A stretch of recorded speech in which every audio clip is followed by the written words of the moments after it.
Hello. എന്തൊക്കെയുണ്ടെടാ വിശേഷം? Hello, hi, welcome back to Eduport and welcome to the വെടിക്കെട്ട് sure question മക്കളെ. ആദ്യത്തെ പരിപാടി എന്താണെന്ന് അറിയാലോ, നമ്മുടെ ലൈവിലേക്ക് കയറി കഴിഞ്ഞുള്ള ആദ്യത്തെ first and foremost step is ഈ ഒരു താഴെ നിങ്ങൾക്ക് ഒരു ലൈക്ക് ബട്ടൺ കാണാൻ പറ്റും. ഒരു ലൈക്ക് എനിക്ക് ഇങ്ങോട്ട് ദക്ഷിണയായിട്ട് തരണം. അത് കഴിഞ്ഞിട്ട് ഇതിന് തൊട്ട് താഴെ അതിന്റെ തൊട്ടപ്പുറമായിട്ട് ഒരു ഷെയർ ബട്ടൺ കൂടെ നിങ്ങൾക്ക് കാണാൻ വേണ്ടി പറ്റും. നിങ്ങൾക്കറിയാം ഈ ലൈവ് ആർക്കാണ് ആവശ്യമുള്ളത്, നിങ്ങൾക്ക് കൃത്യമായിട്ട് അറിയാം. ആവശ്യക്കാർക്ക് ഇത് എത്തിച്ചു കൊടുക്കണം. നിങ്ങളുടെ ഫ്രണ്ട്സിനാണെങ്കിലും നിങ്ങളുടെ ഫ്രണ്ട്സ് ഗ്രൂപ്പിലാണെങ്കിലും നിങ്ങളുടെ ഫാമിലി ഗ്രൂപ്പിലാണെങ്കിലും ഈ ലിങ്ക് കൊണ്ടുപോയി തട്ടിക്കോ, ധൈര്യമായിട്ട് കൊണ്ടുപോയി തട്ടിക്കോ. എനിക്കറിയാം ഈ ലൈവ് കൊണ്ടുകണ്ടിരിക്കുന്ന ഒരു ബഹുഭൂരിപക്ഷം ആളുകൾക്കും ഒരു കൺഫ്യൂസ്ഡ് സ്റ്റേറ്റിലായിരിക്കില്ല. നിങ്ങളുടെ കൺഫ്യൂഷൻ എന്ന് പറയുന്നത് നിങ്ങളിപ്പോ കറക്റ്റ് സ്ഥലത്താണോ, ഇനി സാറ് എന്ത് വെച്ച് പഠിക്കണം, സാറ് എവിടെ നിന്ന് സ്റ്റാർട്ട് ചെയ്യണം, എന്തിന് ഫോക്കസ് ചെയ്യണം, എന്തിന് കൂടുതൽ ഫോക്കസ് കൊടുക്കണം, ഇത്തരം കൺഫ്യൂഷൻസ് കൊണ്ടായിരിക്കും നിങ്ങൾ ഇന്നത്തെ ലൈവ് സ്റ്റാർട്ട് ചെയ്യുന്നത്. വളരെ സ്വാഭാവികമായ വളരെ നാച്ചുറൽ ആയ ഒരു സംശയമാണ്, ഒരു കൺഫ്യൂഷനാണ്. ഞാൻ സ്ഥിരമായിട്ട് ലൈവുകളിൽ പറയാറുള്ള ഒരു കാര്യമാണ്, നമ്മുടെ ഇങ്ങനത്തെ ഒരു എക്സാം ലൈവ്, തലേ ദിവസത്തെ ഒരു എക്സാം ലൈവ്, അത് കേൾക്കുന്നത് 3 ടൈപ്പ് ആളുകളായിരിക്കും. ഒന്നാമത്തെ ടൈപ്പ് എന്ന് പറയുന്നത് എല്ലാം പഠിച്ചു കഴിഞ്ഞിട്ട് ഇനി ഒരു ക്വിക്ക് റിവിഷൻ മാത്രം ആവശ്യമുള്ളവരുണ്ടാവും. രണ്ടാമത്തെ ടൈപ്പ് എന്ന് പറഞ്ഞാൽ നേരത്തെ പറഞ്ഞ പോലെ കൺഫ്യൂസ്ഡ് ആയ ആളുകളായിരിക്കും. ഇനി എന്താണ് എനിക്ക് പഠിക്കേണ്ടത്, എന്താണ് എനിക്ക് ഇതുവരെ ക്ലിയർ ആവാത്തത്, എന്റെ വീക്ക് പോയിന്റ് എന്താണെന്ന് തിരിച്ചറിയാത്തവരുണ്ടാവും. മൂന്നാമത്തെ ഒരു ടൈപ്പ് എന്ന് പറയുന്നത്, അത് നിങ്ങൾക്ക് അറിയാം, നാളത്തെ എക്സാമിനെ കുറിച്ച് യാതൊരു ധാരണയും യാതൊരു പേടിയും യാതൊരു ആവലാതികളും വേവലാതികളും ഇല്ലാത്ത ആളുകളായിരിക്കും. പക്ഷെ ഈ 3 കൂട്ടരുടെയും ഒരു സ്വപ്നം, ഒരു ഡ്രീം എന്ന് പറയുന്നത്, ഒരു ടാർഗറ്റ്, ഒരു എയിം എന്ന് പറയുന്നത് അത് നമ്മുടെ പബ്ലിക് എക്സാം ആണ്. പബ്ലിക് എക്സാമിനേക്ക് ഒരു ഫുൾ A+ വാങ്ങിയെടുക്കുക, അല്ലെങ്കിൽ ഒരു ഫുൾ മാർക്ക് തന്നെ വാങ്ങിയെടുക്കുക എന്നുള്ളതാണ് നമ്മുടെ ഒരൊറ്റ ഡ്രീം എന്ന് പറയുന്നത്. അപ്പൊ നിങ്ങളോട് ഞാൻ ഒരൊറ്റ ആദ്യത്തെ കേറും വരുമ്പോ തന്നെ ഒരു കാര്യം പറയട്ടെ, നിങ്ങളത് കറക്റ്റ് സ്ഥലത്താ, you are in the right place. നമ്മൾ ഇന്ന് നോക്കാൻ വേണ്ടി പോകുന്നതില്ലേ, ഈ പറഞ്ഞ ആവലാതികളും വേവലാതികളും ഒക്കെ അങ്ങോട്ട് മാറ്റി വെച്ചിട്ട് ധൈര്യമായിട്ട് ഇരിക്കണം. കാരണം ഞാൻ ഇന്ന് പറയാൻ വേണ്ടി പോകുന്നത് നമ്മുടെ ഫൈനൽ എക്സാം എന്ന് പറയുന്ന ആ ഒരു വലിയ ഡ്രീമിലേക്കില്ലേ എത്തിച്ചേരണം എന്നുണ്ടെങ്കിൽ നമ്മുടെ വീക്ക് പോയിന്റ്സും നമ്മൾ എവിടെയാണ് ഇനി മിനിക്ക് പണികൾ എടുക്കേണ്ടത് എന്നുള്ളത് കൃത്യമായ ധാരണ വേണം. അത് വരേണ്ടത് പബ്ലിക് എക്സാം എഴുതുമ്പോഴല്ല, അതിന് തൊട്ടു മുന്നേ അതേ പാറ്റേണിലുള്ള ഈ ഒരു പബ്ലിക് എക്സാമിലാണ്, ഈ ഒരു ക്രിസ്മസ് എക്സാമിലാണ് നമുക്ക് നമ്മുടെ വീക്ക് പോയിന്റുകൾ ഏതാണെന്ന് തിരിച്ചറിയേണ്ടതും നമ്മൾ ഇനി എവിടേക്കാണ് മിനിക്ക് പണികൾ എടുക്കേണ്ടത് എന്നുള്ളതിനെ കുറിച്ച് കൃത്യമായ ധാരണ വരേണ്ടത്. ഒരുപാട് പേര് ക്ലാസ്സുകളിലേക്ക് കയറി വരുന്നുണ്ട്. ഞാൻ പറഞ്ഞല്ലോ, ഫസ്റ്റ് പരിപാടി എന്ന് പറയുന്നത് ഈ ലിങ്ക് പോയി തട്ടലാണ്. ഈ ലിങ്ക് പോയി കൊണ്ട് തള്ളിക്കോ, ധൈര്യമായിട്ട് നിങ്ങൾ ഇങ്ങോട്ടേക്ക് കയറിപ്പോരെ. ഇന്ന് നമ്മൾ എടുക്കാൻ വേണ്ടി പോകുന്നത് കംപ്ലീറ്റ് ചാപ്റ്റേഴ്സിന്റെയും സമ്മറിയാണ്. എല്ലാം വളരെ കൃത്യമായിട്ടും നമുക്ക് ആവശ്യമുള്ളത് മാത്രമേ പറയുന്നുള്ളൂ. അതിലൊന്നും വലിച്ചു നീട്ടില്ല, അനാവശ്യമായിട്ടുള്ള ഒരു കാര്യങ്ങളും ഇല്ല. കൂട്ടത്തിൽ തന്നെ നമ്മൾ ഒരുപാട് ഇമ്പോർട്ടന്റ് ക്വസ്റ്റ്യൻസ് ഡിസ്കസ് ചെയ്യുന്നതായിരിക്കും. ആക്ച്വലി നമ്മൾ ചെയ്യുന്നത് എന്താണെന്ന് വെച്ചാൽ, നമ്മൾ ഡിസ്കോഴ്സുകളെ പരിചയപ്പെടാണ്. നമ്മളോട് ചോദിക്കാൻ സാധ്യതയുള്ള ഡിസ്കോഴ്സുകളെയാണ് നമ്മളിവിടെ പരിചയപ്പെടാൻ പോകുന്നത്. ഈ 2 പരിപാടി, ഈ 2 സംഭവങ്ങൾ നിങ്ങളുടെ കയ്യിൽ ഉണ്ടെങ്കിൽ ഇനി ഒരു ഫുൾ ഒരു A+ലേക്ക് നമുക്ക് വേണ്ടത് ഗ്രാമർ ആണ്. അതും നമ്മൾ ഇന്നത്തെ ലൈവിൽ സെറ്റാക്കും. പോരേടാ ഒന്ന് പറഞ്ഞ് റെഡി ആണെങ്കിൽ, നിങ്ങൾ റെഡി ആണെന്നുണ്ടെങ്കിൽ നമുക്ക് ഇന്നത്തെ പരിപാടി സ്റ്റാർട്ട് ചെയ്യാം. നാളെ കൈ ഇടറാതെ, നമുക്ക് ഒരർത്ഥത്തിൽ നമുക്ക് പതറാതെ നമുക്ക് ഉത്തരങ്ങൾ എഴുതാൻ പറ്റുന്ന ഒരു ലെവലിലേക്ക് ഇന്ന് ഞാൻ പറഞ്ഞ 3 കൂട്ടരും എത്തിച്ചേരും. ഇതെന്റെ വാക്കാണ്. ഓക്കെ, സോ ഇന്ന് നിങ്ങൾ റെഡി ആണെന്നുണ്ടെങ്കിൽ നമുക്ക് ഇന്നത്തെ പരിപാടി സ്റ്റാർട്ട് ചെയ്യാം. നിങ്ങൾ റെഡി ആണെങ്കിൽ താഴെ ഒന്ന് റെഡി ആണെന്നൊന്ന് പറഞ്ഞേ. ഓക്കെ, ഒരുപാട് പേര് കമന്റ് ചെയ്യുന്നുണ്ട്. ഞാൻ പറഞ്ഞല്ലോ, ഇതിന് ലൈക്ക് ചെയ്യണം, ഇത് ഷെയർ ചെയ്യണം, എന്നാൽ മാത്രമേ ഇത് കൂടുതൽ ആളുകളിലേക്ക് എത്തുള്ളൂ. We are starting from the first unit, glimpses of greatness. മഹത്വത്തിനെ കുറിച്ച് സംസാരിക്കുന്ന, ഗ്രേറ്റ്നസിനെ കുറിച്ച് സംസാരിക്കുന്ന ഒന്നാമത്തെ യൂണിറ്റ്, 4 ചാപ്റ്ററുകൾ. Starting from the first chapter. നമ്മൾ ഒരു ലാഗ് പഠിപ്പിക്കുന്നില്ല, നമ്മൾ നേരെ കാര്യത്തിലേക്ക് കിടക്കാണ്. വാചകങ്ങളുടെയൊക്കെ അങ്ങോട്ട് മാറ്റി വെക്കാം. ഹിസ് ഫസ്റ്റ് ഫ്ലൈറ്റ്, നമ്മുടെ ലയം ഓഫ് ലഹേർട്ടി എഴുതിയിട്ടുള്ള ഒരു ഷോർട്ട് സ്റ്റോറിയാണ് നമുക്ക് ഇവിടെ പഠിക്കാനുള്ളത്. ഓക്കെ, ഇനി ആരാണ് ലയം ഓഫ് ലഹേർട്ടി എന്ന് ചോദിച്ചാലേ ധൈര്യമായിട്ട് പറഞ്ഞോളം, ഈസ് ആൻ ഐറിഷ് നോവലിസ്റ്റ്. അദ്ദേഹം ഒരു അയർലൻഡുകാരനായിട്ടുള്ള നോവലിസ്റ്റ് ആണെന്നുള്ളത് പറഞ്ഞോളം. നമ്മുടെ ഈ ഷോർട്ട് സ്റ്റോറി എന്ന് പറയുന്നത് ഒരു ഇൻസ്പിറേഷണൽ ഷോർട്ട് സ്റ്റോറിയാണ്. നമ്മൾ ഒരുപാട് തരത്തിൽ മോട്ടിവേറ്റ് ചെയ്യുന്ന ഒരു ഷോർട്ട് സ്റ്റോറിയാണ്. ഇത് നടക്കുന്നതിലെ ഇതിന്റെ സെറ്റിംഗ് എന്ന് പറയുന്നത് ഒരു ഐറിഷ് സീക്കോസ്റ്റ് ആണ്. That means it's happening in a seacoast in Ireland. Okay, so നമ്മുടെ സെൻട്രൽ ക്യാരക്ടർ, നമ്മുടെ കേന്ദ്ര കഥാപാത്രം എന്ന് പറയുന്നത് അതൊരു യങ് സീഗൾ ആണെന്ന് മനസ്സിലാക്കുക. ഓക്കെ, നമുക്കൊന്ന് കളർ മാറ്റാം. സോ ഈ ഒരു യങ് സീഗളാണ് നമ്മുടെ കേന്ദ്ര കഥാപാത്രം എന്ന് പറയുന്നത്. സോ നമുക്കറിയാം, ഒരു ബേർഡില്ലേ അതിന്റെ കംപ്ലീറ്റ് ഫ്രീഡം അറ്റൈൻ ചെയ്യുന്നത് അപ്പോഴാണ്, അത് പറക്കുമ്പോഴാണ്, അത് പറക്കാൻ പഠിക്കുന്ന സമയത്താണ്. സോ നമ്മുടെ കേന്ദ്ര കഥാപാത്രമായ യങ് സീഗളിന് ഒരു പ്രശ്നം എന്താണെന്ന് വെച്ചാൽ, പുള്ളിക്കാരന് പേടിയെ ഓവർകം ചെയ്യാത്തത് കാരണം ഇതുവരെയായിട്ട് പറക്കാൻ പറ്റിയിട്ടില്ല. സോ അതേ സമയം at the same time his siblings have learn to fly but he hasn't. അദ്ദേഹത്തിന്റെ സിബ്ലിങ്സ് ഒക്കെ പുള്ളിക്കാരുടെ സിബ്ലിങ്സ് ഒക്കെ പറക്കാൻ പഠിച്ചിട്ടുണ്ട്. പക്ഷേ നമ്മുടെ കേന്ദ്ര കഥാപാത്രമായിട്ടുള്ള നമ്മുടെ സെൻട്രൽ ക്യാരക്ടർ ആയിട്ടുള്ള യങ് സീകൾ മാത്രം പറക്കാൻ ഇതുവരെയായിട്ട് പഠിച്ചിട്ടില്ല. അതിന്റെ കാരണം എന്ന് പറയുന്നത് ലാക്ക് ഓഫ് സെൽഫ് കോൺഫിഡൻസ് ആണ്, സ്വയമേയുള്ള വിശ്വാസമാണ് നഷ്ടപ്പെട്ടതാണ്. രണ്ടാമത്തെ കാരണം എന്ന് പറയുന്നത് ഡിസ്ട്രക്റ്റീവ് തോട്ട്സ് ആണ്. ഞാൻ പറന്നു കഴിഞ്ഞാൽ, ഞാൻ പറക്കാൻ ശ്രമിക്കുന്ന സമയത്ത് എന്റെ ചിറകുകൾ എന്നെ സപ്പോർട്ട് ചെയ്യുമോ എന്നുള്ളൊരു പേടി കാരണമാണ് പുള്ളിക്കാരൻ ഇതുവരെ പറന്ന് നോക്കാത്തത്. അപ്പൊ his parents try to convince him, ഒന്ന് കൺവിൻസ് ചെയ്ത് നോക്കി. They even scolded him, they even threatened him, അങ്ങനെ വഴക്ക് പറഞ്ഞു നോക്കി, ത്രെറ്റൻ ചെയ്ത് നോക്കി, യാതൊരു കാര്യം ഉണ്ടായില്ല എന്ന് പറയുന്നത്. അങ്ങനെ 24 മണിക്കൂർ കഴിഞ്ഞ മക്കളെ, 24 മണിക്കൂർ കഴിഞ്ഞിട്ടും വിശന്ന് വലഞ്ഞ ഒരു വഴിക്കായിട്ടുണ്ട് പുള്ളിക്കാരൻ ഇതുവരെ പറന്നു നോക്കിയിട്ടില്ല. So at the same time his siblings have been perfecting their art of fly. ആ ഒരു സൈഡില് എന്താ പറയാ, അനിയന്മാരും ചേട്ടന്മാരും അനിയത്തികളും എല്ലാവരും അവരുടെ ആർട്ട് ഓഫ് ഫ്ലൈങ്ങിനെ പെർഫെക്റ്റ് ആക്കിക്കൊണ്ടിരിക്കുക. ഇത് കണ്ടിട്ട് ജലസ് ആവുക എന്നല്ലാതെ, അസൂയപ്പെടുക എന്നല്ലാതെ നമ്മുടെ ആശാൻ ഇതുവരെയായിട്ട് പറന്നു നോക്കിയിട്ടില്ല. അപ്പൊ പാരന്റ്സ് മനഃപൂർവ്വം ഇവനൊന്നും ജലസ് ആക്കാൻ നോക്കി, എന്നിട്ടും ഇവനൊന്നും ഒരു തരത്തിലും മൂവ് ചെയ്യുന്നില്ല. ഈവനിങ് ആയി, ഇനി ചത്തു പോകുന്നുള്ള അവസ്ഥ. It's evening, he was starving to death. അങ്ങനെ ചത്തു പോകുന്നുള്ള ഒരു അവസ്ഥയായിട്ടോ. എന്നിട്ടും യാതൊരു കുലുങ്ങാതിരിക്കാനുള്ള കാരണം എന്താന്ന് വെച്ചാൽ ഇന്നർ ഫിയർ, ഉള്ളിലുള്ള ഒരു ഭയമാണ് പുള്ളിക്കാരൻ ആ പറക്കാതിരിക്കാനുള്ള പ്രശ്നം എന്ന് പറയുന്നത്. So he was constantly thinking of a way to reach his parents without flying. പറക്കാതെ എങ്ങനെയെങ്കിലും എത്താൻ പറ്റുമെന്നുള്ള നോക്കുന്നത്. പക്ഷേ that was not possible because there was a deep crack between him and his parents. പുള്ളിക്കാരന്റെ പാരന്റ്സ് തമ്മിലുള്ള ഒരു ഗ്യാപ്പ് ഉണ്ടായിരുന്നു. ആ ഗ്യാപ്പിലേക്ക് പറന്നേ പറ്റൂ. സോ എന്താ, പറക്കാതെ എങ്ങനെയെങ്കിലും പാരന്റ്സിന്റെ അറ്റൻഷൻ കിട്ടുമോ എന്നുള്ളത് പഠിച്ച പണി 18 നോക്കി, ഒരു രക്ഷക്കും നടന്നില്ല. ആരും മൈൻഡ് ആക്കിയില്ല. പക്ഷെ ഒരാൾ മാത്രം മൈൻഡ് ആക്കി. His mother was the only one who was still worried. അമ്മ മാത്രമാണ് നോക്കിയത്. അപ്പൊ അമ്മ ഫുഡൊക്കെ കാണിച്ച് കുറെ ടെംപ്റ്റ് ചെയ്യാൻ നോക്കി, എന്നിട്ടും അമ്മ പറക്കുന്നില്ല എന്ന് കണ്ടപ്പോൾ surprisingly his mother has done something very very very thrilling. So mother എന്താ ചെയ്തതെന്ന് വെച്ചാൽ, mother pick up a piece of fish and fly towards him. Very surprisingly ഒരു മീൻ കടിച്ചു പിടിച്ചുകൊണ്ടില്ലേ അവന്റെ അടുത്തേക്ക് പോയെന്ന് പറയുന്നത്. 24 മണിക്കൂർ കൂടുതലായിട്ട് വിശന്ന് വലഞ്ഞിരിക്കുന്ന ഒരാള് ഇങ്ങനെ ഒരു മീൻ കൊത്തി തന്റെ അമ്മ വരുന്നത് കണ്ടാൽ എന്ത് ചെയ്യടോ? അത് തന്നെയാണ് ചെയ്തത്. അങ്ങനെ ഭയങ്കര എക്സൈറ്റഡ് ആയിക്കൊണ്ടില്ലേ ഈ അമ്മയുടെ അടുത്തേക്ക് അങ്ങോട്ട് ചാടി. ഇവിടെയാണ് നമ്മുടെ കഥയിലുള്ള ഒരു ട്വിസ്റ്റ് എന്ന് പറയുന്നത്. unknowingly dived at the food and he fell into open space. എങ്ങനെയാന്ന് വെച്ചാൽ, അമ്മ ഇങ്ങനെ ഫുഡായിട്ട് വരുന്ന സമയത്ത് ഇവനങ്ങോട്ട് എടുത്ത് ചാടി. സോ സർപ്രൈസിംഗ്ലി അമ്മ ഒന്ന് പുറകിലേക്ക് മാറി. She halted. അങ്ങനെ പുള്ളിക്കാരൻ ഇങ്ങനെ എയറിൽ താഴേക്ക് പോവാ. താഴെ വീണ് ചത്തുപോയെന്ന് വിചാരിക്കുന്നവർക്ക് തെറ്റി. ഇവിടെ സംഭവിച്ചതെന്ന് വെച്ചാൽ, ഒരു പക്ഷിക്കില്ലേ നാച്ചുറൽ ആയിട്ട് ബൈ ഇൻസ്റ്റിങ്ക്റ്റ് അവർക്ക് എന്തിനു പറ്റും, അവർക്ക് പറക്കാൻ പറ്റും. അങ്ങനെ ഇൻസ്റ്റിങ്റ്റീവ് ആയിട്ട് നമ്മുടെ യങ് സീകൾ പറന്നു എന്നാ പറയുന്നത്. ഇത് ആക്ച്വലി പക്ഷികളെ കുറിച്ചാണ് ഇവിടെ പറയുന്നത്. ഇത് ആക്ച്വലി നമ്മുടെ ലൈഫിലൊക്കെ അപ്ലിക്കബിൾ ആണ്. നമ്മുടെ ഇന്നർ ഫിയർ നമ്മുടെ ഒരുപാട് കാര്യങ്ങൾ ബ്ലോക്ക് ചെയ്യുന്നുണ്ട്. നമ്മുടെ ഒരുപാട് കഴിവുകളെ നമ്മൾ ബ്ലോക്ക് ചെയ്യുന്നത് നമ്മുടെ ഇന്നർ ഫിയർ കൊണ്ടാണ്. All his family join with him for his achievement. Finally he has overcome his fear. അങ്ങനെ അവന്റെ ഫസ്റ്റ് ഫ്ലൈറ്റ് നടത്തിയെന്ന, അവന്റെ പേടി അവൻ തരണം ചെയ്തു എന്ന് പറഞ്ഞു തരുന്ന ഫസ്റ്റത്തെ കഥയാണ് നമുക്ക് പഠിക്കാനുള്ളത്. സോ ഈ കഥയിൽ നിന്ന് നിങ്ങൾ എന്ത് മനസ്സിലാക്കണം? ഈ കഥയുടെ തീം നിങ്ങൾ ആദ്യം അങ്ങനെ സെറ്റ് ചെയ്ത് വെച്ചേക്ക്. കാരണം ഒരു കാര്യം ഉറപ്പിച്ച് ഞാൻ പറയാം, ഇതിൽ വരുന്ന എല്ലാ ഡിസ്ക്രിപ്റ്റീവ് ക്വസ്റ്റ്യനും ഇല്ലേ തീം ബേസ്ഡ് ആയിരിക്കും. നോട്ട് ചെയ്ത് വെച്ചോ, ഈ 2 തീം എന്നായിരിക്കും നിങ്ങൾക്ക് എന്തെങ്കിലും ഒരു ക്വസ്റ്റ്യൻ എങ്കിലും ഈ 2 തീം എന്ന് വരും. ഒന്നാമത്തെ തീം എന്ന് പറയുന്നത് ഓവർകമ്മിങ് ഫിയർ ആണ്. ഒരാളുടെ പേടിയല്ലേ അതിനെ തരണം ചെയ്തെങ്കിൽ മാത്രമേ സക്സസിലേക്കുള്ള ആദ്യത്തെ പടി നമുക്ക് കയറാൻ വേണ്ടി പറ്റുള്ളൂ. സോ ഓവർകമ്മിങ് ഫിയർ ആയിരിക്കും നമ്മളോട് ചോദിക്കാൻ പോകുന്ന ഒരു തീം എന്ന് പറയുന്നത്. രണ്ടാമത്തെ തീം നോക്കിക്കോ, ദ ഇമ്പോർട്ടൻസ് ഓഫ് ഫാമിലി. അങ്ങനെ ഒരാൾ സക്സസ് ആവണമെന്നുണ്ടെങ്കിൽ അയാളുടെ സക്സസിൽ ഫാമിലിയുടെ റോളാണ്, ഫാമിലിയുടെ ഇമ്പോർട്ടൻസ് എന്താണെന്നുള്ളത് മനസ്സിലാക്കിയിരിക്കോ. മക്കളെ ഇത്രയും ക്ലിയർ ആണല്ലോ. ഈ 2 തീം ക്രിസ്റ്റൽ ക്ലിയർ ആണെങ്കിൽ മാത്രമേ നമുക്ക് വരുന്ന ഏതൊരു ക്വസ്റ്റ്യനെ നമുക്ക് തൊടാൻ കിട്ടുള്ളൂ.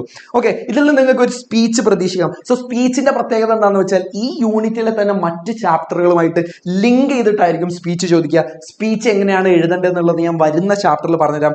ഈ ചാപ്റ്ററിൽ നമുക്ക് ഡിസ്കസ് ചെയ്യാൻ പറ്റുന്ന ഒരു കിഡിലും ഡിസ്കോഴ്സ് എന്ന് പറയുന്നത് റൈറ്റപ്പ് ആണ്. So one thing about write up is that never ever write about the chapter or the characters of the chapter.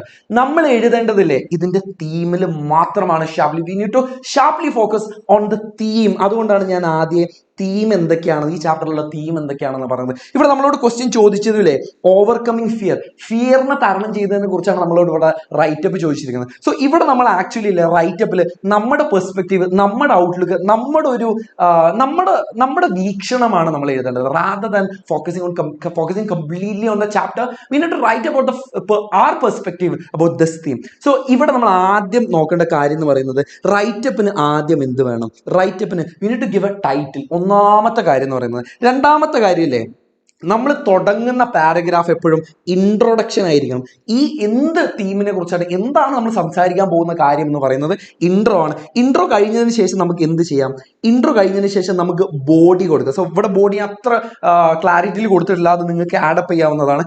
Body എന്ന് പറയുന്നത് നമ്മൾ ഈ പറഞ്ഞ തീമിനെ ഇലാബറേറ്റ് ചെയ്ത് സംസാരിക്കുന്നതാണ്. പാരന്റിങ്ങിന് എത്രത്തോളം റോൾ ഉണ്ടെന്ന് ഇലാബറേറ്റ് ചെയ്ത് സംസാരിക്കുന്നതാണ് നമ്മൾ ബോഡി എന്ന് പറയുന്നത്. ഇനി അടുത്ത പരിപാടി എന്ന് പറയുന്നത് ചാപ്റ്ററുമായിട്ട് ലിങ്ക് ചെയ്യുന്നതാണ്. ചാപ്റ്ററുമായിട്ട് ലിങ്ക് ചെയ്യുന്നത് ഈ ഒരു തേർഡ് സ്റ്റേജിൽ മാത്രം നമ്മൾ ചാപ്റ്ററുമായിട്ട് ലിങ്ക് ചെയ്താൽ മതി. സോ സമാനമായി തീം വരുന്ന ചാപ്റ്ററാണ്, അത് അങ്ങോട്ട് ലിങ്ക് ചെയ്ത് പറയാം. എൻഡ് ചെയ്യേണ്ടത് ഒരു കൺക്ലൂഷനിലാണ് ഒരു കൺക്ലൂഷനിലാണ് നമ്മൾ എൻഡ് ചെയ്യേണ്ടത് റൈറ്റപ്പ്. സോ റൈറ്റപ്പ് എന്ന് പറയുന്നത് വളരെ വളരെ വളരെ സിമ്പിൾ ആയിട്ടുള്ള പരിപാടിയാണ്. ഈ ഒരു സ്ട്രക്ചർ മാത്രം ഫോളോ ചെയ്താൽ മതി, ഇംപ്രസീവ് ആയിട്ടുള്ള ഒരു ആൻസർ നിങ്ങൾക്ക് എഴുതാൻ വേണ്ടി പറ്റും. സോ താഴെ കൊടുത്തിരിക്കുന്ന നോട്ട് എന്ന് പറയുന്നത് നിങ്ങൾക്ക് വളരെ വളരെ വളരെ ഉപകാരപ്പെടുന്ന സാധനമാണ്. നോട്ട് കിട്ടാൻ നിങ്ങൾ ആകെ ചെയ്യേണ്ട കാര്യം എന്ന് പറയുന്നത് നമ്മുടെ വാട്സപ്പ് ചാനൽ ജോയിൻ ചെയ്യുക എന്നുള്ളതാണ്. വാട്സപ്പ് ചാനലിന്റെ ലിങ്ക് എവിടെ നിങ്ങൾക്ക് ഉണ്ടാവും? താഴെ കമന്റ് ബോക്സിൽ ഉണ്ടാവും, കയറി എടുത്തോ. ഫ്രീ ആണ്. നമുക്ക് നമ്മുടെ എക്സാമിന് എന്തായാലും ഉപകാരപ്പെടുന്ന നോട്ട്സുകൾ ഞാൻ ഇവിടെ കൊടുത്തിട്ടുണ്ട്. ഞാനിവിടെ ഡിസ്കസ് ചെയ്യുന്നതിൽ കൂടുതൽ ക്വസ്റ്റ്യൻസ് നിങ്ങൾക്ക് നിങ്ങളുടെ പ്രാക്ടീസിന് വേണ്ടി ഞാൻ ഇവിടെ കൊടുത്തിട്ടുണ്ട്. രണ്ടാമത്തെ ഒരു കാര്യം ഞാൻ പറയട്ടെ, നമ്മുടെ ലൈവിന്റെ നോട്ട് എങ്ങനെ ആപ്പിൽ നിങ്ങൾക്ക് കിട്ടും എന്നുള്ളത് ഒരു സംശയം ഉണ്ടാവില്ലേ? ഈ ഒരു സ്ലൈഡ് ഒന്ന് നിങ്ങൾക്ക് സ്ക്രീൻഷോട്ട് എടുത്താൽ മതി. എല്ലാം ഇതിൽ കൃത്യമായിട്ട്, ഇതിൽ ഓരോ സ്റ്റെപ്പും കൃത്യമായിട്ട് പറയുന്നുണ്ട്. സോ ആപ്പ് യൂസ് ചെയ്യുന്നവരാണെന്നെങ്കിൽ എങ്ങനെയാണ് നിങ്ങൾക്ക് നോട്ട് എടുക്കേണ്ടത് എന്നുള്ളത് ഞാൻ ഇതിൽ പറയുന്നുണ്ട്. സോ നമുക്ക് ഇപ്പോൾ ഒരു കോൺഫിഡൻസ് കിട്ടിയിട്ടുണ്ടല്ലോ, കോൺഫിഡൻസ് കിട്ടിയിട്ടില്ലെങ്കിലേ നിങ്ങൾ താഴെ പറഞ്ഞുകൊണ്ടിരിക്കണം. അത് ആ കോൺഫിഡൻസിന് ഒന്ന് റെസിപ്രോക്കേറ്റ് ചെയ്യണം. റെസിപ്രോക്കേറ്റ് ചെയ്യുന്നത് ഇതിന്റെ ലിങ്ക് ആരെങ്കിലും ഷെയർ ചെയ്യാൻ വിട്ടുപോയിട്ടുണ്ടെങ്കിൽ, ഇന്ന് നിങ്ങൾക്ക് ഈ ഒരു രാത്രി കിട്ടാവുന്നതിൽ ഏറ്റവും മികച്ച ലൈവ് ഇവിടെ നടന്നുകൊണ്ടിരിക്കുന്നുണ്ടല്ലോ, തെളിവ് നിങ്ങൾ കാണിച്ചു കൊടുക്കണം. നിങ്ങളുടെ ഫാമിലി ഗ്രൂപ്പുകളിൽ, നിങ്ങളുടെ ഫ്രണ്ട്സ് ഗ്രൂപ്പുകളിൽ നിങ്ങൾ കൊണ്ടുപോയി തട്ടണം. ഓക്കെ, സോ നമ്മൾ രണ്ടാമതായിട്ട് പറയാൻ പോകുന്ന ചാപ്റ്റർ എന്ന് പറയുന്നത് ഐ വിൽ ഫ്ലൈ ആണ്. നമ്മുടെ ഫോമർ പ്രസിഡന്റ് ആയിട്ടുള്ള APJ അബ്ദുൽ കലാം, അദ്ദേഹം ഒരു റിനൗണ്ട് റോക്കറ്റ് സയന്റിസ്റ്റ് കൂടെയാണ് APJ അബ്ദുൽ കലാം എന്ന് പറയുന്നത്. ഇതൊരു സ്പീച്ചാണ് നമ്മളിവിടെ പഠിക്കാൻ പോകുന്നത്. സോ സ്പീച്ച് ആയതുകൊണ്ട് തന്നെ നമ്മൾ റൈറ്റർ എന്നല്ല പറയേണ്ടത്, ഇത് ഒറേറ്റർ ആണ് കേട്ടോ. പ്രാസംഗികൻ എന്ന് മലയാളത്തിൽ പറയുന്ന പോലെ ഒറേറ്റർ എന്നുള്ള വേർഡാണ് നമ്മളിവിടെ യൂസ് ചെയ്യേണ്ടത്. So doctor APJ Abdul Kalam ഇവിടെ സംസാരിക്കുന്നത് രണ്ട് വിഷയങ്ങളെ കുറിച്ചാട്ടോ. ഒന്ന് being successful and unique. Note ചെയ്ത് വെച്ചോ. അതായത് മെയിൻ പോയിന്റുകളാണ് ഞാൻ ഓറഞ്ച് കളറിൽ മെൻഷൻ ചെയ്തിരുന്നു. ഇതാണ് നമ്മുടെ കയ്യിൽ വേണ്ടത്. ബാക്കി നമ്മുടെ ലാംഗ്വേജിൽ അങ്ങോട്ട് തട്ടാവുന്ന സാധനമാണ്. സോ ഇവിടെ നമ്മൾ യൂസ് ചെയ്യേണ്ടതല്ലേ, സക്സസ്ഫുൾ ആവുന്നതിന്റെ ആവശ്യം എന്താണ്, യുണീക്ക് ആവുന്നതിന്റെ ആവശ്യം എന്താണെന്നാണ് അദ്ദേഹം നമുക്ക് പറഞ്ഞു തരുന്നത്. അപ്പൊ യങ് ജനറേഷനാണ് ഇവിടെ അദ്ദേഹം അഡ്രസ് ചെയ്യുന്നത്. അത് ഇന്ത്യൻ യുവതലമുറയാണ് അദ്ദേഹം അഡ്രസ് ചെയ്യുന്നത്. ഇവിടെ ഇല്ലേ, youth for the development of A country, ഒരു രാജ്യത്തിന്റെ പുരോഗതിക്കില്ലേ ഈ യങ് ജനറേഷൻ എങ്ങനെ ഡയറക്ട്ലി കോറിലേറ്റഡ് ആയിട്ടുണ്ടെന്നും അദ്ദേഹം പറഞ്ഞു തരുന്നുണ്ട്. അതുപോലെ തന്നെ അദ്ദേഹം ഒരു എക്സ്പീരിയൻസ് നമ്മളോട് ഇവിടെ ഷെയർ ചെയ്യുക. ആ എക്സ്പീരിയൻസിന് അദ്ദേഹം വിളിക്കുന്നത് I am born with wings, ഞാൻ ചിറകുകളാൽ ജനിക്കപ്പെട്ടു എന്ന് പറയുന്ന ഒരു അനുഭവമാണ് അദ്ദേഹം പറയുന്നത്. സോ ഇവിടെ സംഭവം ഇത്രയേ ഉള്ളൂ. അദ്ദേഹം ഒരു വില്ലേജിൽ ഒരു പ്രോഗ്രാം ഇനാഗുറേറ്റ് ചെയ്യാൻ പോയി. പരിപാടിയുടെ പേര് ശാസ്ത്രയാൻ എന്നുള്ളതാണ്. ഇനി ശാസ്ത്രയാൻ എന്താണെന്ന് ചോദിച്ചാലല്ലേ, അവിടെ സയൻസ് എംപവേഴ്സ് നേഷൻ എന്ന് പറയുന്ന ഒരു ടോപ്പിക്കിനെ കുറിച്ചാണ് അദ്ദേഹം സംസാരിക്കുന്നത്. ഒരു ശാസ്ത്രം എങ്ങനെയാണ് ഒരു രാജ്യത്തിനെ പുരോഗതിയിൽ എത്തിക്കുന്നത് എന്നതിനെ കുറിച്ചാണ് പറയുന്നത്. സോ ഇത് കഴിഞ്ഞിട്ട് ഒരുപാട് പേര് അദ്ദേഹത്തിന് ഇനാഗുറൽ അഡ്രസ് കഴിഞ്ഞിട്ട് ഒരുപാട് പേര് കൈ പൊന്തിക്കുന്നുണ്ട്. അതിന് റാൻഡം ആയിട്ട് ഒരു 12 പേര് അദ്ദേഹം വേണ്ടി സെലക്ട് ചെയ്യണം. ആ 12 പേരിൽ തന്നെ ഒരാളുടെ ക്വസ്റ്റ്യൻ മോസ്റ്റ് സ്ട്രൈക്കിംഗ് ആയിരുന്നു. ആ കുട്ടിയെ കുറിച്ച് പറഞ്ഞതില്ലേ, നെർവസ് ടീനേജ് ബോയ് എന്നുള്ളതാണ്. ആ നെർവസ് ടീനേജ് ബോയ് എന്തായിരുന്നു എന്ന് അദ്ദേഹം പറഞ്ഞതെന്നറിയാം. Is a typical representative of the youth of India. Indian യുവതലമുറയുടെ ഒരു കോമൺ ഫേസ് ആണ് ആ നെർവസ് ടീനേജ് ബോയ് എന്ന് പറയുന്നത്. കാരണം ആ നെർവസ് ടീനേജ് ബോയ്ക്ക് ഒരു പ്രശ്നം ഉണ്ടായിരുന്നു. ആ നെർവസ് ടീനേജ് ബോയുടെ പ്രശ്നം ലാക്ക് ഓഫ് കോൺഫിഡൻസ് ആയിരുന്നു. ആ നെർവസ് ടീനേജ് ബോയുടെ പ്രശ്നം ഇൻഫീരിയോറിറ്റി കോംപ്ലക്സ് ആയിരുന്നു. പക്ഷേ he has a dream in his mind to become a marine engineer. ഇത്രയും പ്രശ്നങ്ങൾ ഉണ്ടായില്ലെങ്കിലും ഒരുപാട് സ്വപ്നങ്ങൾ കാണുന്ന ഒരു കുട്ടിയായിരുന്നു. He has a dream to become a marine engineer and to build engine of a ship. So ഇത്രയും പ്രശ്നങ്ങളുള്ള, ഇത്രയും അണ്ടർ കോൺഫിഡന്റ് ആയ, ഇത്രയും ഇൻഫീരിയോറിറ്റി കോംപ്ലക്സ് ഉള്ള, ഇത്രയും ലാക്ക് ഓഫ് കോൺഫിഡൻസ് ഉള്ള ഞാൻ എങ്ങനെയാണ് എൻ്റെ ഡ്രീമിലേക്ക് എത്തിച്ചേരുന്നത് എന്നായിരുന്നു APJയോടുള്ള ക്വസ്റ്റ്യൻ എന്ന് പറയുന്നത്. അതിന് അദ്ദേഹം മറുപടി പറയുന്നതിലെ ഒരു പോയം റിസൈറ്റ് ചെയ്തുകൊണ്ടാണ്. ഐ വിൽ ഫ്ലൈ എന്നാണ് ആ പോയത്തിന്റെ പേര്. ഇങ്ങനെയാണ് ആ പോയം വരുന്നത്. I'm born with potential, സാധ്യതകളാലാണ് ഞാൻ ജനിക്കപ്പെട്ടത്. I'm born with goodness and trust, നന്മയാലും വിശ്വസ്തതയാലുമാണ് ഞാൻ ജനിക്കപ്പെട്ടത്. I born with ideas and dreams, സ്വപ്നങ്ങളാലും ആശയങ്ങളാലുമാണ് ഞാൻ ജനിക്കപ്പെട്ടത്. ഐ ബോൺ വിത്ത് ഗ്രേറ്റ്നെസ്, ഞാൻ മഹത്വം കൊണ്ടാണ് ഞാൻ ജനിക്കപ്പെട്ടത്. ഐ ബോൺ വിത്ത് കോൺഫിഡൻസ്, ഞാൻ ആത്മവിശ്വാസം കൊണ്ടാണ് ഞാൻ ജനിക്കപ്പെട്ടത്. ഐ ബോൺ വിത്ത് വിങ്സ്, ഞാൻ ചിറകുകളാലാണ് ഞാൻ ജനിക്കപ്പെട്ടത്.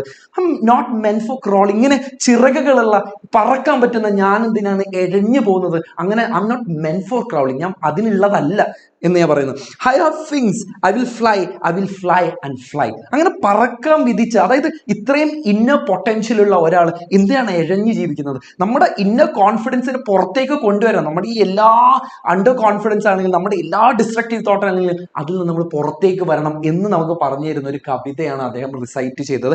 അതിനുശേഷമില്ലേ എന്തുകൊണ്ട് നമ്മൾ യുണീക്ക് ആവണം എന്നും APJ പറയാണ്. അതിന് അദ്ദേഹം യൂസ് ചെയ്തിട്ടുള്ള വേർഡ്സ് വളരെ പവർഫുൾ ആണ്.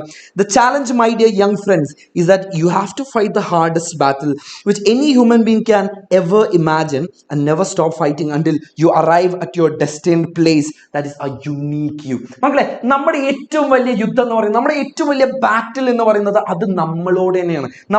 നമ്മുടെ ഈ ഒരുപാട് ഡിസ്ട്രക്റ്റീവ് ആയ തോട്ടുകളെയും നമ്മൾ ഒരുപാട് അണ്ടർ കോൺഫിഡന്റ് ആയ സെൽഫിനെയും പൊരുതി തോൽപ്പിച്ചെങ്കിൽ മാത്രമേ നമ്മുടെ യുണീക്കായ, നമ്മളെല്ലാവരും വ്യത്യസ്തരായ മനുഷ്യന്മാരാണ്, നമ്മളെല്ലാവരും യുണീക്കായ ആളുകളാണ്. ആ യുണീക്ക് സെൽഫിനെ കണ്ടുപിടിക്കണമെങ്കിൽ നമുക്ക് നമ്മളോട് തന്നെ ഒരു ഫൈറ്റ് നടത്തിയേ പറ്റൂ. നമ്മളോട് തന്നെ ഒരു ബാറ്റിൽ നടത്തിയേ പറ്റൂ.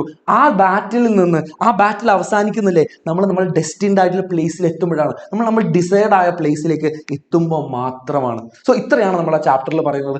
കണ്ടിന്യൂസ് ആയിട്ട് 2 മോട്ടിവേഷണൽ ആയിട്ടുള്ള ചാപ്റ്ററുകളാണ്. സോ ഇതിൽ നിന്ന് എന്ത് വേണമെങ്കിലും പ്രതീക്ഷിക്കാം, എന്ത് ഡിസ്കോസുകൾ വേണം പ്രതീക്ഷിക്കാം. പക്ഷേ ഇത്രയും പറഞ്ഞ പോയിന്റുകളല്ലേ, ഈ ഓറഞ്ചിൽ മാർക്ക് ചെയ്ത ഇത്രയും പോയിന്റുകൾ നിങ്ങളുടെ കയ്യിലുണ്ടെങ്കിലല്ലേ എന്ത് ഡിസ്കോസ് വന്നാലും അതിലേക്ക് നമുക്ക് ട്രാൻസ്ഫർ ചെയ്യാൻ പറ്റും നമ്മുടെ കണ്ടന്റ്. ട്രസ്റ്റ് മീ, നമുക്കൊരു ഡിസ്കോസിന്റെ ഫോർമാറ്റ് മാത്രം അറിഞ്ഞാൽ മതി. ചിലപ്പോൾ നിങ്ങൾ കൂടുതൽ കണ്ടിട്ടില്ലാതെ ഒരുപാട് ക്വസ്റ്റ്യൻസ് ഇങ്ങനെ ഡിസ്കസ് ചെയ്യുന്നുണ്ടാവും. സോ ക്വസ്റ്റ്യൻസ് ഡിസ്കസ് ചെയ്യുന്നതിലൂടെ നമ്മൾ ആക്ച്വലി മെയിൻ പ്രശ്നം എന്താണെന്ന് വെച്ചാൽ നമ്മുടെ കോർ കൺസെപ്റ്റ് നമ്മുടെ കയ്യിലില്ല, കോർ തീം നമ്മുടെ കയ്യിലില്ലാതെ ക്വസ്റ്റ്യൻസ് മാത്രം ഡിസ്കസ് ചെയ്തുകൊണ്ട് കാര്യമില്ല മക്കളെ. സോ ഇനി നമ്മൾ ചെയ്യാൻ വേണ്ടി പോകുന്നത് ഒരു ഇമെയിലിനെ കുറിച്ച്, ഇമെയിൽ എന്ന് പറഞ്ഞ ഡിസ്കോസ് തന്നെ നമ്മൾ പരിചയപ്പെടാൻ പോകും. ഇമെയിൽ എഴുതുന്നതല്ല, ജസ്റ്റ് ലൈക്ക് നമ്മൾ ലെറ്റർ എഴുതുന്ന പോലെ. The only difference is that instead of actually using an actual address, we are using a email address. അത്ര മാത്രമേ വ്യത്യാസമുള്ളൂ. ഇവിടെ നമ്മൾ ഫ്രമും ടൂവും ഇമെയിൽ അഡ്രസ് ആണ് കൊടുക്കുന്നത്. ഇവിടെ നമ്മൾ ഡേറ്റ് ആഡ് ചെയ്യുന്നുണ്ട്. അതുപോലെ തന്നെ ഇവിടെ നമ്മൾ സബ്ജക്റ്റ് എന്താണ്, കാര്യം എന്താണെന്നുള്ളതും ഇവിടെ നമ്മൾ പറയുന്നുണ്ട്. അതുപോലെ സല്യൂട്ടേഷൻ ഇവിടെ നമ്മൾ കൊടുക്കുന്നുണ്ട്. ഡിയർ എന്നോ റെസ്പെക്റ്റഡ് ഓഫ്, കുറച്ചുകൂടെ ഫോർമൽ ആകുന്ന സമയത്ത് റെസ്പെക്റ്റഡ് ഒക്കെ പറഞ്ഞിട്ടാണ് നമ്മൾ സ്റ്റാർട്ട് ചെയ്യുന്നത്. അതുപോലെ തന്നെ ഇവിടെ നമുക്കൊരു ബോഡിയുടെ ആവശ്യമുണ്ട്. ഇവിടെ ബോഡി എന്ന് പറയുന്നത് സിമ്പിൾ ആയിട്ട് പറഞ്ഞാൽ ആ ഒരു ഇമെയിലിന്റെ കോണ്ടന്റിനെയാണ് നമ്മൾ ബോഡി എന്ന് പറയുന്നത്, വേറെ ഒന്നുമില്ല. അത് കഴിഞ്ഞിട്ട് നമ്മൾ എൻഡ് ചെയ്യുന്നത് ഒരു കോംപ്ലിമെന്ററി ക്ലോസിലാണ്, റിഗാർഡ്സ് എന്ന് പറഞ്ഞിട്ടോ അല്ലെങ്കിൽ നമുക്ക് എന്താ പറയാ, നമുക്ക് താങ്ക് യു എന്ന് പറഞ്ഞിട്ടോ, വിത്ത് ലവ് ഫെയ്ത്ത്ഫുള്ളി എന്നൊക്കെ പറഞ്ഞിട്ട് നമുക്ക് അത് എൻഡ് ചെയ്യാം. ഓക്കെ, അതിന് തൊട്ട് താഴെ നിങ്ങൾ സെൻഡറുടെ നെയിമും കൊടുത്താൽ മതി. സോ ഈ ഒരു ഫോർമാറ്റില്ലേ ഞാനിവിടെ ഇമെയിൽ കൊടുത്തിട്ടുണ്ട്, ഇത് നിങ്ങൾക്ക് റെഫർ ചെയ്യാനുള്ളത്. ഞാൻ നോട്ട് കിട്ടാൻ നിങ്ങൾ എന്ത് ചെയ്യണമെന്ന് ഞാൻ പറഞ്ഞിരുന്നു അല്ലേ, നമ്മുടെ താഴെ ലിങ്കിൽ കമന്റ് ബോക്സിൽ നിങ്ങളുടെ ലിങ്ക് ഉണ്ട്, നിങ്ങൾക്ക് വേണ്ടിയിട്ടുള്ളതാണത്. ഞാൻ കഷ്ടപ്പെട്ട് ഉറക്കൊഴിച്ചുണ്ടാക്കിയ ഒരുപാട് ക്വസ്റ്റ്യൻസ്, ഒരുപാട് റെഫർ ചെയ്തിട്ടുള്ള ക്വസ്റ്റ്യൻസ് ആണ്, അത് നിങ്ങൾക്ക് വേണ്ടിയിട്ടുള്ളതാണ്. മാക്സിമം അത് യൂട്ടിലൈസ് ചെയ്യുക, മേക്ക് യൂസ് ഓഫ് ഇറ്റ്. അത് എന്തായാലും it's gonna B helpful for you. Okay, ഇനി നമ്മൾ നോക്കാൻ വേണ്ടി പോകുന്നത് റൈറ്റ് അപ്പ് എങ്ങനെയാണ് എഴുതേണ്ടതെന്ന് ഞാൻ പറഞ്ഞു. റൈറ്റ് ഇതിലും ആ ഒരു തീം നിങ്ങൾക്ക് കാണാൻ വേണ്ടി, ഇതിൽ വരുന്ന ഒരു മെയിൻ തീം എന്ന് പറയുന്നത് നമ്മുടെ യുണീക്ക് സെൽഫിനെ എങ്ങനെ കണ്ടുപിടിക്കാം എന്നുള്ളതിനെ കുറിച്ചാണ്. സോ മൂവിങ് ഓൺ നമ്മൾ 3ാമത്തെ ചാപ്റ്ററിലേക്ക് പോകണം. നമ്മുടെ 3ാമത്തെ ചാപ്റ്റർ എന്ന് പറയുന്നത് quest for A theory of everything. നമ്മുടെ ഫിസിക്സിന്റെ അല്ലേ, നമ്മുടെ മോഡേൺ ഫിസിക്സിന്റെ ഒരു നെടുന്തൂൺ എന്ന് പറയാൻ പറ്റുന്ന, അല്ലെങ്കിൽ supernova of modern physics എന്ന് പറയാൻ പറ്റുന്ന ഒരു ഫിഗറാണ് നമ്മുടെ സ്റ്റീഫൻ ഹോക്കിംഗ് എന്ന് പറയുന്നത്. സോ സ്റ്റീഫൻ ഹോക്കിങ്ങിനെ കുറിച്ച് കിറ്റി ഗെയിൽ ഫെർഗ്യൂസൺ എഴുതിയിട്ടുള്ള ഒരു ബയോഗ്രഫി ഉണ്ട്. ആ ബയോഗ്രഫിയുടെ ചെറിയൊരു പാർട്ടാണ് നമുക്ക് പഠിക്കാനുള്ളത്. സോ ആ ഒരു ചെറിയ പാർട്ടിനെ നമുക്ക് പ്രൊഫൈൽ എന്ന് വിളിക്കാം. ഇങ്ങനെ ബയോഗ്രഫിയുടെ ചെറിയ പാർട്ടായതുകൊണ്ട് നമുക്ക് പ്രൊഫൈൽ എന്ന് വിളിക്കാം. ഓക്കെ, സോ പ്രൊഫൈൽ തുടങ്ങുന്നത് ഒരു ലെക്ചർ ഹാളിലാണ്. സോ ലെക്ചർ ഹാളിൽ നിങ്ങൾ പ്രതീക്ഷിച്ച പോലെ തന്നെ ഒരുപാട് സയന്റിസ്റ്റുകളും ഒരുപാട് യൂണിവേഴ്സിറ്റി ഡിഗ്നിറ്ററീസ് ഒക്കെ വെയിറ്റ് ചെയ്തിരിക്കുകയാണ്. അവർ വെയിറ്റ് ചെയ്തിരിക്കുന്നത് മാത്തമാറ്റിക്സിന്റെ പുതിയ പ്രൊഫസറിന് വേണ്ടിയിട്ടാണ്. അവർ വെയിറ്റ് ചെയ്തിരിക്കുന്നത് സ്റ്റീഫൻ ഹോക്കിങ്ങിന് വേണ്ടിയിട്ടാണ്. സോ സ്റ്റീഫൻ ഹോക്കിംഗ് എന്ന് പറയാൻ പോകുന്നത് is the end in sight for theoretical physics എന്നുള്ള വിഷയത്തിനെ കുറിച്ച് പറയാനാണ്. Is actually talking about a theory that explains the universe and everything happens in it. അതായത് നമ്മുടെ പ്രപഞ്ചത്തിൽ നടക്കുന്ന എല്ലാ കാര്യത്തിനെയും എക്സ്പ്ലെയിൻ ചെയ്യാൻ പറ്റുന്ന ഒരു തിയറിയെ കുറിച്ചാണ് അദ്ദേഹത്തോട് സംസാരിക്കുന്നത്. We have always seen Stephen Hawking in a wheelchair. നമ്മൾ എപ്പോഴും അദ്ദേഹത്തെ കണ്ടിട്ടുള്ള ഒരു വീൽ ചെയറിലാണ്. അപ്പൊ നമ്മൾ we might wonder how a person in a wheelchair can achieve this much in his life എന്നുള്ള നമ്മൾ വണ്ടർ ചെയ്തേക്കാം. അത് അറിയണമെന്നുണ്ടെങ്കിൽ നമ്മൾ അദ്ദേഹത്തിന്റെ തുടക്കം എവിടെയാണെന്ന് മനസ്സിലാക്കണം. 1942 ജാനുവരി 8 അദ്ദേഹം ജനിക്കുന്നത്. കൃത്യമായിട്ട് പറഞ്ഞാൽ 300 years after the death of Galileo, the father of modern science. Modern സയൻസിന്റെ പിതാവായ ഗലീലിയോ മരിച്ചതിന് ശേഷം 300 വർഷം കഴിഞ്ഞിട്ട്. So Frank and Isabel Hawking ആണ് ഇദ്ദേഹത്തിന്റെ പാരന്റ്സ് എന്ന് പറയുന്നത്. അവരത്ര റിച്ച് ആയിട്ടുള്ള ആൾക്കാരൊന്നുമില്ല, പക്ഷെ അവർക്ക് they knew the value of education. So they have preferred famous public school of Westminster. അതായിരുന്നു സ്റ്റീഫൻ ഹോക്കിങ്ങിന് വേണ്ടിയുള്ള പ്രിഫർ ചെയ്തിരുന്നത്. പക്ഷേ unfortunately he couldn't attend the entrance exam for this school. So he had to attend the local Saint school. അവിടുത്തെ local സെയിൻ സ്കൂളിലാണ് അദ്ദേഹം പഠിച്ചിരുന്നത്. അദ്ദേഹത്തിന്റെ ഫാദറിനെ എപ്പോഴും ഒരു ഡോക്ടറായി കാണാമെന്നായിരുന്നു അയാളുടെ ആഗ്രഹം, പുള്ളിക്കാരൻ്റെ ആഗ്രഹം എന്ന് പറയുന്നത്. പക്ഷേ നമ്മുടെ സ്റ്റീഫൻ ഹോക്കിംഗ് വളരെ ചെറുപ്പത്തിൽ തന്നെ മാത്തമാറ്റിക്സും ഫിസിക്സും ആയിരുന്നു താല്പര്യം. അങ്ങനെ 17ാമത്തെ വയസ്സിൽ തൻ്റെ അച്ഛൻ്റെ കോളേജായിട്ടുള്ള അച്ഛൻ്റെ യൂണിവേഴ്സിറ്റിയിലെ ഓക്സ്ഫോർഡ് യൂണിവേഴ്സിറ്റിയിൽ അവിടുത്തെ ഒരു കോളേജിൽ അദ്ദേഹം ഫിസിക്സിൽ സ്പെഷ്യലൈസ് ചെയ്തുകൊണ്ട് അദ്ദേഹത്തിന്റെ ബാച്ചിലേഴ്സ് സ്റ്റാർട്ട് ചെയ്യാം കേട്ടോ. സോ ഇവിടെ പഠിച്ചു തുടങ്ങുന്ന സമയത്ത് അദ്ദേഹം അത്രയൊന്നും അങ്ങോട്ട് എക്സൽ ചെയ്യുന്നൊന്നുമില്ല, അത്രയൊന്നും അദ്ദേഹം എൻജോയ് ചെയ്യുന്നുണ്ടായിരുന്നില്ല. പക്ഷെ അദ്ദേഹത്തിന്റെ നേച്ചറിനെ കുറിച്ച് അദ്ദേഹത്തിന്റെ കുറച്ച് ട്രേറ്റുകൾ ഇവിടെ പറയുന്നുണ്ട്. His humour sense, joyous nature, അത് എക്സ്ട്രാ കരിക്കുലർ ആക്ടിവിറ്റീസിൽ ഉണ്ടായിരുന്ന ഇൻട്രസ്റ്റുകൾ നോട്ട് ചെയ്ത് വെച്ചോട്ടോ. ഈ ഓറഞ്ചിൽ എഴുതിയത് എല്ലാം നോട്ട് ചെയ്ത് വെച്ചോ, കാരണം ഇത് നിങ്ങൾക്ക് എടുത്ത് പെരുമാറാവുന്നതാണ്. ഈ ഒരു പോയിന്റ് ഉണ്ടെങ്കിൽ നിങ്ങൾക്ക് അവർ മാർക്ക് തരാതിരിക്കൂല. കാരണം നമ്മൾ വെറുതെ വലിച്ചു വാരി എഴുതുന്നതിന് പകരം ഇത്ര ഷാർപ്പായിട്ടുള്ള പോയിന്റ് ഉണ്ടെങ്കിൽ അവർ ഒരിക്കലും നിങ്ങൾ ഇഗ്നോർ ചെയ്യാൻ പോകുന്നില്ല മക്കളെ. ഓക്കെ, സോ നമ്മുടെ ബാച്ചിലേഴ്സ് കഴിഞ്ഞ ശേഷം അദ്ദേഹം PhDക്ക് വേണ്ടി അപ്ലൈ ചെയ്യുന്നത് കാംബ്രിഡ്ജ് യൂണിവേഴ്സിറ്റിയിലാണ്. പക്ഷേ കാംബ്രിഡ്ജിൽ അഡ്മിഷൻ കിട്ടണമെന്നുണ്ടെങ്കിൽ അദ്ദേഹത്തിന് ഓക്സ്ഫോർഡിൽ നിന്നൊരു ഫസ്റ്റ് കിട്ടണം. പക്ഷേ റിസൾട്ട് വന്നപ്പോൾ അദ്ദേഹം ഫസ്റ്റിനും സെക്കൻഡിലും നടുക്കായിരുന്നു. So he famously said in the interview, if I get first I shall go to Cambridge. If I receive a second, I'll remain at Oxford. So I expect that you'll give me a first. എനിക്ക് first തന്നെങ്കിൽ മാത്രമേ എനിക്ക് കാംബ്രിഡ്ജിലേക്ക് പോകാൻ പറ്റുള്ളൂ. So നിങ്ങളൊരു first തരുമെന്ന് ഞാൻ പ്രതീക്ഷിക്കണം. ഭയങ്കര വിറ്റ്ഫുൾ ആയിട്ട് അദ്ദേഹം, വളരെ ഫേമസ് ആയിട്ട് അദ്ദേഹം ഇങ്ങനെ പറഞ്ഞു. അങ്ങനെ അദ്ദേഹം എവിടെ പോവാണ്? അദ്ദേഹം കാംബ്രിഡ്ജിലേക്ക് പോകും. കാംബ്രിഡ്ജിലേക്ക് പോയപ്പോൾ അവിടെ ഉണ്ടായിരുന്ന ഒരു പ്രശ്നം, കാരണം അദ്ദേഹത്തിന്റെ മാത്തമാറ്റിക്കൽ ബാക്ക്ഗ്രൗണ്ട് എന്ന് പറയുന്നത് അത്ര സ്ട്രോങ് ആയിരുന്നില്ല. അതുകൊണ്ട് ജനറൽ റിലേറ്റിവിറ്റി പോലെയുള്ള കോംപ്ലിക്കേറ്റഡ് ആയുള്ള കാര്യങ്ങൾ അദ്ദേഹത്തിന് പെട്ടെന്ന് അങ്ങോട്ട് ദഹിക്കാത്ത ഒരു പ്രശ്നം ഉണ്ടായിരുന്നു. സോ മക്കളെ, ഞാൻ പറയുന്നതിൽ എന്തെങ്കിലും ക്ലിയർ ആവാതെ പോകുന്നുണ്ടെങ്കിൽ, എന്തെങ്കിലും ഡൗട്ട് ആയിട്ട് നിങ്ങൾക്ക് ഫീൽ ചെയ്യുന്നുണ്ടെങ്കിൽ താഴെ നിങ്ങൾ കമന്റ് ചെയ്യാൻ മടിക്കണ്ട. ശരവിട്ട പോലെ കമന്റ് പോകുന്നുണ്ട്, പക്ഷേ നിങ്ങൾക്ക് നിങ്ങളുടെ കാര്യം നടക്കണം. നമുക്ക് ഇന്ന് ക്ലിയർ ആക്കാതെ നമ്മളൊന്നും എങ്ങോട്ടും പോകുന്നില്ല. സോ താഴെ എന്തെങ്കിലും പ്രശ്നം ഉണ്ടെങ്കിൽ, നിങ്ങൾ സ്പീഡ് കൂടുന്നുണ്ടെങ്കിൽ നിങ്ങൾ പറയണം. ഓക്കെ, സോ അദ്ദേഹം ഈ ജനറൽ റിലേറ്റിവിറ്റി മനസ്സിലാക്കുന്നതിനേക്കാളും അദ്ദേഹത്തിന് ഏറ്റവും ഉണ്ടായിരുന്ന ഒരു പ്രശ്നം എന്ന് പറയുന്നത്, ഹി സ്റ്റാർട്ടഡ് ഗെറ്റിംഗ് ക്ലംസി എന്ന് പറഞ്ഞാലേ ഈ ആളുകൾ വെറുതെ തട്ടി തടഞ്ഞു വീഴുന്ന, വഴുതി വീഴുന്ന, തട്ടി തെറിപ്പിച്ച് വീഴുന്ന, അല്ലെങ്കിൽ ഇങ്ങനെയുള്ള ഒരു ടെൻഡൻസിനെയാണ് നമ്മൾ ക്ലംസി എന്ന് പറയുന്നത്. സോ അദ്ദേഹം ക്ലംസി ആവാൻ തുടങ്ങി. മാത്രമല്ല, അദ്ദേഹത്തിന്റെ 21ാമത്തെ ബർത്ത്ഡേ ആയപ്പോൾ അദ്ദേഹത്തിന് വളരെ റയർ ആയിട്ടുള്ള ഒരു ഡിസീസ് വന്നു, ഇൻക്യൂറബിൾ ആയിട്ടുള്ള ഒരു ഡിസീസ് വന്നു. ഡിസീസിന്റെ പേര് ഒരു കാരണവശാലും മറന്നു പോരുത്, നോട്ട് ചെയ്ത് വെച്ചോ. അമയോട്രോഫിക് ലേറ്ററൽ സിറോസിസ്. ഇത് വന്നിരിക്കും, എവിടെയെങ്കിലും നിങ്ങൾക്ക് ഉപകാരപ്പെടും, നോട്ട് ചെയ്ത് വെച്ചോ. സോ ഡോക്ടർമാർക്ക് ഒരേ സ്വരത്തിൽ പറഞ്ഞതെന്ന് വെച്ചാൽ 2 വർഷത്തിൽ കൂടുതൽ നിങ്ങൾ ഇനി ജീവിക്കാൻ പോകുന്നില്ല എന്ന്. പക്ഷെ ആക്ച്വലി ഇല്ല, ഭയങ്കര പെസിമിസ്റ്റിക് ആവുന്നതിന് പകരം അദ്ദേഹത്തിന് ജീവിതത്തിനെ കുറിച്ച് ഒരു ഇൻസൈറ്റ് കിട്ടി. ജീവിതത്തിനെ കുറിച്ച് അദ്ദേഹം വളരെ ഗ്രേറ്റ്ഫുൾ ആവാൻ തുടങ്ങിയില്ലേ. അങ്ങനെ സ്റ്റീഫൻ ഹോക്കിംഗ് പറഞ്ഞത് എന്താണെന്ന് വെച്ചാൽ, എനിക്ക് ജീവിതത്തിൽ ഒരുപാട് കാര്യങ്ങൾ ചെയ്യാൻ പറ്റും എന്നുള്ളൊരു വിശ്വാസം ഇപ്പോഴാണ് ഉണ്ടായത് എന്നുള്ളത് അദ്ദേഹം പറയാണ്. അങ്ങനെയാണ് അദ്ദേഹത്തിന്റെ ഫ്യൂച്ചർ വൈഫായിട്ടുള്ള ജെയിൻ വൈൽഡ്, പേര് മറന്നു പോരുത്, ജെയിൻ വൈൽഡിൽ അദ്ദേഹം ഏറ്റവും അപ്രീഷിയേറ്റ് ചെയ്തിട്ടുള്ള ഒരു ക്വാളിറ്റി എന്ന് പറയുന്നത് അവരുടെ ഒപ്റ്റിമിസമാണ്. ഒപ്റ്റിമിസം എന്ന് വെച്ചാൽ ഇത്രയേ ഉള്ളൂ. അതായത് ഏതൊരു നെഗറ്റീവ് ആയിട്ടുള്ള, ഏതൊരു അഡ്വേഴ്സ് ആയിട്ടുള്ള ഒരു സിറ്റുവേഷനിലെ ഗുഡ് തിങ്സ് മൈറ്റ് കം എന്നുള്ള ഒരു വിശ്വാസത്തിനെയാണ് നമ്മൾ ശുഭാപ്തി വിശ്വാസം അല്ലെങ്കിൽ ഒപ്റ്റിമിസം എന്ന് പറയുന്നത്. 23ാമത്തെ വയസ്സിൽ 1965 2 കാര്യങ്ങൾ നടന്നു. He received his fellowship from Cambridge and he got married to Jane. 2 കാര്യങ്ങൾ നടന്നു, നോട്ട് ചെയ്ത് വെച്ചോ. സോ ഈ ഒരു സമയത്തിലെ around his campus and outside his campus he came to known as another Einstein, മറ്റൊരു ഐൻസ്റ്റൈൻ എന്നുള്ള ഒരു ഖ്യാതി അദ്ദേഹത്തിന് ലഭിച്ചു. ശ്രമിച്ചു തുടങ്ങി.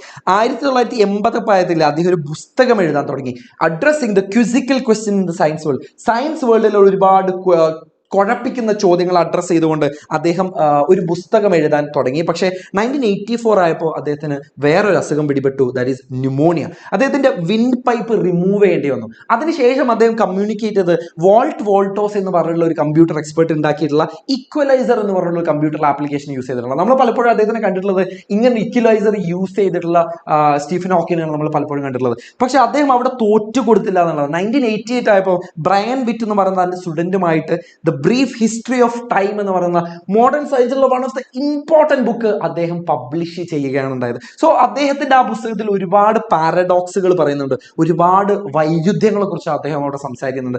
ആക്ച്വലി ആ വൈരുദ്ധ്യങ്ങളെ കുറിച്ച് ഞാൻ ഇവിടെ മെൻഷൻ ചെയ്യേണ്ടത് അത് ഇതൊക്കെ നമുക്ക് യൂസ് ചെയ്യാൻ പറ്റുകയാണെങ്കിൽ നല്ലതാണ്. പക്ഷെ ബേസിക്കലി മനസ്സിലാക്കുക, അതിൽ ഒരുപാട് പാരഡോക്സുകൾ എക്സ്പ്ലെയിൻ ചെയ്യുന്നുണ്ട്. അപ്പോൾ സ്റ്റീഫൻ ഹോക്കിംഗ് എന്നുള്ള ഒരു ഫിഗറിനെ നോക്കിക്കഴിഞ്ഞാലേ ജീവിതം ഇത്രയും അടിച്ചമർത്തിയിട്ടും ഒരിക്കലും തോറ്റുകൊടുക്കാത്ത ഒരു മനുഷ്യനാണ് സ്റ്റീഫൻ ഹോക്കിംഗ് എന്ന് പറയുന്നത്. And he has become the supernova of physics. നമ്മുടെ ഫിസിക്സിന്റെ ഒരു നെടുന്തൂണായിട്ട് മാറി. ഇത്രയും പ്രശ്നങ്ങൾ ഉണ്ടായിട്ടുള്ള. സോ നമ്മൾ ഇവിടെ ഒരു എക്സാമിന്റെ ലൈവ് ആണ്, നിങ്ങൾ ഒരിത്തിരി വാചകം ഞാൻ അടിച്ചോട്ടെ. ഇത്രയും അഡ്വേഴ്സ് കണ്ടീഷനിലായിട്ട് പോലും സ്റ്റീഫൻ ഹോക്കിംഗ് ഇത്രയൊക്കെ ലൈഫിൽ അച്ചീവ് ചെയ്തു. നമുക്ക് ഒരുപാട് തരത്തിൽ നമ്മൾ എന്താ പറയാ, നമ്മൾ പ്രിവിലേജ്ഡ് ആയിട്ടുള്ള ആളുകളാണ്. അപ്പോൾ ഈ ഒരു ടൈമിന്, ഈ ഒരു ഫെസിലിറ്റിനെ നിങ്ങൾ പരമാവധി you should make use of it മക്കളെ. സോ ഒരു തരത്തിലും നമ്മൾ എന്താ പറയുക, ഗ്രേറ്റ്ഫുൾ ആകാതെ പോരും. നമുക്ക് കിട്ടിയിട്ടുള്ള സൗഭാഗ്യങ്ങളെ കുറിച്ച് ഓർത്തിട്ട് നമ്മൾ ശരിക്കും പറഞ്ഞാൽ ഒരുപാട് തരത്തിൽ നമ്മൾ ഗ്രേറ്റ്ഫുൾ ആവുകയാണ് വേണ്ടത്. സോ ഇതിൽ നിന്നല്ലേ ഇമ്പോർട്ടൻ്റ് ആയിട്ടുള്ള ഒരു ക്വസ്റ്റ്യൻ എന്ന് പറയുന്നത് ക്യാരക്ടർ സ്കെച്ചാണ്. ജെയിനിന്റെ ക്യാരക്ടർ സ്കെച്ചാണ്. സോ ക്യാരക്ടർ സ്കെച്ച് എങ്ങനെയാണ് എഴുതേണ്ടത് എന്നുള്ളത് ഒന്ന് ബ്രീഫായിട്ട് ഞാൻ പറഞ്ഞത്. Character sketch is also we have to focus sharply and deliberately on the character instead of the story. നമ്മൾ സ്റ്റോറിയിൽ മാത്രം ഫോക്കസ് ചെയ്യുന്നുണ്ട്, അല്ലെങ്കിൽ സ്റ്റോറി അങ്ങോട്ട് മാറ്റി വെച്ചിട്ടില്ലേ, അതിൽ നിന്ന് ക്യാരക്ടറിനെ മാത്രം എക്സ്ട്രാക്ട് ചെയ്യുക. So we might get the physical features of, കാണാൻ എങ്ങനെ, the colour of the eyes, the colour of the hair, the color of their skin, അവർ എത്ര പൊക്കമുള്ളവരാണ്, തടിച്ചിട്ടാണോ മെലിഞ്ഞിട്ടാണോ, ഇനി അവരുടെ പ്രായം എത്രയാണ്, ഇത്തരം ഫിസിക്കൽ ഫീച്ചേഴ്സിനെ കുറിച്ച് പറയാം. എന്നതിന് ശേഷമല്ലേ ഈ ക്യാരക്ടറിന് സ്റ്റോറിയിലുള്ള റോൾ എന്താണ്, ഈ ക്യാരക്ടറിന് മറ്റ് ക്യാരക്ടറുമായിട്ടുള്ള, ചില ക്യാരക്ടറുകൾ സെൻട്രൽ ക്യാരക്ടറാണ്, ചില ക്യാരക്ടറുകൾ മറ്റ് സെൻട്രൽ ക്യാരക്ടറുമായിട്ട് ക്ലോസ്ലി അസോസിയേറ്റ് ചെയ്ത ക്യാരക്ടറാണ്. ഫോർ എക്സാമ്പിൾ ജെയിൻ എന്ന് പറയുന്നത് നമ്മുടെ സെൻട്രൽ ക്യാരക്ടറായിട്ട് ക്ലോസ്ലി അസോസിയേറ്റ് ആണ്, അദ്ദേഹത്തിന്റെ വൈഫാണ്. സോ അവരുടെ ക്വാളിറ്റിയെ കുറിച്ച് മൂന്നാമതായിട്ട് പറയണം. ക്വാളിറ്റികളെ കുറിച്ച് പറയുമ്പോൾ വെറുതെ ക്വാളിറ്റി മാത്രം പറഞ്ഞാൽ പോലെ അതിനെ സബ്സ്റ്റാൻഷിയേറ്റ് ചെയ്യണം. How to substantiate the qualities of character? നമ്മൾ സബ്സ്റ്റാൻഷിയേറ്റ് ചെയ്യുന്നത് കഥയിലുള്ള എന്തെങ്കിലും ഇൻസ്റ്റൻസ് പറഞ്ഞുകൊണ്ടാണ്. ജെയിൻ വൈൽഡ് എങ്ങനെയാണ്, നമ്മൾ ജെയിൻ വൈൽഡിന്റെ ഒരു ക്വാളിറ്റി നോക്കുക, ഒരു എക്സാമ്പിൾ നോക്കുക. ഒപ്റ്റിമിസം എന്ന് പറയുന്ന ഒരു ക്വാളിറ്റി അവരിൽ ഉണ്ടെന്ന് നമ്മൾ പറയുന്നത് എങ്ങനെയാ പറയുന്നത്? കാരണം ഈ അഡ്വേഴ്സ് ആയ എല്ലാ കണ്ടീഷൻ ഉണ്ടായ സമയത്തും, ഹോസ്പിറ്റലായ സമയത്തും, 2 വർഷം മാത്രമേ ജീവിക്കാൻ പറ്റുള്ളൂ എന്ന് പറയുന്ന സമയത്തൊക്കെ നമ്മുടെ സ്റ്റീഫൻ ഹോക്കിങ്ങിന്റെ കൂടെ ഉണ്ടായിരുന്നത് ഇതേ ജെയിൻ വൈൽഡ് ആയിരുന്നു. അപ്പോൾ that is A perfect example for optimism. So ഇങ്ങനെയാണ് നമ്മൾ ക്യാരക്ടർ സ്കെച്ച് എഴുതേണ്ടത്. വേറൊരു എക്സാമ്പിൾ നോക്കിക്കോ, നമ്മുടെ സ്റ്റീഫൻ ഹോക്കിങ്ങിന്റെ ക്യാരക്ടർ സ്കെച്ച് ചോദിച്ചു കഴിഞ്ഞാൽ ചിലപ്പം അദ്ദേഹത്തിന്റെ ക്വാളിറ്റി ഇവിടെ പറയുന്നത് ഡിറ്റർമിനേഷൻ, പെർസീവറൻസ് ഒക്കെയാണ്. അദ്ദേഹത്തിന്റെ ഇവിടെ ഫിസിക്കൽ ഫീച്ചേഴ്സ് പറയാത്തതിന്റെ കാരണം എന്ന് പറഞ്ഞാൽ ഇത് ഓൾറെഡി ജീവിച്ച് മരിച്ചു പോയ ഒരാളെ കുറിച്ചാണ് പറയുന്നത്. അപ്പോൾ കഥയൊന്നുമല്ല ഇത്. അപ്പോൾ അദ്ദേഹത്തിന്റെ ഫിസിക്കൽ ഫീച്ചേഴ്സ് ഇവിടെ നമുക്ക് പറയാൻ പറ്റില്ല. പക്ഷെ ഇവിടെ അദ്ദേഹത്തിന്റെ സ്വഭാവ വിശേഷങ്ങൾ, അദ്ദേഹത്തിന്റെ ക്യാരക്ടറിനെ കുറിച്ച് പറയുന്നുണ്ട്. ഡിറ്റർമിനേഷൻ, പെർസീവറൻസ്, അതെങ്ങനെയാണ് നമ്മൾ വാചകം അടിച്ചാൽ മാത്രം മതിയോ? പറഞ്ഞതുകൊണ്ട് കാര്യമില്ല, ഇങ്ങനെ നമുക്ക് സബ്സ്റ്റാൻഷിയേറ്റ് ചെയ്യാൻ പറ്റണം. അദ്ദേഹം ഇത്രയും പ്രശ്നങ്ങൾ ഉണ്ടായിട്ടും അദ്ദേഹം ഒരു പുസ്തകം എഴുതി, അദ്ദേഹം ഫെലോഷിപ്പ് വാങ്ങി, ഇത്രയും ജീവിതത്തിൽ അഡ്വേഴ്സ് കണ്ടീഷൻസ് ഉണ്ടായിട്ടും അതിനെതിരെ അദ്ദേഹം ഫൈറ്റ് ചെയ്തു എന്ന് പറയുന്നത്. മൂന്നാമതായിട്ട് നമുക്ക് ഒരു ഡിസ്കോഴ്സ് കൂടെ പഠിക്കാം, ഇന്റർവ്യൂ ക്വസ്റ്റ്യനർ. സോ ഇന്റർവ്യൂ ക്വസ്റ്റ്യനറിലെ ഞാൻ കൂടുതലൊന്നും പറയുന്നില്ല, 2 കാര്യങ്ങൾ ശ്രദ്ധിക്കണം. ഒന്ന്, ഓപ്പൺ എൻഡഡ് ആയ ക്വസ്റ്റ്യൻസ് ചോദിക്കണം. എന്താണ് ഓപ്പൺ എൻഡഡ് ആയിട്ടുള്ള ക്വസ്റ്റ്യൻസ് എന്ന് പറഞ്ഞാൽ? ഇത്രയേ ഉള്ളൂ, വെറുതെ ഇല്ല യെസ് ഓർ നോ ആൻസർ പ്രതീക്ഷിച്ചോളൂ. രാവിലെ ചായ കുടിച്ചോ എന്നുള്ളതിന് കുടിച്ചോ കുടിച്ചില്ല ഇത്രയേ ഉള്ളൂ പറയാൻ. പക്ഷെ ഓപ്പൺ എൻഡഡ് ക്വസ്റ്റ്യൻ എന്ന് പറയുന്നത് നമ്മളൊരു ഡിസ്ക്രിപ്റ്റീവ് ആൻസർ ഉദ്ദേശിച്ചുകൊണ്ടുള്ള ഒരു പാരഗ്രാഫ് എങ്കിലും നീളമുള്ള ഒരു ആൻസർ പ്രതീക്ഷിച്ചുകൊണ്ടുള്ള ക്വസ്റ്റ്യൻ ആണ് ഓപ്പൺ എൻഡഡ് ക്വസ്റ്റ്യൻ എന്ന് പറയുന്നത്. 2, നമ്മുടെ ചാപ്റ്റർ ബേസ്ഡ് ആയിരിക്കണം നമ്മുടെ ക്വസ്റ്റ്യൻസ് എന്ന് പറയുന്നത്. ഓക്കെ, വെറുതെ എന്തെങ്കിലും വായി തോന്നിയ ചോദ്യങ്ങൾ ചോദിക്കാതെ നമ്മുടെ ചാപ്റ്ററുമായിട്ട് ലിങ്ക് ചെയ്തിട്ട് വേണം നമുക്ക് ക്വസ്റ്റ്യൻ ചോദിക്കുന്നത്. അല്ലെങ്കിൽ അതൊരു നെഗറ്റീവാണ്, നെഗറ്റീവ് മാർക്ക് പോവുകയുള്ളൂ, അല്ലെങ്കിൽ നിങ്ങൾ മുഴുവൻ മാർക്ക് നിങ്ങൾക്ക് കിട്ടണമെന്നില്ല. സോ ഈ 2 കാര്യങ്ങൾ ശ്രദ്ധിക്കുക കേട്ടോ. ഇനി നമ്മൾ പോകുന്നത് 4ാമത്തെ ചാപ്റ്ററിലേക്കാണ്. കാരണം ഞാൻ കുറച്ച് സ്പീഡിൽ പറയാനുള്ള കാരണം എന്താണെന്ന് വെച്ചാൽ ഈ ചാപ്റ്ററുകളൊക്കെ നമ്മൾ വിശദമായിട്ട് പഠിച്ചിട്ടുള്ളതാണ്. നമുക്കിനി ഒരു ക്വിക്ക് റിവിഷൻ മാത്രമാണ് വേണ്ടത്. ഒന്നും നോക്കാത്തവർക്ക് വേണ്ടിയിട്ടാണ് കുറച്ചെങ്കിലും ഞാൻ എക്സ്പ്ലെയിൻ ചെയ്ത് പറയുന്നത്. ഇനി നമ്മൾ പഠിക്കാൻ പോകുന്നത് റുഡിയാർഡ് കിപ്ലിങ്ങിന്റെ ഇഫ് എന്ന് പറഞ്ഞ ഒരു പോയമാണ് പഠിക്കാനുള്ളത്. സോ എത്ര പേർക്ക് എന്തെങ്കിലും സംശയമുണ്ടോ? നിങ്ങൾ ക്ലിയർ ആയി എന്ന് ഉറപ്പ് തന്നെങ്കിൽ മാത്രമേ ഞാൻ ഇനി മുന്നിലേക്ക് പോകുന്നുള്ളൂ. ക്ലിയർ ആണോ ക്ലിയർ ആണോ ക്ലിയർ ആണോ ക്ലിയർ ആണെന്ന് പറഞ്ഞെങ്കിൽ മാത്രമേ ഞാൻ പോകുന്നുള്ളൂ. ഓക്കെ, സോ നമ്മൾ ഏകദേശം 7Kയിലേക്ക് അടുത്തുകൊണ്ടിരിക്കുകയാണ്. നമുക്കിത് പോരാ. ഓരോരുത്തർ കയറി വരുന്ന ഓരോരുത്തരും ഈ ലിങ്ക് നിങ്ങൾക്ക് എന്താ ചെയ്യേണ്ടതെന്ന് അറിയില്ല, ആരിലേക്കാണ് എത്തിക്കേണ്ടതെന്ന് നിങ്ങൾക്ക് അറിയാലോ. ഞാൻ പിന്നെയും പറയാനുള്ള കാരണം എന്ന് വെച്ചാൽ എഡ്യൂപോർട്ട് നിങ്ങൾക്ക് ചെയ്യുന്നത് എന്താന്ന് വെച്ചാൽ അത് ആക്ച്വലി നിങ്ങളിലേക്ക് പ്രൊവൈഡ് ചെയ്യണമല്ലേ. നിങ്ങൾക്ക് പഠിക്കാൻ ആവശ്യമായിട്ടുള്ള കോണ്ടന്റ് നിങ്ങൾക്ക് പ്രൊവൈഡ് ചെയ്യണം. അപ്പൊ നിങ്ങൾക്ക് ആകെ റെസ്പോൺസിബിലിറ്റി എന്നുള്ളത് ഇതിന്റെ കൂടുതൽ ആളുകളിലേക്ക് റീച്ച് ചെയ്യുക എന്നുള്ളതാണ് ഇതിൽ നിങ്ങൾക്ക് ചെയ്യാൻ പറ്റുന്ന ഒരു കാര്യം. സോ കാരണം നമ്മൾ അങ്ങനെയാണ് വളരുന്നത്. നമ്മളൊരു ടുഗദർനെസ് നമുക്ക് ഇവിടെയാണ് നമുക്ക് കാണിക്കാൻ വേണ്ടി പറ്റുന്നത്. സോ നമ്മൾ ഇത് കൂടുതൽ ആളുകളിലേക്ക് എത്തിക്കുക. സോ ക്ലിയർ ആണെന്ന് പറയുന്നുണ്ട്. PYQ ഉണ്ട്. ഞാൻ ഇതിൽ ഡിസ്കസ് ചെയ്യുന്ന എല്ലാ ക്വസ്റ്റ്യൻസും പ്രീവിയസ് ഇയർ ക്വസ്റ്റ്യൻസ് തന്നെയാണ്, മുന്നേ ചോദിച്ചിട്ടുള്ള ക്വസ്റ്റ്യൻസ് ആണ്. നിങ്ങളുടെ ടെക്സ്റ്റ് ബുക്കിൽ ഊന്നി പറയുന്ന ക്വസ്റ്റ്യൻസ് തന്നെയാണ് നമ്മളിവിടെ ഡിസ്കസ് ചെയ്യുന്നത് കേട്ടോ. സാർ സ്പീഡ് കുറക്കുമെന്ന് പറയുന്നുണ്ട്, ഇടക്ക് ലാഗ് ആവുന്നു എന്ന് പറയുന്നുണ്ട്. കോൺട്രഡിക്റ്റിംഗ് ആണല്ലോ. സോ സ്പീഡ് ഞാൻ ഇത്തിരി ഒന്ന് സ്പീഡിൽ പറയാനുള്ള കാരണം എന്ന് വെച്ചാൽ നമുക്ക് ഏറ്റവും ഇമ്പോർട്ടൻ്റ് ആയിട്ടുള്ളത് 3rd ഉം 4th ചാപ്റ്റേഴ്സും ആണ്. അത് കഴിഞ്ഞ ശേഷം പിന്നെ ഗ്രാമർ ആണ് കുറച്ചും കൂടി ഇമ്പോർട്ടൻ്റ് ആയിട്ടുള്ള ക്വസ്റ്റ്യൻസ് ഇമ്പോർട്ടൻ്റ് ആയിട്ടുള്ള വരുന്നത് പറയുന്നത്. ഓക്കെ ലാഗ് ആവുന്നു എന്ന് പറയുന്നുണ്ട് ചിലർ പറയുന്നത് സ്പീഡ് കൂടുന്നുണ്ടെന്നാണ്. ഓക്കെ, നമുക്കൊരു മീഡിയം റേഞ്ച് പിടിക്കാം. നമ്മുടെ റുഡിയാർഡ് കിപ്ലിങ്ങിന്റെ നമ്മുടെ പോയത്തിലേക്ക് വരാം. സോ പോയം എന്ന് പറയുന്നത് ഒരു അച്ഛൻ തൻ്റെ മകന് കൊടുക്കുന്ന കുറച്ച് അഡ്വൈസുകളാണ് അല്ലെങ്കിൽ ഉപദേശങ്ങളാണ്. എന്തിനെ കുറിച്ചാണെന്ന് അറിയോ? ടു കോൺക്വയർ ദ വേൾഡ്, ലോകത്തിന് കീഴടക്കാൻ. എങ്ങനെയാ? ആയുധം വെച്ചിട്ടല്ല, യുദ്ധം ചെയ്തിട്ടല്ല, പക്ഷെ തൻ്റെ ക്യാരക്ടറിന്റെ ക്വാളിറ്റി വെച്ചുകൊണ്ട് എങ്ങനെ ലോകത്തിന് കീഴടക്കാം എന്നുള്ളത് ഒരു അച്ഛൻ മകന് പറഞ്ഞു കൊടുക്കുന്നതാണ് നമ്മുടെ കവിത. ഇത്രയേ ഉള്ളൂ. പറഞ്ഞുതരാം, വളരെ സിമ്പിൾ ആണ്. If you can keep your head when all about you are losing theirs and blaming it on you. നിങ്ങൾക്ക് ചുറ്റിലുള്ള ആളുകൾ നിങ്ങളെ ബ്ലെയിം ചെയ്യണം, നിങ്ങളെ കുറ്റപ്പെടുത്താണ്. ഈ സമയത്ത് നിങ്ങൾക്ക് നിങ്ങളെ തല ഉയർത്തി പിടിക്കാൻ പറ്റുമോ? ഇത്രയും ആളുകൾ നിങ്ങൾ കുറ്റം പറയുന്ന സമയത്തല്ലേ നിങ്ങളുടെ തല ഉയർത്തി പിടിക്കാൻ പറ്റുമോ? If you can trust yourself and all men doubt you, but make allowance for their doubting too. നിങ്ങൾക്ക് ചുറ്റിലുള്ള ആളുകൾ നിങ്ങളെ ഡൗട്ട് ചെയ്യുകയാണ്, നിങ്ങളെ സംശയിക്കണം, പക്ഷെ നിങ്ങൾക്ക് നിങ്ങളെ ട്രസ്റ്റ് ചെയ്യാൻ പറ്റുമോ?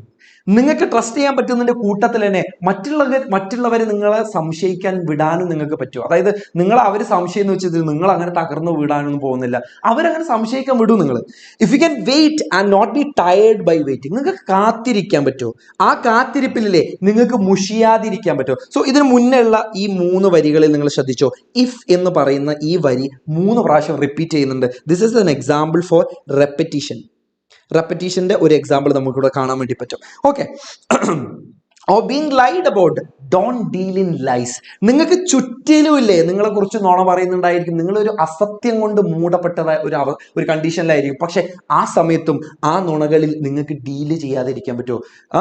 Or being hated, don't give way to hating. നിങ്ങൾ ചിലപ്പോൾ വെറുക്കപ്പെട്ടേക്കാം, ആ വെറുപ്പിനെ നിങ്ങൾക്ക് തിരിച്ചു കൊടുക്കാതിരിക്കാൻ പറ്റുമോ? നിങ്ങൾ ആ വെറുപ്പ് കാണിക്കാതിരിക്കാൻ നിങ്ങൾക്ക് പറ്റുമോ? And yet don't look too good nor talk too wise. അങ്ങനെയൊക്കെ ആണെങ്കിലും ഇല്ലേ നിങ്ങൾ അത്ര ഒരു നല്ല പിള്ള ചമയേണ്ട കാര്യമൊന്നുമല്ല, അല്ലെങ്കിൽ അത്ര ബുദ്ധിമാനായിട്ട് അഭിനയിക്കേണ്ട കാര്യമൊന്നുമില്ല എന്നാ പറയുന്നത്. If you can dream but make your dreams your master. സ്വപ്നം കാണണം, പക്ഷെ സ്വപ്നമല്ല നിങ്ങളുടെ യജമാൻ എന്ന് പറയുന്നത്, സ്വപ്നങ്ങളല്ല നിങ്ങളുടെ മാസ്റ്റർ എന്ന് പറയുന്നത്. ഇത് എന്തിന്റെ എക്സാമ്പിളാണ്? ഇവിടെ നമ്മൾ സ്വപ്നങ്ങൾ ഒരു പേഴ്സൺ ആയിട്ടാണ് കൺസിഡർ ചെയ്യുന്നത്. അതുകൊണ്ട് നമുക്ക് എന്ത് പറയാം? This is an example of personification. നോട്ട് ചെയ്ത് വെച്ചോ, personification. If you can think and not make thoughts your aim. ചിന്തിക്കണം, പക്ഷെ ചിന്തകൾ മാത്രമല്ല നമ്മുടെ എയിം എന്ന് പറയുന്നത്. നമ്മുടെ എയിം എന്ന് പറയുന്നത് എന്താ? ആക്ഷൻസ് ആണ് നമ്മുടെ എയിം എന്ന് പറയുന്നത്. If you can meet with triumph and disaster and treat those 2 imposters just the same. Triumph and disaster എന്ന് പറയുന്നത്, ട്രയംഫ് വിജയം, ഡിസാസ്റ്റർ പരാജയം. ഇങ്ങനെ വിജയ പരാജയങ്ങളെ നിങ്ങൾക്ക് ഒരുപോലെ കാണാൻ പറ്റുമോ? ഈ രണ്ടിനെയും വിളിച്ചിരിക്കുന്നതല്ലേ ഇമ്പോസ്റ്റേഴ്സ് എന്നുള്ളതാണ്. ഇമ്പോസ്റ്റേഴ്സ് എന്ന് വെച്ചാൽ മുഖമൂടിധാരികൾ, വ്യാജന്മാർ. സോ ഇത് രണ്ടും നമ്മളെ പറ്റിക്കുന്ന സാധനങ്ങളാണ്. ചിലപ്പോൾ വിജയങ്ങളും പരാജയങ്ങളും ചിലപ്പോൾ ഒരാളെ പറ്റിക്കുന്ന സാധനമാണ്. ആ 2 സാധനം നിങ്ങൾ ഒരുമിച്ച് ഒരുപോലെ കാണാൻ വേണ്ടി പറ്റും എന്നുള്ളത്. ട്രയംഫിനെയും ഡിസാസ്റ്ററിനെയും ഇവിടെ എന്താ വിളിച്ചിരിക്കുന്നത്? ഇവിടെ ട്രയംഫിനെയും ഡിസാസ്റ്ററിനെയും പെർസോണിഫൈ ചെയ്തിട്ടുണ്ട്. പെർസോണിഫിക്കേഷൻ കൊടുത്തിട്ടുണ്ട്, വ്യക്തികളായിട്ട് കൺസിഡർ ചെയ്യുന്നുണ്ട്. അതുപോലെ അതിന് ഇമ്പോസ്റ്റേഴ്സ് എന്നാണ് വിളിച്ചത്. ഇമ്പോസ്റ്റേഴ്സ് എന്ന് വിളിക്കുന്നത് ആക്ച്വലി എന്താണിത്, ഇത് മെറ്റഫർ ആണ് എന്നുള്ളതും നോട്ട് ചെയ്ത് വെക്കുക. Moving on. If you can bear to hear the truth you have spoken twisted by knaves to make a trap for fools. നിങ്ങൾ പറഞ്ഞിട്ടുള്ള ഒരു കാര്യം അതിനെ വളച്ചൊടിച്ച്, ആരാ വളച്ചൊടിക്കുന്നത്? നെയ്വ്സ് എന്ന് പറയുന്നത് തെമ്മാടികളായ സ്കൗണ്ടറലായിട്ടുള്ള ആളുകൾ അത് വളച്ചൊടിച്ച് പറയുന്നത് കേൾക്കാൻ നിങ്ങൾക്ക് പറ്റുമോ? ആ വളച്ചൊടിക്കുന്നത് ആക്ച്വലി എന്താ? It's a trap for fools. വിഡ്ഢികൾക്ക് വേണ്ടിയുള്ള ഒരു കെണിയാണ് അവിടെ ഒരുക്കിയിരിക്കുന്നത്. Or watch the things you gave your life broken and stoop and build them up with worn out tools. അങ്ങനെ നിങ്ങൾ ജീവിതത്തിൽ കെട്ടിപ്പൊക്കിയ എല്ലാം തകർന്നടിയുന്നത് നിങ്ങൾക്ക് കാണാൻ വേണ്ടി പറ്റുമോ? അങ്ങനെ തകർന്നടിഞ്ഞതിന് ശേഷം stoop and build M up, അങ്ങനെ ഒന്നുന്നത് എണ്ണീച്ച് നിങ്ങൾ ആ വീണ് കടത്തുന്നത് എണ്ണീച്ചിട്ട് നിങ്ങൾക്ക് അത് ഒന്നുകൂടെ ബിൽഡ് ചെയ്യാൻ പറ്റുമോ? വിത്ത് worn out tools. വേൺ out tools എന്ന് പറയുന്നത് ക്ഷീണിതമായ ആ ടൂൾസ് കൊണ്ട് നിങ്ങൾക്കത് ഒന്നിൽ നിന്ന് തുടങ്ങാൻ വേണ്ടി പറ്റുമോ എന്നുള്ളതാണ് പറയുന്നത്. Okay, moving on. Okay. If you can make one heap of all your winnings and risk it on one turn of pitch and toss. നിങ്ങളുടെ വിജയങ്ങളെല്ലാം അല്ലേ നിങ്ങൾ ഒരൊറ്റ കാര്യത്തിൽ നിങ്ങൾക്ക് റിസ്ക് ചെയ്യാൻ വേണ്ടി പറ്റുമോ? One turn of pitch and toss. Pitch and toss എന്ന് പറയുന്നത് ഒരു ഗെയിമാണ്. ആ ഗെയിമിൽ ഒന്നെങ്കിൽ നമ്മൾ വിജയിക്കും അല്ലെങ്കിൽ തോൽക്കും. നിങ്ങൾ ജീവിതത്തിൽ നേടിക്കൂട്ടിയുള്ള എല്ലാ വിജയങ്ങളെയും ഇല്ലേ ഒരൊറ്റ കാര്യത്തിൽ നിങ്ങൾക്ക് അത് ഇൻവെസ്റ്റ് ചെയ്യാൻ പറ്റുമോ? ഇത് ആക്ച്വലി ഒരു സിംബോളിസം ആണ് കേട്ടോ. സിംബോളിസമാണ്. This is an example for symbolism. And lose and start again at your beginnings. നിങ്ങൾ അതിൽ തോറ്റുപോയി, നിങ്ങൾ അങ്ങനെ റിസ്ക് ചെയ്ത കാര്യത്തിൽ നിങ്ങൾ അങ്ങനെ തോറ്റുപോയി, നിങ്ങൾക്ക് ഒന്നിൽ നിന്ന് പിന്നെയും സ്റ്റാർട്ട് ചെയ്യാൻ വേണ്ടി പറ്റുമോ? അങ്ങനെ and never breathe a word about your loss. നിങ്ങൾ ഒരിക്കലും കംപ്ലൈൻറ്റ് ചെയ്ത് നിങ്ങൾ തോറ്റുപോയെങ്കിൽ അതിനെക്കുറിച്ച് കംപ്ലൈൻറ്റ് ചെയ്യാതിരിക്കാൻ പറ്റുമോ? If you can force your heart, nerve and sinew to serve your turn after they are gone. അതായത് നിങ്ങൾക്ക് നിങ്ങളുടെ ഹാർട്ടിന്, നിങ്ങളുടെ ഇമോഷൻസിനെ, നിങ്ങളുടെ നെർവിനെ, നിങ്ങളുടെ ഇമ്പൾസിനെ, നിങ്ങളുടെ സെന്യൂനെ, നിങ്ങളുടെ ബോഡിയെ നിങ്ങൾക്ക് കൺട്രോൾ ചെയ്യാൻ പറ്റുമോ? നിങ്ങൾക്ക് അവരോട് പറയാൻ പറ്റുമോ നിങ്ങളുടെ ടേൺ വരുന്നത് വരെ നിങ്ങൾക്ക് വെയിറ്റ് ചെയ്യാൻ പറ്റുമോ? And so hold on when there is nothing in you except the will which says them to hold on. നിങ്ങൾക്ക് ചുറ്റിലുമുള്ള ഒന്നും നിങ്ങളോട് എന്തിനു പറയില്ല? ഹോൾഡ് ഓൺ ചെയ്യാൻ പറയില്ല, പിടിച്ചു നിൽക്കാൻ വേണ്ടി പറയില്ല. പക്ഷെ ആര് പറയും? നിങ്ങളുടെ വിൽ പവർ പറയും, നിങ്ങളുടെ വില്ല് പറയും. ഇവിടെ വില്ലിനെ ഒരു പേഴ്സൺ ആയിട്ടല്ലേ കൺസിഡർ ചെയ്യുന്നത്. This is also an example four personification. മക്കളെ മാക്സിമം ഷെയർ ചെയ്യട്ടോ. നമ്മളിപ്പോൾ 7.3 എത്തിയിട്ടുണ്ട്. നമുക്കൊരു 10K 15K എങ്കിലും അടിക്കണം മക്കളെ. പരമാവധി പേരിലേക്ക് ഇത് ഷെയർ ചെയ്യുക. പെർസോണിഫിക്കേഷൻ ആണിത്. If you can talk with crowds and keep your virtue.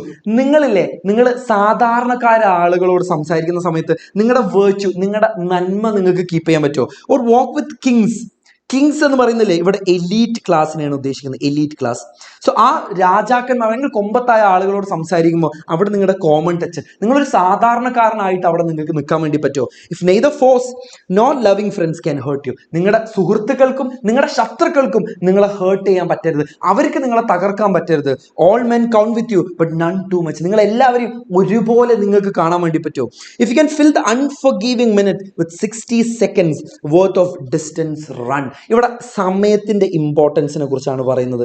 Importance of time ആണ് ഇവിടെ പറയുന്നത്. അതായത് ഓരോ സെക്കൻഡ്, ഒരു മിനിറ്റുള്ള ഓരോ സെക്കൻഡിന്റെ വാല്യൂ തിരിച്ചറിഞ്ഞിട്ട് നിങ്ങൾക്ക് ജീവിക്കാൻ പറ്റും.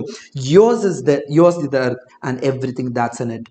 നിങ്ങളിപ്പോൾ ലോകം കീഴടക്കിയിരുന്നു. ഈ പറഞ്ഞ എല്ലാ കാര്യങ്ങളും, ഇത്രയും ഗൈഡ് ലൈൻസ് നിങ്ങൾക്ക് ഫോളോ ചെയ്യാൻ പറ്റുമോ? ഇത്രയും ഇഫുകൾ നിങ്ങൾക്ക് ഫോളോ ചെയ്യാൻ പറ്റുമോ? Yours is earth. നിങ്ങൾ ലോകം കീഴടക്കിയിരുന്നത് യുദ്ധം ചെയ്തിട്ടല്ല, വെട്ടിപ്പിടിച്ചിട്ടല്ല, പക്ഷെ നിങ്ങളുടെ ക്യാരക്ടറിന്റെ ക്വാളിറ്റി കൊണ്ടാണ് നിങ്ങൾ അത്രയും നേടിക്കൂട്ടിയത്. Which is more you will be a man my son. നിങ്ങളൊരു മനുഷ്യനായി എന്നാണ് ആ മകനോട് നമ്മുടെ അച്ഛൻ പറയുന്നത്. സോ ഇത്രയുള്ള നമ്മുടെ കവിത എന്ന് പറയുന്നത് വളരെ സിമ്പിളാണ്. എളുപ്പത്തിൽ നിങ്ങൾക്ക് അടിച്ചെടുക്കാൻ പറ്റുന്ന ഇതേ ഉള്ളൂ. ഇതിലുള്ള കംപ്ലീറ്റ് ആയിട്ടുള്ള പോയിന്റ് ഡിവൈസുകൾ ഞാൻ പറഞ്ഞു തന്നിട്ടുണ്ട്, നോട്ട് ചെയ്ത് വെച്ചോ. സോ അപ്രിസിയേഷൻ ഇതിലുള്ള ഒരു ഇമ്പോർട്ടൻറ്റ് സാധനമാണ്. അപ്രിസിയേഷൻ പഠിക്കുന്നതല്ല, അപ്രിസിയേഷൻ എഴുതാൻ വേണ്ടി മാത്രമല്ല, ഇതിൽ നിന്ന് തീം ബേസ്ഡ് ആയിട്ടുള്ള ക്വസ്റ്റ്യൻ വന്നാലും നിങ്ങൾക്ക് അപ്രിസിയേഷൻ എഴുതാം. ഇതിലുള്ള 1 മാർക്കിനൊക്കെ ചോദ്യം വന്നാലും നിങ്ങൾക്ക് അപ്രിസിയേഷൻ എഴുതാം. അങ്ങനെ ഇതിൽ നിന്ന് എന്ത് ക്വസ്റ്റ്യൻ വന്നാലും അപ്രിസിയേഷനിൽ നിന്ന് നിങ്ങൾക്ക് അതിനുള്ള ഉത്തരം കിട്ടും. സോ അപ്രിസിയേഷനിൽ നമുക്ക് അതിന്റെ തീമുകളെ കുറിച്ച് ഞാൻ ഇവിടെ ഡിസ്കസ് ചെയ്തിട്ടുണ്ട്. അതുപോലെ അതിന്റെ ഒരു ഇലാബറേറ്റ് ചെയ്തുള്ള ഓരോ സ്റ്റാൻസിനെയും ഇലാബറേറ്റ് ചെയ്ത് ഞാൻ ഇവിടെ സംസാരിക്കുന്നുണ്ട്. ഇതിൽ നമുക്ക് എന്തും കൂടെ ആഡ് ചെയ്യണം, പോയറ്റിക് ഡിവൈസുകളോട് ആഡ് ചെയ്യണം. സോ പോയറ്റിക് ഡിവൈസുകൾ ഞാൻ ഇതിന്റെ കൊടുത്തിട്ടുണ്ട്. അതുപോലെ തന്നെ റൈമിംഗ് സ്കീമുകൾ ഞാൻ ഇതിൽ കൊടുത്തിട്ടുണ്ട്. റൈമിംഗ് സ്കീമുകൾ ഞാനിവിടെ പറയുന്നുണ്ട്. സോ ഈ രണ്ട് കാര്യങ്ങളും ഇതിൻ്റെ എൻഡിലേക്ക് വരുമ്പോൾ വേണം. സോ ഇതിൻ്റെ പോയിന്റ് ഡിവൈസിനെ കുറിച്ച് വളരെ കൃത്യമായിട്ട് ഇതിൻ്റെ റൈം, സോ ഇത് നമുക്ക് എക്സ്ട്രാ മാർക്കൊക്കെ ആഗ്രഹിക്കുന്ന ആളുകൾക്ക് യൂസ് ചെയ്യാവുന്ന സാധനമാണ്. ഇതിൻ്റെ റൈം യൂസ് ചെയ്തിരിക്കുന്നത്, ഇതിൽ യൂസ് ചെയ്തിരിക്കുന്ന റിതം, അതുപോലെ ഇതിൽ ഒരുപാട് പാരഡോക്സുകൾ യൂസ് ചെയ്യുന്നുണ്ട്, ഇതിൽ പെർസോണിഫിക്കേഷൻ യൂസ് ചെയ്യുന്നുണ്ട്. അതൊക്കെ ഒന്നും കൂടെ ഡീറ്റെയിൽഡ് ആയിട്ട് ഞാൻ ഇവിടെ കൊടുത്തിട്ടുണ്ട്. ഇത് നിങ്ങളുടെ റെഫറൻസിന് വേണ്ടിയിട്ടാണ് ഞാൻ കൊടുത്തിരിക്കുന്നത്.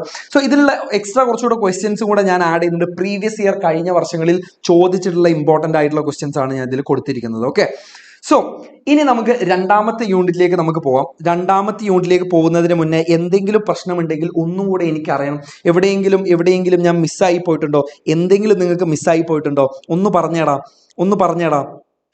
എല്ലാം ക്ലിയർ ആണെന്നുണ്ടെങ്കിൽ ഞാൻ പോട്ടടാ സർ, ഫസ്റ്റ് തൊട്ട് ക്ലാസ് എടുക്കുമെന്ന്.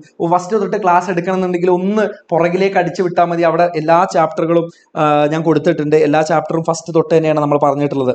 ഓക്കെ, സോ ക്ലാസ് നമുക്ക് ഇതുവരെ ഓക്കെ ആണെന്നുണ്ടെങ്കിൽ നമുക്ക് മുന്നോട്ട് പോട്ടടാ. ക്ലിയർ ആണെങ്കിൽ ഒന്ന് സാറേ സ്റ്റക്ക് ആവാൻ ഒരു വഴിയില്ലടാ, ഇവിടെ ഓടുന്നുണ്ടല്ലോ.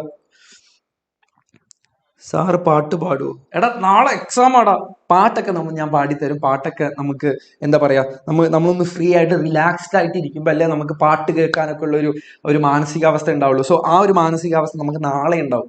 നമ്മൾ ഈ എക്സാം അടിപൊളിയാക്കി എഴുതി കഴിഞ്ഞാൽ ഒരു പാട്ടും ഒരു ഡാൻസും ഉണ്ടായിരിക്കും. ഓക്കെ, സോ ഇത്രയും ക്ലിയർ ആണെന്ന് പറയുന്നുണ്ടെങ്കിൽ നമുക്ക് രണ്ടാമത്തെ യൂണിറ്റിലേക്ക് പോകാം. That is words and deeds. വാക്കുകളും പ്രവൃത്തികളും. നമ്മളിങ്ങനെ ഡയലോഗ് അടിച്ചുകൊണ്ട് മാത്രം കാര്യമുണ്ടോ? പ്രവൃത്തികളുമാണല്ലോ ഡീഡ്സിന്. അപ്പൊ അതിനെക്കുറിച്ച് സംസാരിക്കുന്ന നമുക്ക് ഒരു 3 ചാപ്റ്ററുകളാണ് പഠിക്കാനുള്ളത് നമ്മുടെ രണ്ടാമത്തെ യൂണിറ്റിൽ. ഒന്നാമത്തെ ചാപ്റ്റർ, ഈ ഒരു യൂണിറ്റിലെ ഒന്നാമത്തെ ചാപ്റ്റർ എന്ന് പറയുന്നത് ആൻഡ് ദെൻ ഗാന്ധി കെയിം ആണ്. അപ്പൊ എന്തോ ഒരു അവസ്ഥയുണ്ടായിരുന്നു, അതിനുശേഷം ഗാന്ധിജി വന്നു എന്നുള്ളതാണ്. എഴുത്തുകാരന്റെ പേര് നിങ്ങൾക്കറിയാം, നമ്മുടെ ഫസ്റ്റ് പ്രൈം മിനിസ്റ്റർ ആയിരുന്നു ജവഹർലാൽ നെഹ്റു. സോ ജവഹർലാൽ നെഹ്റുവിന്റെ വളരെ പ്രസിദ്ധമായിട്ടുള്ള ഒരു പുസ്തകമാണ് discovery of India. So discovery of ഇന്ത്യയിലുള്ള ഒരു ചെറിയൊരു ഭാഗമാണ് നമുക്കിവിടെ പഠിക്കാനുള്ളത്, and then Gandhi came. So ഗാന്ധിജിയുടെ ഇന്ത്യൻ പൊളിറ്റിക്സിലേക്കുള്ള കടന്നുവരവിനെ കുറിച്ചാണ് ഇവിടെ പറയുന്നത്. ഗാന്ധിജിയുടെ ഇന്ത്യൻ പൊളിറ്റിക്സിലേക്കുള്ള കടന്നുവരവിനെ കുറിച്ചാണ് ഇവിടെ പറയുന്നത്. സോ ആ ഒരു അവസ്ഥ എന്ന് പറഞ്ഞാൽ ഞാൻ നേരത്തെ പറഞ്ഞു ആൻഡ് ദെൻ ഗാന്ധി കെയിം എന്നുള്ളത്. അപ്പൊ എന്തായിരുന്നു ഇവിടുത്തെ അവസ്ഥ? വേൾഡ് വാർ 1 ശേഷം ഇന്ത്യയിൽ ഉണ്ടായിരുന്ന അവസ്ഥ എന്ന് പറയുന്നത്, ഇവിടെ ഒരുപാട് ഒപ്രസീവ് ലോകൾ ഉണ്ടായിരുന്നു. പഞ്ചാബ് പോലെയുള്ള സ്ഥലങ്ങളിൽ മാർഷ്യൽ ലോ ആയിരുന്നു, പട്ടാള ചിട്ടയായിരുന്നു, ആളുകൾ അടിച്ചമർത്തിയായിരുന്നു. ഈ ഒരു സമയത്ത് ആളുകൾ ഭയങ്കരമായിട്ട് അഷെയിംഡ് ആൻഡ് ആംഗ്രി ആവാൻ തുടങ്ങി. പക്ഷെ ആളുകൾ പവർലെസ് ആണ്, അവർക്ക് ഒന്നും ചെയ്യാൻ പറ്റുന്നില്ല, ആളുകൾക്ക് ഇതിനെതിരെ പ്രതിഷേധിക്കാൻ പറ്റുന്നില്ല. ഈ ഒരു സമയത്താണ് നമ്മുടെ ഗാന്ധിജി ഇന്ത്യൻ പൊളിറ്റിക്സിലേക്ക് കടന്നു വരുന്നത്. സോ ഇതായിരുന്നു ഇവിടുത്തെ അവസ്ഥ. അപ്പൊ ഗാന്ധിജിയുടെ ഇൻഫ്ലുവൻസ് എങ്ങനെയായിരുന്നു വെച്ചാൽ നമുക്ക് ഒരുപാട് കാര്യങ്ങൾ പേടിയായിരുന്നു. പ്രത്യേകിച്ച് നമുക്ക് ബ്രിട്ടീഷ് റൂളിനെ, ബ്രിട്ടീഷ് അധികാരത്തിന് നമുക്ക് പേടിയായിരുന്നു. അവിടെ കൊണ്ട് തീർന്നില്ല നമ്മുടെ പേടി എന്ന് പറയുന്നത്. നമ്മുടെ മമ്മൂക്ക നരസിംഹത്തിൽ പറയുന്ന പോലെ ഒരു കിടിലൻ ഡയലോഗിൽ നമ്മുടെ ജവഹർലാൽ നെഹ്റു പറയുന്നത് ഇങ്ങനെയാണ്: ഇന്ത്യക്കാരുടെ പേടിയില്ലേ, the fear of the army, the police, the widespread secret service, the fear of the official class, fear of lawmen to suppress and of prison, fear of the landlord's agent, fear of the money lender, fear of the unemployment and starvation. എടുത്ത് പെരുമാറിക്കോ. കിഡിലൻ ഡയലോഗാണ് ഇത്. നിങ്ങൾക്കൊക്കെ add ചെയ്യാൻ പറ്റുകയാണെന്നെങ്കിൽ എന്തായാലും ഒരു impressive answer നിങ്ങൾക്ക് ഉണ്ടാക്കാൻ പറ്റും. നമ്മുടെ പേടി എന്ന് പറയുന്നത് ഇത്രയും കാര്യങ്ങൾ നമുക്ക് പേടിയായിരുന്നു. ഇവിടുത്തെ പോലീസിനെ പേടിയായിരുന്നു, ഇവിടുത്തെ സ്റ്റാർവേഷനെ പേടിയായിരുന്നു, ഇവിടുത്തെ അൺഎംപ്ലോയ്മെന്റിനെ പേടിയായിരുന്നു. ഇത്രയും പേടിച്ചിരുന്ന സമയത്തില്ലേ Gandhi's quiet and determined voice പറയട്ടോ, ബി നോട്ട് അഫ്രൈഡ്, നിങ്ങൾ പേടിക്കരുതെന്ന് അദ്ദേഹം നമുക്ക് പറഞ്ഞു തരികയാണ് ഉണ്ടായത്. ഇങ്ങനെയാണ് ബ്രിട്ടീഷ് റൂളിനെതിരെയും അൺഫെയർനെസ്സിനെതിരെയും അദ്ദേഹം ഫൈറ്റ് ചെയ്തു തുടങ്ങുന്നത്, ആളുകളെ ഫൈറ്റ് ചെയ്യാൻ പഠിപ്പിക്കുന്നത്. അദ്ദേഹത്തിന്റെ ഏറ്റവും വലിയ 2 ടീച്ചിങ്സ് ആണ് fearlessness and telling the truth. നിർഭയത്വം, അതുപോലെ സത്യം പറയുക എന്നുള്ളതും അദ്ദേഹത്തിന്റെ ഏറ്റവും ഇമ്പോർട്ടൻ്റ് ആയിട്ടുള്ള ടീച്ചിങ് ആണ്. ഇതിലുള്ള കീ ആണ് കേട്ടോ, പഠിച്ചു വെച്ചോ. അടുത്തതായിട്ട് ബ്രിട്ടീഷ് റൂളിനെ അദ്ദേഹം ചലഞ്ച് ചെയ്യുന്നതല്ലേ, ആളുകളിലുള്ള പേടി അദ്ദേഹം റിമൂവ് ചെയ്യുന്നുണ്ട്. അതുപോലെ ആളുകൾക്ക് കൊടുത്തിരുന്ന സ്റ്റാറ്റസുകൾ, ബ്രിട്ടീഷുകാർ ആളുകൾക്ക് കൊടുത്തിരുന്ന സ്റ്റാറ്റസുകൾ, ടൈറ്റിലുകൾ എല്ലാം അവർ റിമൂവ് ചെയ്യാൻ വേണ്ടിയിട്ട് ഗാന്ധിജി പറയുന്നുണ്ട്. അങ്ങനെ ആളുകളോട് കുറച്ചുകൂടെ സിമ്പിളായിട്ട് ഒരു സിമ്പിൾ ലൈഫ് സ്റ്റൈൽ ഫോളോ ചെയ്യാൻ വേണ്ടിയിട്ടാണ് ഗാന്ധിജി പറയുന്നത്. അദ്ദേഹത്തിന് മറ്റൊരു ഇമ്പോർട്ടൻ്റ് ആയിട്ടുള്ള ഒരു ഇന്റർവെൻഷൻ എന്ന് പറഞ്ഞാൽ അത് വില്ലേജ് ഇൻവോൾവ്മെന്റ് ആണ്. നമ്മൾ ഒരുപാട് നഗരങ്ങളെല്ലാം കെട്ടിപ്പടുക്കേണ്ടത്, പകരം നമ്മൾ കെട്ടിപ്പടുക്കേണ്ടത് ഇങ്ങനെയുള്ള ഗ്രാമങ്ങളെയാണ്. ആ ഗ്രാമങ്ങളിലുള്ള എക്കോണമിയാണ് നമ്മൾ വളർത്തിയെടുക്കേണ്ടത്, ഇവിടുത്തെ റൂറൽ ഇഷ്യൂസിനെയാണ് നമ്മൾ അഡ്രസ്സ് ചെയ്യേണ്ടത് എന്നാണ് ഗാന്ധിജി നമ്മളോട് പറയുന്നത്. ഗാന്ധിജിക്ക് ഒരു വിഷൻ ഉണ്ടായിരുന്നു. ആ വിഷൻ എന്ന് പറയുന്നത് ഈ മണ്ണിൽ ജനിച്ചു വീഴുന്ന ഓരോ മനുഷ്യനും, അത് ഒരു മുസൽമാനായിക്കോട്ടെ, ക്രിസ്ത്യാനി ആയിക്കോട്ടെ, ഹിന്ദു ആയിക്കോട്ടെ, ആരായിക്കോട്ടെ, പണക്കാരനാവട്ടെ, പാവപ്പെട്ടവനാവട്ടെ, ആര് ഈ മണ്ണിൽ ജനിച്ചാലും അവന് ഡിസ്ക്രിമിനേഷൻ ഫേസ് ചെയ്യാതെ അവന്റെ ആശയങ്ങൾ പറയാൻ ഒരു യുണൈറ്റഡ് ആയ ഒരു ഇന്ത്യയായിരുന്നു അദ്ദേഹത്തിന്റെ വിഷൻ എന്ന് പറയുന്നത്. ഇവിടുത്തെ ഡിസ്ക്രിമിനേഷൻ അവസാനിക്കണം, ഇവിടെ സ്ത്രീകളെ അടിച്ചമർത്തുന്നത് ഒഴിവാണം, ഇവിടെ ഈക്വലി വിമനെ ഈക്വലി ട്രീറ്റഡ് ആവണം എന്നുള്ളതായിരുന്നു അദ്ദേഹത്തിന്റെ വിഷൻ എന്ന് പറയുന്നത്. ഗാന്ധിജിയുടെ ഡൈനാമിക് ലീഡർഷിപ്പിനെ കുറിച്ച് പറഞ്ഞുകൊണ്ടാണ് ഈ ഒരു ഇത് വൈൻഡപ്പ് ചെയ്യുന്നത്. സോ ഗാന്ധിജിയുടെ ലെഗസിയെ കുറിച്ചും പറഞ്ഞുകൊണ്ടാണ് നമ്മുടെ എസ്സേ വൈൻഡപ്പ് ചെയ്യുന്നത്. സോ ഇത്രയും കാര്യങ്ങൾ ചിലപ്പോൾ നിങ്ങൾക്ക് പഠിക്കാൻ പറ്റില്ല, പക്ഷെ എഴുതി വെച്ചോ. ഈ ചാപ്റ്ററിൽ നിന്ന് എന്ത് ചോദിച്ചാലും ഞാൻ ഇനി പറയാൻ പോകുന്ന ഈ പോയിന്റുകൾ നിങ്ങളുടെ കയ്യിലുണ്ടെങ്കിൽ എടുത്ത് പെരുമാറാം. ഒന്നാമത്തെ കാര്യം, പോസ്റ്റ് വേൾഡ് വാർ 1 ഇന്ത്യയുടെ അവസ്ഥ, പഞ്ചാബ് പോലെയുള്ള സ്ഥലങ്ങളിൽ മാർഷ്യൽ ലോ ആയിരുന്നു, ഒപ്രസീവ് ലോ ആയിരുന്നു. ആളുകൾ ഹെൽപ്ലെസ് ആൻഡ് ഡെസ്പയർ ആവാൻ തുടങ്ങി. ഈ ഒരു സമയത്താണ് ഗാന്ധിജി വരുന്നത്.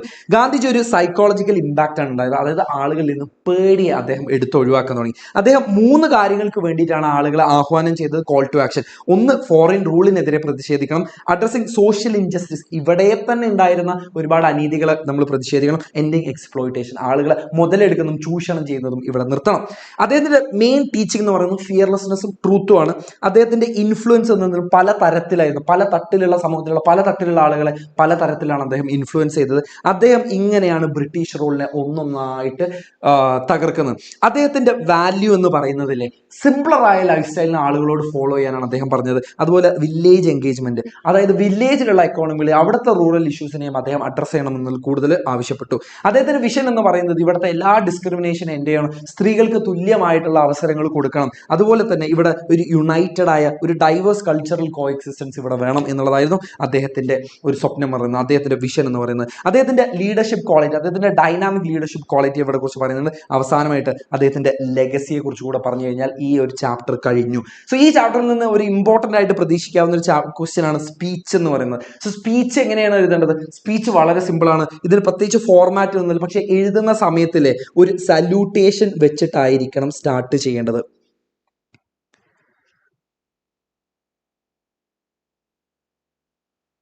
സ്റ്റക്കാണെന്ന് പറയുന്നുണ്ടല്ലോ. ഓക്കെ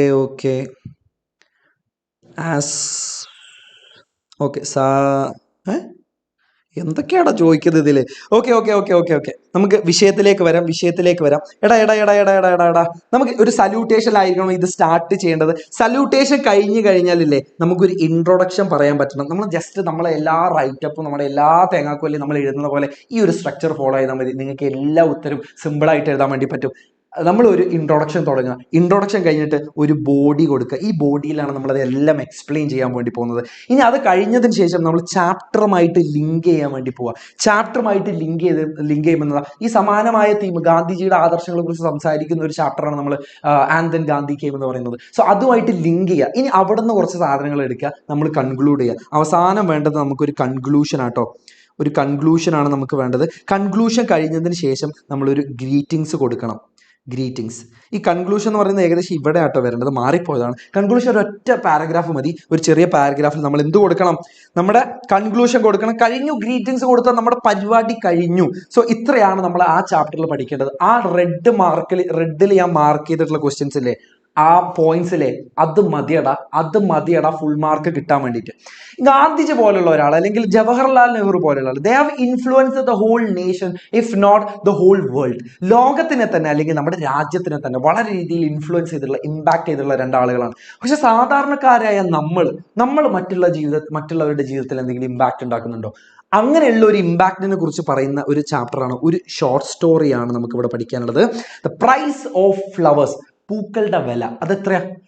ആ വില എന്താണെന്ന് നമുക്ക് കാണിച്ചു തരും ഈ ചാപ്റ്റർ. അതായത് ചില കാര്യങ്ങൾ പ്രൈസ്ലെസ് ആണ്, അതിന് നമുക്ക് വില ഇടാൻ പറ്റില്ല, അതിന്റെ മൂല്യം നമുക്ക് പറയാൻ പറ്റില്ല. അങ്ങനെ പ്രഭാത് കുമാർ മുഖോപാധ്യായ എന്ന് പറയുന്ന ഒരു ബംഗാളി റൈറ്റർ എഴുതിയ കഥയാണ് നമുക്ക് പഠിക്കാനുള്ളത്. ഈ കഥയുടെ മെയിൻ ക്യാരക്ടർ എന്ന് പറയുന്നത് ഗുപ്തയാണ് നമ്മുടെ സെൻട്രൽ ക്യാരക്ടർ. അദ്ദേഹം ഒരു ഇന്ത്യക്കാരനാണ്. അദ്ദേഹം ലണ്ടനിൽ ഒരു വിസിറ്റിന് പോയതായിരുന്നു. അപ്പൊ ഈ ഒരു സമയത്ത് അദ്ദേഹം ഒരു വെജിറ്റേറിയൻ റെസ്റ്റോറന്റിൽ ഇരുന്ന് ഇങ്ങനെ ഭക്ഷണം കഴിച്ചുകൊണ്ടിരിക്കുകയാണ്. ഈ ഒരു സമയത്ത് he met a girl named Maggie. രണ്ടാമത്തെ മെയിൻ ക്യാരക്ടറാണ് മാഗി. സോ മാഗി കാണാനില്ലേ ഷീ അപ്പിയർഡ് ഇംപവറിഷ്ഡ് എന്ന് പറയുന്നത്, കാഴ്ചയിൽ ഒരു പാവപ്പെട്ട പെൺകുട്ടിയെ പോലെ കാണപ്പെട്ടു. സോ ഇവർ തമ്മിൽ ഒരു ഇനീഷ്യൽ ഇന്ററാക്ഷൻ നടക്കുന്നുണ്ട്. സോ നമ്മൾ തന്നെ തോന്നും എന്തിനാണ് ബ്രിട്ടീഷുകാരായിട്ടുള്ള മാഗി എന്തിനാണ് ഗുപ്തയെ കാണുന്നത്, സംസാരിക്കുന്നത്, അവർ തമ്മിൽ പരിചയപ്പെടുന്നത് നമുക്ക് തോന്നും. അത് എന്താണെന്നുള്ളത് ചാപ്റ്ററിന്റെ ലേറ്റർ ഭാഗത്ത് എക്സ്പ്ലെയിൻ ചെയ്യുന്നുണ്ട്. സോ ഇവരുടെ ഒരു ഇനീഷ്യൽ ഇന്ററാക്ഷനിൽ തന്നെ നമ്മുടെ ഗുപ്തക്ക് ഒരു കാര്യം മനസ്സിലായി, ഇവൾ ഒരുപാട് സ്ട്രഗിൾ ചെയ്യുന്നതാണ്, മാഗി ഒരുപാട് സ്ട്രഗിൾ ചെയ്യുന്നുണ്ടെന്ന് മനസ്സിലായി. അവർക്ക് ആകെ ഉണ്ടായിരുന്ന ഒരു ബ്രദറാണ്. ആ ബ്രദർ ഇന്ത്യയിൽ യുദ്ധത്തിന് പോയിരിക്കുക, നോർത്ത് വെസ്റ്റ് ഫ്രണ്ടിയറിൽ യുദ്ധത്തിന് പോയിരിക്കുകയാണ്. പിന്നെ നമ്മുടെ മാഗിക്ക് ഉണ്ടായിരുന്നത് ഒരു മിസ് ക്ലിഫോർഡ് എന്ന് പറയുന്ന അവളുടെ അമ്മയാണ്, വിഡോഡ് മദറാണ്. അപ്പൊ ആരില്ല, അച്ഛനില്ല. സോ ഇത്രയും അഡ്വേഴ്സ് ആയ കണ്ടീഷൻസിലല്ലേ അവൾ ജീവിതത്തിൽ പൊരുതി നിൽക്കുന്നുണ്ട്. കാരണം 13-14 വയസ്സുള്ള ഒരു പാവം പെൺകുട്ടിയാണ്. അവൾ തൻ്റെ അമ്മയെ നോക്കുന്നുണ്ട്, തൻ്റെ ബ്രദർ ആണെങ്കിൽ യുദ്ധത്തിന് പോയിരിക്കുകയാണ്. സോ ഈ ഒരു സമയത്തും അവരുടെ ഒരു അവളുടെ ഒരു ഹാർഡ് വർക്കിംഗ് മെന്റാലിറ്റിനെ കുറിച്ച് പറയുന്നുണ്ട്. അതിന് നമുക്ക് റെസീലിയൻസ് എന്ന് പറയും. അത് ജീവിതം ഇത്രയും സ്ട്രക്ചർഡ് ആകുമ്പോഴും, ജീവിതം ഇത്രയും അവളെ ഒരുപാട് തരത്തിൽ ബുദ്ധിമുട്ടിക്കുമ്പോഴും അല്ലേ, അതിൽ നിന്നില്ലേ ജീവിതത്തിനോട് പൊരുതാനുള്ള ആ ഒരു ട്രേറ്റിനാണ് നമ്മൾ റെസീലിയൻസ് എന്ന് പറയുന്നത്. അത് റബ്ബർ ബാൻഡ് നമ്മളിങ്ങനെ വലിച്ചാൽ വിട്ട് കഴിഞ്ഞാൽ അത് തിരിച്ച് അതിന്റെ ഒറിജിനൽ പൊസിഷനിലേക്ക് പോലെ, അത് റെസീലിയൻസ് ആണ്.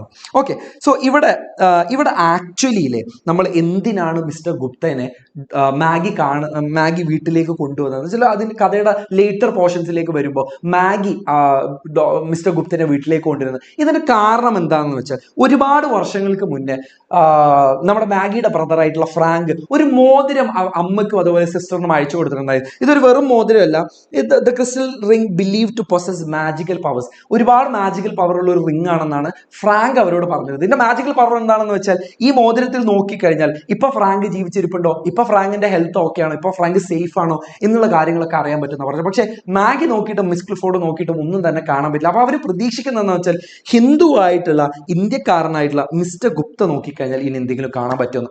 സോ ഇത് കേട്ടപ്പോൾ തന്നെ മിസ്റ്റർ ഗുപ്തക്ക് മനസ്സിലായി ഇതൊന്നും തട്ടിപ്പ് സെറ്റപ്പാണ്, ഏതോ സ്വാമി കൊടുത്തതാണ്, തട്ടിപ്പ് കേസാണെന്ന് മനസ്സിലായി.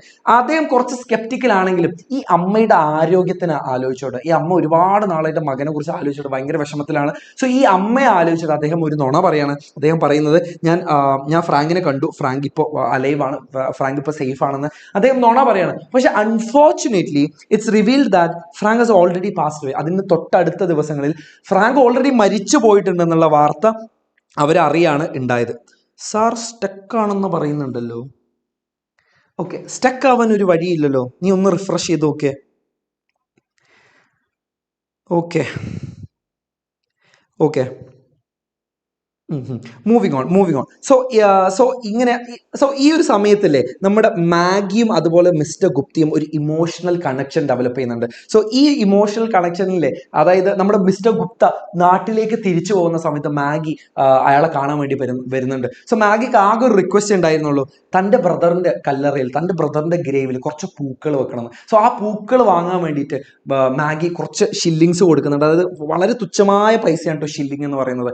സോ ആദ്യമൊക്കെ ഗുപ്ത വിചാരിച്ചു എന്തിനാണ് അവളുടെ കയ്യിൽ നിന്ന്, അവളുടെ ഒരുപാട് നാളത്തെ അധ്വാനിച്ച പൈസ ആയിരിക്കും ആ തുച്ഛമായ പൈസ എന്ന് പറയുന്നത്. പക്ഷെ പിന്നെ മിസ്റ്റർ ഗുപ്ത ആലോചിച്ചെന്ന് വെച്ചാൽ, ആ ഷില്ലിങ്ങിനില്ലേ നമുക്ക് വിലയിടാൻ പറ്റില്ല, ആ പൂക്കൾക്ക് നമുക്ക് ഒരിക്കലും വിലയിടാൻ പറ്റില്ല. It is actually priceless. അതിന് ഒരുപാട് വാല്യൂ ഉണ്ട്.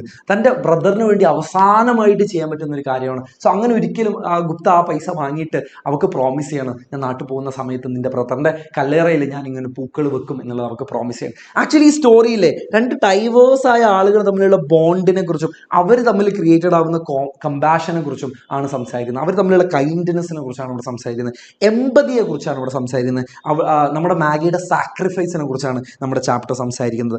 ഓക്കെ, സോ ഇങ്ങനെയാണെന്നുണ്ടെങ്കിൽ നമുക്ക് ഇതിലുള്ള ഇമ്പോർട്ടൻറ്റ് ക്വസ്റ്റ്യൻ എന്താണെന്ന് നോക്കാം. ഇതിലുള്ള ഇമ്പോർട്ടൻറ്റ് ക്വസ്റ്റ്യൻ എന്ന് പറയുന്നത് ക്യാരക്ടർ സ്കെച്ച് ഓഫ് മാഗിയാണ്. മാഗിയുടെ ക്യാരക്ടർ സ്കെച്ചാണ് നമ്മൾ ആദ്യം മനസ്സിലാക്കേണ്ടത്.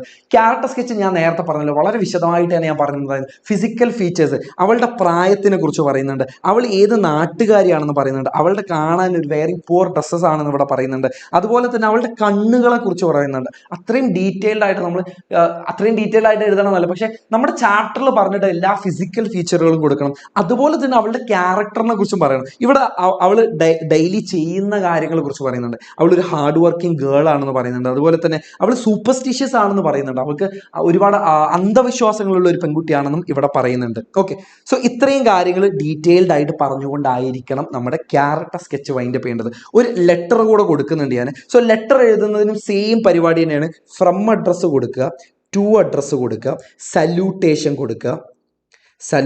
കൊടുക്കുക. എന്താണോ നമ്മൾ ഉദ്ദേശിക്കുന്നത് അതാണ് ബോഡി.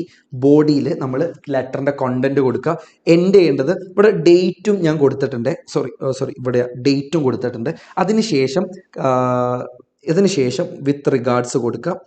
വിത്ത് റിഗാർഡ്സ് അതായത് വിത്ത് ലോട്ട്സ് ഓഫ് ലവ് എന്തോ പറഞ്ഞിട്ട് നമുക്ക് എൻഡ് ചെയ്യാം, അല്ലെങ്കിൽ യോസ് ലവിംഗ്ലി എന്ന് കൊടുക്കാം. നമ്മുടെ ആരാണോ കത്ത് എഴുതുന്നത് അയാളുടെ പേരും എഴുതാം. സോ ഇമ്പോർട്ടൻറ്റ് ക്വസ്റ്റ്യൻസ് ആണ് ഞാൻ പറയുന്നത്, ഇമ്പോർട്ടൻറ്റ് ക്വസ്റ്റ്യൻസ് മാത്രമാണ് പറയുന്നത്. സോ മക്കളെ, നമ്മൾ ഫിസിക്സ് ബയോളജി പഠിക്കുന്ന പോലെ നിങ്ങൾ ഇതിനെ പഠിക്കരുത്. അതുകൊണ്ടാണ് പലപ്പോഴും നിങ്ങൾക്ക് മാർക്ക് വന്ന്. ട്രസ്റ്റ് മീ നിങ്ങളോട് ഒരുപാട് പേര് നിങ്ങളെ തെറ്റിദ്ധരിപ്പിച്ചിട്ടുണ്ടാവും നമ്മൾ ഇംഗ്ലീഷ് പഠിക്കേണ്ടത് പ്രീവിയസ് ക്വസ്റ്റ്യൻസ് ഇങ്ങനെ നോക്കിയിട്ടാണെന്നുള്ളത്.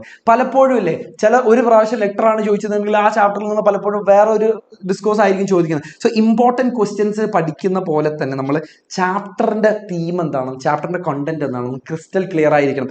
അതിലുള്ള കോൺസെപ്റ്റിനെയാണ് നമ്മൾ ട്രാൻസ്ലേറ്റ് ചെയ്തിട്ട് ഡിസ്കോഴ്സുകളാക്കി മാറ്റി എഴുതുന്നത്. സോ ഈ ഒരു യൂണിറ്റിന്റെ അവസാനത്തെ ചാപ്റ്റർ കൂടെ നമുക്ക് നോക്കാം. That is A poem. The poem is Death the Leveler. മരണം എന്ന് പറയുന്നത് ഒരുപാട് കാര്യങ്ങൾ ലെവൽ ചെയ്യുന്നതാണ്. അത് സോഷ്യൽ ഇൻജസ്റ്റിസ് ആയിക്കോട്ടെ, സോഷ്യൽ ആയിട്ടുള്ള ഒരുപാട് പ്രശ്നങ്ങളെയും ആളുകളെയും ലെവൽ ചെയ്യുന്ന, ഈക്വലൈസ് ചെയ്യുന്ന ഒരു സാധനമാണ് ഡെത്ത് എന്ന് പറയുന്നത്. നമ്മുടെ പോയിറ്റിന്റെ പേര് ജെയിംസ് ഷേർലി എന്നാണ്, മറന്നുപോയത്. ജെയിംസ് ഷേർലി എന്ന് പറയുന്നത് ഒരു ഇംഗ്ലീഷ് പോയിറ്റാണ്. സോ അപ്പോൾ എല്ലാ ഇംഗ്ലീഷിൽ വരുന്ന ഇംഗ്ലീഷ് പോയിറ്റ് അല്ലേ നിങ്ങൾ ചോദിക്കും. ബ്രിട്ടീഷുകാരായ ആളുകളെയാണ് നമ്മൾ ഇംഗ്ലീഷ് പോയിറ്റ് എന്ന് പറയുന്നത്, അല്ലെങ്കിൽ ബ്രിട്ടീഷ് പോയിറ്റാണ് അദ്ദേഹം. എലിസബത്തൻ ഏജിലാണ് അദ്ദേഹം കവിത എഴുതിയിട്ടുള്ളത്. നമ്മളെ ഷേക്സ്പിയർ ഒക്കെ കവിത എഴുതിയിരുന്ന ആ സമയത്താണ് അദ്ദേഹം കവിതകൾ എഴുതിയിരുന്നത് എന്ന് മനസ്സിലാക്കാം. കവിതയിലേക്ക് പോകും. കവിത വളരെ വളരെ സിമ്പിളായ കവിതയാണ്, ഞാൻ പറഞ്ഞുതരാം. ഓക്കെ, നമുക്ക് കവിതയിലേക്ക് പോകാം. The glories of our blood and state are shadows, not substantial things. നമ്മുടെ ബ്ലഡും അതുപോലെ സ്റ്റേറ്റും അതിൻ്റെ glory.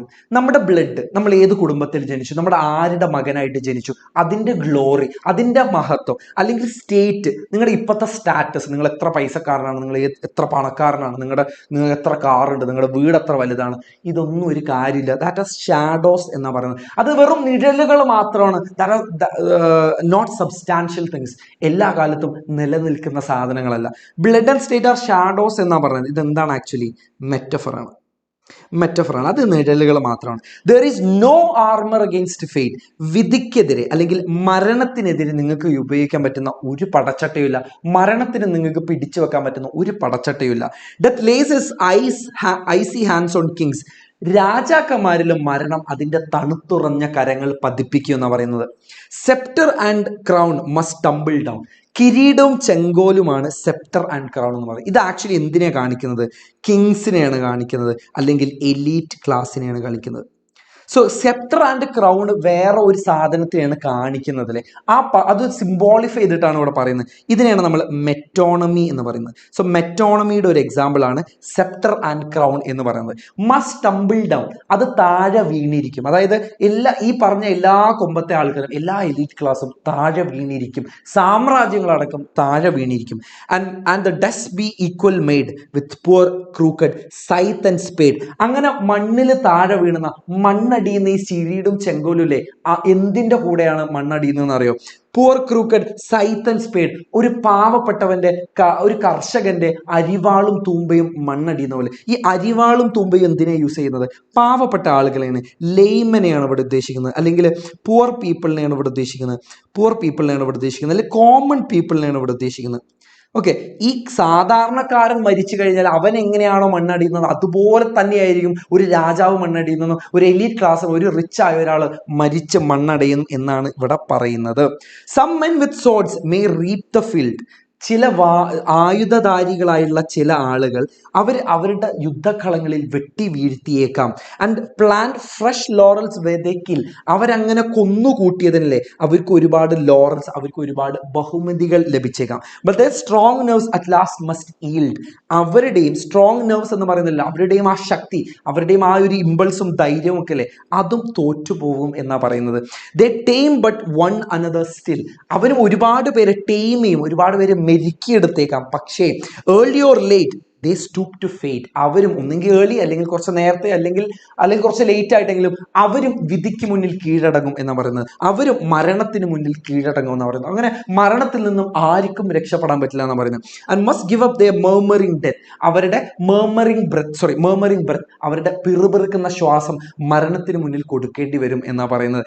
When they pale captives creep to death.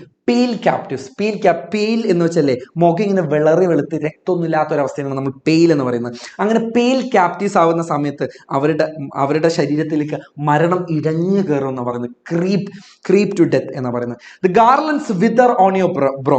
Garlands എന്ന് പറഞ്ഞാലില്ലേ ഇവിടെ നമ്മുടെ ഇങ്ങനെ ബഹുമതികളായിട്ട് കിട്ടിയ തലയിൽ ഇങ്ങനെ ബഹുമതികളായിട്ട് വെച്ചിരിക്കുന്ന ആ ബഹുമതികളില്ലേ, അത് നിങ്ങളുടെ തലയിൽ നിങ്ങളുടെ നെറ്റിയിലിരുന്ന്, ബ്രോ എന്ന് പറഞ്ഞ നെറ്റിയിലാണ്, അങ്ങനെ ചൂടി വെച്ചിരിക്കുന്ന ഈ പുഷ്പഹാരങ്ങൾ നിങ്ങളുടെ തലയിൽ ഇരുന്ന് വാടിപ്പോകുന്ന പറയുന്നത്. അതായത് ഈ നിങ്ങൾ നേടിക്കൂട്ടിയിട്ടുള്ള എല്ലാ കാര്യങ്ങളും ഒരു സമയത്തുമ്പോൾ അത് മങ്ങിപ്പോകുമെന്ന പറയുന്നത്.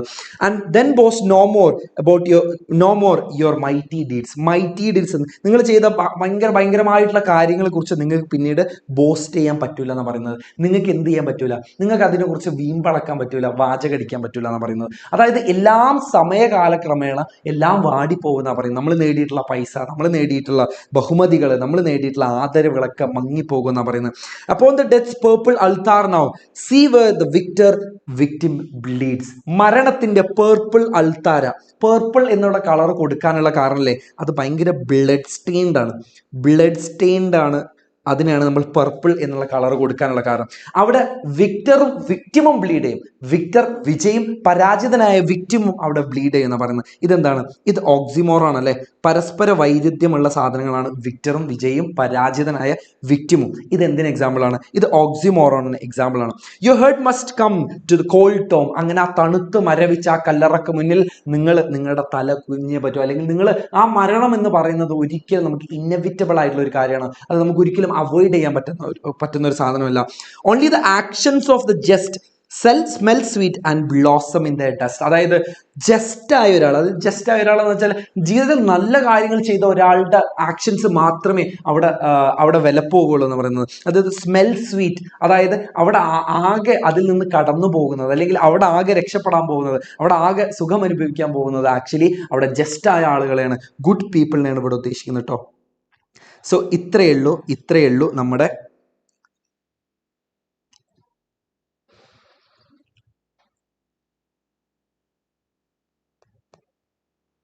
ഇടക്ക് സ്റ്റക്കാണെന്ന് പറയുന്നുണ്ടല്ലോ. ഇപ്പൊ ക്ലിയർ ആണോ?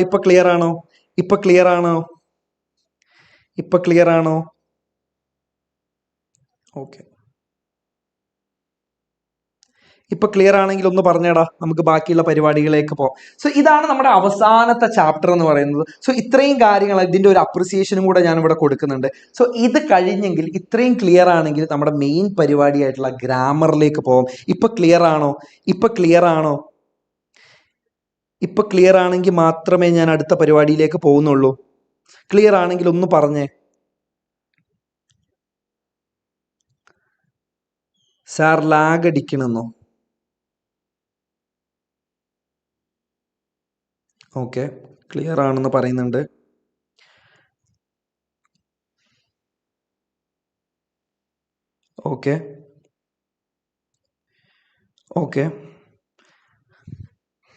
ഓക്കെ, അങ്ങനെയാണെന്നുണ്ടെങ്കിൽ നമ്മുടെ മെയിൻ പരിപാടിയിലേക്ക് നമുക്ക് പോവാലോ. നമ്മൾ ഇനി നോക്കാൻ വേണ്ടി പോകുന്നത് ഗ്രാമറാണ്.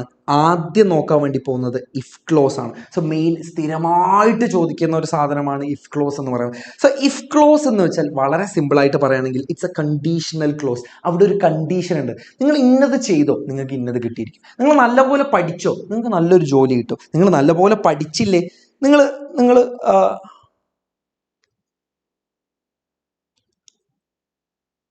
ഓക്കെ നിങ്ങൾ നല്ലപോലെ പഠിച്ചോ, നിങ്ങൾക്ക് നല്ലൊരു ജോലി കിട്ടും. നിങ്ങൾ നല്ലപോലെ പഠിച്ചില്ലേ, നിങ്ങൾക്ക് ജീവിതത്തിൽ നിങ്ങൾ തേരാപ്പാരായി പോകും. നിങ്ങൾ തല്ലുകൊള്ളിത്തരം കാണിച്ചോ, നിങ്ങൾ നാട്ടുകാർ കൈവെക്കും. സോ ഇങ്ങനെ ഒരു കണ്ടീഷൻ വെച്ചിട്ടുള്ള കാര്യങ്ങളാണ് നമ്മൾ ഇഫ് ക്ലോസുകൾ എന്ന് പറയുന്നത്. സോ ഇങ്ങനെയുള്ള കണ്ടീഷണൽ ക്ലോസുകൾ നമുക്ക് രണ്ട് പാർട്ട് കാണാൻ പറ്റും. അതിലൊരു ഇഫ് ക്ലോസ് ഉണ്ടാവും, ഒരു മെയിൻ ക്ലോസ് ഉണ്ടാവും. സോ ഇഫ് ക്ലോസ് എന്ന് വെച്ചാൽ ഈ ഒരു പാർട്ടാണ്. അതായത് ഇഫ് വെച്ച് സ്റ്റാർട്ട് ചെയ്യുന്ന ഈ കോമക്ക് തൊട്ട് മുന്നേയുള്ള ഭാഗത്തെയാണ് നമ്മൾ ഇഫ് ക്ലോസ് എന്ന് പറയുന്നത്. ആ കോമ കഴിഞ്ഞിട്ടുള്ള ഭാഗമാണ് നമ്മുടെ മെയിൻ ക്ലോസ് എന്ന് പറയുന്നത്. ഈ ഒരു ഇഫ് ക്ലോസിന്റെ ക്വസ്റ്റ്യൻ വന്നു കഴിഞ്ഞാൽ വളരെ വളരെ വളരെ സിമ്പിൾ ആണ് ഇതിന് ഉത്തരം എഴുതാൻ. കാരണം എന്താണെന്ന് വെച്ചാൽ ഇതിൽ മൂന്ന് ടൈപ്പ് ചോദ്യങ്ങളെ വരുള്ളൂ. ഈ ടൈപ്പുകൾ ഏതൊക്കെ തന്നെയാണെന്ന് നിങ്ങൾക്ക് തന്നെ ഞാൻ ബോധ്യപ്പെടുത്തി തരാം. സോ ഒന്നാമത്തെ എക്സാമ്പിൾ നോക്കിക്കോ. If you study hard you will crack the exam. ഒന്നാമത്തത്. രണ്ടാമത്തത്, if you studied hard you would crack the exam. ഇത് തമ്മിലുള്ള വ്യത്യാസം എന്താണ്? ഇതിൽ നമ്മുടെ ഒന്നാമത്തെ പാർട്ടായി ഇതാണ് ഒന്നാമത്തെ പാർട്ട്. ഒന്നാമത്തെ പാർട്ടായിട്ടുള്ള ഇഫ് ക്ലോസിലെ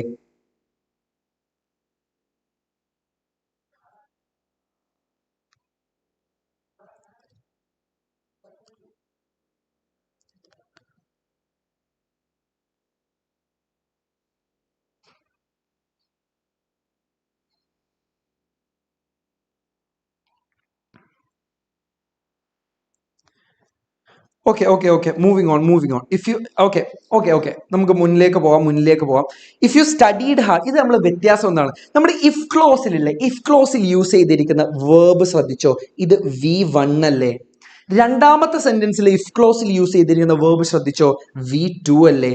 ഇനി മൂന്നാമത്തെ ടൈപ്പ് എന്ന് പറയുന്നത് ഇതൊന്നുമല്ല. ഇവിടെ നമ്മുടെ ഇഫ് ക്ലോസിൽ യൂസ് ചെയ്തിരിക്കുന്ന വേർബ് എന്ന് പറയുന്നത് ഹാഡ് പ്ലസ് V3 ആണ്. സോ ഈ മൂന്ന് ടൈപ്പേ ഉള്ളൂ. സോ V1 വന്നു കഴിഞ്ഞാൽ നമ്മൾ മെയിൻ ക്ലോസ് എങ്ങനെ എഴുതണം? V2 വന്നു കഴിഞ്ഞാൽ നമ്മൾ എങ്ങനെ മെയിൻ ക്ലോസ് എഴുതണം? ഹാഡ് പ്ലസ് V3 വന്നു കഴിഞ്ഞാൽ എങ്ങനെ നമ്മൾ എഴുതണം എന്നുള്ളത് മാത്രം നോക്കിയാൽ മതി. സോ ടൈപ്പ് 1 നോക്കാം നമുക്ക്. V1 വന്നു കഴിഞ്ഞാൽ നമ്മുടെ ഇഫ് ക്ലോസിൽ കോമയ്ക്ക് മുന്നിലുള്ള ഇഫ് വെച്ച് സ്റ്റാർട്ട് ചെയ്യുന്ന ഭാഗത്തിൽ നമ്മുടെ വേർബ് V1 വന്നതുണ്ടെങ്കിൽ എന്ത് ചെയ്യാം? ഇവിടെ ഒരു എക്സാമ്പിൾ ഉണ്ട്. If you ask for a coffee you can get it. അതായത് ഇത്രയും ഭാഗത്ത് നമ്മൾ V1 വരുന്നുണ്ടെങ്കിൽ അപ്പുറത്തെ നമ്മുടെ മെയിൻ ക്ലോസിൽ നമ്മൾ യൂസ് ചെയ്യേണ്ട ഓക്സിലറി വേർബ് എന്ന് പറയുന്നത് വില്ലോ, ക്യാനോ, ഷോളോ, മേയോ ആയിരിക്കണം. അത് മാത്രമല്ല, ഈ ഓക്സിലറി വേർബിന് ശേഷം നമ്മൾ യൂസ് ചെയ്യേണ്ട വെർബ് എന്ന് പറയുന്നത് V1 ആയിരിക്കണം. ഒരു എക്സാമ്പിളോട് നോക്കിയോ. If you work hard you may get promotion. ഇവിടെ നമ്മുടെ ഇഫ് ക്ലോസിൽ യൂസ് ചെയ്തിരിക്കുന്ന വേർബ് ഏതാ? അത് V1 അല്ലേ? അതിനുശേഷം നമ്മൾ മെയിൻ ക്ലോസിൽ യൂസ് ചെയ്തിരിക്കുന്ന ഓക്സിലറി വേർബ് ഏതാ? വില്ല്, ക്യാൻ, ഷോൾ, മേയിലുള്ള ഒന്നാണ്, മേ ആണ് നമ്മൾ യൂസ് ചെയ്തിരിക്കുന്നത്. അതിനുശേഷം നമ്മൾ യൂസ് ചെയ്തിരിക്കുന്ന വെർബോ V1. അതായത് ഇഫ് ക്ലോസിൽ എന്താണോ വന്നത്, ഇഫ് ക്ലോസിൽ വന്നത് എന്താണോ അത് V1 ആണെന്നുണ്ടെങ്കിൽ മെയിൻ ക്ലോസിൽ വരുന്ന മാറ്റമാണ് ഞാൻ പറഞ്ഞിരുന്നത്. അപ്പൊ ക്വസ്റ്റ്യൻസ് എപ്പോഴും ഏതെങ്കിലും ഒരു ഭാഗം ഇരിക്കുന്നതാണ്. ഒന്നെങ്കിൽ മെയിൻ ക്ലോസ് ആയിരിക്കും തരിക, അല്ലെങ്കിൽ ഇഫ് ക്ലോസ് ആയിരിക്കും നമുക്ക് തരിക. ഓക്കെ, ഇനി നമുക്ക് രണ്ടാമത്തെ ടൈപ്പ് നോക്കാം. V2 വന്നു കഴിഞ്ഞാൽ അതായത് നമ്മുടെ മെയിൻ ക്ലോസിലില്ലേ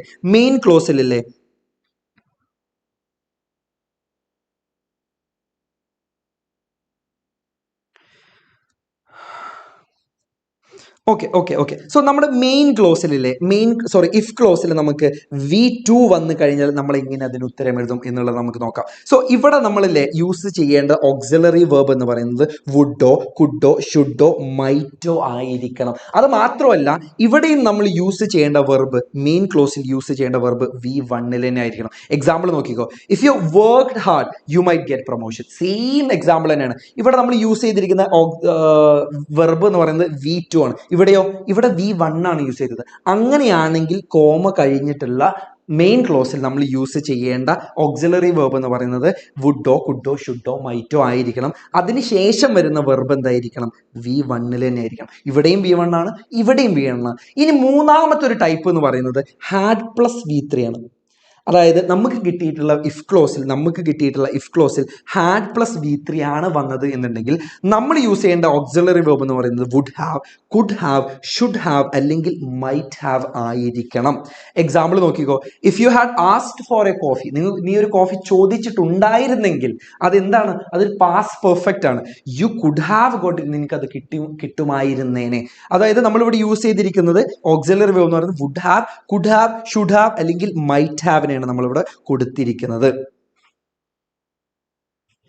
ഓക്കെ, വേറൊരു എക്സാമ്പിൾ നോക്കിയോ. If you had worked hard you might have got promotion. ഇവിടെ നമ്മൾ യൂസ് ചെയ്തിരിക്കുന്നത് ഹാഡ് പ്ലസ് V3 ആണ്. ഇവിടെ നമുക്ക് കിട്ടിയിട്ടുള്ള